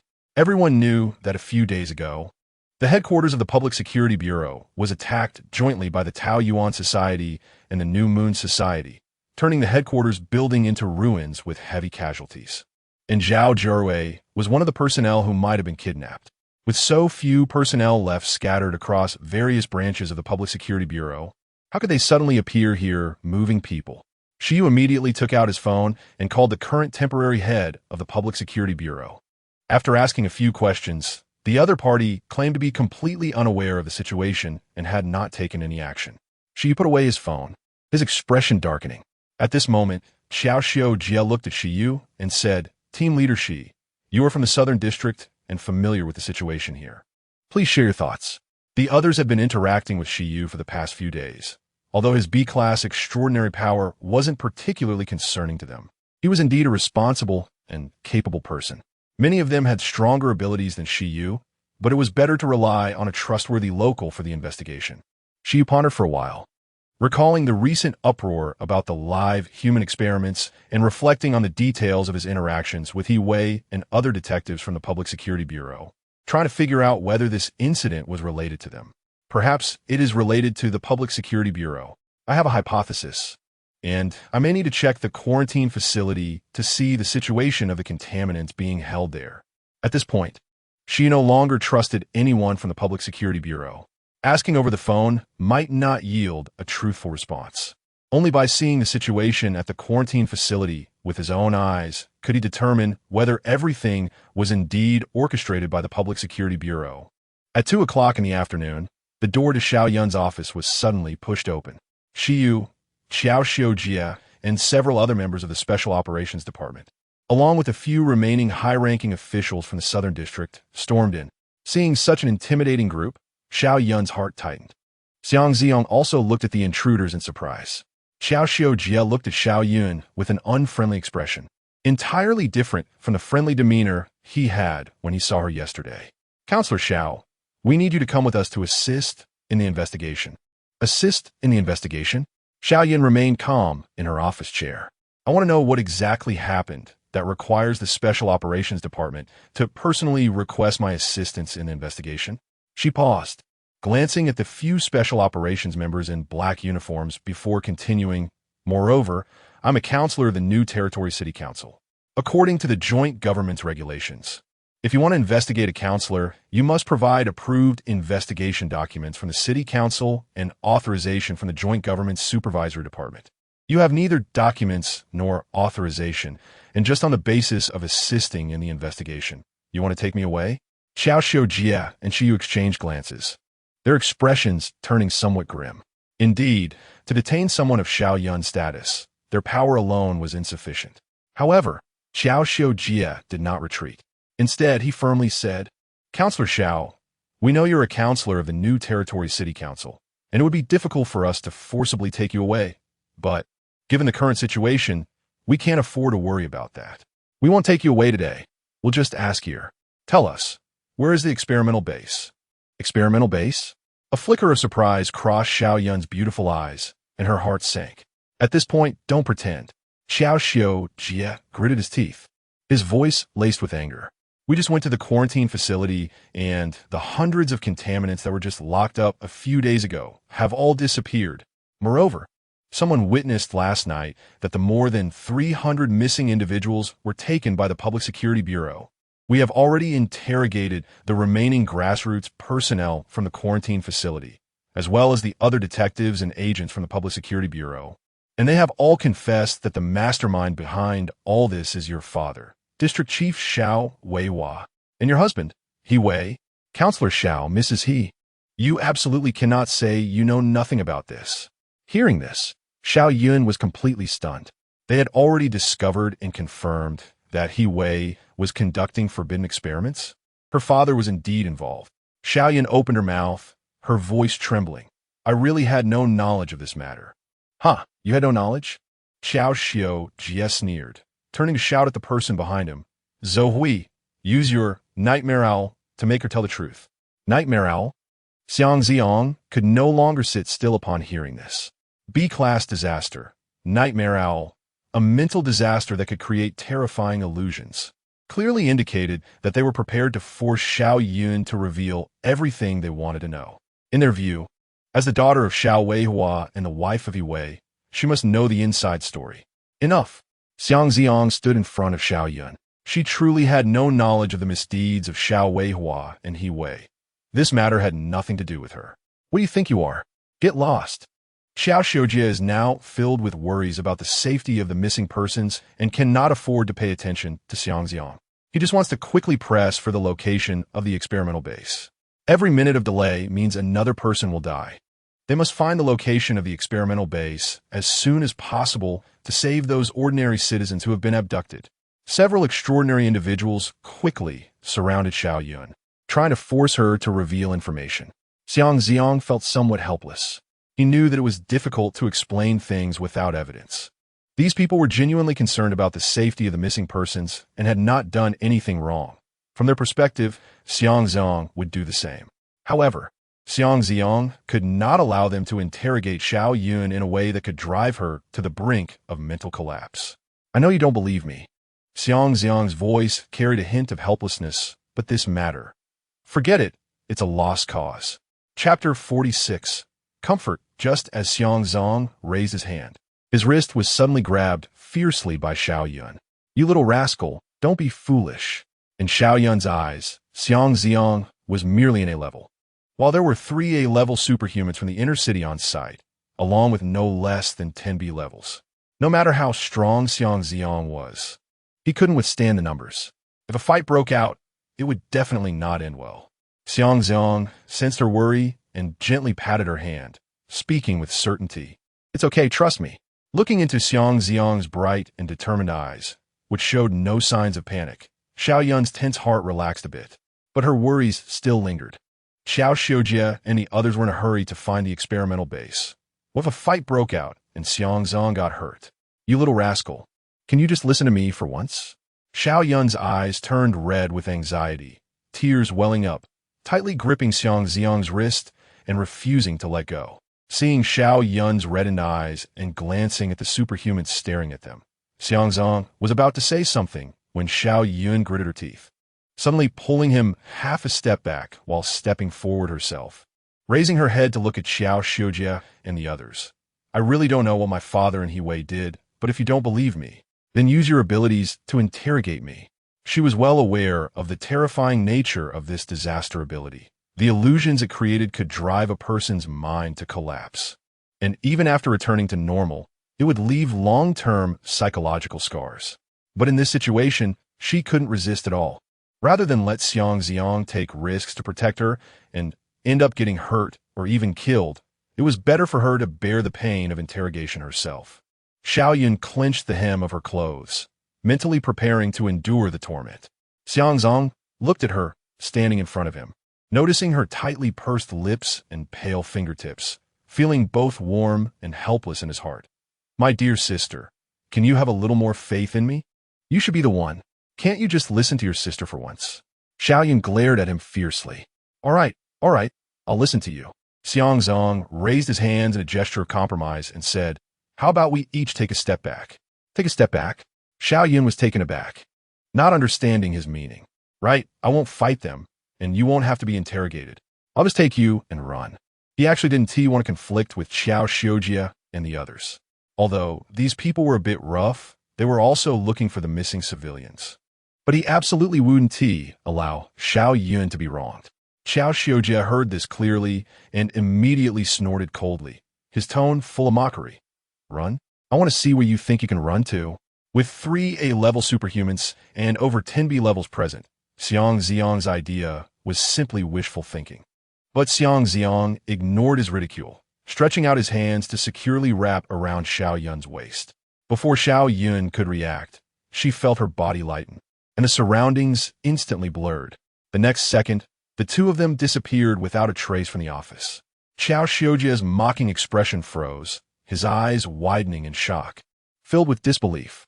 How is this possible? 2 living people, disappearing without a trace under the gaze of so many superhumans. 10 kilometers away, Xiang Zi'ang landed steadily while holding Xiao Yun. His mental value had reached 446, and the time stop had already lasted 892 seconds, nearly 15 minutes. Coupled with his agility, running 100 kilometers was a breeze. "All right, we're safe now," Xiang Zi'ang said softly, his arms still securely around Xiao Yun's waist. After landing, Xiao Yun remained in Xiang Zi'ang's embrace for a moment, not immediately breaking free. Instead, she looked to her left, then to her right, taking a while to confirm their location. They had managed to escape so far in an instant. She forcibly suppressed her surprise, raising her chin and staring at the handsome face so close to hers. His breath brushed lightly against her cheek, and his striking features were especially clear in the sunlight, creating a surreal sense of disillusionment. The man before her seemed different from the Xiang Zi'ang she knew. The warmth of the large hand on her waist felt so real, and her chest pressed against his, the strong heartbeat resonating through their bodies. Everything felt so real. "You little rascal, tell me honestly, could you really have taken him on just now?" Xiao Yun reached out to grasp Xiang Zi'ang's collar, her eyes shimmering. "Of course. So my dear sister, you must believe me next time, all right?" Xiang Zi'ang replied with a smile. Hearing his response confirmed her suspicions, stirring up a storm of emotions in her heart. If he could defeat 3 A-levels and over 10 B-levels by himself, then his strength was undoubtedly S-level. Just thinking about the terrifying figure holding her made her feel a bit fearful. Because this was completely different from the Xiang Zi'ang she thought she knew. She felt a bit scared. Who exactly are you? You're clearly so powerful. Why do you stay by my side? Why have you been hiding this from me? Me? I'm just me. Wasn't it you, sister, who took the initiative to have me transferred to be your assistant?" Xiang Zi'ang smiled gently. However, he also noticed Xiao Yun's fear. Suddenly revealing such terrifying power could easily create a sense of disparity. Xiang Zi'ang withdrew one hand from her waist, his fingertips lightly brushing her delicate cheek as he slowly leaned in until their noses touched. The air was filled with the faint fragrance from Xiao Yun, mixed with her warm breath, and the glossy sheen on her lips exuded an enticing aura. "But you're so powerful. You could do whatever you want and not care about me. Why do you still choose to stay by my side?" Xiao Yun gently bit her lip, her voice trembling slightly, her beautiful eyes filled with trepidation. She was afraid of Xiang Zi'ang's unfathomable strength, and even more terrified of losing her sense of control over him. All along, she had believed she was the one in control of their relationship. From the initial arrangement to later indulging him a bit because of her feelings, she always thought she held the initiative, believing Xiang Zi'ang was following her lead. But now it seemed that her control over him was entirely based on his willingness to cooperate. Why did he choose to stay by her side? Was it a purposeful approach, or was there some hidden agenda? Countless thoughts surged in Xiao Yun's mind, making her increasingly uneasy. Xiang Zi'ang gazed into her watery eyes, where fear and confusion were clearly visible. I'm willing to follow you, simply because I like you. Chapter 47. Mood. After spending some time coaxing Xiao Yun on the rooftop, Xiang Zi'ang finally took Xiao Yun back to his home. Of course, he had already asked Fula and Yulix to stay away in advance. This wasn't Xiao Yun's first time at Xiang Zi'ang's house, but she was still not very familiar with it. The last time she came, she just took a shower, went to bed, and left the next day. So, the only places she was somewhat familiar with were probably the bathroom and the bed in the bedroom. All right, there was also a cat. Xiao Yun immediately picked up Kai Bai and rubbed its head. She really liked this cute and spirited white cat. However, Kai Bai did not like this place much. It was too soft to walk on, and it was afraid to expose its sharp claws to grab the fabric of the clothes. Doing so could easily tear the fabric or even hurt the skin beneath it. It knew very well that its owner loved the area beneath its paws, and it could see the way its owner's gaze fixated there, as if her eyeballs might fall out. The intimate interactions between cats are mainly through licking each other's fur, touching noses, or smelling scents, and rubbing with their heads, bodies, and tails. Humans probably have similar ways, as it noticed that its owner seemed to care for this area in the same manner. As for why she only cared for this spot, Kai Bai was unclear. After all, it was just a cat, not a human, and there are always differences between the two species. Regarding Xiao Yun's actions, the white cat obediently curled up in her arms, allowing her to rub its head, and it swished its tail in response. By the way, wouldn't tea hiding out in your house be too obvious? What if they issue a wanted notice? They would definitely trace it back here. Xiao Yun suddenly thought of this and turned to look at Xiang Zi'ang. It's fine, we'll leave soon. Just need to grab a few things and take the cat with us, Xiang Zi'ang said as he unfastened his clothing, revealing his well-defined chest and abdominal lines. Completely unconcerned that Xiao Yun was in the room. He was wearing a work shirt and dress pants, which felt restrictive when he moved. So he decided to change into something more flexible for when they go out. Xiao Yun's face turned red as she watched, unable to look away, her gaze glued to his defined abs. She almost wanted to reach out and touch. Those muscles seemed to maintain their strength effortlessly for a long time. However, she only thought about it in her mind. How could she dare to actually do it? What would she look like? After glancing a few times, she quickly diverted her gaze and got back to the main topic. Leave? Where are we going? To find Yiwei, Xiang Zi'ang explained while putting on a simple sports outfit. Only by finding him and confronting him can we prove that you and he have no collusion. I suspect Yiwei is hiding in the South District. If Yiwei were hiding in the Dongshan base, he would need to go to the South District to capture people. After all, capturing hundreds of people at once requires passing through many military and government checkpoints, which is too risky. If he really had that ability, it would be safer to kidnap people nearby. On the other hand, Xiang Zi'ang was well aware that the Public Security Bureau had a few secret underground facilities.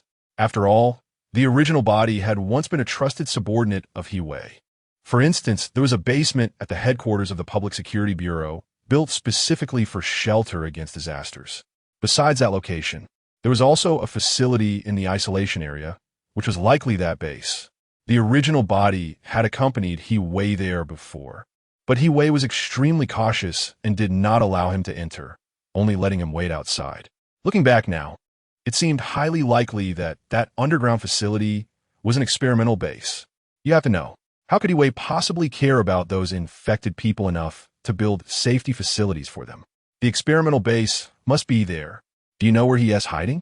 Xiao Yun asked curiously, noticing that Xiang Zi'ang seemed confident. Pretty much I have a guess. We'll find out when we go take a look.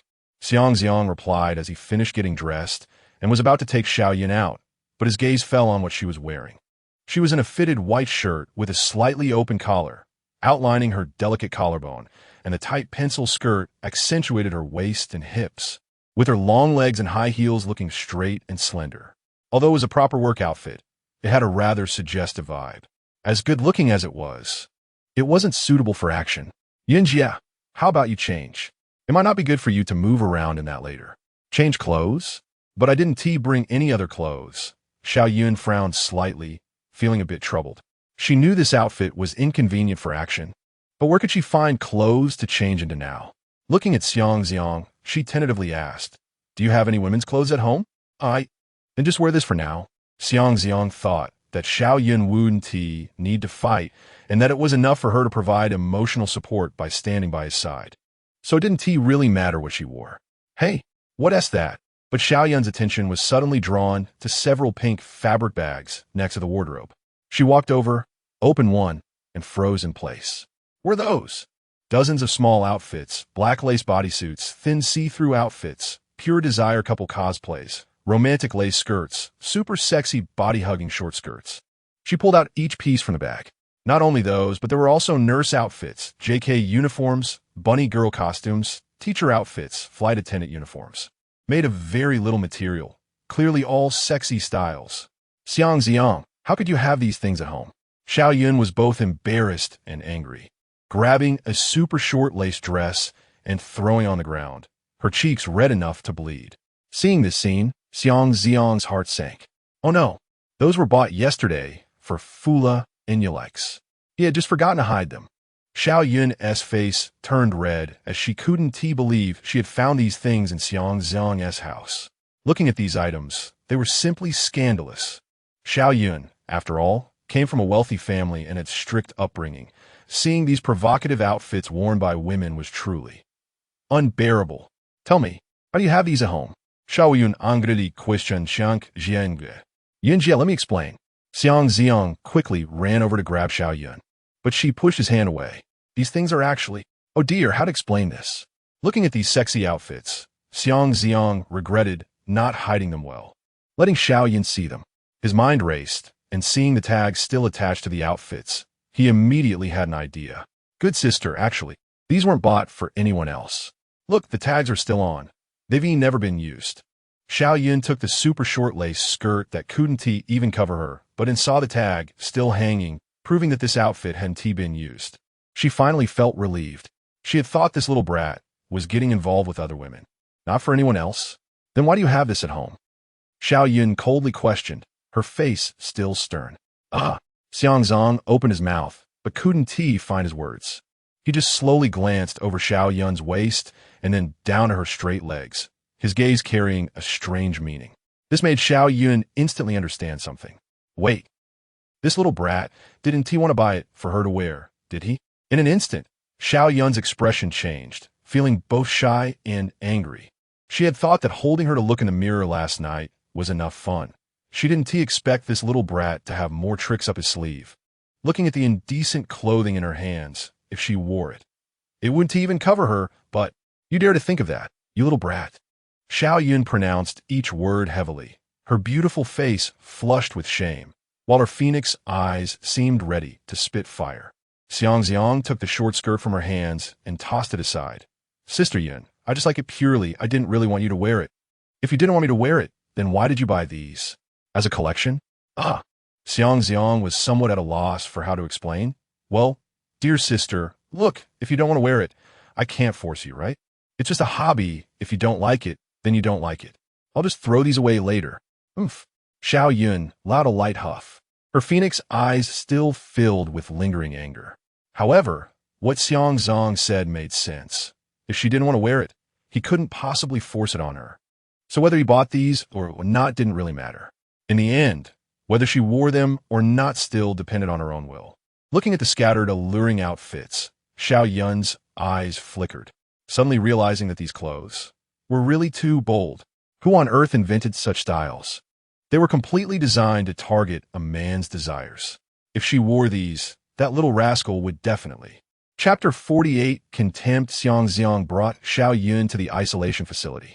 Although it was called an isolation facility, it was essentially a large prison, surrounded by a 10-meter-high wall enclosing a vast area, with guard towers positioned around.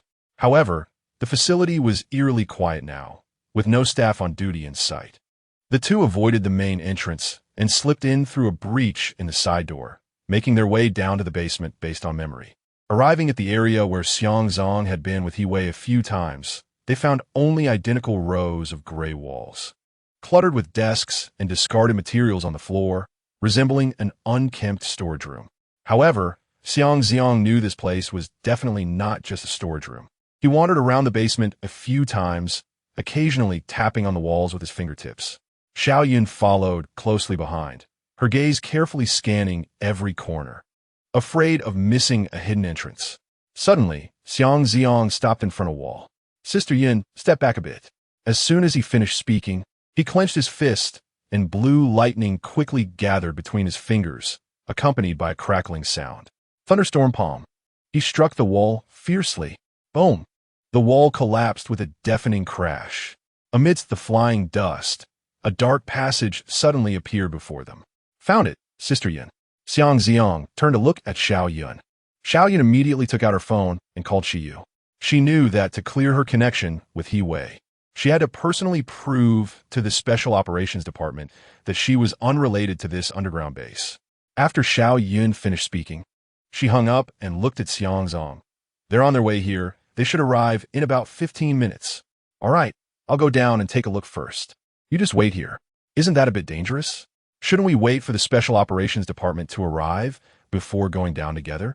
Xiao Yun was somewhat worried. After all, no one knew how dangerous the base below was. It's fine, trust me. Oh, by the way, Sister Yin, hold your cat tightly. This cat is an A-class extraordinary cat. It will protect you. A-class. Xiao Yun's eyes widened in shock as she looked down at the white cat in her arms. She had always thought this white cat was just an ordinary pet, but now that Xiang Zi'ang said it was an A-class extraordinary cat, she nearly dropped it in fright.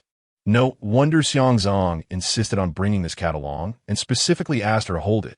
However, with Xiang Zi'ang's S-class strength, having an A-class pet seemed reasonable. I understand. Be careful. She watched as Xiang Zi'ang walked toward the dark entrance, leaving her alone in the distance. At the same time, in the surveillance room of the underground experimental base, the security guard on duty suddenly turned pale while staring at the screen. On the monitor, the wall disguising the entrance had been smashed open, revealing a dark passage. He quickly ran to the observation room, burst through the door, and shouted, "Director, not good. Someone has found the base entrance." Inside the observation room, He Wei was fixated on the experimental platform, watching the swirling dark purple energy in the cultivation chamber. His expression both frenzied and excited.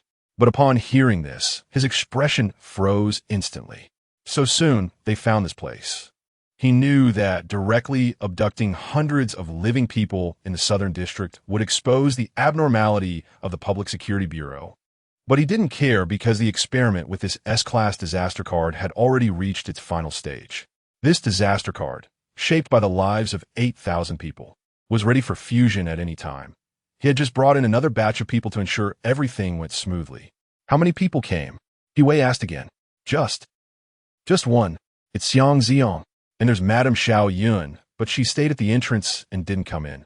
Only Xiang Zi'ang went into the base. The junior agent in charge of security stammered in response. Xiang Zi'ang. So it's that little brat.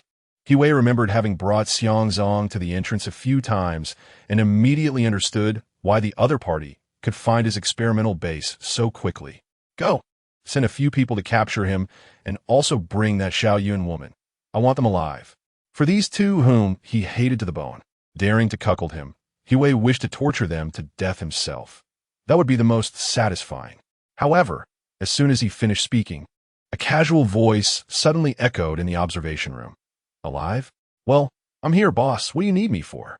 The people in the observation room froze instantly. The next second, shock was written all over their faces. You, how did you get in? He Wei stepped back in fright, nearly stumbling over the person behind him, his expression akin to seeing a ghost. It would take at least 10 minutes to get from the entrance to the observation room, passing through 3 password doors and 2 guard posts. How did this kid just appear out of nowhere? Of course, Xiang Zi'ang had walked in using his time stop ability. Without stopping time, he would have had to face all those obstacles, and he had no interest in taking his time. He simply activated the time stop, casually killed anyone he encountered, and walked straight to He Wei without any delay. Looking at the bloody experimental scene in the adjacent laboratory, a living person was screaming in agony, his body being severely mutated under the influence of powerful disaster energy. Sharp bone spurs were piercing through his arm and chest, blood splattering all over the operating table and the sight of his twisted face sent chills down one's spine. Xiang Zi'ang shook his head at the horrific scene in the laboratory, a cold glint flashing in his eyes. "Kill him!" He Wei, terrified by Xiang Zi'ang's gaze, yelled hoarsely at the people around him. At this point, he couldn't care less about capturing the other party alive. The bizarre turn of events made him afraid to let Xiang Zi'ang exist any longer.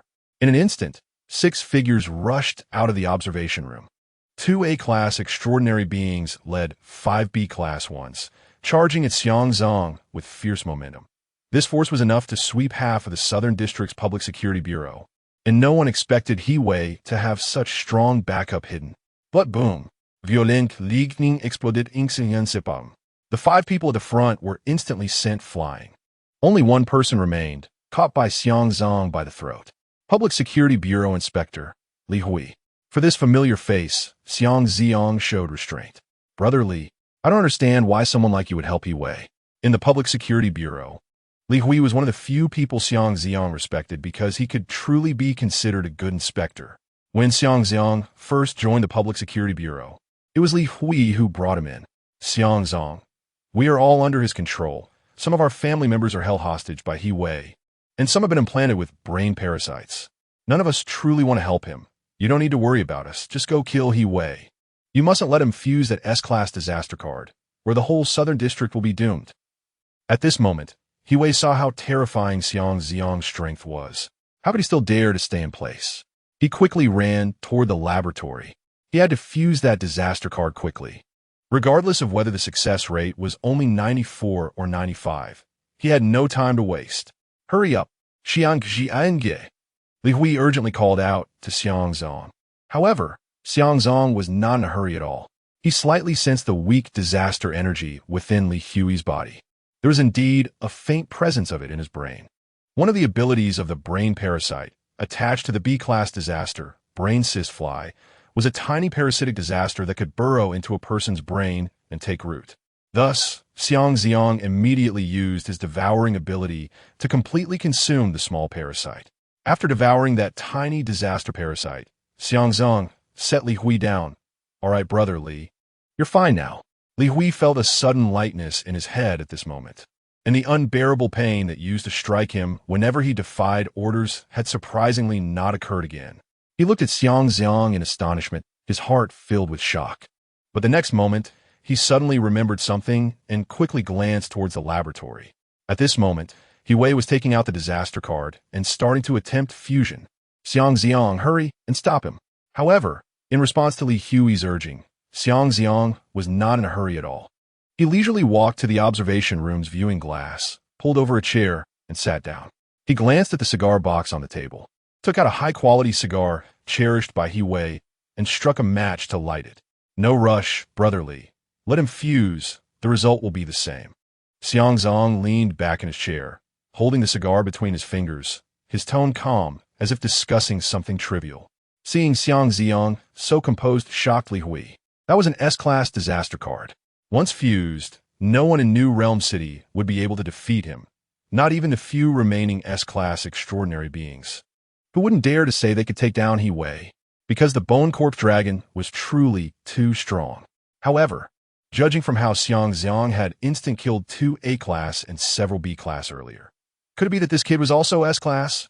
"Xiang Zi'ang, I know you're strong now, but the disaster card He Wei is fusing is the S-class Bone Corpse Dragon. That disaster was once a terrifying catastrophe that nearly wiped out New Realm City, and it can be considered top-notch among S-class disasters." "It's fine, brotherly, just sit down." Xiang Zi'ang remained unhurried, slowly rotating the cigar to allow the flame to burn evenly along its length. Once lit, he took a deep puff, the rich aroma spreading on his tongue. I have to say, He Wei really knows how to enjoy himself. This kind of cigar costs hundreds for just one, and the flavor is vastly different from the regular cigarettes and ordinary cigars, exceptionally fragrant. While exhaling smoke, he watched He Wei in the laboratory. At this moment, He Wei was fusing with the disaster card, dark energy drilling into his body through his fingertips, his face a mixture of pain and exhilaration. His body even began to show fragments of bone armor, with bone spikes protruding from his flesh.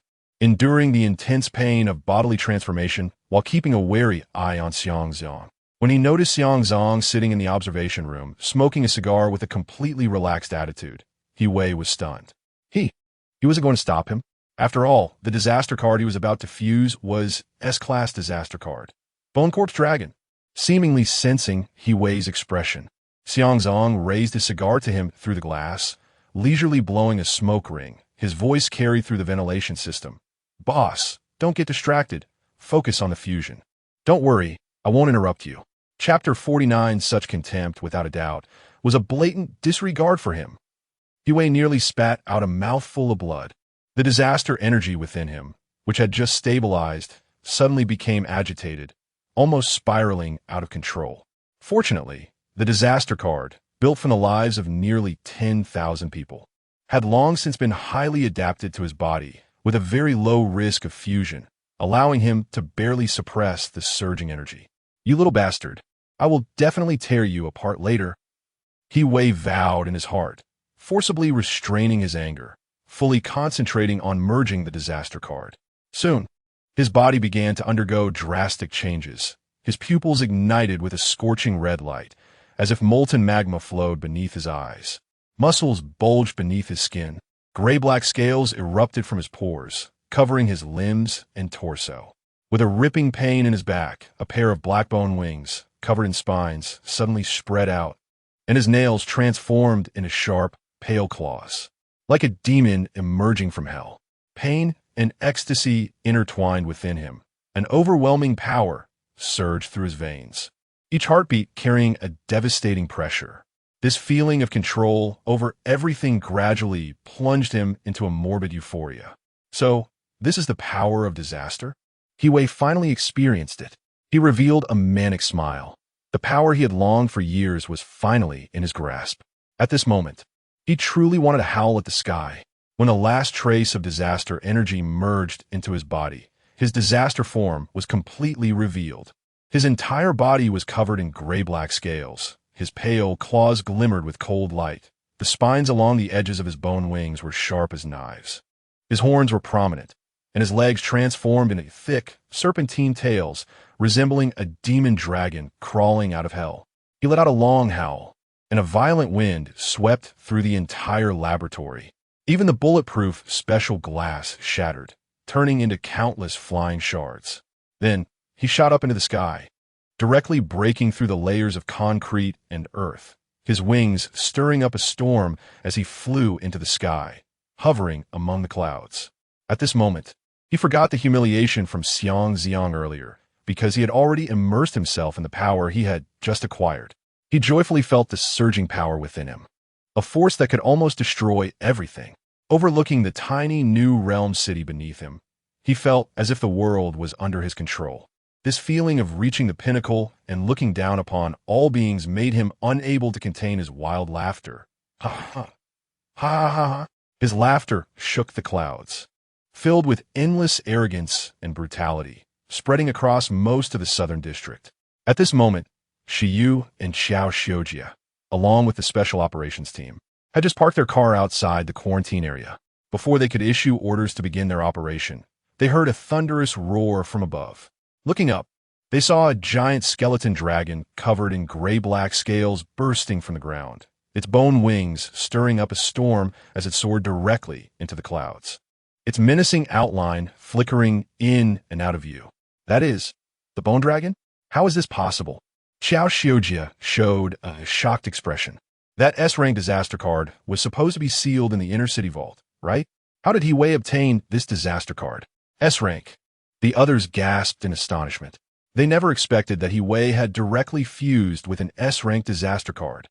At first, they thought He Wei had prepared at most an A-rank disaster card. After all disaster cards were sealed in the inner city's vault, and the security level of the inner city vault was extremely high. Disaster cards could not easily flow out. How did he get an S-rank disaster card? Xiao Xiujia's eyes nearly bulged out, unable to believe this fact. Now, it doesn't matter how he got it. Shiyu's expression turned serious as he grabbed Xiao Xiujia's arm, quickly contacting the two S-rank transcenders in the inner city, telling them to provide immediate support. This level of disaster is something we cannot handle. Only then did Xiao Xiujia come back to his senses and hurriedly take out his phone. Above the clouds, Hui gradually ceased his wild laughter, and the turbulent power within him began to stabilize. But thinking about Xiang Zi'ang's previous contempt, his anger surged again. "You little bastard. I'll let you taste my power now." He suddenly flapped his wings, his massive body diving towards the ground like a meteor, crashing heavily onto the quarantine tower, instantly breaking and tilting the tower. "Oh, it's you guys? What a coincidence." He revealed his menacing fangs, recognizing familiar faces from the special operations team. "You are Hui." She was the first to jump out of the car. Although the appearance of the skeleton dragon had changed to the point of being almost unrecognizable, he could still confirm the identity of the opponent from that familiar gaze and manner of speaking. Hui, on the other hand, stared at Xiyu. "Hey, Captain Shi, long time no see." Although he was making a call, Hui's voice was filled with mockery. "Hui, how did you get the disaster card for the bone dragon?" Zhou Hui quickly got out of the car, his face extremely grim, but he still shouted at Hui. "Huh, what is the point of asking this at this point?" Hui sneered. The next moment, Hui let out a sudden roar. Roar! An invisible sound wave slammed into the crowd like a heavy hammer. The roar was almost capable of shattering souls. The ability of the bone dragon. Spirit howl. Instantly, everyone present was knocked over by this roar. Afen Kiao Xiyi, Xiao Hai, and other A-rank special agents from the inner city could not withstand this howl and immediately bled from their 7 orifices. In a team of nearly 100, more than half were transcenders, yet none could withstand Hui's roar at this moment, realizing that his power was so overwhelming. Those transcenders who usually appeared to be high and mighty were now all slumped on the ground, losing the ability to resist. Hui felt an extreme sense of pride surging within him. "Ha ha! No way, you ants can't even withstand a casual roar from me? You really are too weak." He slightly retracted his disaster form, returning to human shape, because he realized that dealing with these low-level transcenders didn't require him to use all his strength. "Hui, don't think you can act recklessly. There's more than one S-rank transcender in New Realm City." Xiyu gritted his teeth, blood streaming from his eyes. "You've killed so many people, you will definitely face retribution." Hui looked at Xiyu, recalling how he had repeatedly opposed him in the past, feeling quite displeased. In a flash, his figure suddenly vanished and appeared right in front of Xiyu, kicking him hard in the chest. Shiyu's body flew out like a cannonball, crashing into the guardrail by the roadside and directly smashing a nearby utility pole, spitting out a mouthful of blood. Hui stepped closer, grinning as he rolled up his sleeves. "Xiyu, weren't you always looking down on me? Today I'll start by digging out your eyeballs." Just as Hui lifted his foot toward Xiyu, a crisp mechanical sound came from the nearby special operations vehicle. Li Panxia, slumped in the passenger seat, struggled to support her weakened body, pulling out a handgun from her waist, aiming steadily at Hui's back. Bang, bang, bang. But how could bullets threaten an S-rank disaster? 3 bullets were fired in succession, but they bounced off like they hit steel, not even scratching the scales remaining on Hui's body. "Oh, it's you? I remember your name is." Hui looked at Li Panxia in the car, a glimmer of desire flashing in his eyes. "Your name is Li Panxia, right?" Hui was an extremely power-hungry person and also someone who craved beauty. At this moment, having mastered almost the strongest power, no one could stop him anymore. And all the suppressed, greedy instincts within him were exposed. Li Panxia, a very beautiful woman, was someone he had remembered for a long time. But he had never had the chance to get close to her because she was in the special operations team. But now Hui licked his lips, his tone frivolous and lewd. "Don't worry, tiger girl with the big chest and perky butt, wait for me to deal with Xiyu, and then I'll take good care of you." After saying that, he turned back and continued walking towards the fallen Xiyu, his fingers already itching, contemplating how to torture this old rival to vent his anger. But just then, a voice that made him grit his teeth with hatred suddenly came from the direction of the isolation area. Hey, didn't you just say you were going to tear me to pieces? Why are you running around everywhere?" Xiang Zi'ang came up from the underground base with impatience.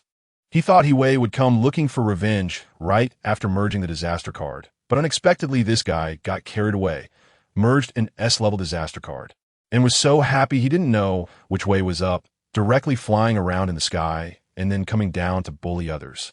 Xiang Zi'ang. Seeing this most hated enemy, He Wei's anger instantly exploded. Chapter 50. Above the clouds, you little scoundrel. How dare you confine me? He Wei glared at Xiang Zi'ang with venomous eyes, looking as if he were going insane. At that moment, the crisp sound of high heels approached from behind Xiang Zi'ang. Xiao Yun, holding a white cat, followed him and was immediately taken aback upon seeing He Wei's dragon-like features. Xiao Yun, you shameless wench, you're here too? He Wei's laughter grew crazier upon seeing her. Good. Today is a great day. I can finally take care of you, two dog lovers, as well as all your old enemies, in one go. Ha ha! In the face of He Wei's wild laughter, Xiang Zi'ang remained unfazed, his gaze darting towards Xiao Xiujie and the others, who were lying on the ground, their souls shaken. You should understand now, right? He Wei's wife, Xiao Yun, had nothing to do with his schemes. Xiao Xiujie fell silent for a moment and pushed himself up with effort. Right now, what matters isn't this, Xiang Zi'ang. Your strength is formidable. We should work together to hold He Wei off as long as possible to buy time for the reinforcements in the inner city. Buy time? He Wei laughed scornfully, as if he had heard the greatest joke. You think you can? You can't even withstand a single roar from me. And you want to talk about buying time? If you kneel and beg me, I might let you live for 2 more minutes. But Xiang Zi'ang ignored him. He continued speaking to Xiao Xiujie, not even glancing at He Wei. No need. You all should rest well. I can handle it alone. Can you really do it? Xiao Xiujie was quite surprised. After all, He Wei possessed the S-rank disaster ability of the Bone Corpse Dragon. However, having witnessed Xiang Zi'ang's incredible abilities earlier, he wasn't completely disbelieving, just purely astonished. Seeing Xiang Zi'ang dismiss him so completely, anger mixed with hatred surged through He Wei's mind, and the immense power within him erupted in an instant. Die, you little scoundrel! The Bone Corpse Dragon was known for its ferocious explosive power.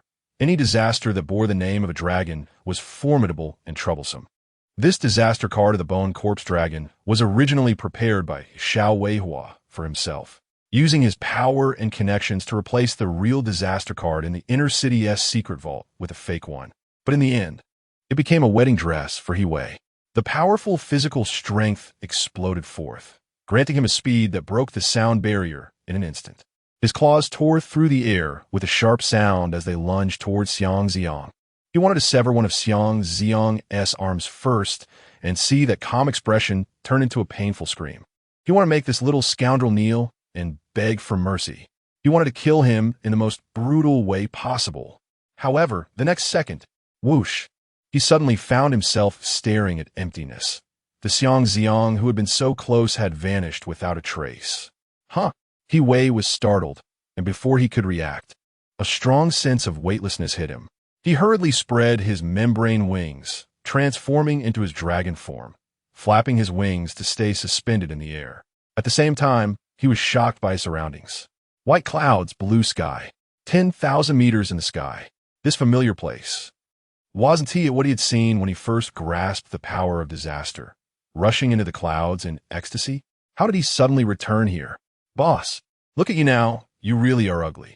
Xiang Zi'ang floated in the sea of clouds, calmly gazing at He Wei not far away, his handsome face showing no signs of disturbance. The sun above cast down golden rays, dyeing the clouds a dazzling bright color and illuminating the one person and one dragon on the cloud. He Wei's several 100-meter-long corpse dragon body coiled in the clouds, its gray-black scales emitting a cold light. Its enormous membrane wings spread like a black sail that overshadowed the sun, casting a shadow that made Xiang Zi'ang appear incredibly small. Yet this visual disparity did not intimidate Xiang Zi'ang in the slightest. He remained calm from beginning to end. He Wei had long since forgotten about the others on the ground, like Shiyu and Xiao Xiujie. Xiang Zi'ang's calm gaze pierced into his heart like a needle, causing him to tremble all over, an endless fear surging from deep within. From the beginning, Xiang Zi'ang had displayed an extraordinary calmness, and just now, he had instantaneously moved them thousands of meters above the clouds. This alone showcased an unimaginable terror, because just a moment ago, He Wei hadn't even been able to react. This unknown terror, that calm expression, he had never regarded him as a threat. Even after merging with the S-rank bone corpse dragon, Xiang Zi'ang still saw him as nothing worthy of concern. You, who exactly are you? Huey pointed at Xiang Zi'ang, letting out a sharp shriek. Me? I am who I am, Xiang Zi'ang, the one you know. Xiang Zi'ang curled his lips, revealing a faint smile. He had no wings but floated lightly in midair, surrounded by intertwining red and blue glimmers. That was the elemental ability of the twin demoness, allowing him to completely break free from the constraints of gravity. He turned to gaze into the distance, the vast sea of clouds surging beneath his feet. Sunlight streaming through the gaps in the clouds, refracting into a colorful glow. The blazing sun above emitted brilliant rays, illuminating the entire sky brightly. What lovely weather today. Xiang Zi'ang retracted his gaze and looked back at Huey, his tone light, as if he were sighing, to die in such a vast sea of clouds. That would be quite fortunate for you, wouldn't it? Huey repeated this word, his eyes filled with unwillingness and madness. How could he be willing to die? He had paid such a high price for today, endured for so long, and spent so many years to get to this point. Now that he finally possessed an extraordinary power, was he about to die? He could not accept such an outcome. I will not die. Roar. Huey's desperate roar erupted, a deafening dragon-esque roar resounding, the soul wailing that had previously knocked down a group of extraordinary beings. The invisible sound waves, accompanied by the wails of what seemed like resentful spirits, swept towards Xiang Zi'ang. But this time, Xiang Zi'ang's figure instantly disappeared from spot, and the sound waves hit nothing but air. Boom! A fist infused with thunder and fire smashed unexpectedly against Huey's dragon head, purple lightning and crimson flames exploding. At this moment, everyone on the ground looked up at the sky. Xiao Yun, Li Hui, Xiu, Qiao Xiu Jia, Li Pan Xia. Not just those who knew him, the entire southern district, no. The whole New World City could see it. Ordinary citizens were drawn out of their houses by the spectacle in the sky, looking up at the heavens. The rumble of thunder in the sky, the lightning repeatedly illuminating the gaps in the clouds, reflected a gigantic dragon shadow. One person and one dragon were drilling out a massive hole in the clouds, fiercely battling. No, to be precise, it was Huey frantically fleeing while Xiang Zi'ang calmly pursued him from behind, playing with his prey as if a cat were toying with a mouse. To Xiang Zi'ang, he was merely playing. The dense dark clouds were suddenly torn apart, and Huey's body plummeted like a meteor. A spear formed of frost pierced through his membrane wings. But in the next moment, Huey quickly stabilized his form and fled in a panic once more. The Bone Corpse Dragon possessed powerful physical strength and resilience. Even when severely injured under Xiang Zi'ang's relentless assault, it still persevered. Half of his scales had been forcefully stripped away by Xiang Zi'ang, and his bloodied body resembled a fish with its scales scraped off, looking utterly miserable. A complete dragon body should have over 1,000 dragon bones. Yet more than 200 had already broken, with elemental spears made of thunder, fire, and ice directly piercing through his body, injuring his internal organs.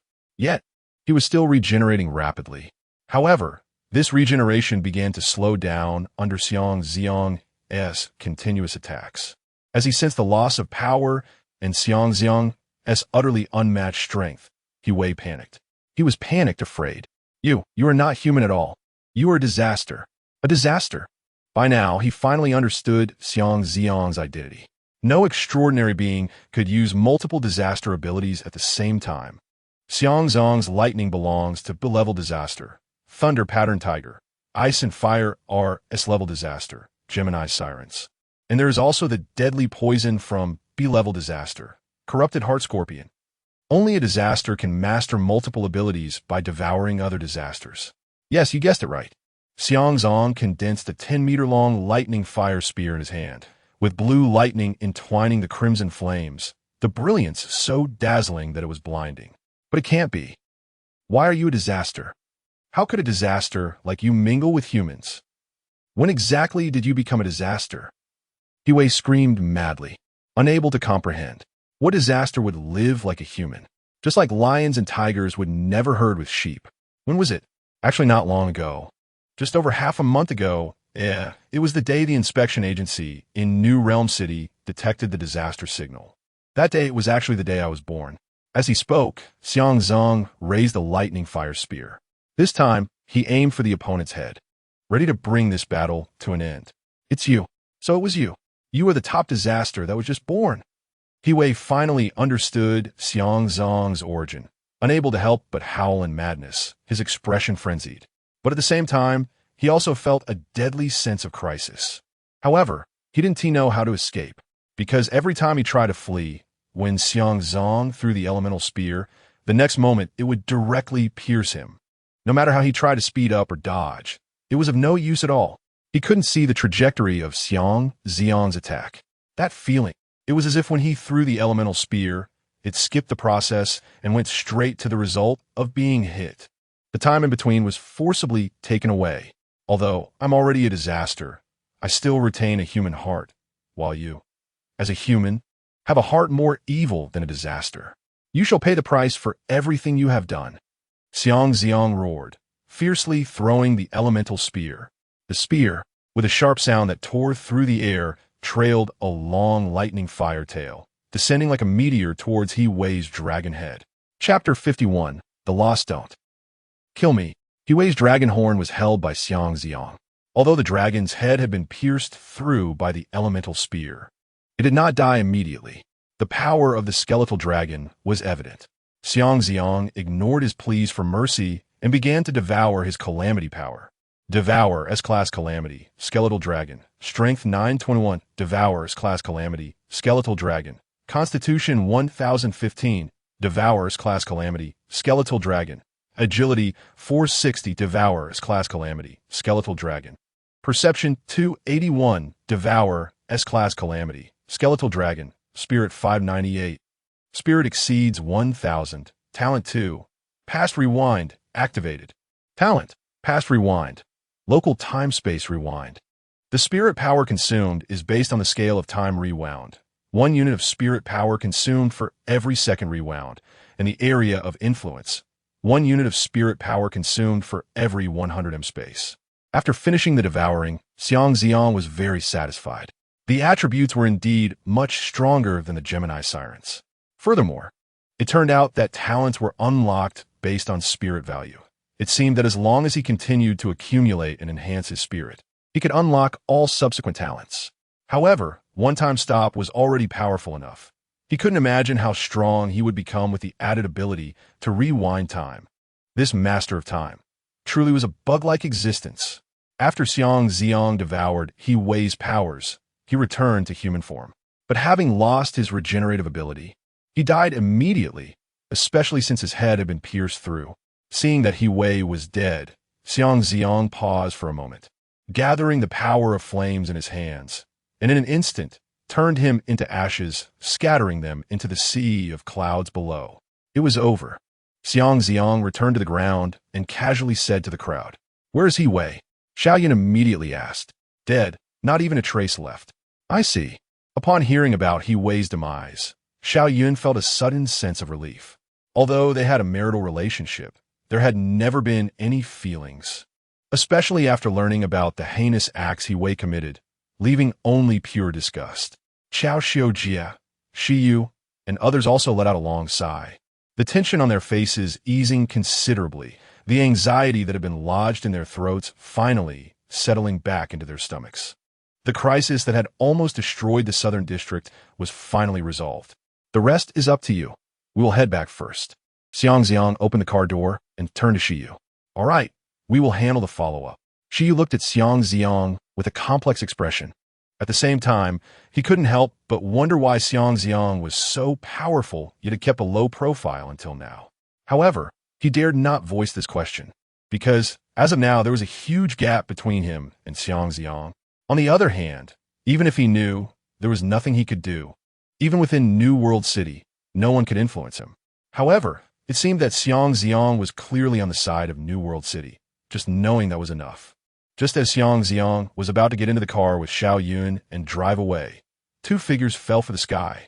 The powerful calamity aura immediately raised Xiang Zi'ang's alertness. Looking through the car window, he realized it was the two S-Class extraordinary beings who were almost well-known throughout New World City. Su-Ing-ha, who mastered S-Class Calamity, soft, fatty, illusion fungus. Huang Ming, who mastered S-Class Calamity, rending sky, soaring falcon. It seemed the reinforcements they had called for earlier had arrived. Li Panxiao saw Su-Ing-ha appear and immediately opened the car door to hug her. This scene made Xiang Zi'ang take a second look. Li Panxiao was actually the niece of S-Class extraordinary being, Su-Ing-ha. From a distance, Xiang Zi'ang could still see that they indeed shared some resemblance, especially in their figures. The two pairs of Fs clearly showed genetic inheritance. However, Xiang Zi'ang did not want to greet them, so he stepped on the gas and drove away. Xiao Yun, sitting in the passenger seat, held the curled-up white cat, and, seeing the two important figures arrive, couldn't help but say, "Zi'ang, aren't you going to meet them? After all, with your current strength, you definitely can't remain in the shadows like before. The United Government will definitely come personally to invite you to join and guard New World City." Xiang Zi'ang naturally knew that once he chose to expose himself, he would attract everyone's attention. However, he was not worried, simply because he had the strength to ignore everything. His hand remained on the steering wheel, his gaze fixed on the road ahead, his tone casual. "Anyway, they're the ones seeking me, not the other way around. I can't be bothered with them." Seeing that Xiang Zi'ang seemed indifferent, and recalling his terrifying strength, Xiao Yun did not say more. However, at that moment, Xiao Yun felt an indescribable sense of loss in her heart, because Xiang Zi'ang's power once again exceeded her expectations. The gap between her and Xiang Zi'ang was growing larger, so much so that she could only look up to him. At first, she had thought of Xiang Zi'ang as a minor character she could easily manipulate, but in just over half a month, their positions had undergone a dramatic change. From childhood to adulthood, Xiao Yun had always been used to being on top, the center of attention, looking down on everyone. Having been accustomed to such a position, she now felt somewhat at a loss regarding her relationship with Xiang Zi'ang and the disparity between them. She felt unworthy of him. She bit her lip, gazing at her reflection in the car window. Although her appearance was still stunning, with the charm of a mature woman hidden in the corners of her eyes and brows, she was 9 years older than Xiang Zi'ang, and time would eventually leave marks on her face. For the first time in her life, she felt a sense of inferiority. In a few years, when she aged and wasn't as good-looking, would Xiang Zi'ang still like her? Although she was still quite appealing now, time was ultimately what women fear the most. Sooner or later, she would grow old. When they arrived at Xiang Zi'ang's home, Xiao Yun let the white cat down, and at that moment, Xiang Zi'ang also noticed Xiao Yun's emotions, seemingly a bit down. This puzzled Xiang Zi'ang. Clearly, everything was over. Shouldn't Xiao Yun be happy? "Yunjia, what's wrong?" Xiang Zi'ang walked over and gently grabbed Xiao Yun's slender wrist. Nothing. Xiao Yun's gaze flickered, trying to act as if nothing was wrong. "You definitely have something." Xiang Zi'ang pulled her into his embrace, his arms tightly wrapping around her delicate waist, as if he were teasing a little girl, keeping her close. "Tell me quickly, or I might have to use force." Chapter 52. Role Play How Bold. "You dare."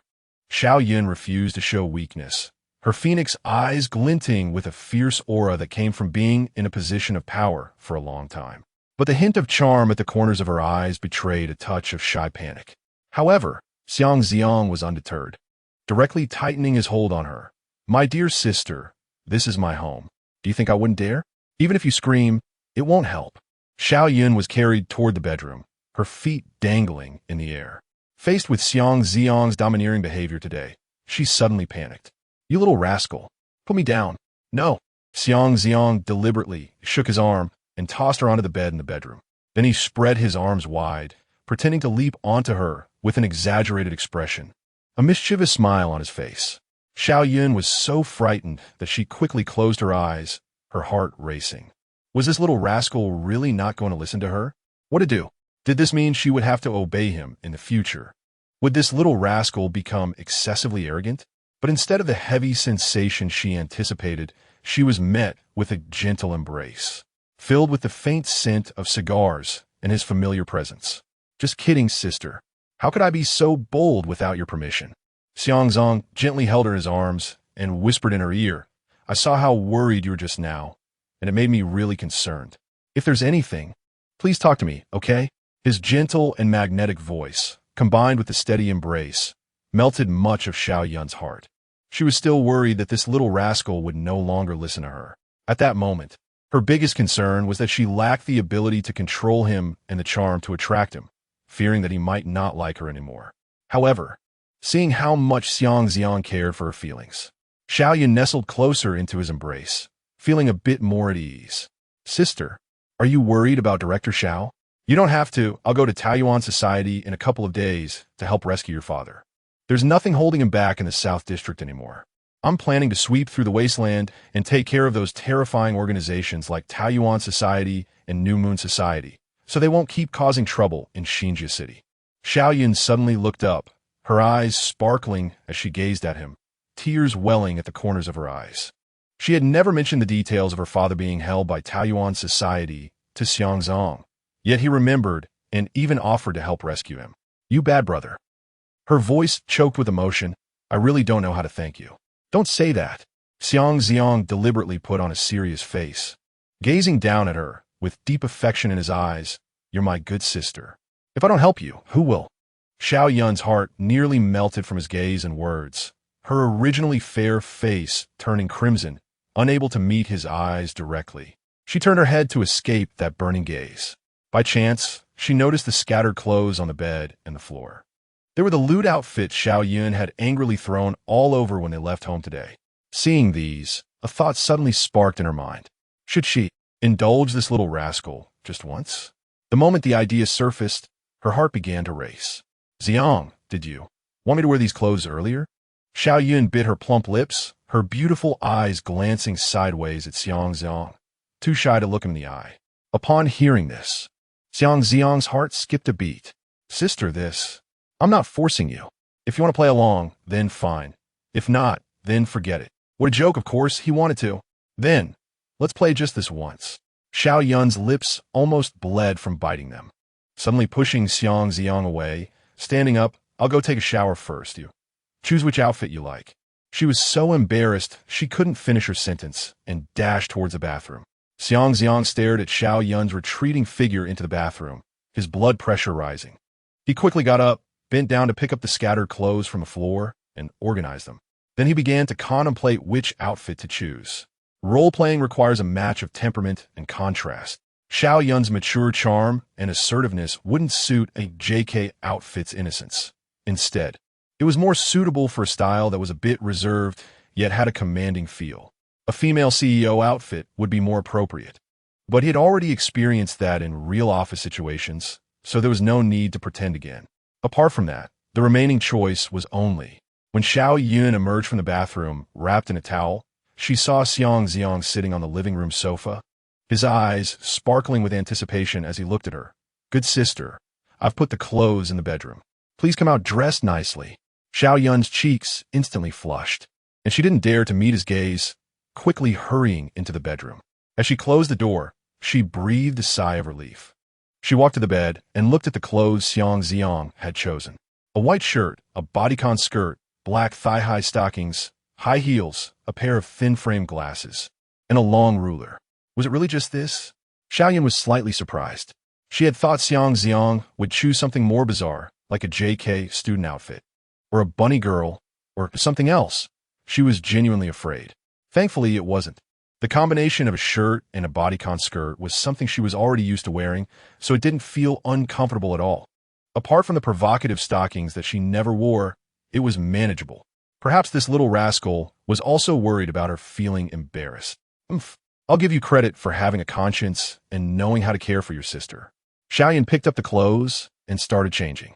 But when she put them on, she realized the shirt was much tighter than what she usually wore, accentuating her full curves, and the skirt was excessively short, barely reaching her thighs, and could easily expose her if she moved too much.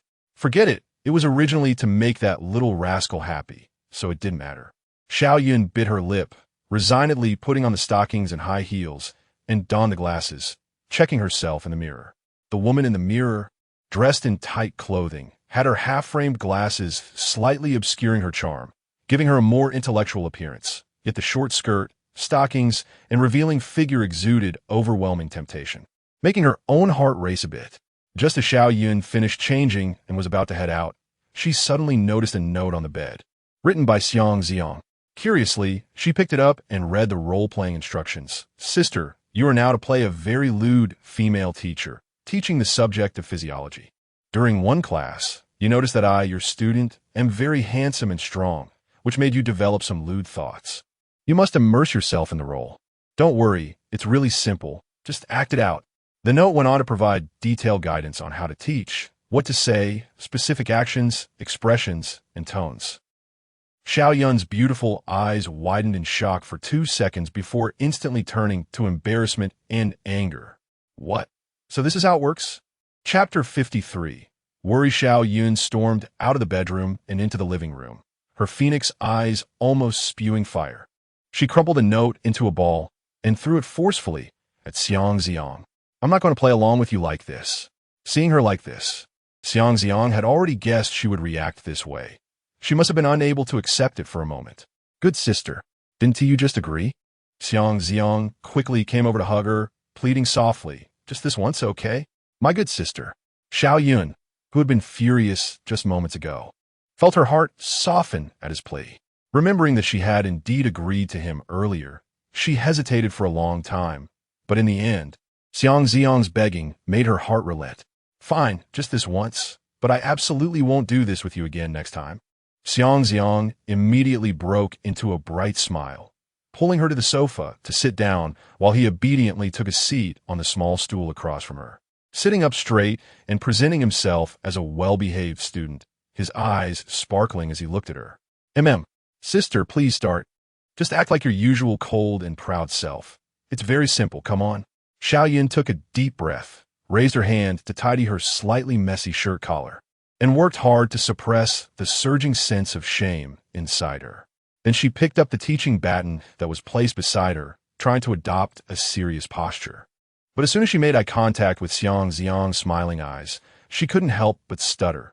Xiang Zi'ang, your score in physiology class is failing again.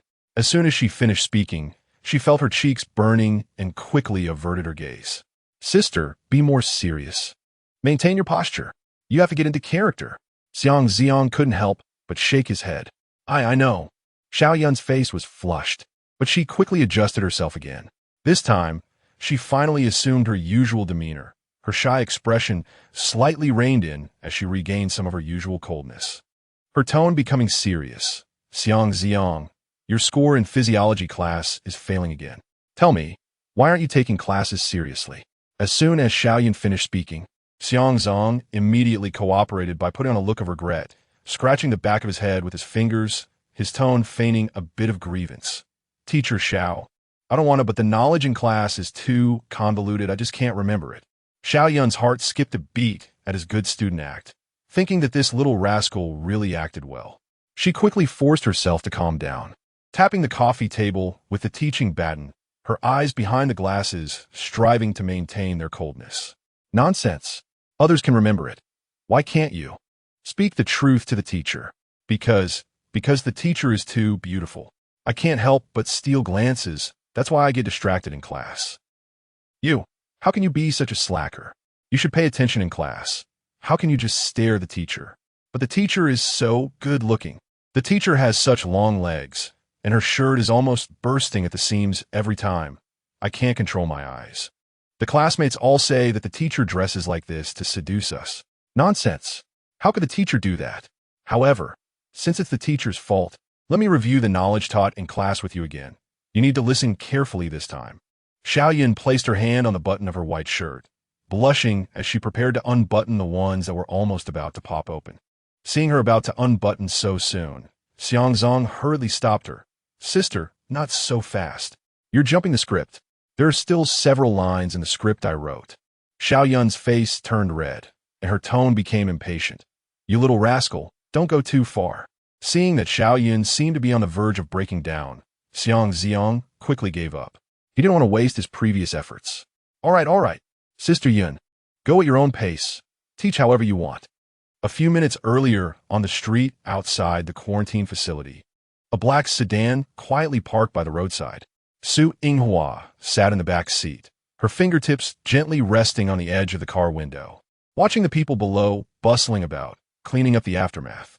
Inside the experimental base below, there were still quite a few living people, but many were contaminated and needed careful testing to determine who was contaminated and who was not, which was quite troublesome but had to be strictly enforced. However, such matters clearly did not require an S-rank extraordinary like Su Yinghua to personally worry about. Her attention was fully on the powerful individual who had suddenly appeared. Xia, tell me about the one who killed He Wei. Su Yinghua turned to Li Panxia beside her, a sudden appearance of an S rank. No, probably an SS rank extraordinary. And we were completely unaware before. This is outrageous. Such a person cannot have appeared out of nowhere. Her brows furrowed slightly, a hint of unease hidden in her eyes. To easily take care of He Wei, who was fused with an S-rank disaster card, the opponent's strength had already surpassed the current understanding of New Realm City. Such an existence could influence the survival of the entire city. Li Panxia leaned against the back of the chair, her face still a bit pale. The aftereffect of being affected by ghostly wailing had not completely faded, and her head was pounding. But upon hearing Su Yinghua's words, she still forced herself to say, "Aunt, we don't actually know much about Xiang Zi'ang. We only know that he initially worked at the Public Security Bureau, and to check his background, we need to go through the Public Security Bureau's archives or ask people there.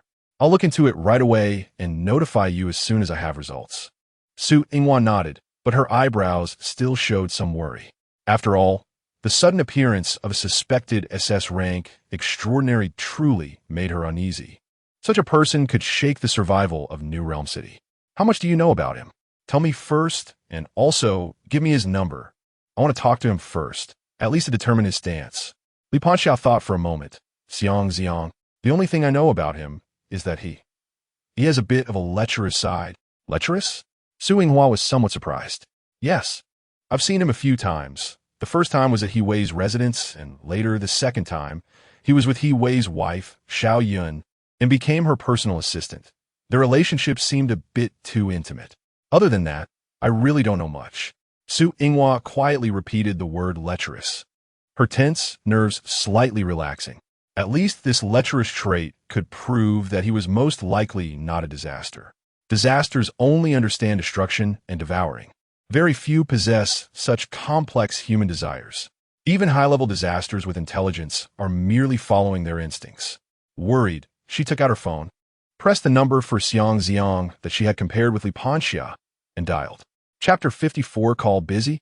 Su Yinghua looked at the notification on her phone screen, her eyebrows gently furrowing, feeling somewhat annoyed.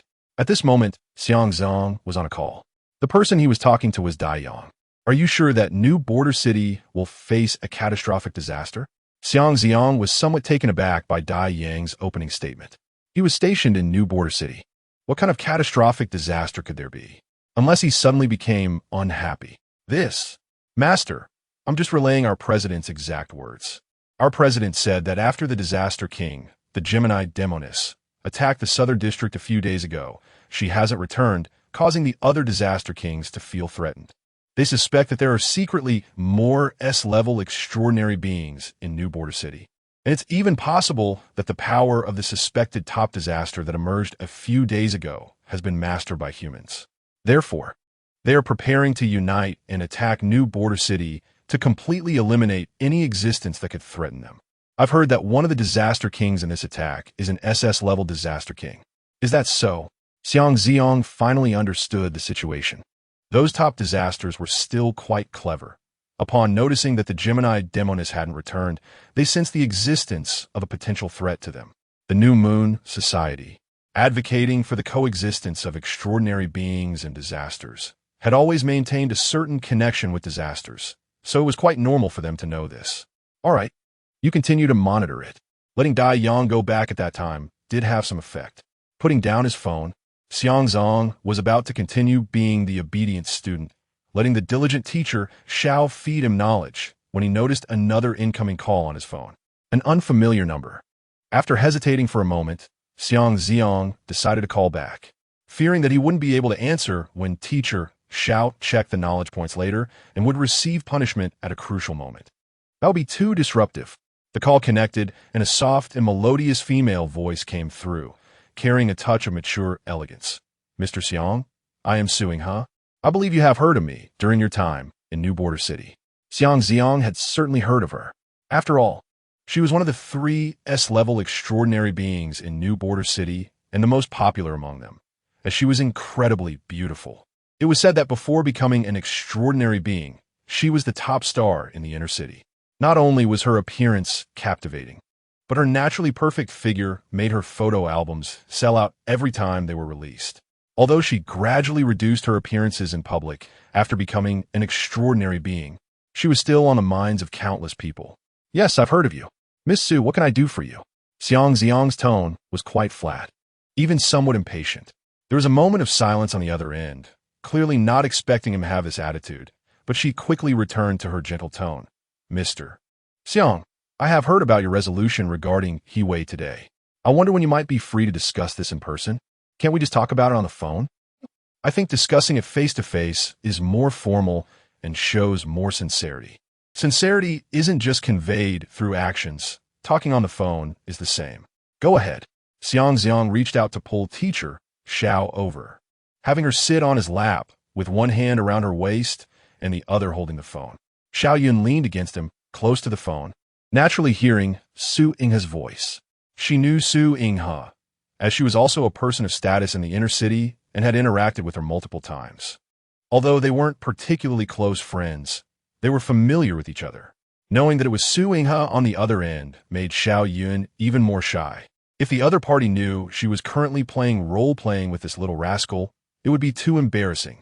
Yet, Xiang Zi'ang was still restless, his hand around her waist subtly moving upward. Xiao Yun, feeling both shy and angry, quickly picked up the teaching stick placed nearby and lightly tapped his hand, signaling him to behave.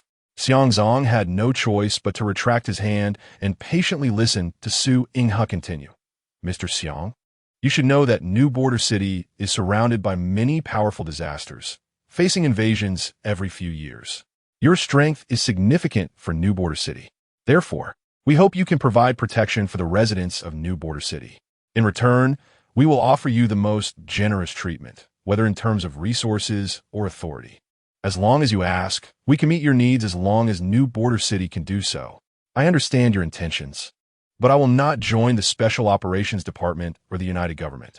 I will only remain as an ordinary resident of New Border City. As for the rest, we can discuss it later. For now, this is my stance, and I don't wish to be disturbed by you. Since that is your intention, I understand. I apologize for disturbing your rest. How polite. On the other side, Su Yinghe hung up the phone, a hint of gloom passing through her eyes. She turned to Li Panxiao beside her and asked, did he used to work with He? Li Panxiao leaned back in her chair, her complexion better than before, and nodded gently. Yes, I heard he was He's follower for quite a while. Su Yinghe shook her head helplessly, a flash of hatred crossing her eyes. It seemed that scumbag He had completely tarnished the image of the United Government. So Xiang Zi'ang said he wouldn't join the United Government, only wanting to be an ordinary resident of New Border City. During the call, Su Yinghe clearly sensed Xiang Zi'ang's detachment from the United Government, making it obvious that he didn't want to be constrained by them. Oh, then this. It's fine. As long as he is willing to stay in New Border City and doesn't run off to other cities, he will still be part of New Border City. When the tide of disasters comes, with his strength, he most likely won't just sit back and watch. Of course, we also need to take the initiative to show goodwill, send some resources over, and establish a good relationship first. The areas where humans gather are not limited to just New Border City. The reason the United Government can be called a union is that it connects the scattered human city-states across the continent. These cities are like isolated islands watching over each other, each having its own independent management system, defense forces, and resource reserves. From minor livelihood adjustments to major disaster defenses, decisions are generally made autonomously by the city-states. The headquarters of the United Government acts more like a coordinator, only intervening to mediate resource disputes between city-states or when facing large-scale disaster invasions, but it has no authority to directly interfere in the internal affairs of any city. Because of this, top extraordinary beings like Xiang Zi'ang have become highly sought-after assets for all city-states. For any human city, the threat of disasters is ever-present, and the existence of an S-level extraordinary being is equivalent to placing a protective shield over the city. This sense of security cannot be replaced by any amount of weapons or the sturdiest walls. Chapter 55. Good Sister. It was 4 o'clock in the afternoon.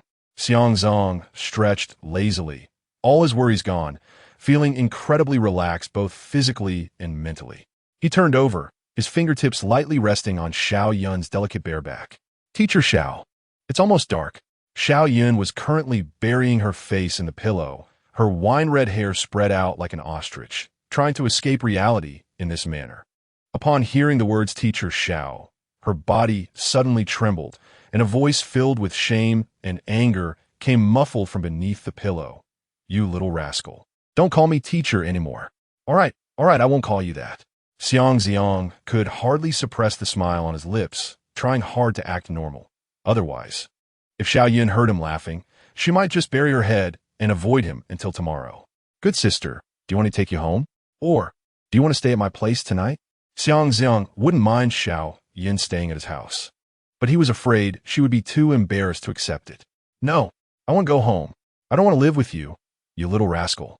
And I don't need you to take me. Just get out. Huh? Get out? This is my house. Get out. Xiao Yun's voice even had a hint of tears, her tone trembling, clearly on the verge of breaking down. Upon hearing this, Xiang Zi'ang realized it was best to give her some space. Once this wave of embarrassment passed, she will be fine. He leaned down and gently pressed a kiss on Xiao Yun's beautiful white neck. Sister, then I won't come back tonight.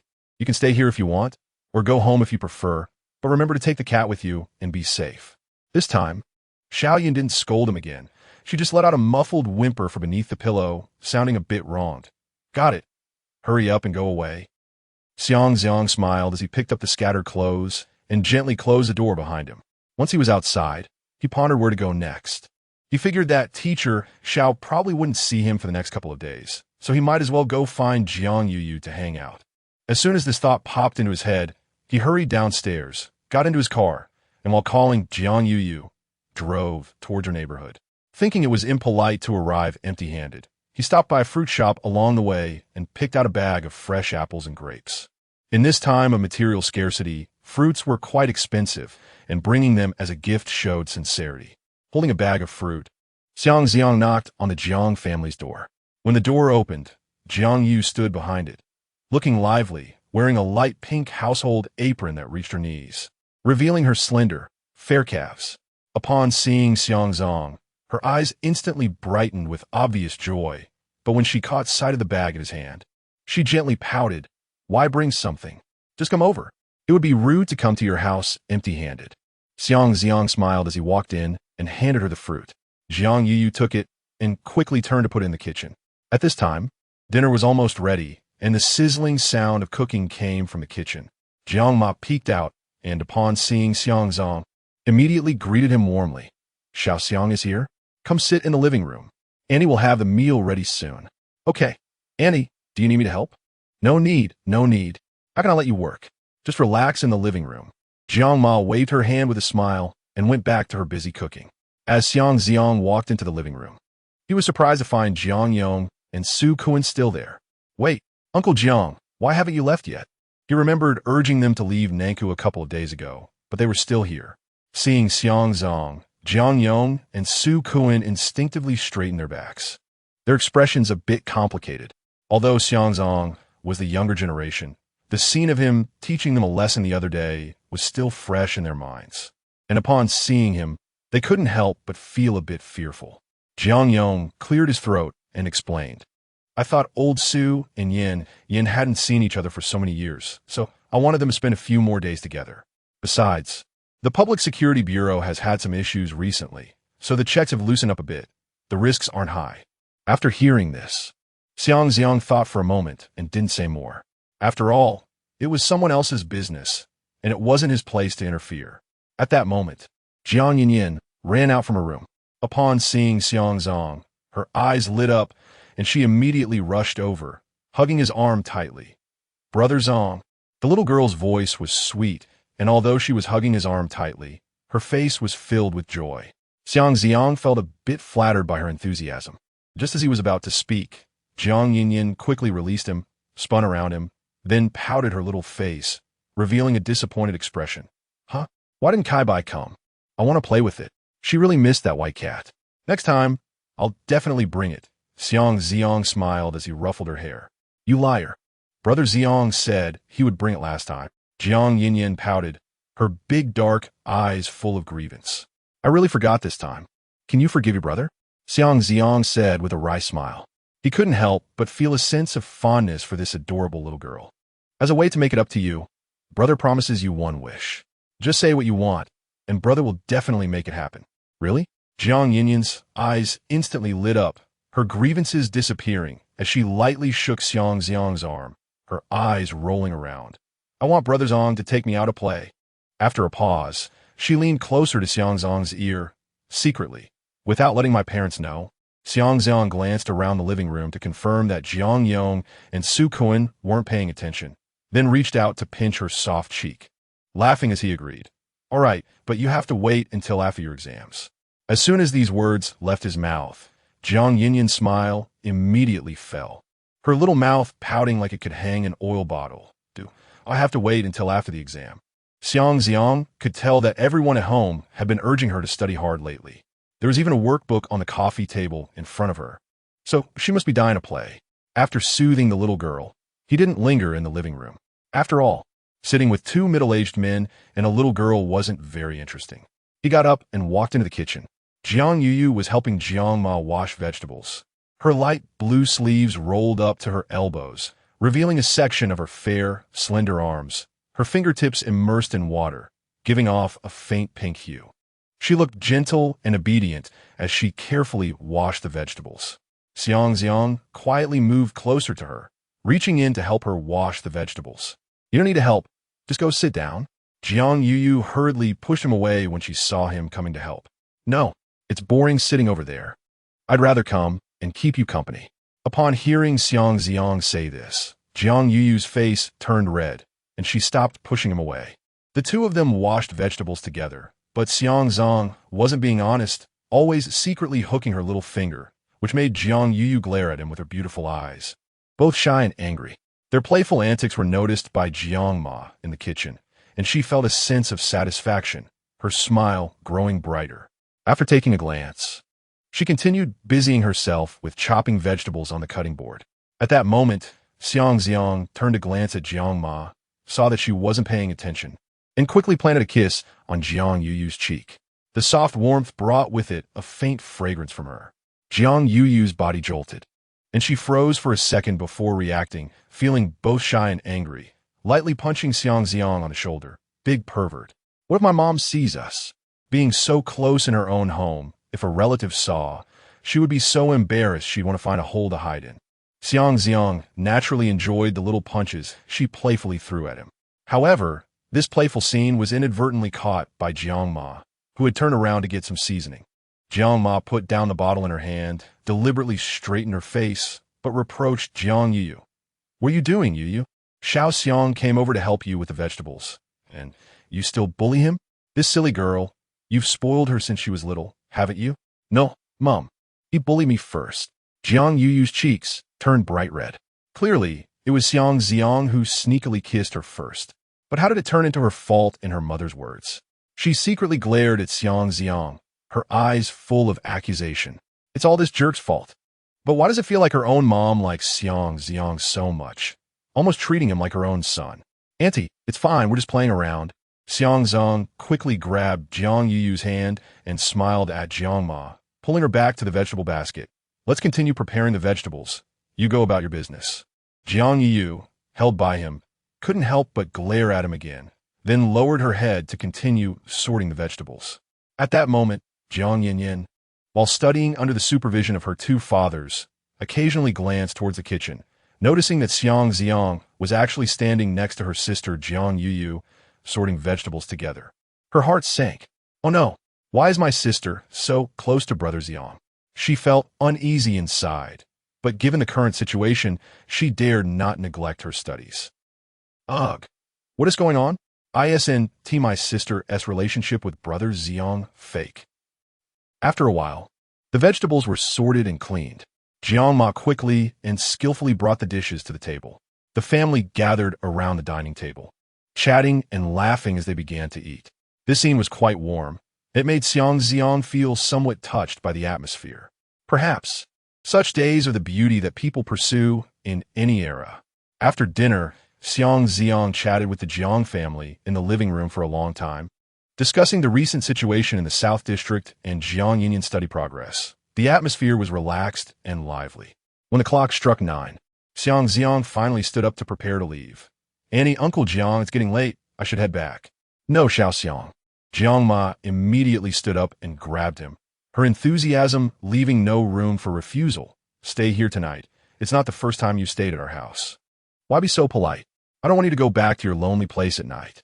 Out of politeness and the etiquette of hosting, especially since she had long regarded Xiang Zi'ang as a potential son-in-law, she naturally hoped he would stay. Xiang Zi'ang was somewhat taken aback by Jiang Ma's enthusiasm, unsure of how to refuse. At this moment, Jiang Yuyu tugged at Jiang Ma's sleeve and quietly said, "Mom, we don't have a place for him to stay. The guest room is occupied by Uncle Su. We can't let him sleep on the sofa. That would be too awkward." Jiang Ma then realized that the guest room was indeed taken by Su Kuan, but she quickly looked at Jiang Yuyu and said with a tone of certainty, "Can't Xiao Xiang stay in the same room as you?" Huh? Jiang Yuyu was shocked. Xiang Zi'ang was also surprised. He immediately suppressed his desire to leave, feeling that staying here tonight wouldn't be too bad. Jiang Yuyu suddenly blushed, pulling Jiang Ma's sleeve to the side, and continued in a low voice, "Mom, I'm not at that level with him yet."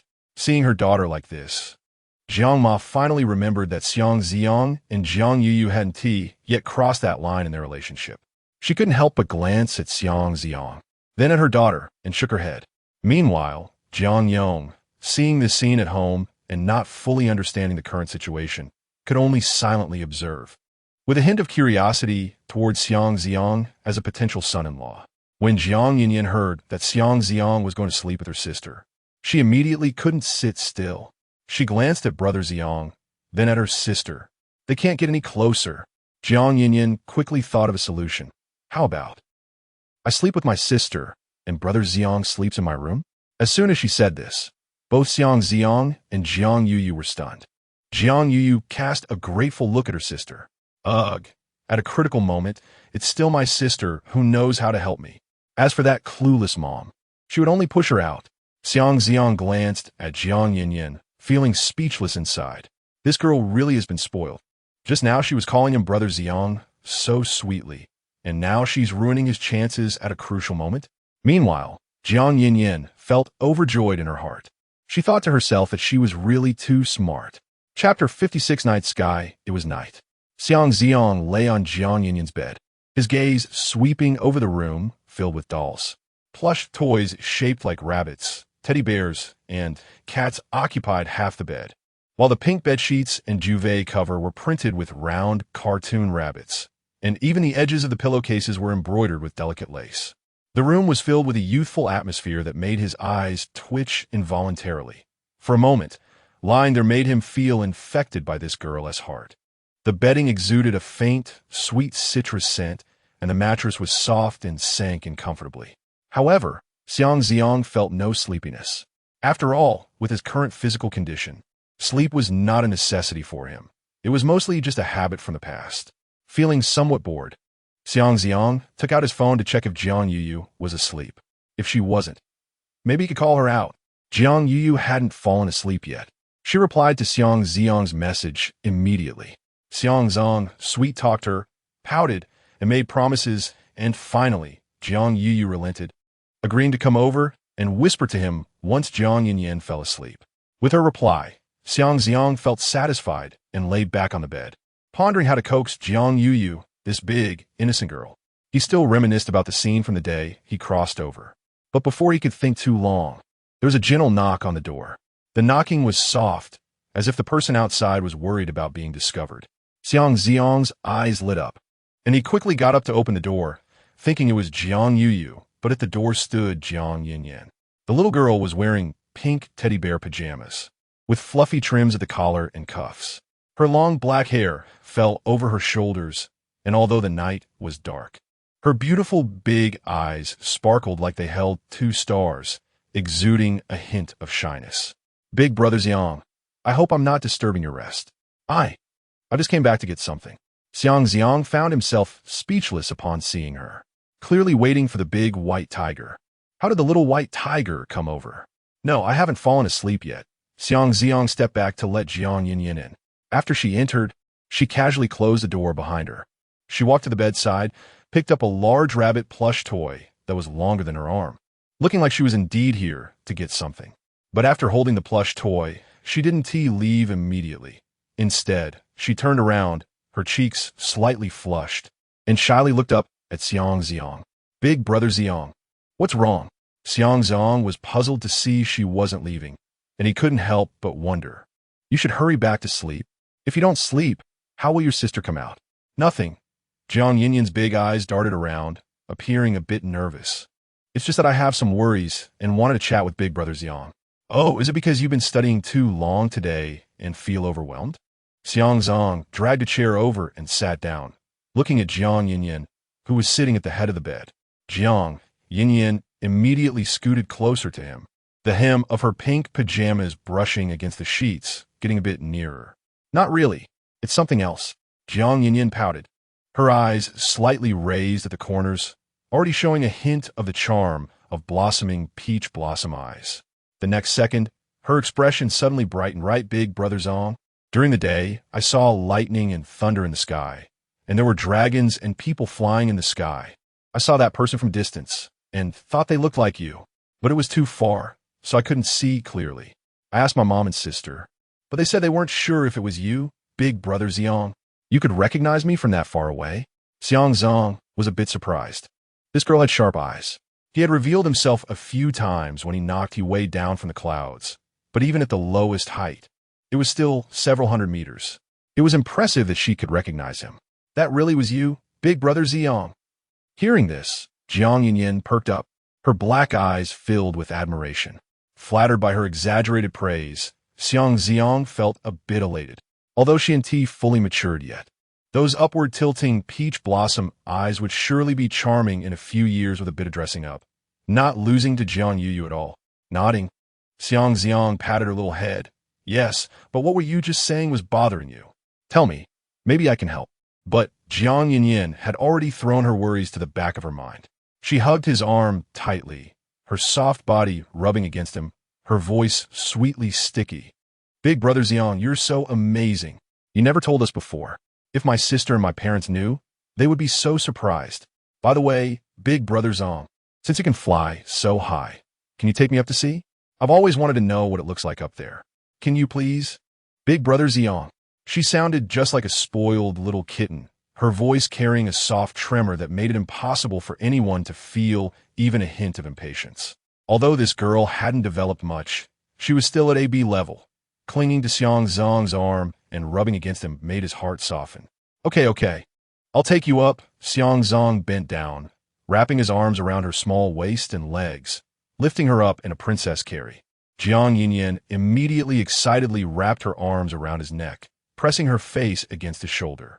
Xiang Zi'ang opened the window, gently pushed off the ground with his feet, and soared into the night sky with her. This was Jiang Yinyin's first time flying up into the sky. In this era, airplanes were rare for common people. There was no need for air travel, and most people lived their entire lives without seeing the scenery above the clouds. Jiang Yinyin quietly opened her eyes, watching the houses below getting smaller like scattered building blocks on the ground. The distant streets sparkled with scattered lights, resembling fireflies strung together. She couldn't help but exclaim, Xiang Zi'ang. Xiang Zi'ang took her higher, passing through the clouds, until they reached the clear night sky above. A bright moon hung on the horizon, its silver light cascading down, enveloping both of them in a layer of hazy silver frost. How is it? Xiang Zi'ang smiled and spoke. It's night now. If it were morning or dusk, the layers of golden clouds would be even more beautiful. When I have time, I'll bring you back. Really? Then it's a promise. Big Brother Xiang, you can't go back on your word. Absolutely not. Hearing Xiang Zi'ang's earnest promise, Jiang Yinyan's peach blossom eyes sparkled with joy. She didn't look at the sea of clouds, the bright moon, or the dazzling night sky anymore. Her bright eyes fixed on Xiang Zi'ang's face. Her gaze mixed with pure admiration and a hint of the secret affection unique to a girl. Big Brother Xiang, she suddenly called softly. Her sweet voice floated into Xiang Zi'ang's ears, making him turn around. What's wrong? However, as soon as he turned, he felt a soft touch on his lips. Boop! Xiang Zi'ang was stunned. He looked down at the little girl in his arms. She quickly buried her face into his shoulder. Her long black hair covering most of her face, her flushed ears and hot neck were highly noticeable, and her arms tightly clinging to his neck. What just happened? Did this girl just kiss him? He smacked his slightly sweet lips, realizing that it was indeed a kiss. Chapter 57. Crossing boundaries. Although Jiang Yinyan and Jiang Yu are not biological sisters and have no blood relation at all, Xiang Zi'ang still treats her as a future sister-in-law, which is why he dotes on her and never thought of anything else. As a result, you could say that even if the feelings are good, it shouldn't lead to kissing. So this girl, has she fallen for him? Xiang Zi'ang was completely stunned, even feeling a bit overwhelmed. Although he didn't mind being a scumbag, the premise of being one was that the girls shouldn't find out about each other. Jiang Yinyan and Jiang Yu spent every day together, and Xiang Zi'ang really didn't dare to act like a scumbag at all. Yinyan, what were you just doing? Xiang Zi'ang's tone turned stern. You know this is wrong, right? Jiang Yinyan trembled at his sudden reprimand, immediately lowering her head, her long black hair falling over her flushed cheeks. She mumbled softly, but with a stubborn seriousness, "What's wrong? I like Brother Xiang." While speaking, she didn't dare to look up at him. Instead, her delicate arms tightened around Xiang Zi'ang's neck, burying her head in his embrace. Hearing this, Xiang Zi'ang was speechless. He hadn't even pursued Jiang Yinyan, and yet she had come to him on her own. Yinyan, I'm in a relationship with your sister. You know that. And girls shouldn't casually kiss boys. Isn't that rude? You two are in a fake relationship. My sister told me. Jiang Yinyan finally lifted her head. Although her entire face was as red as a ripe cherry, she boldly met Xiang Zi'ang's gaze. I didn't kiss casually. I only kissed Brother Xiang because I like him. I won't kiss anyone else, just you. Hearing this, Xiang Zi'ang couldn't help but silently complain about Jiang Yu, who hadn't mentioned anything to her sister after confirming their relationship a few days ago. Now what was he supposed to do about interacting with his future sister-in-law? Yinyan, our relationship is real now. We confirmed it just a few days ago. If you don't believe me, you can go ask your sister. This statement was like a bucket of cold water, instantly freezing Jiang Yinyan. Their relationship had become real. No, just a week ago, her sister clearly told her it was fake. How could it change so quickly? Seeing the dazed look in Jiang Yinyan's eyes, Xiang Zi'ang didn't say anything more and immediately flew down with her. As they passed through the clouds this time, she didn't say a word of affection. Back in the room, he gently placed Jiang Yinyan on the floor. The little girl's eyes were red like cherries soaked in water, biting her lip, looking truly heart-wrenching. Yinyan, go back quickly. Don't think too much about what just happened. Go to sleep. Xiang Zi'ang softened his tone. At this moment, Jiang Yinyan's eyes were already a bit red. Biting her lip, she walked towards her sister's room, looking aggrieved. Seeing this scene, Xiang Zi'ang couldn't help but shake his head. What was going on? Jiang Yinyan returned to Jiang Yu's room. At this time, Jiang Yu was lying on the bed and hadn't fallen asleep. Seeing her sister return, her expression was not right, and she immediately asked, Yinyan, what's wrong? Nothing much. Sister, is your relationship with Brother Xiang real now? Jiang Yinyan mumbled. Hearing this question, Jiang Yu was taken aback for a moment before she realized a hint of shyness appearing on her face. Well, yes. We just confirmed our relationship a few days ago. Why do you ask, Yinyan? Just asking. Hearing this, Jiang Yinyan felt incredibly aggrieved and sad. She had been afraid that her sister would fall for Brother Xiang, so she was a step too late, sobbing. Sister, I'm going to sleep. Good night. Jiang Yinyan burrowed into her blanket, turning her back on Jiang Yu and no longer speaking. Looking at Jiang Yinyan's appearance, Jiang Yu felt even more puzzled. What had happened? Jiang Yinyan had gone to see Xiang Zi'ang. Could it be that Xiang Zi'ang had bullied her? Filled with doubt, Jiang Yu didn't say anything more. The night was deep. Jiang Yu, struggling against drowsiness, lay on the bed and gently touched her sister beside her. Jiang Yinyan's breathing was even, clearly fast asleep. Only then did she quietly get up, tiptoeing to Xiang Zi'ang's door. When she was about to knock, she hesitated. If she went in, would that big pervert take advantage of her? It was so late, with the two of them together. He definitely wouldn't behave himself. Kissing a few times wouldn't be a big deal. After all, they had kissed so many times, but what if that big pervert did something even worse? Like this time, reaching inside, or wanted to eat her up? Thinking of Xiang Zi'ang's possible actions, Jiang Yu's face turned bright red. Ugh. She couldn't let him get too far. At most, she would just let him kiss her. After a long hesitation, she gently knocked on the door. The door immediately opened. Jiang Yu entered the room, and as soon as the door closed, she immediately asked, Zong, what did you say to my sister earlier? Why did she seem so down when she came back? Xiang Zi'ang opened his mouth, finding it hard to explain. He couldn't just say, your sister likes me. Yin just came over to talk to me about something that was bothering her, but when I asked her what it was, she wouldn't say. I don't know why. Hearing Xiang Zi'ang's words, Jiang Yu fell into thought again. What was going on? Seeing that Jiang Yu looked worried, Xiang Zi'ang was afraid she would dwell on this issue, so he quickly changed the subject. It's nothing. She probably got a bit depressed from studying every day. She'll be fine in a few days. Forget about that. Baby Yu, I was just thinking about you. Jiang Yu was pulled to sit on the bed, instinctively becoming alert. A man and a woman alone in the middle of the night, and Xiang Zi'ang was a bit lecherous. She naturally felt a bit uneasy, coming over while feeling afraid. Although they were in a relationship, it had only been a few days since it was confirmed. If she slept with Xiang Zi'ang so quickly, wouldn't she look like a big fool? Although she had never dated any other boys before Xiang Zi'ang, it didn't mean she was clueless. She had seen plenty of tropes in movies and novels, and often heard her girlfriends and other good friends talk about how boys would coax girls into bed. Didn't they all say things like this? First, I'll just talk. I won't do anything else. Then I'll lie beside you, absolutely not getting close. Then I'll hug you, definitely not doing anything else. Then I'll snuggle up. In the end, I'll definitely change my mind. Jiang Yu shifted her position, creating some distance between her and Xiang Zi'ang. I wasn't thinking about you. Calling someone over in the middle of the night, what do you want? Seeing Jiang Yu so wary of him, Xiang Zi'ang felt speechless. Relax. I just want to talk to you, Xiang Zi'ang said gently. Then they both lay back on the bed while holding hands. Jiang Yu was startled, but Xiang Zi'ang immediately grabbed a pillow and placed it between them. I absolutely won't do anything. I'm using this pillow as a boundary. I'll lie here and definitely won't get close to you. If I cross the line, I'm a dog. Jiang Yu glanced at the pillow, her body instinctively shrinking towards the edge of the bed, full of vigilance. Baby Yu, if you keep being this wary of me, I'm going to be sad.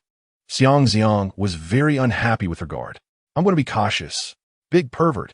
Jiang Yu was scared from the last time Xiang Zi'ang kissed her in the cinema, knowing that he would definitely take advantage of her if he had a chance. But seeing Xiang Zi'ang in a flustered state, she couldn't help but chuckle. She felt like she was taking things too seriously, so she quietly reached out, her fingertips gently hooking into his palm, their fingers intertwining. Feeling the soft touch from his palm, Xiang Zi'ang's expression softened a bit. Then Jiang Yu lay down beside Xiang Zi'ang on the bed and whispered, Yin, she must really have something on her mind. This time, Uncle Su came to take her away from New Territory City to reunite her with her biological mother. Although she hasn't shown her emotions openly, she must be feeling very complicated inside. Leaving New Territories City? Xiang Zi'ang raised his eyebrows, recalling that Jiang Yinyan was not the biological daughter of the Jiang family. The Su couple had to give Jiang Yinyan to Jiang Yong to raise because they were infected by a disaster years ago. Now that the pollution issue is resolved, they naturally want the family to reunite. Yeah, they probably will leave in a few days. We don't know how long it will be until we can see each other again. Jiang Yu's tone was somewhat lost. Jiang Yinyan had lived with them for 18 years, and they had long considered each other family. Don't worry, there will always be opportunities to meet again in the future. Xiang Zi'ang comforted her softly. I'll check out the specifics of the Taoyuan society when I go to the wasteland this time. If I'm not satisfied, I'll definitely clear it out. Hopefully. Jiang Yu nodded. All right, let's not think about these troubling matters anymore. Xiang Zi'ang held her hand, staring at her moist lips with a somewhat subtle expression, then slowly leaned closer to her cheek. Jiang Yu noticed he was getting closer, her cheeks flushed, and she cursed inwardly, big pervert. She had anticipated this outcome when she came in, but was afraid he would take it too far. However, seeing the pillow blocking the way, as long as he didn't go too overboard, a kiss wouldn't be so bad after all. It wasn't their first time together. Seeing that she didn't avoid him, Xiang Zi'ang immediately flipped over and crossed the pillow. Wait, you've crossed the line. Go back, Wu. Since she definitely wouldn't be wearing makeup before sleeping, there was no lip balm scent this time. But it was still delicious. Jiang Yu was suddenly silenced, feeling both shy and angry. Although she knew that coming over might lead to being taken advantage of, she couldn't let him kiss her like this. Xiang Zi'ang was pressing down on her. I just want to hug you. Liar. I don't believe you. Woo. Chapter 58. Clearing the wasteland the next day, in the morning. Jiang Yinyan slowly woke up, rubbing her sore eyes. She felt they were a bit swollen. She had secretly cried under the covers last night. As soon as she thought of what happened last night, Jiang Yinyan's mood immediately sank, feeling wronged and sad. Last night, she was carried up to the sky, watching him pass through the clouds with his tall figure. Admiration and affection overwhelmed her, and she even boldly kissed Brother Xiang. As a result, not only did she lose her first kiss, but her sister also got to him first. If only she had said something a few days earlier, maybe Brother Xiang would be hers. Boo-hoo. She was so envious of her sister. As she thought about it, her nose turned sour again, and she couldn't help but look at her sister beside her. But upon looking, Jiang Yinyan was stunned. No way. Is her sister's sleeping posture really that ungraceful? At this moment, Jiang Yu was lying on the bed, sprawled out, her legs stretched out over herself, sleeping soundly. Her sweet and charming face was flushed, as if she had drunk too much, and a strand of drool was trickling from the corner of her slightly open lips, soaking a large patch on the pillow. If Xiang Zi'ang saw this scene, he would surely remember how Jiang Yu looked when he woke up the day after he crossed over more than half a month ago. She looked just like this. Of course, Xiang Zi'ang must have seen it, because it was he who carried the drowsy Jiang Yu back this morning, being careful not to wake the sleeping Jiang Yinyan. Cease. Are you okay? Jiang Yinyan hurriedly pushed Jiang Yu. Jiang Yu slowly woke up, and as soon as she opened her eyes, she saw her sister's worried face. Ah! Jiang Yu screamed, sitting up suddenly. Looking left and right, she didn't see Xiang Zi'ang's figure. There was only her sister in the room. Looking at the room's decor, it was her own room. Jiang Yu let out a sigh of relief. Thankfully, that big liar brought her back. Otherwise, if Yinyan knew she didn't return last night and slept in Yinyan's bed, she wouldn't know how to face Yinyan. Cease. Your face is so red, and you're drooling. I thought you had a fever.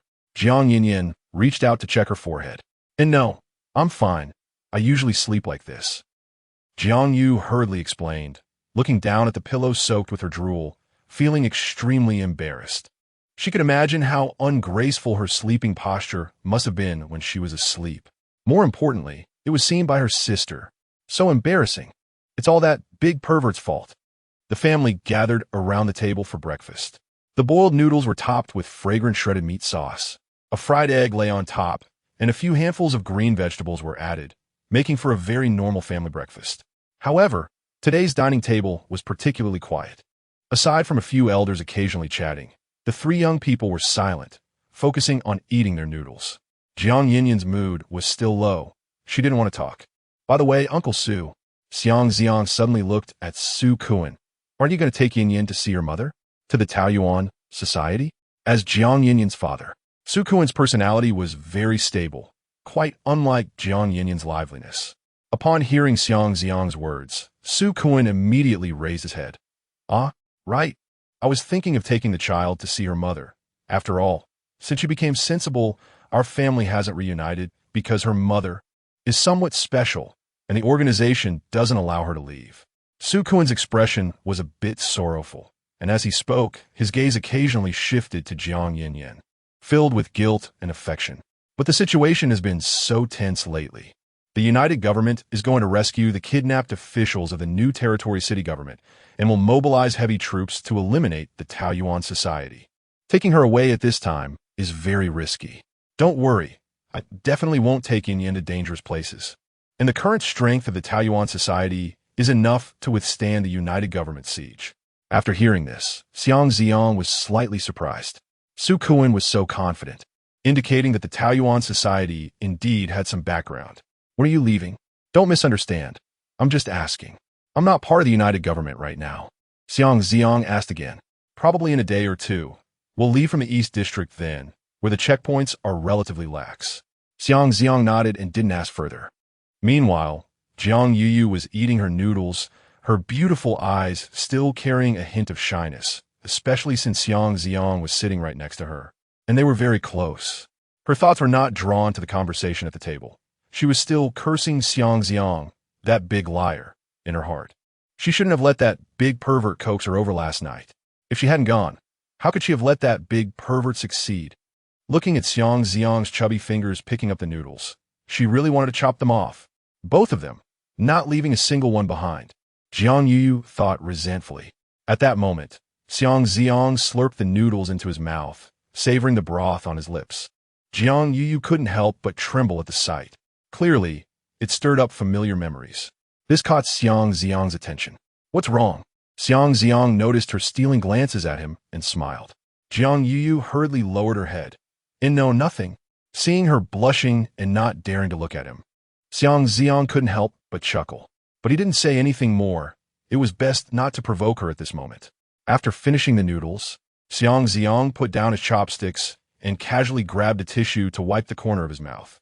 At that moment, Jiang Yu also put down her chopsticks, and Xiang Zi'ang immediately thoughtfully pulled out a fresh tissue, leaning slightly closer. Jiang Yu was startled, but upon realizing what Xiang Zi'ang intended to do, her beautiful eyes flushed with shyness, yet she didn't shy away. Xiang Zi'ang gently lifted her chin with his thumb, carefully wiping away a bit of grease from the corner of her lips, his movements very gentle. This scene made him involuntarily recall the time he wiped the milk foam from the little white cat's mouth, and also when he helped the big white tiger in the morning. He couldn't help but smile. In the afternoon, Xiang Zi'ang left the Jiang family. However, this time he didn't go home, but prepared to head to the wasteland. Fura and Alexis had been left alone for several days, and now they finally saw Xiang Zi'ang, their eyes shining as if they were about to burst with light, wrapping around his arms on either side. Master, I'm hungry. Fura rubbed against his neck, her voice soft and clingy. Alexis nodded along, her fingers restlessly tugging at his clothes, her eyes filled with greed. They had long been waiting for Xiang Zi'ang to transmit the disaster pollution to them, eager to pin him down and absorb his energy immediately. Get down. Xiang Zi'ang raised his hand and slapped each of their perky behinds. I will feed you later. First, come with me to the wasteland and take me to find the nearest S-level or higher disaster. I want to deal with them one by one. Master, are you going to hunt high-level disasters? Fura and Alexis exchanged glances, instantly understanding his intentions. The greed in their eyes faded slightly, replaced by excitement.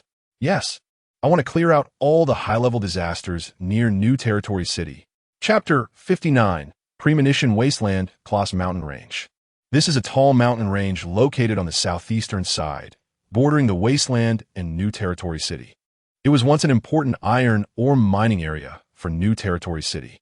Now, all that remains are the rusted wreckage of mining carts and broken iron tracks, with gravel rolling in the wind, making a rustling sound. The air is filled with the scent of rust and blood. As one walks along the collapsed mine tunnel, the wails of humans can be heard coming from the depths of the dark mine, sending chills down the spine, accompanied by the sound of crunching. Inside the mine, a massive, three-headed black ape sits on a boulder, pinching a still screaming human with its fingers and tossing him into its mouth like a snack. With one bite, blood spurts everywhere.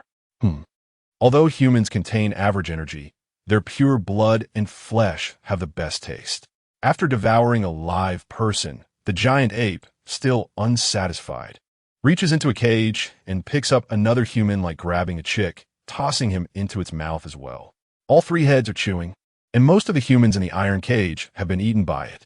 Beside it is a slightly smaller but entirely fiery red ape calamity, also feeding. Lord Elias. We are about to attack the human settlement area, and this time we can catch a good batch of humans, even extraordinary ones for food, which is the most delicious. Hearing this, the giant ape's beastly eyes flicker with a hint of nostalgia. Indeed, while humans are tasty, those with extraordinary powers are the most delicious. I still remember that S-Class extraordinary human I devoured during the last Calamity Tide. I only managed to get one leg, and I still savor that taste. This time, Lord Theodoric has given the order to completely destroy New Territory City, and I believe we will capture many extraordinary beings, so we won't have to worry about food for a while. There are not just 2 calamities in the cave, but over a dozen, all of which are A-Class calamities. The black giant ape is the Calamity King that dominates the Kloss mountain range. S-Class Calamity, 3-headed Ape King. The beastly eyes of the 3-headed Ape King glowed red as it was about to speak when the entire cave suddenly trembled violently. Boom! The massive rocks above came crashing down, and dust immediately filled half the cave. Who is it? The 3-headed Ape King Elias sensed a powerful aura coming from outside the cave, realizing that an enemy might be approaching, and it immediately stood up and walked toward the cave entrance. Its enormous size left deep footprints in the ground with every step, and its weight was even more astonishing compared to its size. Upon reaching outside the cave, all 3 massive heads looked up at the sky. Twin sirens? Didn't you fall to those humans? In the light outside the cave, 2 figures hovered in midair. Fura, dressed in a flowing skirt, made a rustling sound in the wind, her silver hair billowing, while Ulixis, wrapped in fiery red armor, had hair like flames, and the upward curve of her eyes carried a hint of defiance. However, Fura and Ulixis floating in the sky ignored the 3-headed Ape King's question, focusing instead on the man surrounded by them. Fura pointed at the giant ape and said, "Master, this is the 3-headed Ape King Elias. Its entire body is covered in hard, high-density metal, making its defense exceptionally formidable. My sister and I can't do anything about it, and those 3 heads can emit ultra-high-frequency sound waves that can penetrate any defense. We were injured by it before. Is that so?" Xiang Zi'ang looked at the giant metal ape, which resembled a small mountain. Indeed, ice and fire attacks could not break through the defenses of this S-Class metal ape king, and even with all his might, it would be difficult to inflict damage. However, breaking through was not necessary. With a swoosh, Xiang Zi'ang vanished from his spot. At this moment, the 3-headed Ape King had yet to realize the danger, its 6 massive beastly eyes all focused on the twin sisters, particularly noticing the collars around their necks, flashing with confusion and disbelief. "Twin sirens, you 2 have submitted to someone else as servants? How disgraceful! If I had known, I would have taken your territory. Big stupid monkey. Your territory should belong to us now," Ulixis said with a mocking expression. In the next moment, a hand suddenly landed on the head of the 3-headed Ape King. "Devour! Oh! Boom!" With a loud noise, the 3-headed Ape King lost its calamity powers, transforming into a massive metallic statue that crashed to the ground. Xiang Zi'ang drained its essence and checked his gains. To his surprise, his mental attribute only increased by 126 points. This is an S-Class calamity, right? However, his physique did increase by 1602 points. But that wasn't what he wanted. This is indeed disappointing. For Xiang Zi'ang, this is even less appealing than a stronger A-Class mental calamity. On the way here, he had already absorbed 2 S-Class calamities. S-Class calamity, Corpse Soil, a regional calamity occupying an area comparable to 1/3 of New Territory City, which Xiang Zi'ang found the calamity core of and directly devoured.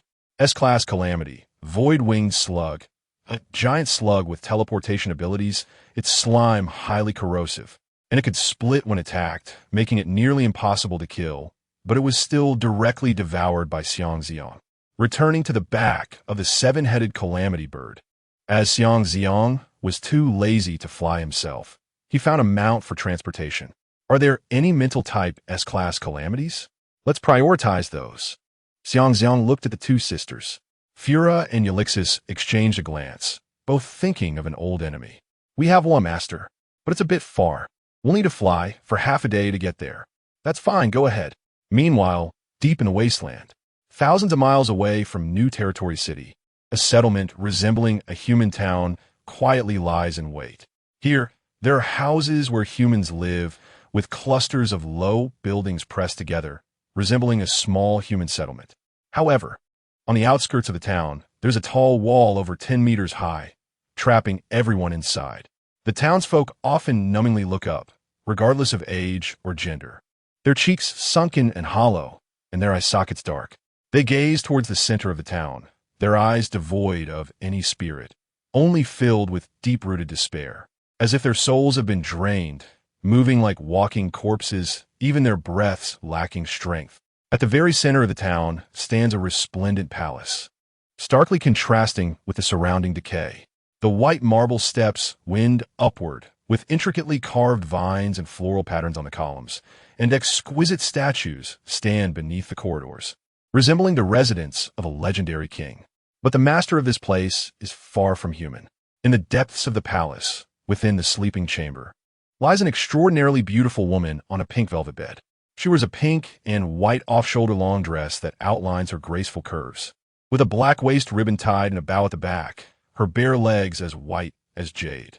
A cascade of soft pink hair is tied at the ends, with fox ears adorned with earrings embedded with purple gems, and a thin veil covers most of her face, revealing only a pair of glistening pink eyes, with slightly upturned corners that seem to carry 1,000 emotions, enough to captivate anyone with just one glance.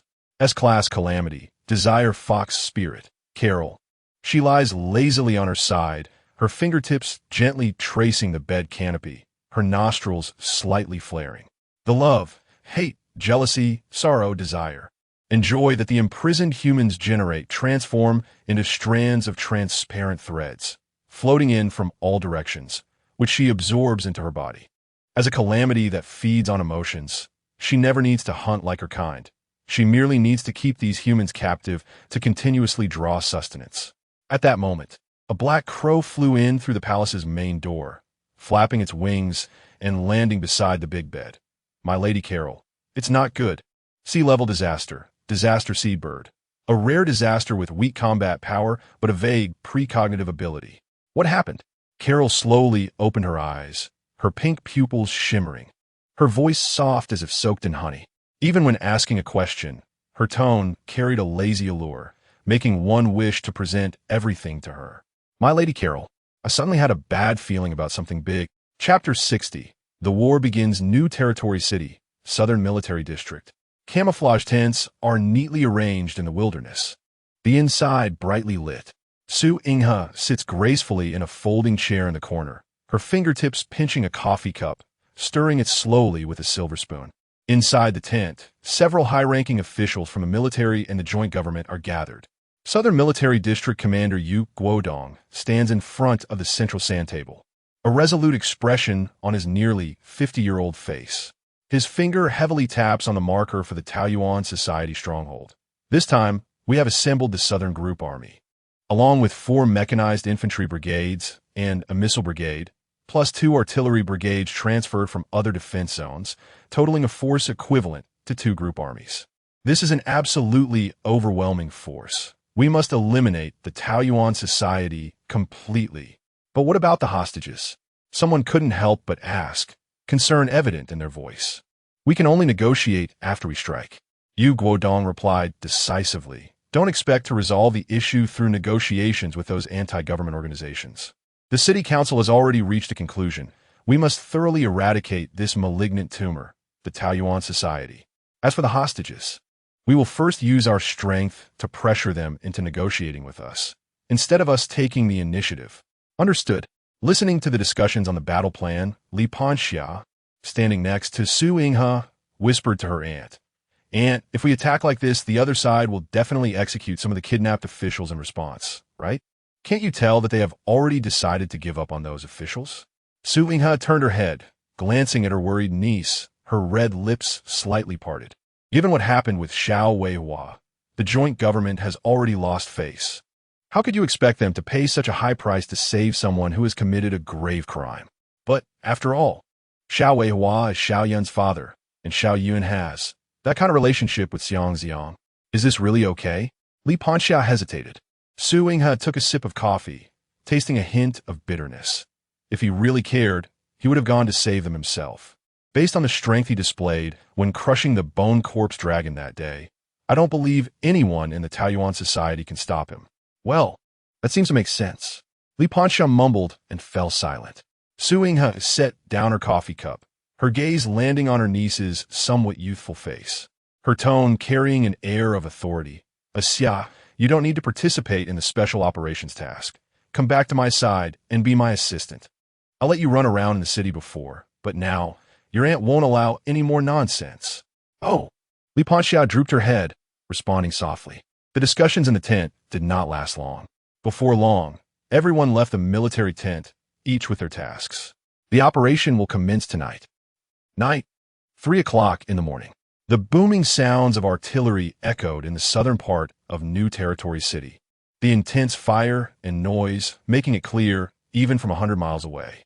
Dai Yang and several members of the Crescent Society were naturally attentive to such a major event, observing from a distance. The Taoyuan Society, being a non-governmental organization of similar strength to the Crescent Society, had always maintained contact. Seeing the Taoyuan Society being besieged by the joint government, many felt a sense of unease. President, should we provide support? We need help to some extent. If the Taoyuan Society is gone, we will have to face the joint government alone, which is not something I want to see. However, we should wait a few days before helping. The joint government's mechanized forces can't be stopped in the plains. Once they reach the Taoyuan Society's headquarters and enter the mountainous area, the mechanized forces will be useless. And that will be our time to assist. Dai Yang listened to the discussions among the organization members, but he was not interested. After all, he was now Xiang Zi'ang's servant. However, it was quite frustrating that Xiang Zi'ang had said he would come to the wasteland, yet there was still no sign of him. But he didn't dare to question what his master did. He could only wait. Moreover, after hearing about how Xiang Zi'ang had crushed Wei, who controlled the bone corpse dragon, Dai Yang's loyalty had solidified even further, and he felt more confident. After all, he was serving the strongest person in New Territory City. In other words, when the day comes that he returns to Xiang Zi'ang's side and sheds his hidden identity, wouldn't he be able to act recklessly in New Territory City under Xiang Zi'ang's name? Thinking of this, he listened to his former companions' conversations and felt that their discussions were trivial, unable to suppress a sneer. All of them are trash. At that moment, someone suddenly mentioned Xiang Zi'ang, because Xiang Zi'ang's killing of Wei was too eye-catching. Almost everyone with access to information knew about this top-tier extraordinary being who had emerged. By the way, what if Xiang Zi'ang comes?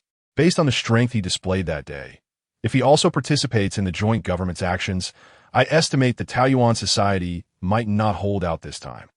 Let's wait and see. By the way, I asked you to gather information about Xiang Zi'ang. Have you found anything? There was little time, so I could only find some rough intelligence. This person was previously an officer in the Public Security Bureau, and aside from being quite handsome, he was unremarkable in other aspects. It was precisely because of this that he caught the eye of Wei's wife and was kept as a lover, thus creating enmity with Wei. Oh right, currently he is also with Wei's ex-mistress, seemingly playing both sides. Many people had strange expressions upon hearing this, but no one voiced anything, as the Crescent Society has always advocated strength above all. As long as one is strong, they can act as they please. Being lustful is just human nature. Chapter 61. The Manipulator of Desire in the High Sky of the Wasteland. Xiang Zi'ang lay comfortably on the broad back of the seven-headed disaster bird. Fula sat beside him, using her soft knee as a pillow behind his head, her slender fingers, as if carved from white jade, gently kneading his shoulder with just the right amount of pressure. The weather was a bit hot, and flying in the open sky made the temperature even higher, but Fula was an ice frost sprite, and being near her felt as comfortable as having air conditioning. Meanwhile, Alexia held a sweet watermelon to Xiang Zi'ang's mouth, feeding him while occasionally glancing into the distance to calibrate their direction based on her memory, fearing that the seven-headed disaster bird would stray off course. The wasteland wasn't completely desolate. On the contrary, the vegetation was surprisingly dense in many areas. with wild fruits and edible plants available for picking almost everywhere.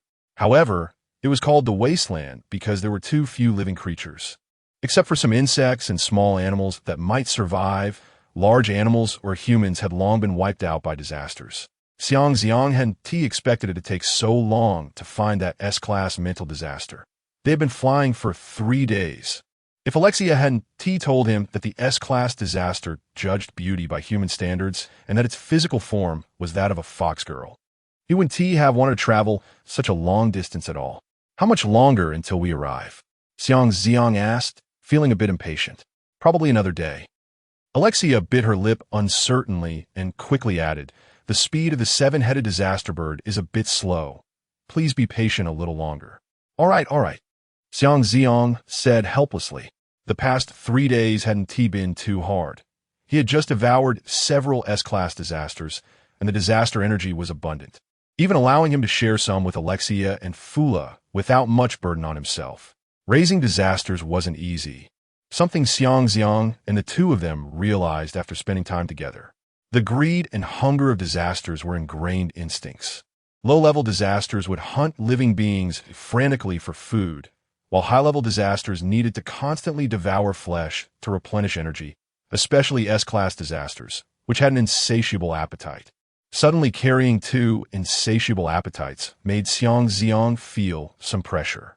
However, since he had become their master, he naturally had to fulfill his responsibilities as a master. He couldn't let them starve or return to the days of surviving on blood and flesh. After flying for another day, their destination finally appeared in sight. It turned out to be a human town. Houses and shops were neatly lined along the streets, with complete facilities that looked quite proper. And there were even people walking on the streets.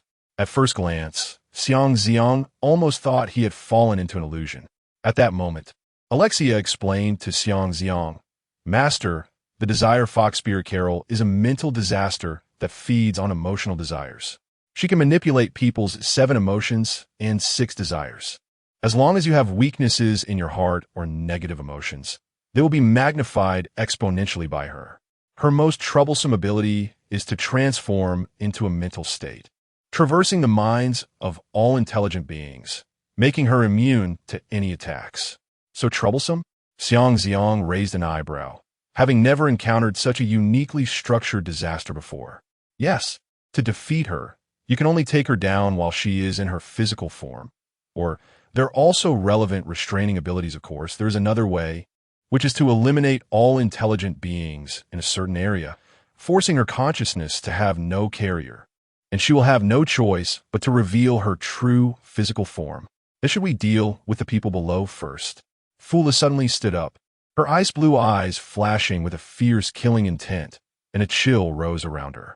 "No need, I'll handle it," Xiang Zi'ang said firmly. After understanding the opponent's abilities, he felt no more concerns. "You just watch." At this moment, in the palace at the center of the town, Carol had gracefully walked out. She wore a pink and white off-shoulder-long dress, with butterfly-shaped satin ribbons fluttering in the wind behind her, and her pink hair cascaded down like a waterfall. Even from a distance, her watery pink eyes exuded an alluring charm that captivated the heart at first glance. She looked up at the giant bird in the sky, her voice soft yet taunting. "Fula, Alexia, 2 defeated subordinates dare to come find me? Carol, today is your doomsday." Fula's eyes blazed with anger upon seeing her nemesis. "On what basis? Is it because of that human beside you?"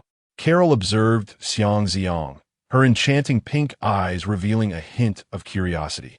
Although her servant Disaster Bird sensed a not-so-good future, that was only the Disaster Bird's future, not hers. With her abilities, even an SS-class disaster wouldn't be able to kill her. She was confident in that. At this moment, Xiang Zi'ang was also observing Carol. The moment their eyes met, his breathing became heavier. The fox girl before him was breathtakingly beautiful, with skin whiter than snow and a graceful figure. Even the half of her face concealed by light gauze exuded deadly temptation, making her the most stunning woman he had ever seen. No wonder she was the mental disaster that manipulated desire. It was evident just from glance. Carol's perception of desire was incredibly sharp, and she immediately sensed the overwhelming mental weaknesses in Xiang Zi'ang's heart. Huh, I thought you were some formidable character. Turns out you're just a human. The disaster had no thoughts of reproduction in its mind, as they lacked that instinct. Only humans would think that way. Thus, upon realizing Xiang Zi'ang's weaknesses, she immediately confirmed his human identity.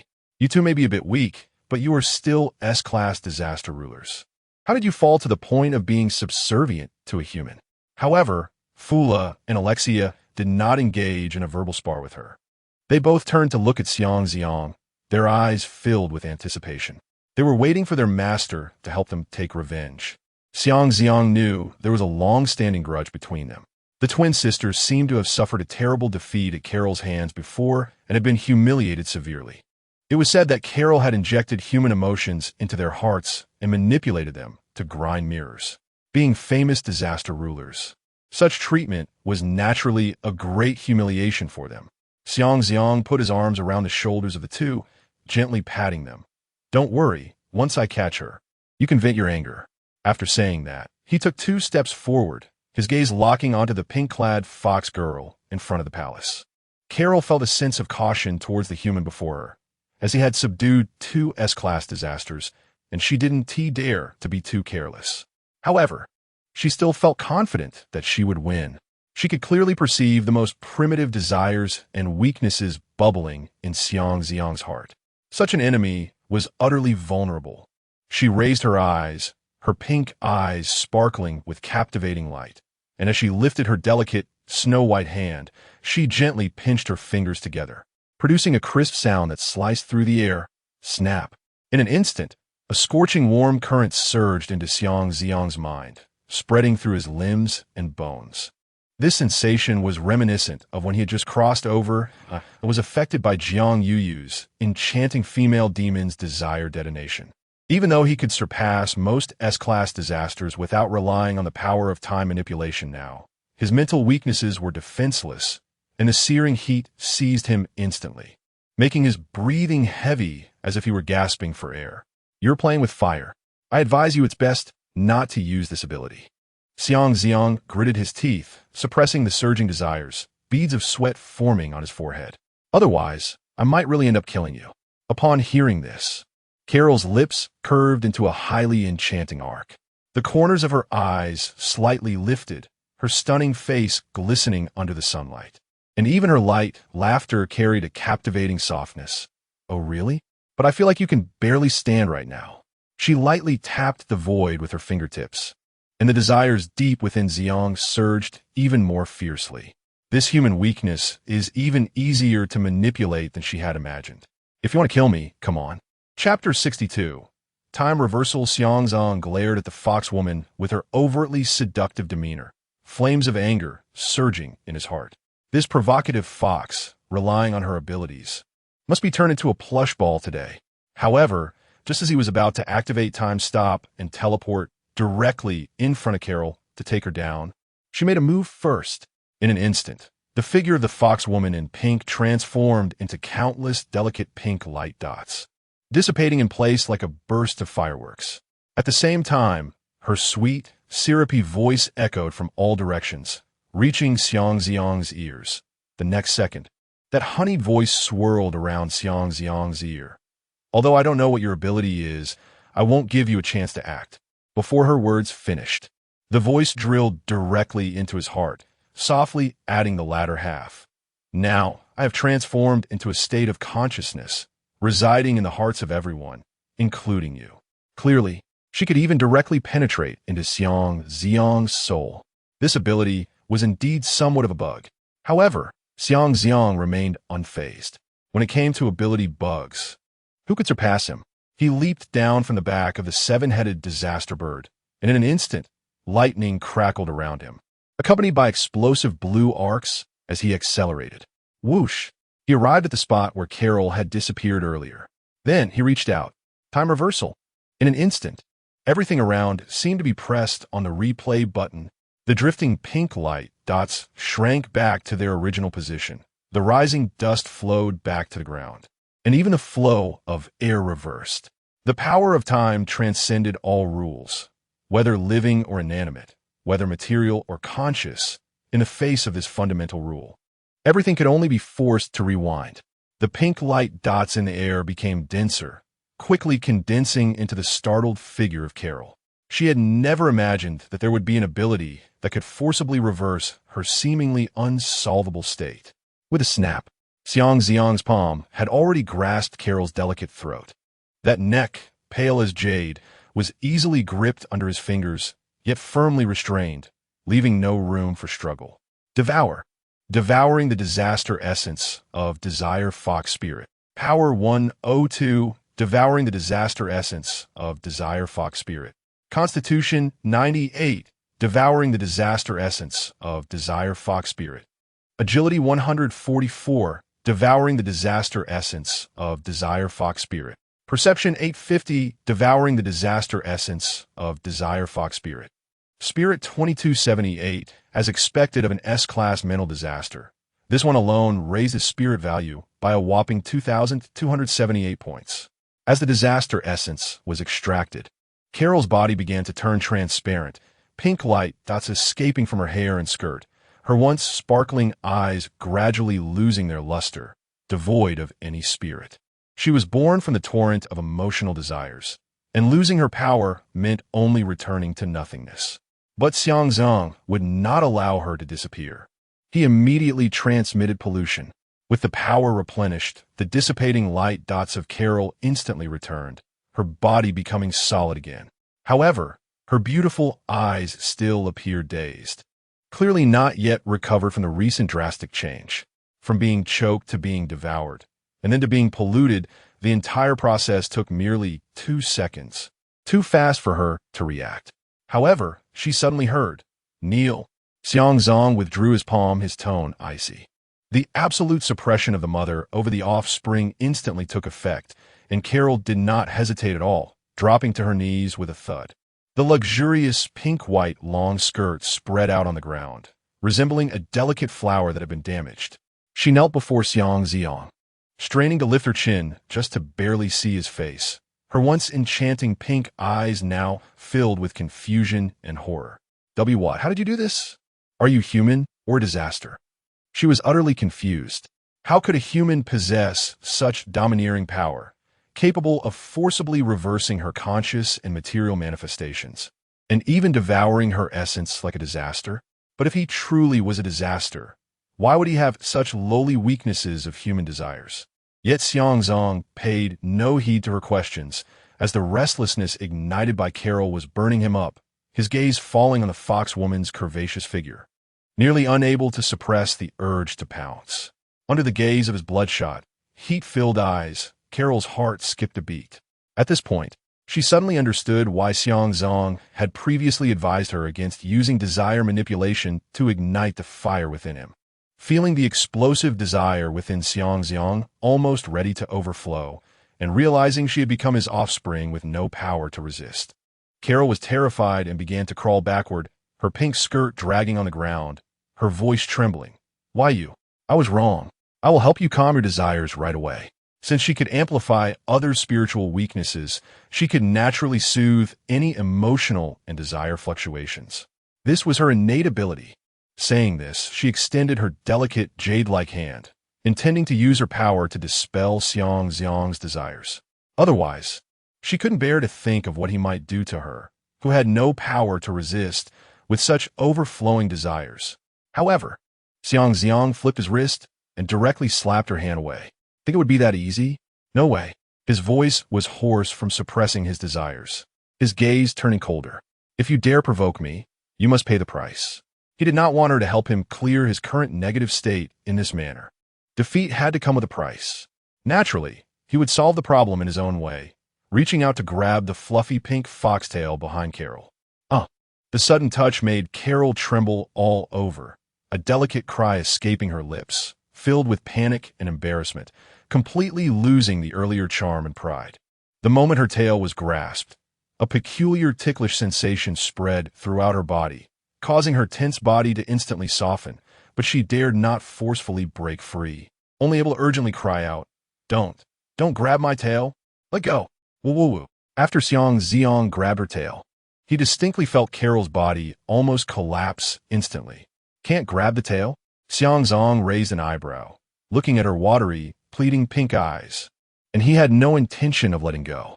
Not only did he not release her, but he also looked up at the 7 disaster birds circling in the sky and shouted, "You two come down. Weren't you looking for revenge on her? I'm giving you the opportunity." Upon hearing this, Flora and Alex immediately flew over, seeing Carol sprawled on the ground, not even daring to move her tail.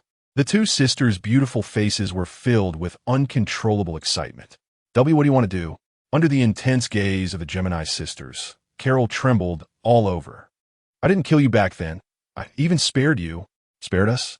Alex scoffed. "That was merely the command of the SS Disaster King. Did you really think you were kind? Don't worry. The master wouldn't want to kill you. We won't take your life." Flora took over, her tone cold. "But how you tormented us back then, you must return it all today." Xiang Zi'ang, with a mindset of enjoying the spectacle, was curious about how they would settle their old grudges. He released her foxtail, and before Carol could breathe a sigh of relief, he swiftly grasped her waist. The foxwoman's slender figure stiffened as he wrapped his arms around her waist. Xiang Zi'ang turned and walked toward the palace. Not looking back as he said, "You two follow. Let's settle the scores now. But we agreed that after the revenge, we shouldn't hold any grudges. After all, the 3 of you will have to follow me from now on, and you need to get along harmoniously." "Huh?" Carol suddenly looked up, her pink eyes filled with astonishment. "Follow you and get along with them?" Chapter 63, The Origin of Power, The Small Town Ruled by Carol housed more than 6,000 people, all of whom were captured from nearby human cities by Carol from time to time. Xiang Zi'ang stepped onto the bluestone paved street, with doors and windows tightly closed on both sides. The townsfolk had long been scared into hiding indoors, not daring to show even a sliver of a gap. It wasn't until he walked several dozen steps away that a few timid glances peeked out from the cracks of the windows. When Xiang Zi'ang first saw these people, their expressions were numb, showing no signs of fear. Carol fed on emotions, drawing on their joys and sorrows for decades, leaving behind only hollow shells for survival. Now that Carol had been defeated, they would no longer be fed upon for their emotions. But what followed was not relief, but deeper anxiety. Was this man who could wield disaster their savior, or a nightmare even more terrifying than Carol? Xiang Zi'ang reached the corner of the street and set his eyes on an elderly man who had not managed to hide inside. "Don't be afraid. I'm human," Xiang Zi'ang called gently. The old man, slow to move, hadn't made it inside. Upon hearing Xiang Zi'ang's words, his frail body trembled, and he turned to look at Xiang Zi'ang in disbelief. "The disaster has already been defeated by me. From now on, you are safe and free," Xiang Zi'ang repeated. As he stared into Xiang Zi'ang's calm and gentle eyes, the old man's tears flowed down his weathered cheeks. "Are you really our savior? That's wonderful. So wonderful." Before he finished speaking, the old man fell to his knees with a thud. "Hey, no need for that. Get up." Seeing this, Xiang Zi'ang hurried forward to help him up. However, the old man stubbornly remained on the ground. Meanwhile, the family of the elderly man, who had been hiding inside, also heard the conversation outside and bravely stepped out. The old man quickly shouted to them, "Hurry, come thank our savior. He's here to save us." After the old man's family rushed out to kneel in gratitude, people from next door saw this scene and realized they were truly saved, so they all ran out, kneeling in the street to thank Xiang Zi'ang. They had been imprisoned by Carol for too long enough to nearly forget what happiness felt like and what anger was. Carol left them with only a sliver of survival instinct, while all other emotions were drained as food, making life for them feel more like torture than death. 5 days ago, when Xiang Zi'ang descended from the sky riding 7 disaster birds, he defeated Carol. In these 5 days, they finally began to feel the beauty of recovering their emotions. However, they did not dare to relax, as they were uncertain whether the newcomer, Xiang Zi'ang, was good or bad. Hearing the high-pitched wails that echoed from Carol's palace over the past 5 days, they were filled with trepidation. It was like a grassland inhabited by a large herd of herbivores, with the most powerful creature being a lioness who ruthlessly oppressed all the herbivores, with everyone as her prey. But one day, a more powerful male lion arrived, defeating and taking over the lioness, naturally claiming the grassland. Yet for the herbivores, This stronger male lion might be 1,000 times more terrifying than the lioness. Fortunately, this worry could finally be set aside now, because Xiang Zi'ang was human, not a disaster. The town's mayor, leaning on a cane, trembled as he approached Xiang Zi'ang and solemnly knelt down. Savior, most of us were originally residents of Donghu City. Over the years, we've been captured here one after another, and it is all thanks to you that we can be saved. We are truly grateful. Donghu City was once a large human city closest to Xinjia City, with a population size similar to that of Xinjia City. All right, everyone get up. Looking at the people kneeling throughout the street, Xiang Zi'ang felt a stirring in his heart. You are now safe. You no longer have to suffer. Upon hearing this, the townsfolk all bowed in gratitude to Xiang Zi'ang, weeping with excitement at their newfound lease on life. This scene further fueled Xiang Zi'ang's anger toward Carol. Carol's methods of tormenting humans were truly inhumane. Merely making her serve as a servant to atone was far too lenient. Just then, the old mayor suddenly said, Savior, can we follow you? Rest assured, we will be useful. We can farm and work. Just give us a safe piece of land. You, want to return to Donghu City? Xiang Zi'ang raised his eyebrows in surprise. Liao Yonghuai sighed, his voice filled with bitterness. Savior, we were merely living on the outskirts of Donghu City, and every time the disaster tide came, people would die. We lived in constant uncertainty. We just want to find a more stable place to live. You are so powerful. The city you protect must be much safer than Donghu City. Xiang Zi'ang understood their thoughts. However, protecting them, Xiang Zi'ang had no interest in that.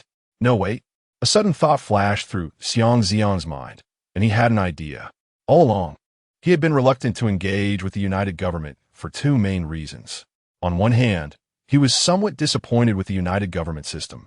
He Wei was merely a manifestation of that darkness, and what he disliked even more was the system of inner and outer cities, where all the elites occupied the inner city, treating the outer city's populace as a buffer against the disaster tide.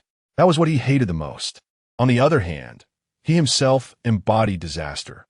If the United Government were to learn this in the future, would he still be trusted? It would be very difficult. Thus, he felt disinclined to form ties with the United Government. However, if he wanted to change the world, relying solely on himself would not be enough. Even gathering a few offspring polluted would not suffice. He needed power. Xiang Zi'ang surveyed the towering walls around him and the ordinary humans looking at him with hopeful eyes, and an idea naturally arose. Perhaps he could start building his own power here, a territory where he controlled the offspring of disaster and coexisted with humans. Here, naturally, everything would be under his control. What is your name? Xiang Zi'ang suddenly asked the old mayor. I am Liao Yonghuai, the old mayor quickly replied. Mayor Liao, Xiang Zi'ang's voice was firm. You don't need to move. From today on, I will protect this place. Xiang Zi'ang's words stunned all the townsfolk. But soon, they all showed expressions of joy. They had witnessed Xiang Zi'ang's power with their own eyes. You few in charge, come with me. We need to discuss the future plans for this place. All right, Savior, please wait a moment. Liao Yonghuai quickly turned to look behind him. Mao Hui, Miao Xingbao. You all come here. This place, named Nightmare Town by Carol, though it had a population of over 6,000, was shockingly underdeveloped, lacking even basic electricity facilities. After all, Carol kept them alive merely to obtain spiritual sustenance and would naturally not let them live well. However, for development, Xiang Zi'ang did not need to put in too much effort, as he only needed the people below him to do it. The barren land was rich in resources. As long as there was enough strength to establish a foothold, resources would not be lacking. But if rapid development was to occur, there must be a population. For this, Xiang Zi'ang also had corresponding countermeasures. He thought of the Peach Blossom Source Society, an organization advocating the establishment of a utopian world as beautiful as a paradise for everyone. This organization had a population of over 100,000, comparable to a small city. One of Zi'ang's main purposes for coming to the wasteland this time is to check on the situation of the Taiyuan society. If the upper echelons of this organization are merely a group of ambitious individuals, he will eliminate them effortlessly. If not, he will recruit them. Then, he will merge the population of the Taiyuan society with Nightmare Town, so that the foundation of his power can truly be solidified. Chapter 64. The messenger, after calming down the townsfolk, Xiang Zi'ang returned to Carol's palace. As soon as he entered, he heard the reprimanding voice of Fula. Clearly, the twin sisters still held a grudge against the humiliation from years ago and had not settled their old scores. Xiang Zi'ang walked into the main hall. Inside, Fula stood in the center, her ice-blue eyes gleaming with coldness as she stared down at Carol, who was squatting on the ground. Hold that position. Don't move. At this moment, Carol had her legs spread in a 90-degree horse stance, her hands forced behind her head, and her head slightly tilted back, exposing her elegantly curved neck. Her rosy lips were deliberately held open and could not close, while her watery pink eyes were filled with grievance and discomfort. Although Carol was an S-class calamity, she belonged to a type that specialized in mental aspects. In terms of physical prowess, she could at most be considered B-class. Yet what was in Carol's mouth was the essence of SSS-class calamity. No calamity could resist the temptation of SSS-class calamity essence. It was a treasure that could help them break through their ranks, perfectly aligning with the nature of calamities that devour to grow stronger, making it the most exquisite delicacy. At this moment, however, for Carol, the experience had become the cruelest form of torture. She had not consumed any mental sustenance for 5 days and was already feeling weak from hunger. Now, the SSS-class energy was continuously emanating a deadly attraction from her mouth. But Fula was fixated on her, not allowing her to swallow even a bit, and forced her to repeatedly stir it with her tongue, savoring that supreme energy. But she was not allowed to swallow. It was like putting a piece of roasted meat in front of a human who hadn't eaten for 3 days, or stuffing it into their mouth without allowing them to swallow. For that extremely hungry person, it was a great torture. They could only taste the delicious food in their mouth while being tormented by endless hunger. Carol was in the same situation now. "Sister Fula, please," Carol begged in a muffled voice, sounding as soft as a cry. Xiang Zi'ang leaned against a pillar, watching Carol's pitiful appearance, and shook his head helplessly.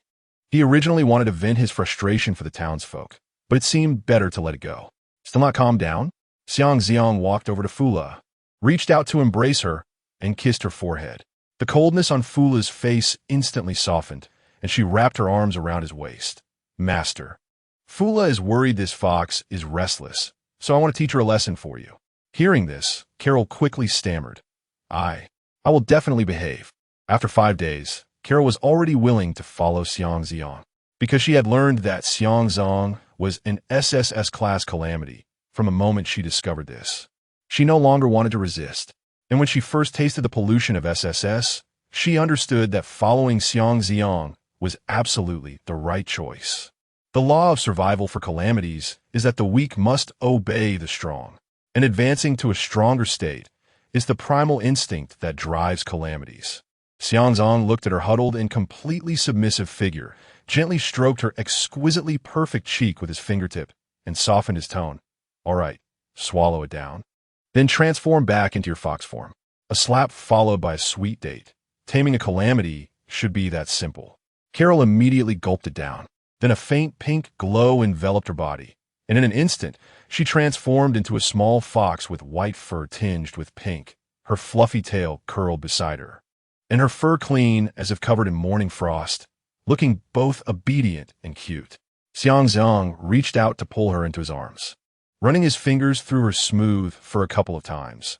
The texture was incredibly soft. This form is quite fitting. In the inner city of New World City, such fine fur would probably sell for thousands. As Carol was being petted, she felt a bit uncomfortable since it was the first time someone had touched her like this, but she quickly got used to it. Then she saw Xiang Zi'ang take out a black object.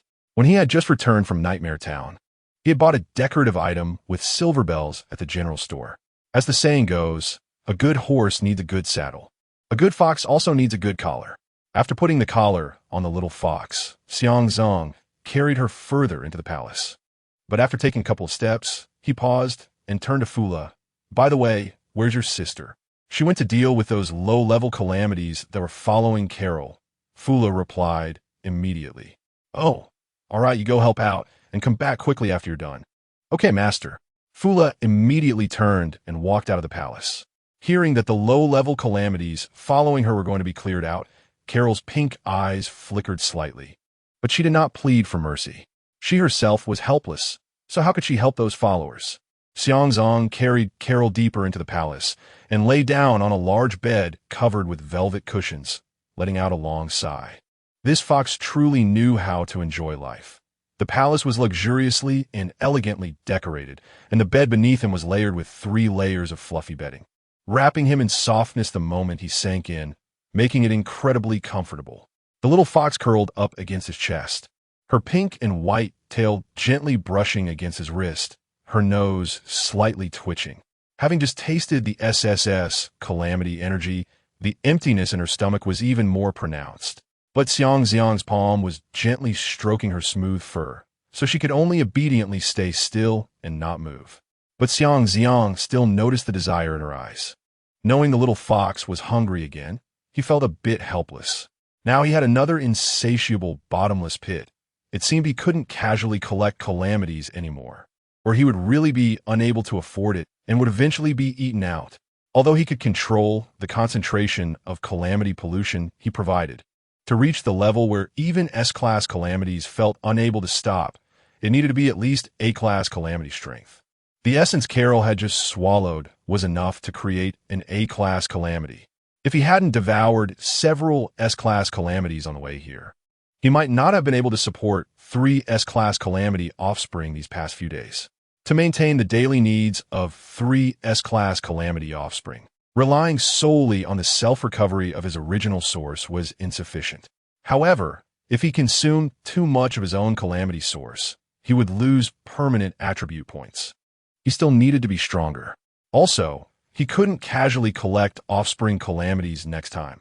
Raising them was really exhausting, and he had to feed them almost every day. Whenever he didn't want to feed them, they would look at him with those pleading eyes, making him, as their master, feel soft-hearted. It was as if he was mistreating them. At this moment, Carol suddenly crawled forward a bit, using her fluffy paws to scratch Xiang Zi'ang's chin. Master.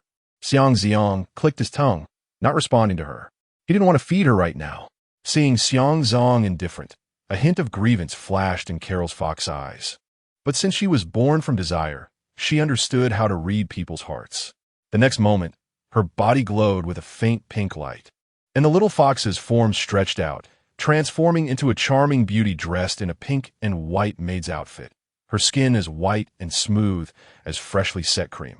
She gracefully hooked her slender hand around Xiang Zi'ang's arm, pressing her body closer to him, her voice sweet and enticing. Master, you said I can't absorb others' emotions, and yet you won't feed me. Carol is going to starve to death. While in fox form, she seemed obedient and cute, but in human form, she had a deadly seductive impact. Didn't you just get some? Is it not enough? Xiang Zi'ang looked at her with annoyance. Master, I've been hungry for a whole 5 days, and those 2 sisters have been bullying me. You barely gave me a little the day before yesterday, and Alex even snatched half of it. Please feed Carol a bit more, and I promise I will listen to you from now on. Faced with Carol's playful antics, Xiang Zi'ang ultimately felt a bit soft-hearted. All right, I'll give you some more, but after today, you're not allowed to say you're hungry again. Thank you, Master. Just as Xiang Zi'ang was pondering how much pollution to inflict upon her, a sharp perception detected something unusual.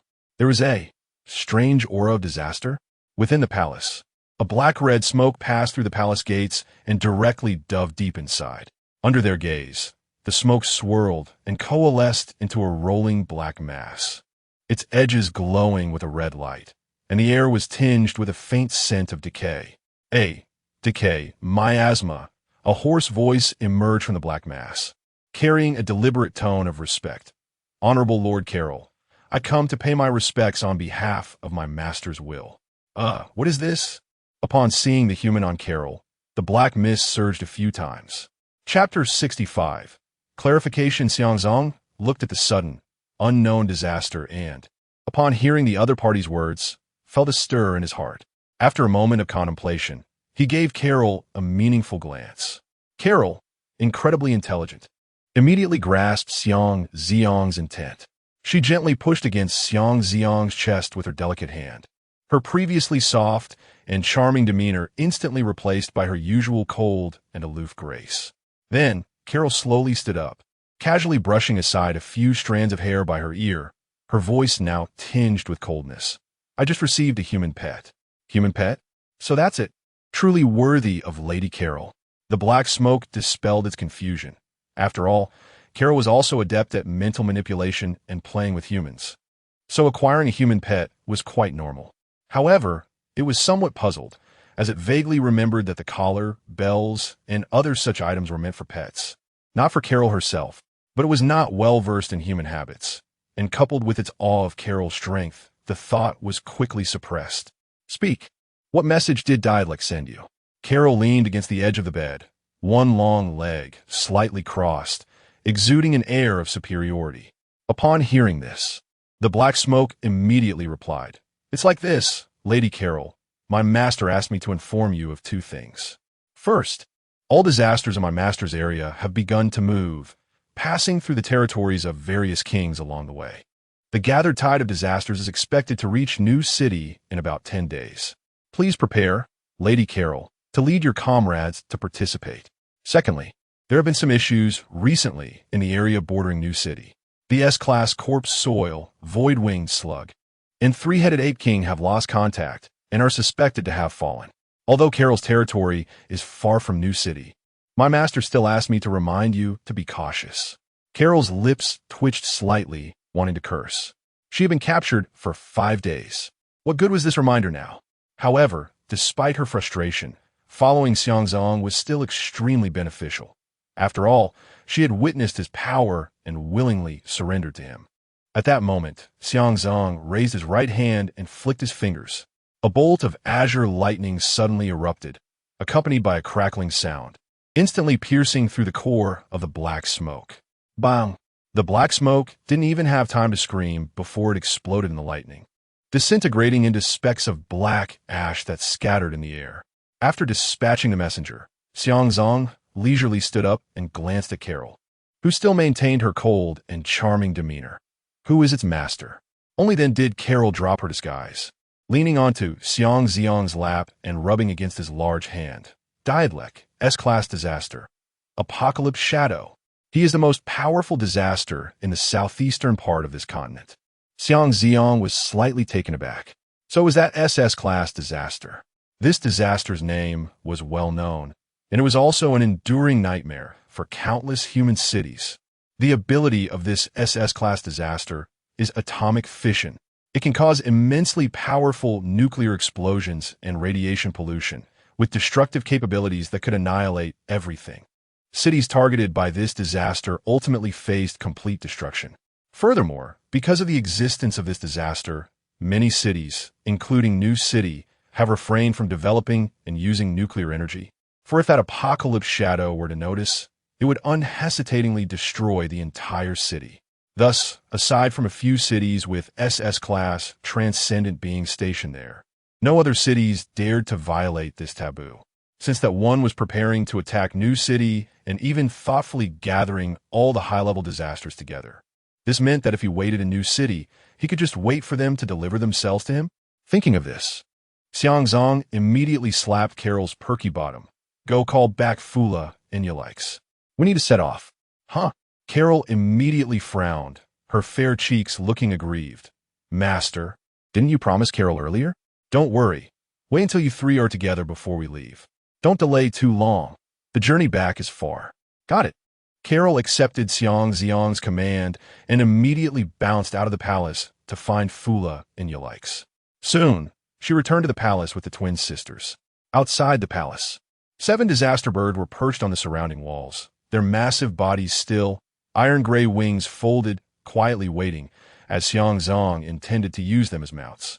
At that moment, a black-feathered crow flapped its wings and flew over, landing on a nearby wall. It was a B-class disaster seedbird, but due to its useful abilities and relatively low threat level, it had been taken under Xiang Zi'ang's command and granted pollution, now upgraded to an A-class disaster seedbird, with clearer future sensing abilities and significantly enhanced power limits. Concerned about Nightmare Town, Xiang Zi'ang left it here to assist Liao Yonghuai in managing the place. While the precognition ability of the bird allowed it to notify Xiang Zi'ang of imminent dangers, With the space-crossing ability of the void-winged slug, coupled with speed and the super long duration of time stop, he could return at the first moment. Friend, you don't have to wait here. The king should only set off tomorrow, right? The disaster seed bird kindly advised. Tomorrow? The 7 heads of the disaster birds turned towards it simultaneously, their tone filled with confusion, as the king had just said he would set off immediately. You may not yet understand the king. Friend, you've been following the king for several days now. Can't you see the king's characteristics? The disaster seed bird continued. The king, as the top-tier disaster, retains human habits and nature. If you want to earn the king's trust and favor, you must try to understand humans. Only then can you comprehend the king's actions. As a disaster that did not excel in brute force, the disaster seed bird had to rely on wisdom to survive in the wasteland. Most disaster seed birds chose to attach themselves to a powerful disaster for protection, which made them very adept at grasping the thoughts of their superiors. I still don't quite understand. Friend, can you clarify a bit more? The 7 heads of the disaster birds shook their heads. They weren't as clever as the disaster seed bird and couldn't grasp the implications of its words. Let's put it this way. How do you recognize humans as a species? Or rather, what are the characteristics of humans? The characteristics of humans? They are a naturally weak race, but they are very intelligent. If it weren't for their mastery of high-tech weapons and their impressive reproductive capabilities, they would have been extinct long ago. Yes, humans are like that, weak but intelligent, social and united, and with rapid reproduction. They have become the dominant race in this world. But setting aside the whole, what about individual beings? Knowing that the 7 heads of the disaster birds might not understand. The disaster seed bird continued. An ordinary human certainly pursues 2 things: good living conditions and quality breeding partners. As for ideals and pursuits, that is something only a small portion of humans possess. If you can understand this, it won't be difficult to comprehend the king's behavior. The 7 heads of the disaster birds fell into deep thought, seeing that its companions still did not understand. The disaster seed bird patiently explained further. Let me put it this way. The Lady Fula and Lady Yulikes that you used to follow, and Lady Carol whom I follow, what common characteristics do they have? All are powerful S-class disasters. No, it is that they very much conform to human aesthetic standards. According to human genetic instincts, they are the most suitable breeding partners. Think about it. The king must have encountered other S-class disasters, right?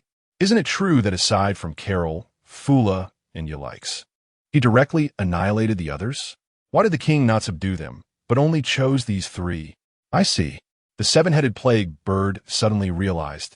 Many of the previous doubts became clear, but new questions arose. However, didn't we also follow the king? We do not meet human aesthetic standards either. Moreover, the king is a disaster, and the 3 adults are also disasters. Disasters cannot have offspring. So why does the king want to subdue the 3 adults? You and I are only useful. The king needs to use you for transportation and me for warning. Our abilities merely ease the king's mind. For example, have you ever received disaster essence as a reward from the king? I have only received it once, elevating me from B rank to a rank. What about Yulikes and Lady Carol? They receive rewards every day. That's the difference. As for the latter question, you must assume that the king retains human physical structure and thought processes. Humans often pursue not the result, but the process. Their physical structure allows them to enjoy and easily become addicted to this process. If you think from this perspective, you will understand the king's behavior. The disaster seed bird flapped its wings and flew into the sky, leaving behind one last sentence. The king does not want offspring. He simply enjoys this process as a human. Listening to the words of the disaster seed bird and the voices of the 3 adults in the palace, the 7-headed plague bird fell into deep thought, the words echoing in its mind for a long time. Could it really be like this?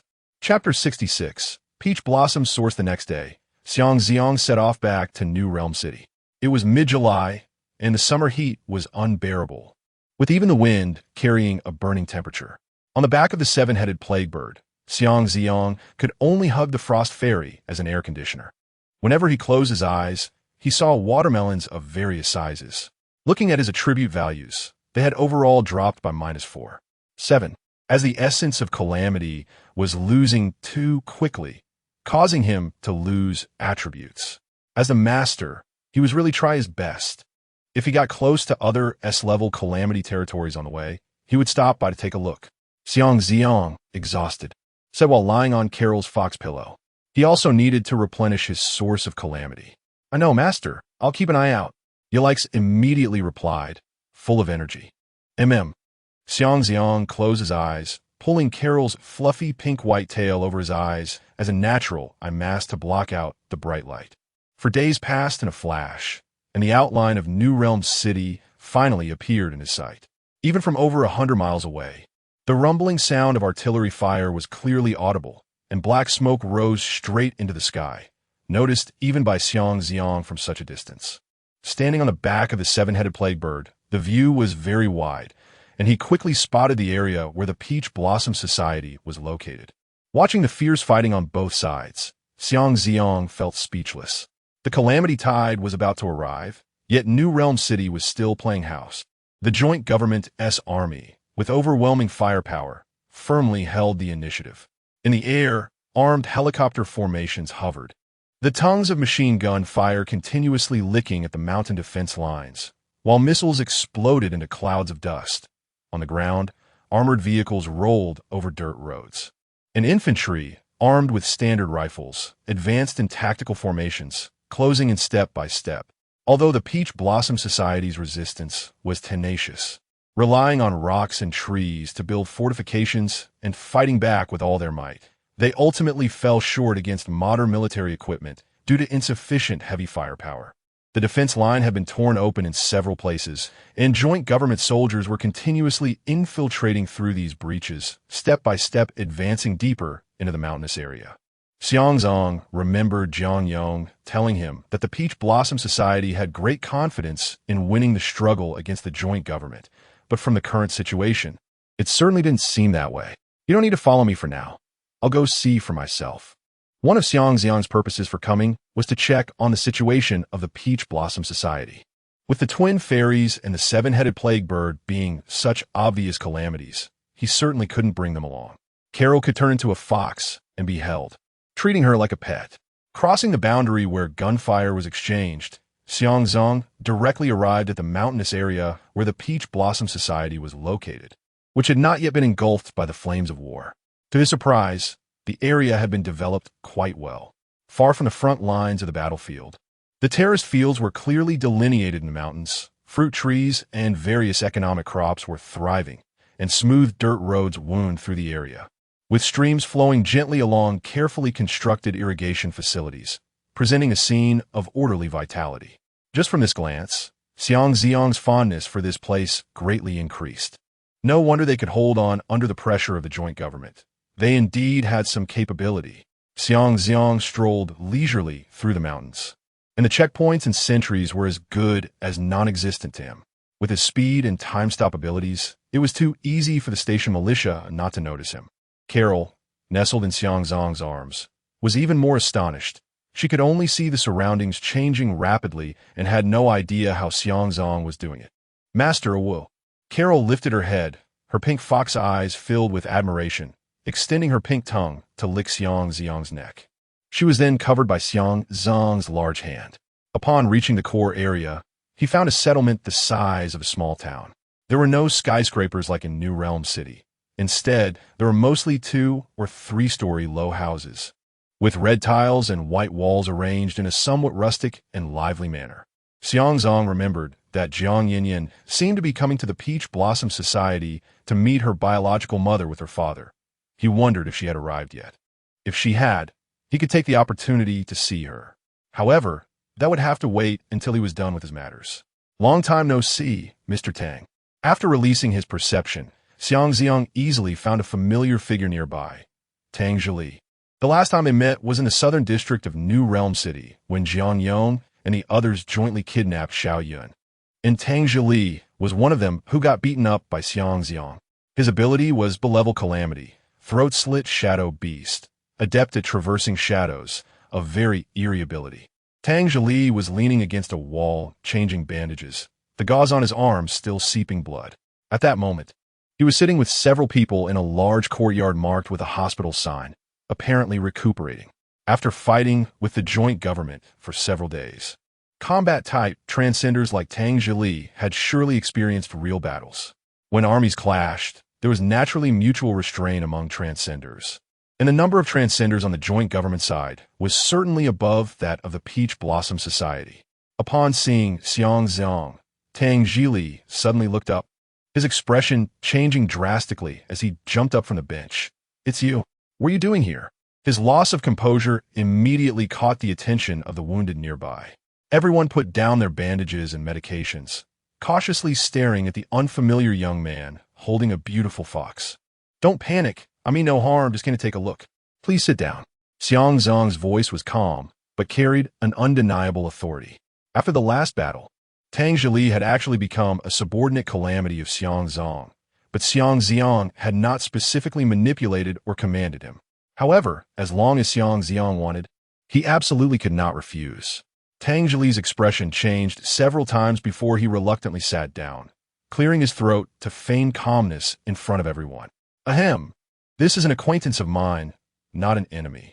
Tang Zhili already knew that Xiang Zi'ang had killed He Wei, who controlled the S-level Calamity Skeletal Dragon, in a crushing manner in New Realm City, and he understood that his strength was terrifying. If a conflict broke out here, no one in the Peach Blossom Society could stop him. Xiang Zi'ang waved to him, indicating to step aside for a moment. The two walked to the corner of the courtyard under an old camphor tree, and Xiang Zi'ang casually asked, "Didn't you tell me before that you could win the war against the joint government? From the current situation, it doesn't look like it at all." A bitter smile appeared on Tang Zhili's face. "In terms of military combat power, even if we develop for another 50 years, we won't be the joint government's match. What really decides victory or defeat are the top S-level powerhouses." "I see." Xiang Zi'ang nodded. It seemed the Peach Blossom Society had produced another S-level transcender. No, at least two, since there were 3 S-level transcenders under the joint government in New Realm City. Although one of them would typically not appear to reliably defeat an S-level transcender, there must be a numerical advantage, right? No, actually just one more. And that person isn't from the Peach Blossom Society, but from an organization called New World. He is very mysterious. He just demonstrated his strength to reassure us a few days ago. I don't know more about his identity or organization. As for the numerical advantage, there is also that one from the New Moon Society. They definitely won't miss this opportunity. 3 against 2, we can definitely win. The New Moon Society is also involved. Xiang Zi'ang had no good feelings toward the New Moon Society. It was a purely terroristic organization, unlike the Peach Blossom Society, which still had ideals and a mission to protect ordinary people. "All right, take me to meet your leader.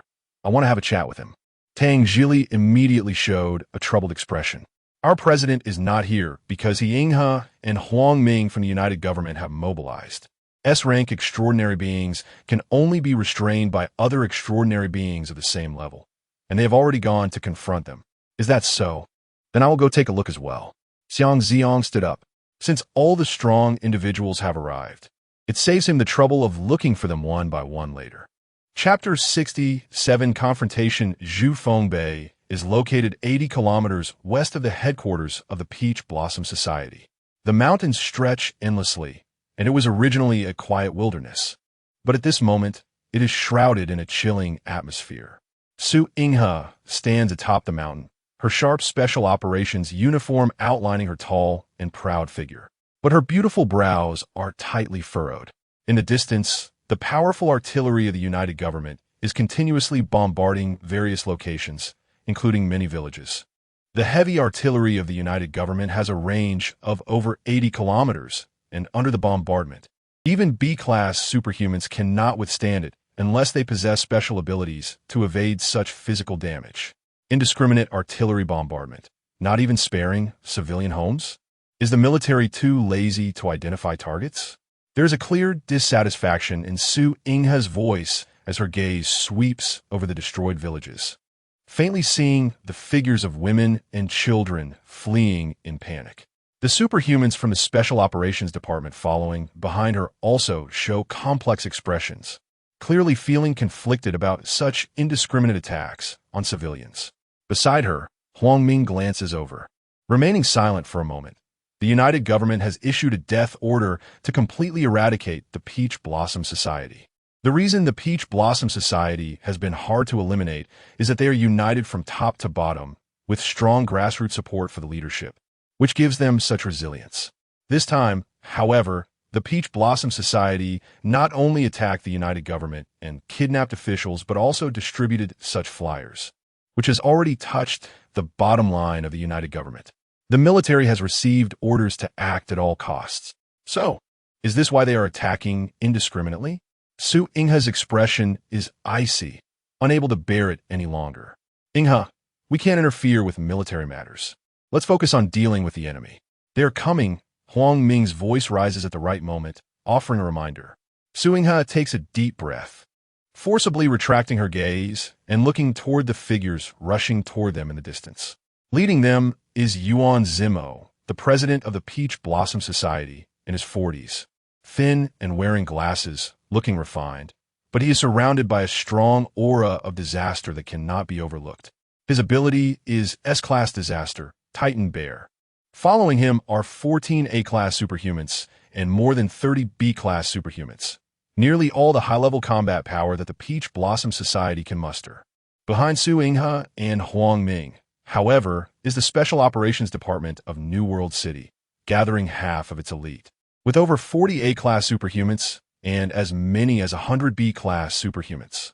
But the Peach Blossom Society is not the only one present. The Crescent Moon Society's members have also arrived. On the other side of the mountain path, the Crescent Moon Society is quickly approaching. President Zhou Ning is at the forefront, wielding an ability from S-Class Disaster, Ice Phoenix. Behind him are 12 A-Class superhumans and 33 B-Class superhumans, the main elite force of the Crescent Moon Society, mostly gathered here. When Zhou Ning reaches the summit of Zhufeng Bay, he does not first exchange pleasantries with his old rivals Su Ingha and Huang Ming. Instead, his gaze sweeps directly over the opposing camp, ultimately fixing on the figure draped in a black cloak on the Peach Blossom Society's side. The edges of the cloak flutter lightly in the mountain breeze, faintly revealing the golden-haired, blue-eyed face of a white man. The Crescent Moon Society? They really have come. Su Ingha looks at the group, led by Su Lung on the other side of the mountain path, appearing unsurprised. In the past, whenever one of these two organizations was targeted for extermination, the other would not sit idly by, as the principle of mutual survival is not difficult to understand. But this time, the United Government has made ample preparations. Su Ingha takes out two specially made metal boxes, opens them, and pulls out two disaster cards. To her surprise, they are both S-Class Disaster cards. Su Ingha throws the cards to the two A-Class superhumans behind her. Jiao Xin, you must fuse immediately. Tian Siki, assess the situation before using yours. If the battle goes smoothly, don't use it, as this disaster card is extremely precious. Yes. This scene shocks both the Peach Blossom Society and the Crescent Moon Society members simultaneously. Fusing S-Class Disaster cards on site? Are they mad? How can he be sure it will succeed? Is he using living people as materials to eliminate the fusion risk of such disaster cards? The two groups murmur among themselves, but none are certain. However, the cloaked man speaks up, revealing his deep-featured white face as he removes the cloak. Those two cards are zero-risk dismantled disaster cards. I didn't expect the New World City United Government to produce such things. Mr. Drake, could you elaborate? Yuan Zimo looks at the white man. In simple terms, it's a special technology that balances the fusion risk with the use of power. It's not particularly difficult. While these cards allow one to harness disaster power without risk, once used, the disaster card will disappear. This one-time use of S-Class disaster cards is not cost-effective, so it hasn't been widely promoted since. S-Class disaster cards are too precious, and such one-time use is indeed extravagant. No faction can afford to waste them. I see, but they now have two more S-Class superhumans, and we. Yuan Zimo's voice sounds somewhat anxious. Drake, however, raises his hand slightly to signal him to remain calm, a glimmer of certainty flashing in his green eyes. Don't worry, Yuan, proceed as planned. We will win. At this moment, Xiang Zi'ang stands atop a peak several dozen kilometers away, deliberately suppressing his aura.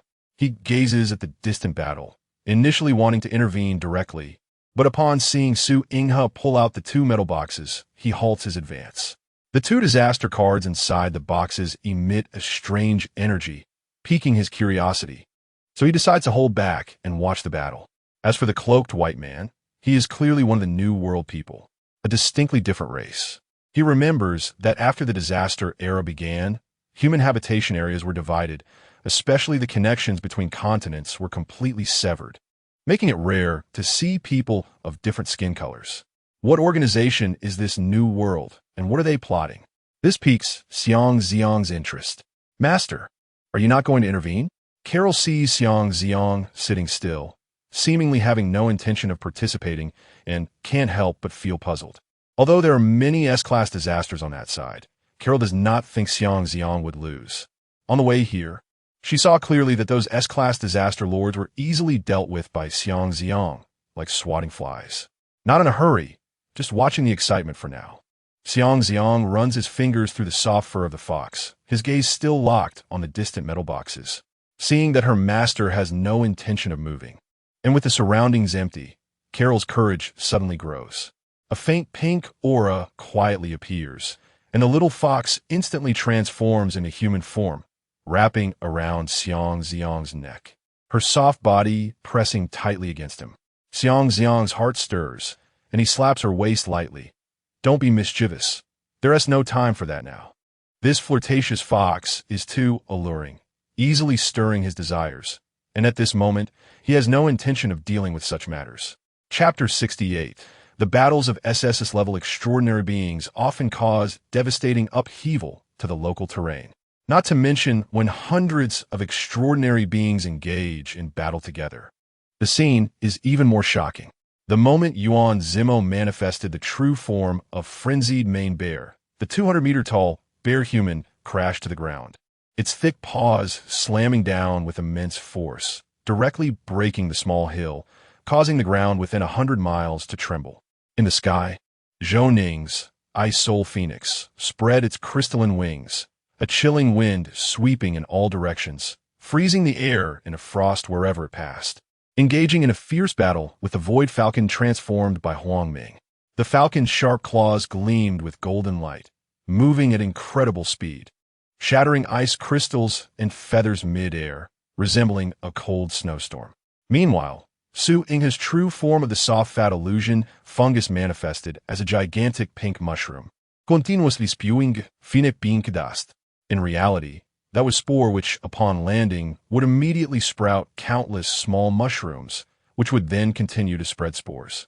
Anyone covered by the spores would immediately exhibit a dazed expression, as if countless little people appeared before them, falling into an illusion. If they attempted to attack her giant mushroom form, it would instantly explode with a large amount of hallucinogenic spores, while her regeneration was also extremely rapid, allowing her to heal quickly. The Special Operations Department's executor, Jiao Xian, had temporarily mastered the S-level power of the Vengeful Soul. After manifesting, he transformed into a blue ghost, and then let out a sharp scream that shook the souls of everyone present, causing them to clutch their heads in pain. Jiao Xian, don't hurt our own people.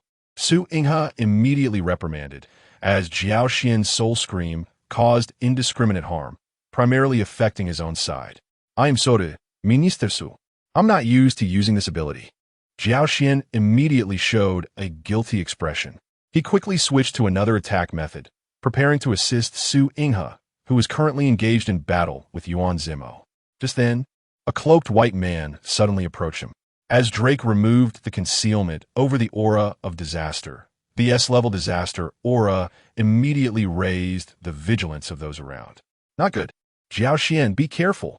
There's a hidden S-level extraordinary being. Su Inghe quickly warned Jiao Xian, but it was too late. A flicker of pity flashed across the high-nosed, blue-eyed face of Drake. In the next moment, his figure suddenly disappeared. The next instant, bang, Drake appeared behind Jiao Xian, a bullet piercing through his heart. Rest in peace, my child. Jiao Xian's pupils dilated as he looked down in shock at the blood hole in his chest. He realized that he could no longer mobilize the power of disaster. After the bullet entered his body, he seemed to instantly become an ordinary person.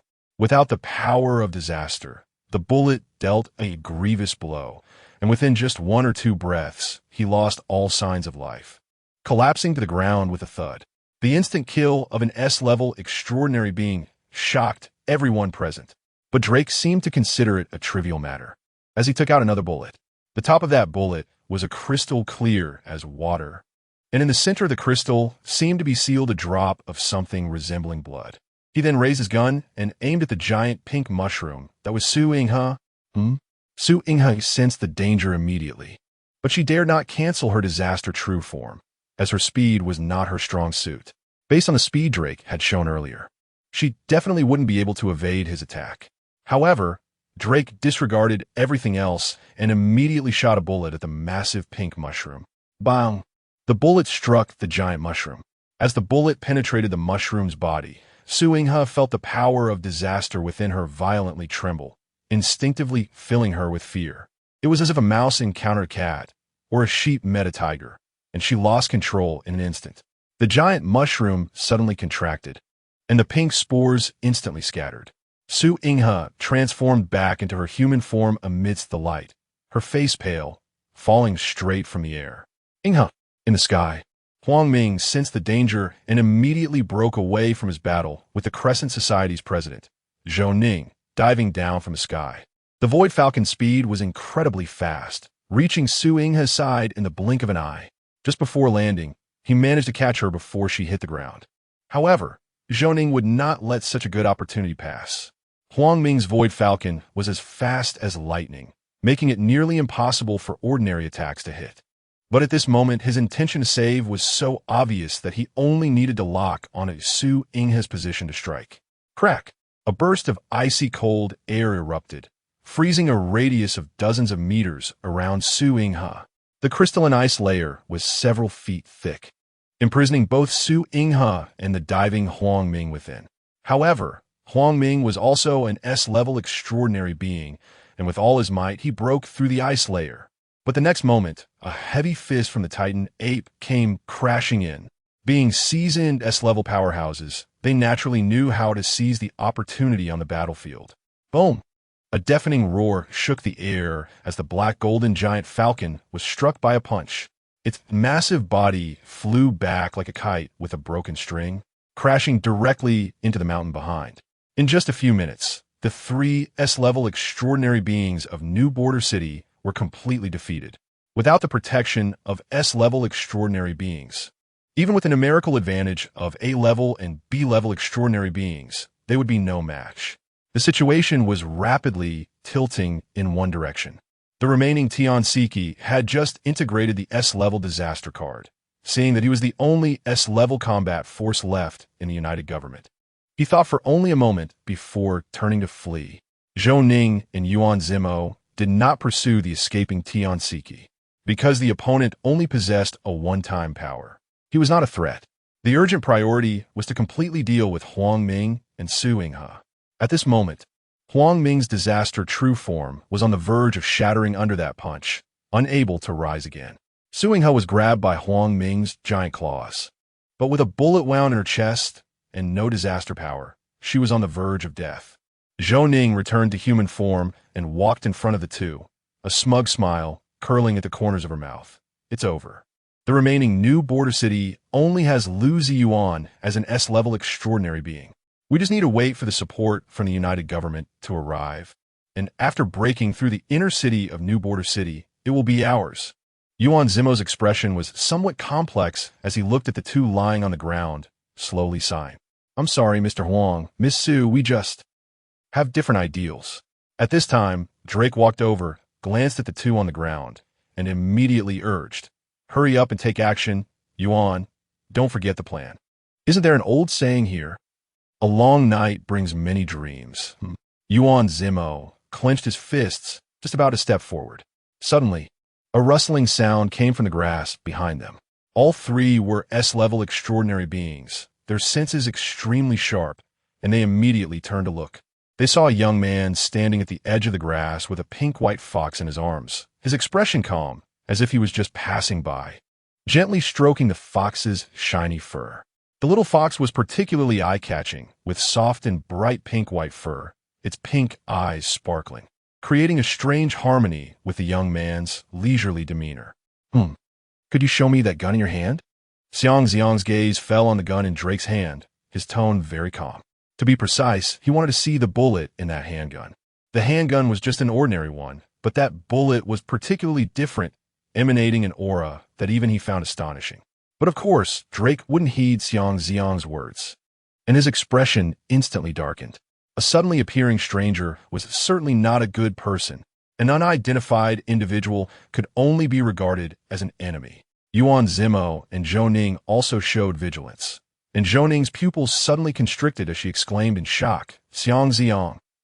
Zhou Ning had previously sent someone to investigate Xiang Zi'ang's information and had seen his photo, so she recognized him immediately. Upon hearing this name, Yuan Zimo's expression changed drastically. "Mr. Drake, this person is also a transcendent in New Realm City. His strength is very formidable." After confirming that this was an enemy, Drake immediately raised his hand, ready to strike. Xiang Zi'ang, feeling somewhat helpless, shook his head. "Forget it. I'll take care of it myself." The next moment, Drake felt a sharp pain in his right arm. A piercing scream suddenly echoed. Drake looked down to see that his right arm was severed at the shoulder, blood gushing out like a fountain. Meanwhile, Xiang Zi'ang's figure appeared 10 meters away, holding a severed arm, which was Drake's right hand. Xiang Zi'ang skillfully removed the handgun and then took out a bullet, squeezing the crystal tip. With a crack, the crystal shattered, and a drop of crimson liquid rolled into his palm. The potent disaster power contained in that blood was stronger than any disaster he had seen before. Of course, except for his own. The disaster power emanating from this drop of blood far exceeded S rank.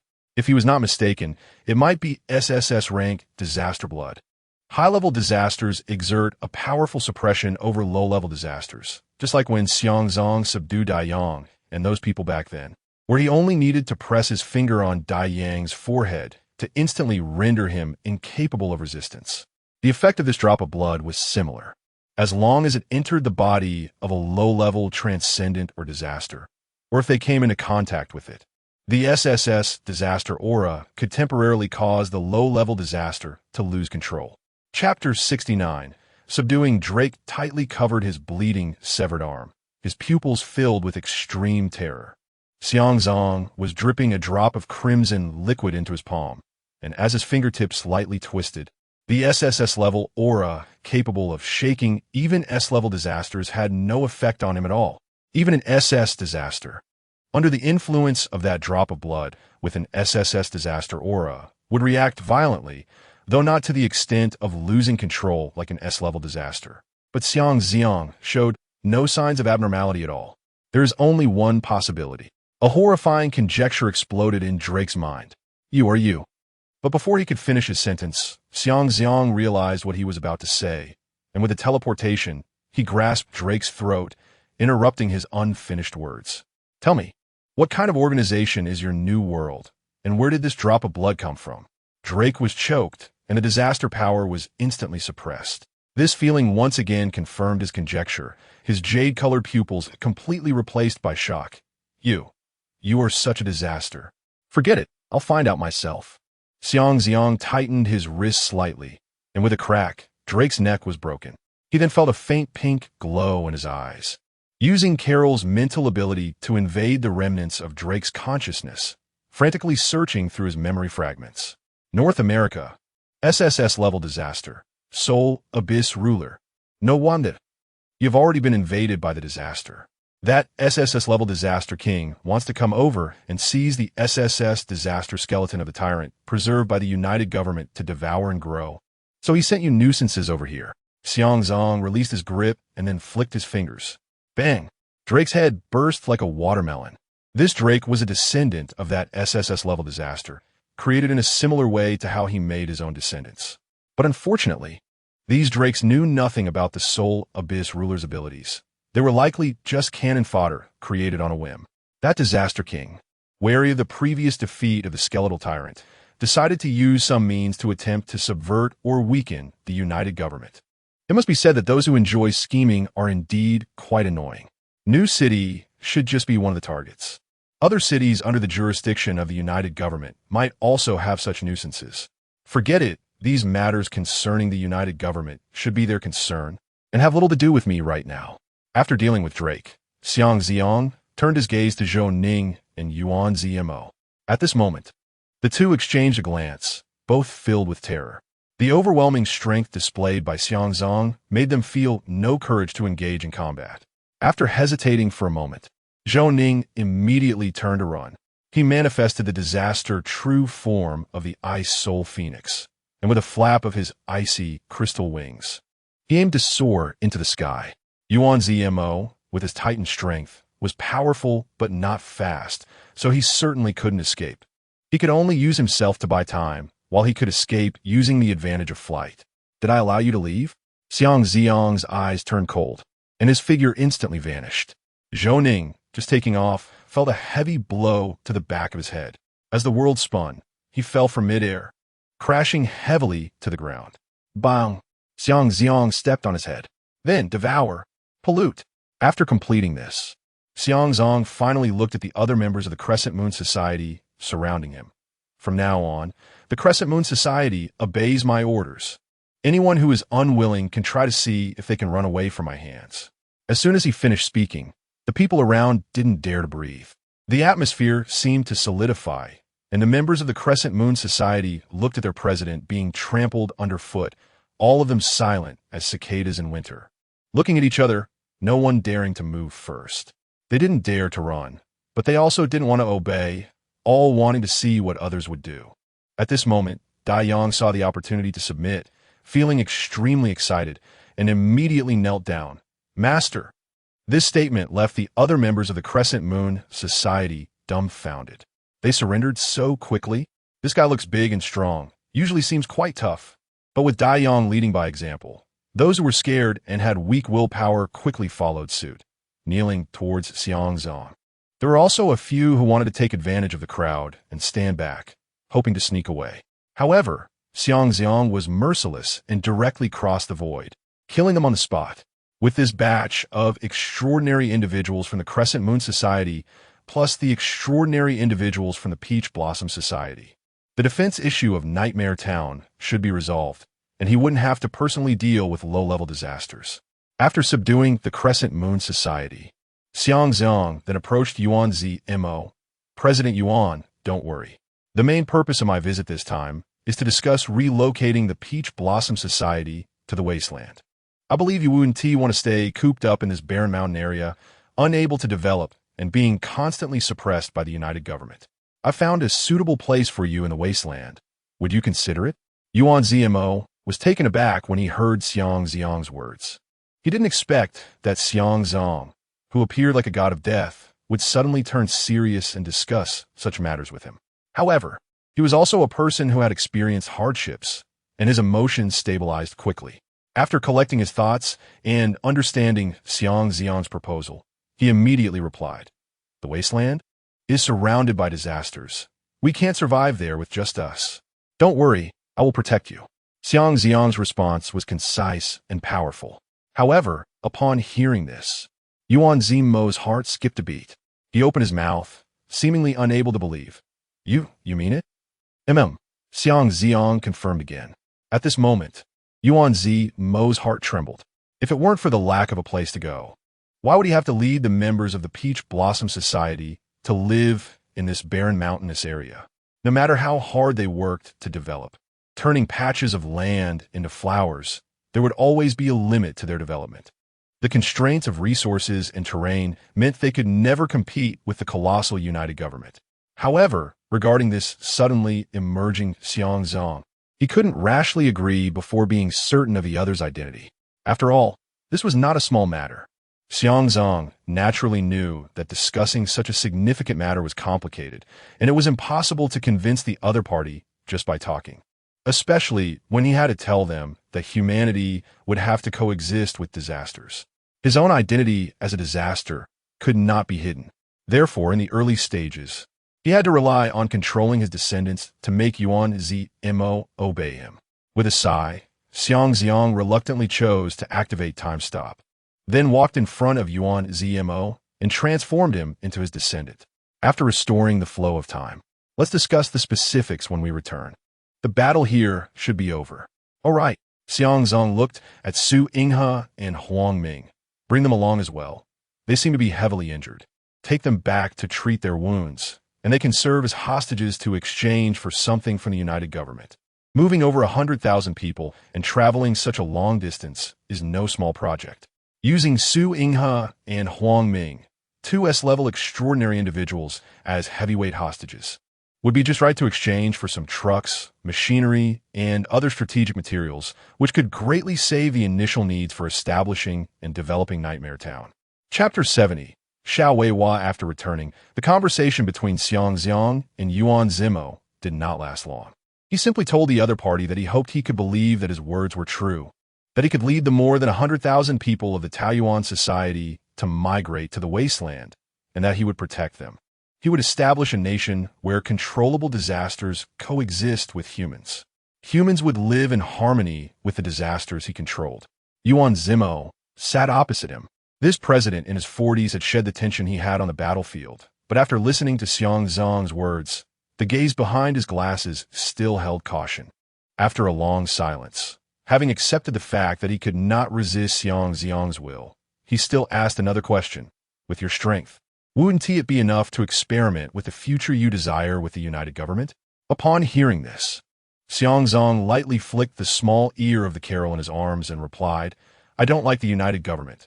There are too many bad things there, and the relationships of interest are too complex. Compared to the original United Government, it is no longer so pure. If I get involved, I will be constrained in many ways. Rather than reforming the United Government and getting caught up in the schemes of those politicians and power factions, I would prefer to establish a nation that aligns with my ideals. Reform is really too complicated and cannot be accomplished just by having strength and ideals. I can't possibly corrupt everyone into my offspring, can I? Xiang Zi'ang believed he was not a scheming person. Compared to those politicians who constantly thought about interests and conspiracies, he was far from it. If that were the case, wouldn't it be easier for him to start anew? I see. Yuan Zimo's gaze towards Xiang Zi'ang suddenly changed. He had initially established the Taoyuan society to create his ideal home. Taoyuan was, after all, a term for an ideal. If what Xiang Zi'ang said was true, then they indeed shared the same ideals. However, despite still having many worries in his heart, he could only follow Xiang Zi'ang's orders now. As things stood, although Xiang Zi'ang could manipulate him, he first clarified everything and sought his opinion. If Xiang Zi'ang did not have a human heart, there would be no need for him to do so. After finishing his conversation with Yuan Zimo, Xiang Zi'ang took the time to visit the place where prisoners were held in the Taoyuan society. The simple stone prison was filled with a musty smell in the damp air. The first person he sought was Xiao Weihua. Behind the prison door, the old man sat on a dirt bed. Although his clothes were worn and tattered, his posture remained upright like a pine tree, and the authority he had held for years had not dissipated due to his imprisonment. Xiang Zi'ang took out the key and opened the prison door. The sound of chains scraping broke the silence. Director Xiao, have you been comfortable these past few days? Xiao Weihua looked at the young man who had just entered, his gaze lingering on that handsome face, feeling a sense of familiarity. However, he could not place a name. Who are you? You naturally wouldn't recognize me. Xiang Zi'ang crouched down and unlocked the heavy black, iron shackles on his wrists. The cold metal fell to the ground with a dull sound. Back when I worked with you in He, I was just an inconspicuous little person. But I promised your daughter, Xiao Yun, that I would bring you back to New City. Now, it's time for you to go back. Is what you said true? Xiao Weihua suddenly stood up, his usually steady voice trembling, hardly believing his ears. Xiang Zi'ang had already turned to walk out of the prison. His tone is flat, as if stating an insignificant matter. But don't get your hopes up. He is dead, and your unsavory dealings have long been made public. What awaits you upon your return is the judgment of the United Government. Think carefully about how to say goodbye to your daughter on the way back, and then be prepared to accept the outcome. Farewell, Director Xiao. He is dead. This news struck Xiao Weihua like a thunderclap. His face instantly turned pale, losing the calm demeanor he had earlier, and he quickly chased after, grabbing the prison bars and shouting, How did he die? What happened after I was captured? Tell me. He shouted towards Xiang Zi'ang, wanting to understand what had happened. But but Xiang Zi'ang ignored him and walked deeper into the prison. At that moment, an ordinary member of the Taoyuan society approached. Xiao Weihua, come with me. We'll take you back. No, no. Tell me what happened. What happened after you captured me? Tell me. Xiao Weihua grabbed the other's arm. His former authority completely vanished, leaving only a desperate urgency on the brink of collapse. The member, however, forcefully shook off his hand, his eyes filled with disgust and contempt. Stop wasting time. If it weren't for Mr. Xiang's words, do you think you could leave alive? Hurry up and get out. Don't dirty this place. Mr. Xiang. Xiao Weihua murmured the name, his mind a flurry of confusion. That familiar yet unfamiliar figure gradually overlapped with some vague outline in the depths of his memory. But he could never grasp the key, leaving only endless panic and bewilderment. Chapter 71 Very bouncy. Su Inghe slowly woke up. A strong sense of discomfort still lingered in her body, and her hands and feet were locked in heavy shackles as she lay on a dirt bed. She immediately looked down at her chest to check her injuries. The wound from the bullet had healed significantly, and the bullet inside her body had been removed. However, although the bullet was taken out, the SSS calamity tainted blood that had been shattered and dispersed throughout her body still lingered in various places. And the intense power of the alien calamity made her feel extremely uncomfortable. Yet, her calamity power had not recovered. Only a small part remained. Was it due to the suppression of the blood dispersed throughout her body? If that was the case, she had to expel the SSS calamity tainted blood from her body, or else it would continue to affect her. She checked her condition and found that all her equipment, except for the firearms, was still there. Were the guards at Taoyuan society this lax? After all, she was an S-class transcendent.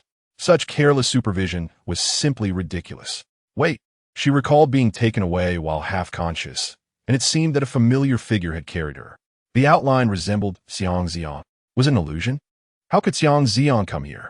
Little did she know, Xiang Zi'ang had brought her here and directly drained most of her calamity power, leaving only a small portion for her to recover from her injuries. Su Inghe couldn't think clearly, so she decided to ignore it. She assumed that the reason her calamity power was so low was because of the tainted blood in her body. So her priority was to expel the tainted blood and regain her power. Su Inghe took out a dagger, confirmed that the dungeon was empty, and began to remove her equipment. The customized bulletproof vest had complicated buckles, and it took a lot of effort for her to take it off. The tight black cotton t-shirt clung to her body, outlining her curves. But the shackles restricted her movements, preventing her from completely removing her clothes. The military-style cotton t-shirt was tight, and due to her figure, she couldn't pull down the collar to expose her wound. She could only grip the dagger and make a cut at the neckline of the t-shirt to reveal the previously injured area. She endured the pain and used the dagger to cut a small wound on her skin, which had already healed significantly, and began to try to force the tainted blood out. As long as she regained her power, she could immediately rely on the self-healing ability of soft fat illusion bacteria to recover from all injuries, so it didn't matter if she got hurt a little now. However, the tainted blood was too dispersed, and she gathered the little calamity power she had left, but after a long time, she couldn't expel much. After hesitating for a moment, she simply bent down, held the wound on her chest, and gently sucked on it with her mouth, trying to accelerate the expulsion of the tainted blood this way. Fortunately, she had the advantage of being able to reach down. She had previously been troubled by her good figure, as it only attracted men's attention without any real use. But now it seemed to have its benefits. At this moment, Xiang Zi'ang was walking towards the dungeon. As for Huang Ming, the transcendent with healing abilities at Taoyuan society had treated him for a long time, and he still hadn't fully recovered. The Titan ape was incredibly powerful, while the cracking sky falcon calamity was fast, but had very poor defense and lacked self-healing abilities. Taking a solid punch, most of its bones were shattered, and it was fortunate not to have died on the spot. Just as he reached the door of Su Inghe's cell, Xiang Zi'ang suddenly stopped in his tracks, his gaze sharply shifting. Inside the cell, Su Inghe was focused on sucking the wound on her chest, her azure hair cascading down like a waterfall, covering most of her face, revealing only her delicate, snow-white profile and the slightly flushed tips of her ears due to embarrassment. Her fingertips gently held the injured area, her movements showing a clumsy urgency, clearly trying to suck out the tainted blood from within her body. The scene was too eye-catching, making it difficult for anyone to look away. Xiang Zi'ang couldn't help but sigh at such an act. The benefits were indeed plentiful. He shifted his gaze away and cleared his throat. Ahem. The coughing startled Su Yinghe, who was sucking the tainted blood. Due to the absence of calamity power, her perception was very low, and she hadn't noticed Xiang Zi'ang's arrival. Ah! Su Yinghe exclaimed in surprise, hastily pulling at the torn collar of her shirt, her cheeks instantly turning bright red. I'm sorry, I didn't mean to spy, Xiang Zi'ang said awkwardly. You were trying to suck out that kind of calamity blood from your body, right? I saw you even cut open the wound yourself. There's no need for that. After I return your calamity card to you later, you can find a way to expel it then. He raised his hand, and a pink calamity card floated out.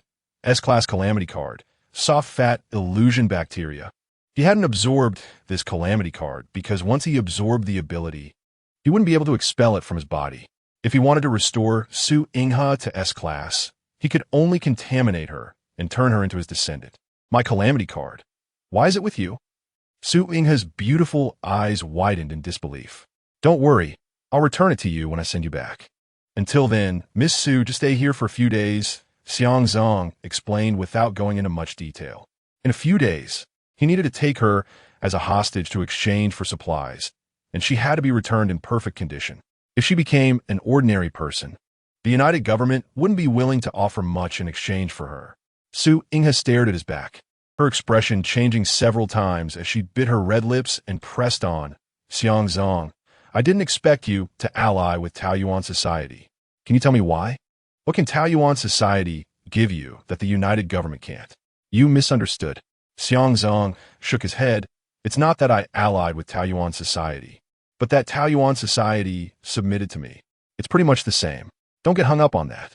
In any case, Taoyuan society will leave the vicinity of New Realm City in a few days and head to the wasteland, no longer posing a threat to your United Government. The conflict between you can stop here. Hearing Xiang Zi'ang's words, Su Yinghe was naturally shocked and extremely confused, immediately questioning, Xiang Zi'ang, what exactly do you want to do? What I want to do has little to do with you. In any case, you are a captive now, so just stay here for a few days. There won't be any danger, so rest assured. Xiang Zi'ang shrugged and turned to leave. Wait. Seeing Xiang Zi'ang about to leave, Su Yinghe hurriedly stepped forward, trying to call out to him, but she rushed too quickly. The neckline of her cotton t-shirt, which had been torn open to suck blood, was already loose. At this moment, with a large motion, the neckline completely tore apart. The injured area, along with the uninjured side, instantly became exposed, revealing a small amount of blood from the not yet healed wound, swaying slightly and making people feel a pang of compassion. Su Yinghe was taken aback, and Xiang Zi'ang abruptly stopped in his tracks. No wonder she's Li Panxia's aunt. She's even more outstanding than Li Panxia. Bouncing around, she was quite adorable. Xiang Zi'ang glanced a few times before awkwardly turning his gaze away. Su Yinghe lowered her head, stunned for a full second before snapping back to reality. Quickly tightening her clothes and turning away, her ears completely flushed. I'll go find you a clean new outfit. Chapter 72. Acting, is it? Xiang Zi'ang walked out of the dungeon and found a member of the Taoyuan society on duty, asking for a set of clean women's clothing. Although Xiang Zi'ang was not yet recognized by most of the Taoyuan society members, the higher-ups were already familiar with him, and even the president, Yuan Zimo, was under his control, making it easy for him to do this. When he received the new clothes, it was a faded beige t-shirt and a pair of dark blue jeans. All right, thank you, Mr. Xiang. Nowadays, there were rumors in the society that Xiang Zi'ang was the great savior of the Taoyuan society, and the members looked at him with awe, speaking to him with extra respect. Just then, Tang Zhili hurried over. Xiang, Brother Xiang, you asked earlier where Su Kuan lives, right? I found out that his daughter, Su Yinyin, has indeed arrived. Hearing this, Xiang Zi'ang raised an eyebrow. Su Yinyin had already arrived? You should find a time to see her. All right, it should be called Su Yinyin now. After all, she had returned to her biological parents. After Xiang Zi'ang left, Su Yinghe in the dungeon felt her cheeks burning with embarrassment, her slender fingers twisting the worn fabric, wishing she could bang her head against the earthen wall. She recalled how they had both been stunned at the same time just now. After such a long time, he must have seen everything. Just as Xia had said earlier, he was indeed a lecher. Su Yinghe weighed the shackles on her wrist, quietly sensing the remaining power within her. Her delicate brows furrowing as she estimated the possibility of escaping from prison. With only level strength now, escaping was extraordinarily difficult and was an illusion? Why did it feel like the tainted blood of disaster was spreading within her? Her willow-like brows tightened, beads of cold sweat forming on her fair forehead, and she felt her body heavier and more uncomfortable than before. Not good. The pollution of this tainted blood was spreading. Although it was said that extraordinary individuals would no longer be polluted, this statement was not absolute. Once one became extraordinary, they could indeed ignore most low-level pollution, but not include strong pollution at a higher level than their own. Now, the intensity of the disaster power within Su Yinghe was barely at the E level, while that tainted blood was at the SSS level. She could not suppress that level of pollution any longer. The spread of the tainted blood was accelerating, and Su Yinghe gradually felt her limbs starting to lose sensation. On her neck and forearms, her exposed skin began to show strange red marks, itchy and painful, as if countless tiny insects were crawling beneath her skin. The signs of mutation were becoming increasingly evident. She bit her crimson lower lip, her pearly teeth nearly embedding into her flesh, her originally bright eyes now shrouded in a layer of desperate mist, her slender body uncontrollably curling up. Could it be she was going to die here? Just at that moment of spreading despair, the door of the dungeon was pushed open again, and Xiang Zi'ang walked in quickly, holding clothes. As soon as he entered, he saw Su Yinghe lying on the bed. Her hair was disheveled against her sweaty cheeks, her pretty face twisted in pain, her once delicate body trembling violently, surrounded by a thick, inescapable aura of disaster. This is bad. Xiang Zi'ang hurried over, placing his hand directly on her, trying to use his disaster power to suppress the strength of the SSS tainted blood. As soon as his fingertips touched her delicate, warm skin, Su Yinghe felt the surging disaster power within her immediately retreat as if it had encountered a natural enemy, not daring to stir even a ripple. The bone-deep itch and pain suddenly dissipated, and she went limp, collapsing onto the bed, panting. Xiang Zi'ang stared at her pale, yet still bright face, realizing that the existence of the tainted blood within Su Yinghe was always a hidden danger. He had to help her clear it out, otherwise she might become mutated. Earlier, he had only focused on helping her remove the bullet, but forgot to clear the tainted blood. My oversight. First, I will return your disaster power to you. After you regain your strength, quickly clear out the tainted blood within you, but don't try any tricks. You're not my match. Xiang Zi'ang took out the disaster card he had obtained from Su Yinghe, the pink, S-level disaster card, soft fat illusion fungus, floating in his hand, and then sent the disaster back into Su Yinghe's body. The card transformed into flowing light, completely surging into Su Yinghe's body. After regaining her strength, Su Yinghe immediately began to clear the tainted blood from her body. She only needed to transform the remaining tainted blood into a semi-transparent, fungus-like texture, and the pitch-black blood would seep out through her pores. Even the chest wound that had been cut by the dagger healed rapidly amid the writhing mycelium, leaving only a faint pink trace that quickly disappeared without a trace. The regeneration speed of soft fat illusion fungus was quite powerful. Once the hidden danger was cleared, Su Yinghe still kept her eyes closed. She was contemplating her current situation. After finally regaining her strength, how could she willingly give it up again and continue to be a captive here? She had to escape. However, she most likely would not be Xiang Zi'ang's match. This guy dared to return her power. On one hand, he might be worried about his own safety, but on the other hand, it was clear that he did not see her as a threat. Was there any way to deal with him? Wait. Su Yinghe suddenly had a flash of inspiration, a barely perceptible arc forming at the corner of her lips. Her soft fat illusion fungus could not only regenerate and heal, but also release invisible hallucinogenic spores.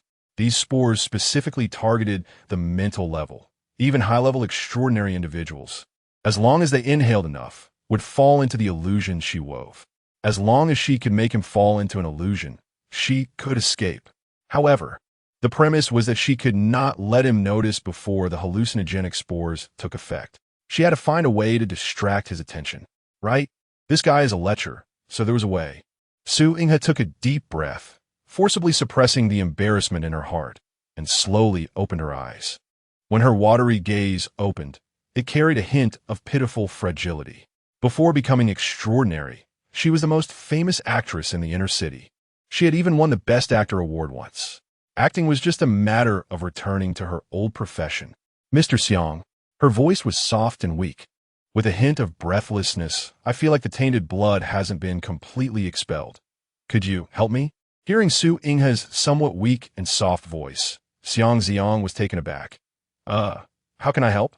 Su Yinghe bit her crimson lip, her pearly teeth gently grazing her flesh, making the red mark appear even more vibrant. She lowered her eyelids, her long lashes casting a faint shadow beneath her eyes, and her cherry lips parted slightly. The injured area is particularly stubborn with the tainted blood. You're so strong, could you help me clear it? Xiang Zi'ang was stunned again. The injured area? If you remember correctly, she was injured in the chest, right? Lowering his head, Xiang Zi'ang saw her tattered clothing that she hadn't had time to change, and the cut neckline was hardly effective at covering anything. Happy to help with this. How? How can I help? Seeing his eyes go blank and his throat moving up and down, Su Yinghe felt both shy and pleased. As expected, he was a man without self-control. She decided to sacrifice a little. The nearly invisible hallucinogenic spores had already begun to spread into the air, waiting to be inhaled by him, and just a moment's wait would allow him to fall into an illusion. But at the same time, Xiang Zi'ang immediately sensed something unusual. The extremely fine hallucinogenic spores spreading in the air were far too easy to detect for his nearly SSS-level perception. This woman was playing tricks. Su Yinghe acted very convincingly. Her pitiful appearance combined with her top-tier beauty could indeed make any man fascinated by her. The New World Flower was not just a name. Why don't you help me see how to expel the tainted blood? Su Yinghe was secretly spreading the hallucinogenic spores faster and faster while pretending to be testing the waters. Xiang Zi'ang feigned ignorance, acting as if he was enchanted by her charm, but spoke very seriously. Then let me help you squeeze the wound and see if I can get the accumulated dirty blood out. He then reached out and grabbed her injured area, unhesitatingly squeezing out the dirty blood. But of course, no dirty blood came out because Su Yinghe had already expelled all the disastrous dirty blood herself. Su Yinghe was shocked. She didn't expect this man to be so direct, without even a hint of pretense. Bastard, can't you at least pretend to be serious? No, dirty blood? Miss Su, I see your wound has healed. Xiang Zi'ang held onto the place where she was previously injured, pretending to check the wound, turning it over and over, but there was not a trace of a wound, perfectly intact. At this moment, Su Yinghe wanted to kill him. After she hallucinated him later, she would definitely chop off his hand. Just a little bit more, and the hallucinogenic spores would take effect. She suppressed her killing intent, her eyes reddening, tears swirling inside, looking so aggrieved that it was heart-wrenching. Maybe I felt the wrong place. But is it really appropriate for you to check me like this? This woman can really act. No wonder she's from the acting background. Is she trying to compete in acting with him? You play tricks even after I've kindly tried to save you. I have to teach you a lesson today. My apologies. My apologies, Xiang Zi'ang said, but his gaze became increasingly straightforward. However, the issue of dirty blood could be serious or minor. What if it was hidden elsewhere? To be safe, it was better to do a full body check. Saying this, Xiang Zi'ang directly grabbed her tattered cotton t-shirt and ripped it hard. Rip! The already tattered t-shirt was completely gone. Xiang Zi'ang. Su Yinghe could no longer hold back, the moisture in her beautiful eyes instantly turning into anger. Her voice sharp enough to nearly break. She suddenly activated her ability, wanting to detonate the hallucinogenic spores inside him. But Xiang Zi'ang was already prepared. Almost at the moment she used her ability, Xiang Zi'ang immediately performed disaster suppression. Instantly, Su Yinghe's ability became ineffective. Miss Su, don't be so angry. I'm just helping you check if there's any dirty blood inside you. It's a serious matter, so it's better to check thoroughly.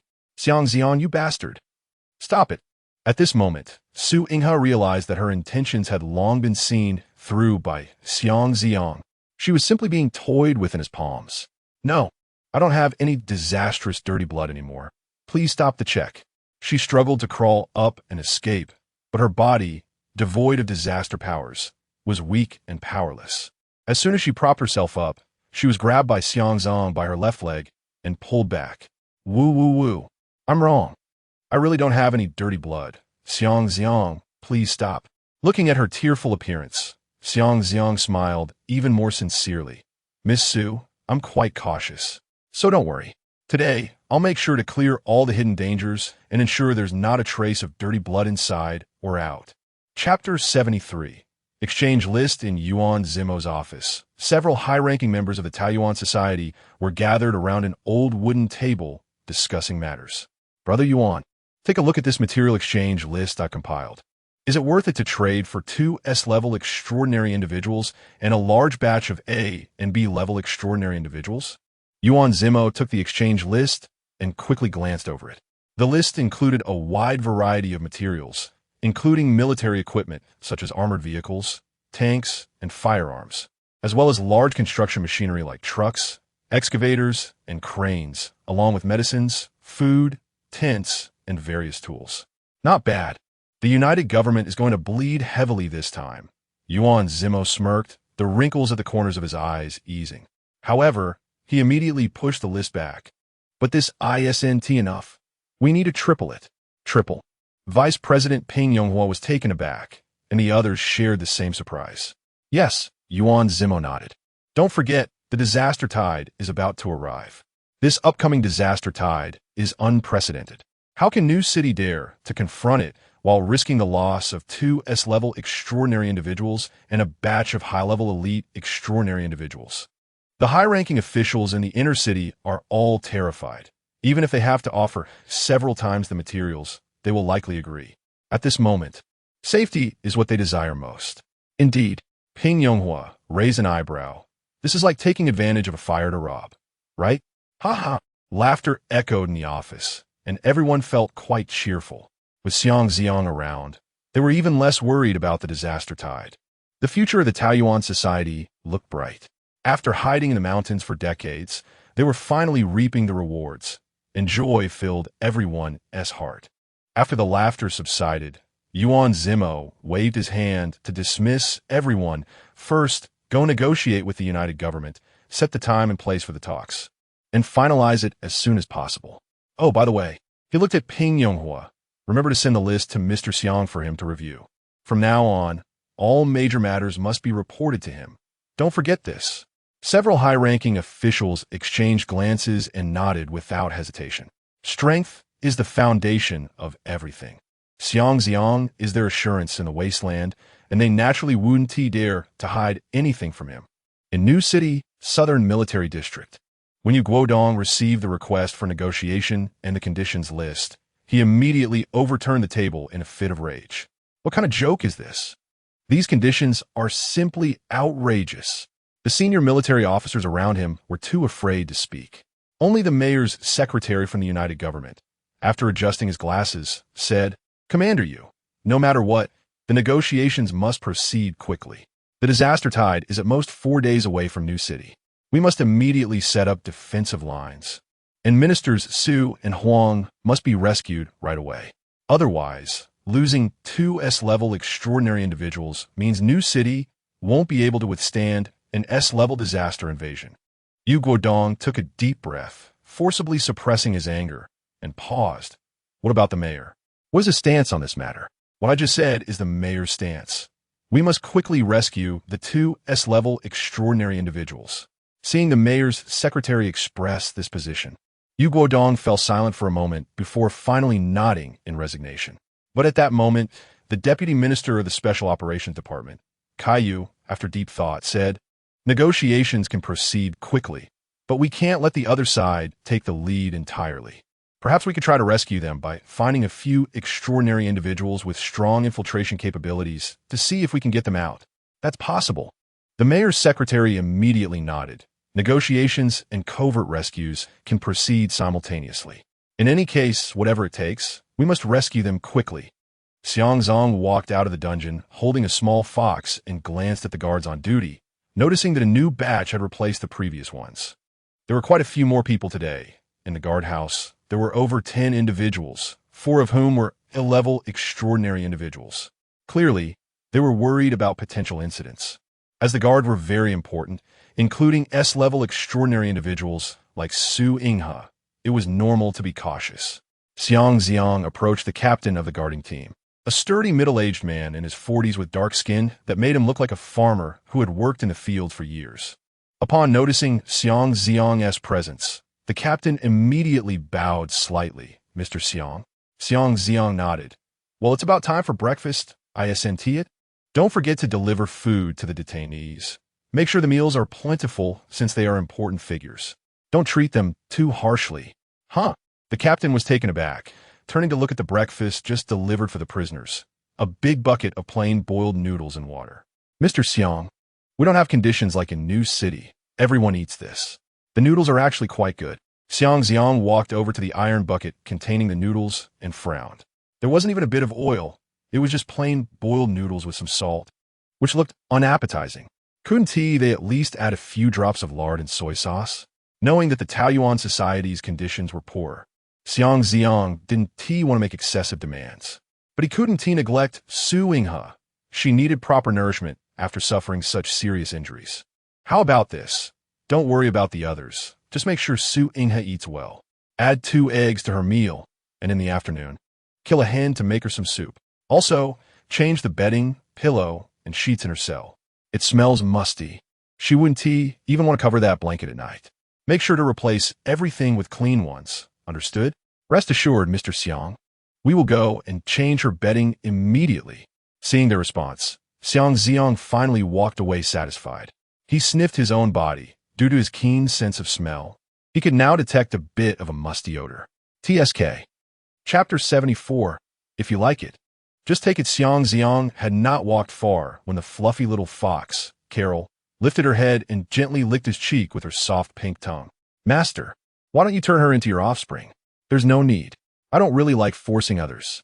It's more interesting when both sides are willing. The reason I treated her that way was because she played tricks in front of me first. It was just a small punishment." "Oh." Carol felt relieved. She thought she would have to share her company in the future. Su Inghe was indeed very beautiful, and having her as a companion would mean significant competition for her.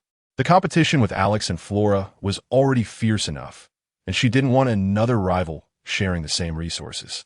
Holding Carol, Xiang Zi'ang stepped over the rocky path and wound around several miles of mountain roads, finally catching sight of a small village nestled in a valley. A dozen brick houses were built against the mountains, with wisps of smoke curling around the treetops, scattered across the hillside, giving off a rustic warmth. Because it was mountainous, it was hard to spread out large settlements. They were all scattered like this. "Brother Zi'ang." As soon as Su Yinyan saw Xiang Zi'ang, her pretty face froze. Her mouth opened wide. She wore a floral dress, her black hair tied in a ponytail, which made her face look even more fair and radiant. Seeing this cute little girl, Xiang Zi'ang smiled. "I said I would come see you. How have you been these past few days?" Su Yinyan snapped back to reality, her eyes instantly sparkling with joy. She lifted her skirt and was about to run towards him, but after taking 2 steps, she suddenly stopped. She remembered what happened before and realized that now was not the right time. It was all because she couldn't hold back that day. It felt awkward to meet again now. Xiang Zi'ang naturally saw through her thoughts, took a step forward, and gently rubbed her head with his warm hand. "All right, you will always be my good little sister. Stop overthinking and let me see your new home." Su Yinyan's expression softened, and she became happy again. "What a beautiful fox. Brother Zi'ang, how do you have such a cute pet again?" As soon as Su Yinyan saw Carol in Xiang Zi'ang's arms, she couldn't take her eyes off her. Little girls always had no resistance to such adorable furry animals. Seeing this, Xiang Zi'ang chuckled and gently lifted the soft fur on the back of Carol's neck, handing the fluffy little creature to Su Yinyan. Su Yinyan hugged the fox tightly, rubbing her cheek against its fluffy fur, and immediately brightened up, her eyes curving into sweet crescents, as if all her previous unhappiness had vanished. "Brother Zi'ang, come in quickly. My parents are inside." She held Carol and led the way. her steps lightening, occasionally lowering her head to nuzzle the fox's head with her nose, looking both silly and cute. Su Yinyan's biological father, Su Kuan, naturally knew Xiang Zi'ang well, but her biological mother, Fei Yuzhu, was meeting him for the first time. Unlike the gentle housewife, Jiang Ma, Fei Yuzhu had the aura of a strong woman, wearing glasses and exuding a capable demeanor. Fei Yuzhu held a significant position in the Taoyuan society, being the head of the finance department, one of the core figures in the mid-level management. Fei Yuzhu had long known about Xiang Zi'ang, but only now realized that he had such a good relationship with her daughter, whom she hadn't seen for many years. She secretly asked Su Kuan and learned the whole story from him. Xiang Zi'ang spent the entire morning at Su Yinyan's home, chatting with Su Kuan and Fei Yuzhu about the recent situation at the Taoyuan society, and only left after having lunch. He had to go to the Taoyuan society to discuss some matters with Yuan Zimo, so he wasn't just idling away the entire day. However, before leaving, seeing how much Su Yinyan loved holding the fox, he decided to let her play with Carol. Su Yinyan instantly beamed, carrying Carol to the courtyard gate. But as she looked at Xiang Zi'ang's retreating figure, her smile gradually faded, replaced by a deep sense of loss. This scene happened to fall into Fei Yuzhu's view as she leaned against the doorframe. Ever since she found her daughter, she had focused all her thoughts on Su Yinyan, wanting to make up for the maternal love that had been missing for over a decade. Seeing Su Yinyan gazing at Xiang Zi'ang's departing figure, unable to take her eyes off him, the disappointment and affection in her eyes were so obvious. As a mother and someone who had gone through similar experiences, Fei Yuzhu keenly sensed something. The little girl had little romantic experience, and her feelings were easy to read. Yan. Fei Yuzhu walked over to Su Yinyan, her expression gentle. "Mom, what's wrong?" Su Yinyan jolted back to reality, her eyelashes fluttering. Fei Yuzhu stroked Su Yinyan's head. "Tell Mom, do you like Brother Xiang?" Fei Yuzhu had already noticed during lunch that her heart was practically hanging on him. Hearing her mother's question, Su Yinyan did not deny it. She bit her lip and nodded, her bright eyes shimmering with tears. Fei Yuzhu thought to herself, as expected, and quickly said, "Then why not say it out loud? Yin, you're already 18. If you like a boy, just say it boldly. Mom and Dad aren't old-fashioned. They won't stop you." Upon hearing this, Su Yinyan couldn't hold back any longer, and tears streamed down her cheeks. "Brother Xiang. He is Yuyo's boyfriend, Wu." Huh? Fei Yuzhu suddenly realized the relationship was so complicated. Seeing her daughter crying like a rain-soaked pear blossom, Fei Yuzhu felt heartbroken and quickly hugged her, gently patting her back. "Yinyan, don't cry, don't cry." But with someone to lean on and confide in, Su Yinyan couldn't stop her tears and cried even harder. Carol, buried in Su Yinyan's arms, perked up her ears, her fox eyes wide with surprise. "What? Master is still Yuyo's boyfriend? This crying little girl also likes Master?" Carol rolled her eyes secretly. How annoying. How many women does Master have? She had only followed Xiang Zi'ang for a few days and didn't know much about his affairs.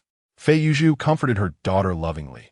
"Yin, since he is with Yuyo, let's find someone else. There will be more excellent boys in the future. My Yin is so beautiful. How could she not meet outstanding boys? Don't cry, okay? Woo, I can't meet them. Brother Xiang is the best, woo." Su Yinyan shook her head while crying, her eyes red from tears. Fei Yuzhu listened, feeling that it was indeed the case. As one of the key figures in the Taoyuan society, she naturally knew how powerful Xiang Zi'ang was, casually defeating S-rank, extraordinary beings. How many such figures could there be in the entire humanity? Moreover, that kid was undeniably good-looking, strikingly handsome. If she were younger, she might have been moved too. There was no reason for Yin to like him. That girl from the Zhang family was really lucky to have such a good boyfriend. Yin, since Brother Xiang is already dating your Yuyo, let's not think about it. Listen to Mom. Don't dwell on what you can't have, okay? Woo. Su Yinyan's shoulders shook as she cried, her little face all puffy and red. "Mom, I was just 2 days late. If I had pursued Brother Xiang a few days earlier, it might have been mine." She recalled that on the 6th of this month, her sister and Brother Xiang had not started dating, but when she confessed to him on the 13th, it was just too late. Upon hearing Su Yinyan's growing regret, Fei Yuzhu felt helpless inside. No wonder the girl was crying so hard. However, When she heard the dates, she suddenly froze. The 6th, the 13th. Today is only the 18th. Are you saying that Yuyo just started dating him this month? Fei Yuzhu suddenly had a peculiar thought in her heart. They had only been dating for a short time, so actually, they hadn't built a deep emotional connection at all. And with Xiang Zi'ang's current status and strength, he would definitely become a true decision-maker in the future, with a position above everyone else. Thinking about how Xiang Zi'ang had looked at Su Yinyan with such obvious affection earlier, it was clear that he quite liked her Yinyan. And Yinyan liked Xiang Zi'ang so much. Her years of decisive style immediately led her to a conclusion. Yinyan, how about we go take your brother Zi'ang away? Fei Yuzhu suddenly said. Huh? Su Yinyan immediately stopped crying and looked at her mother in shock. Take away? How could that be?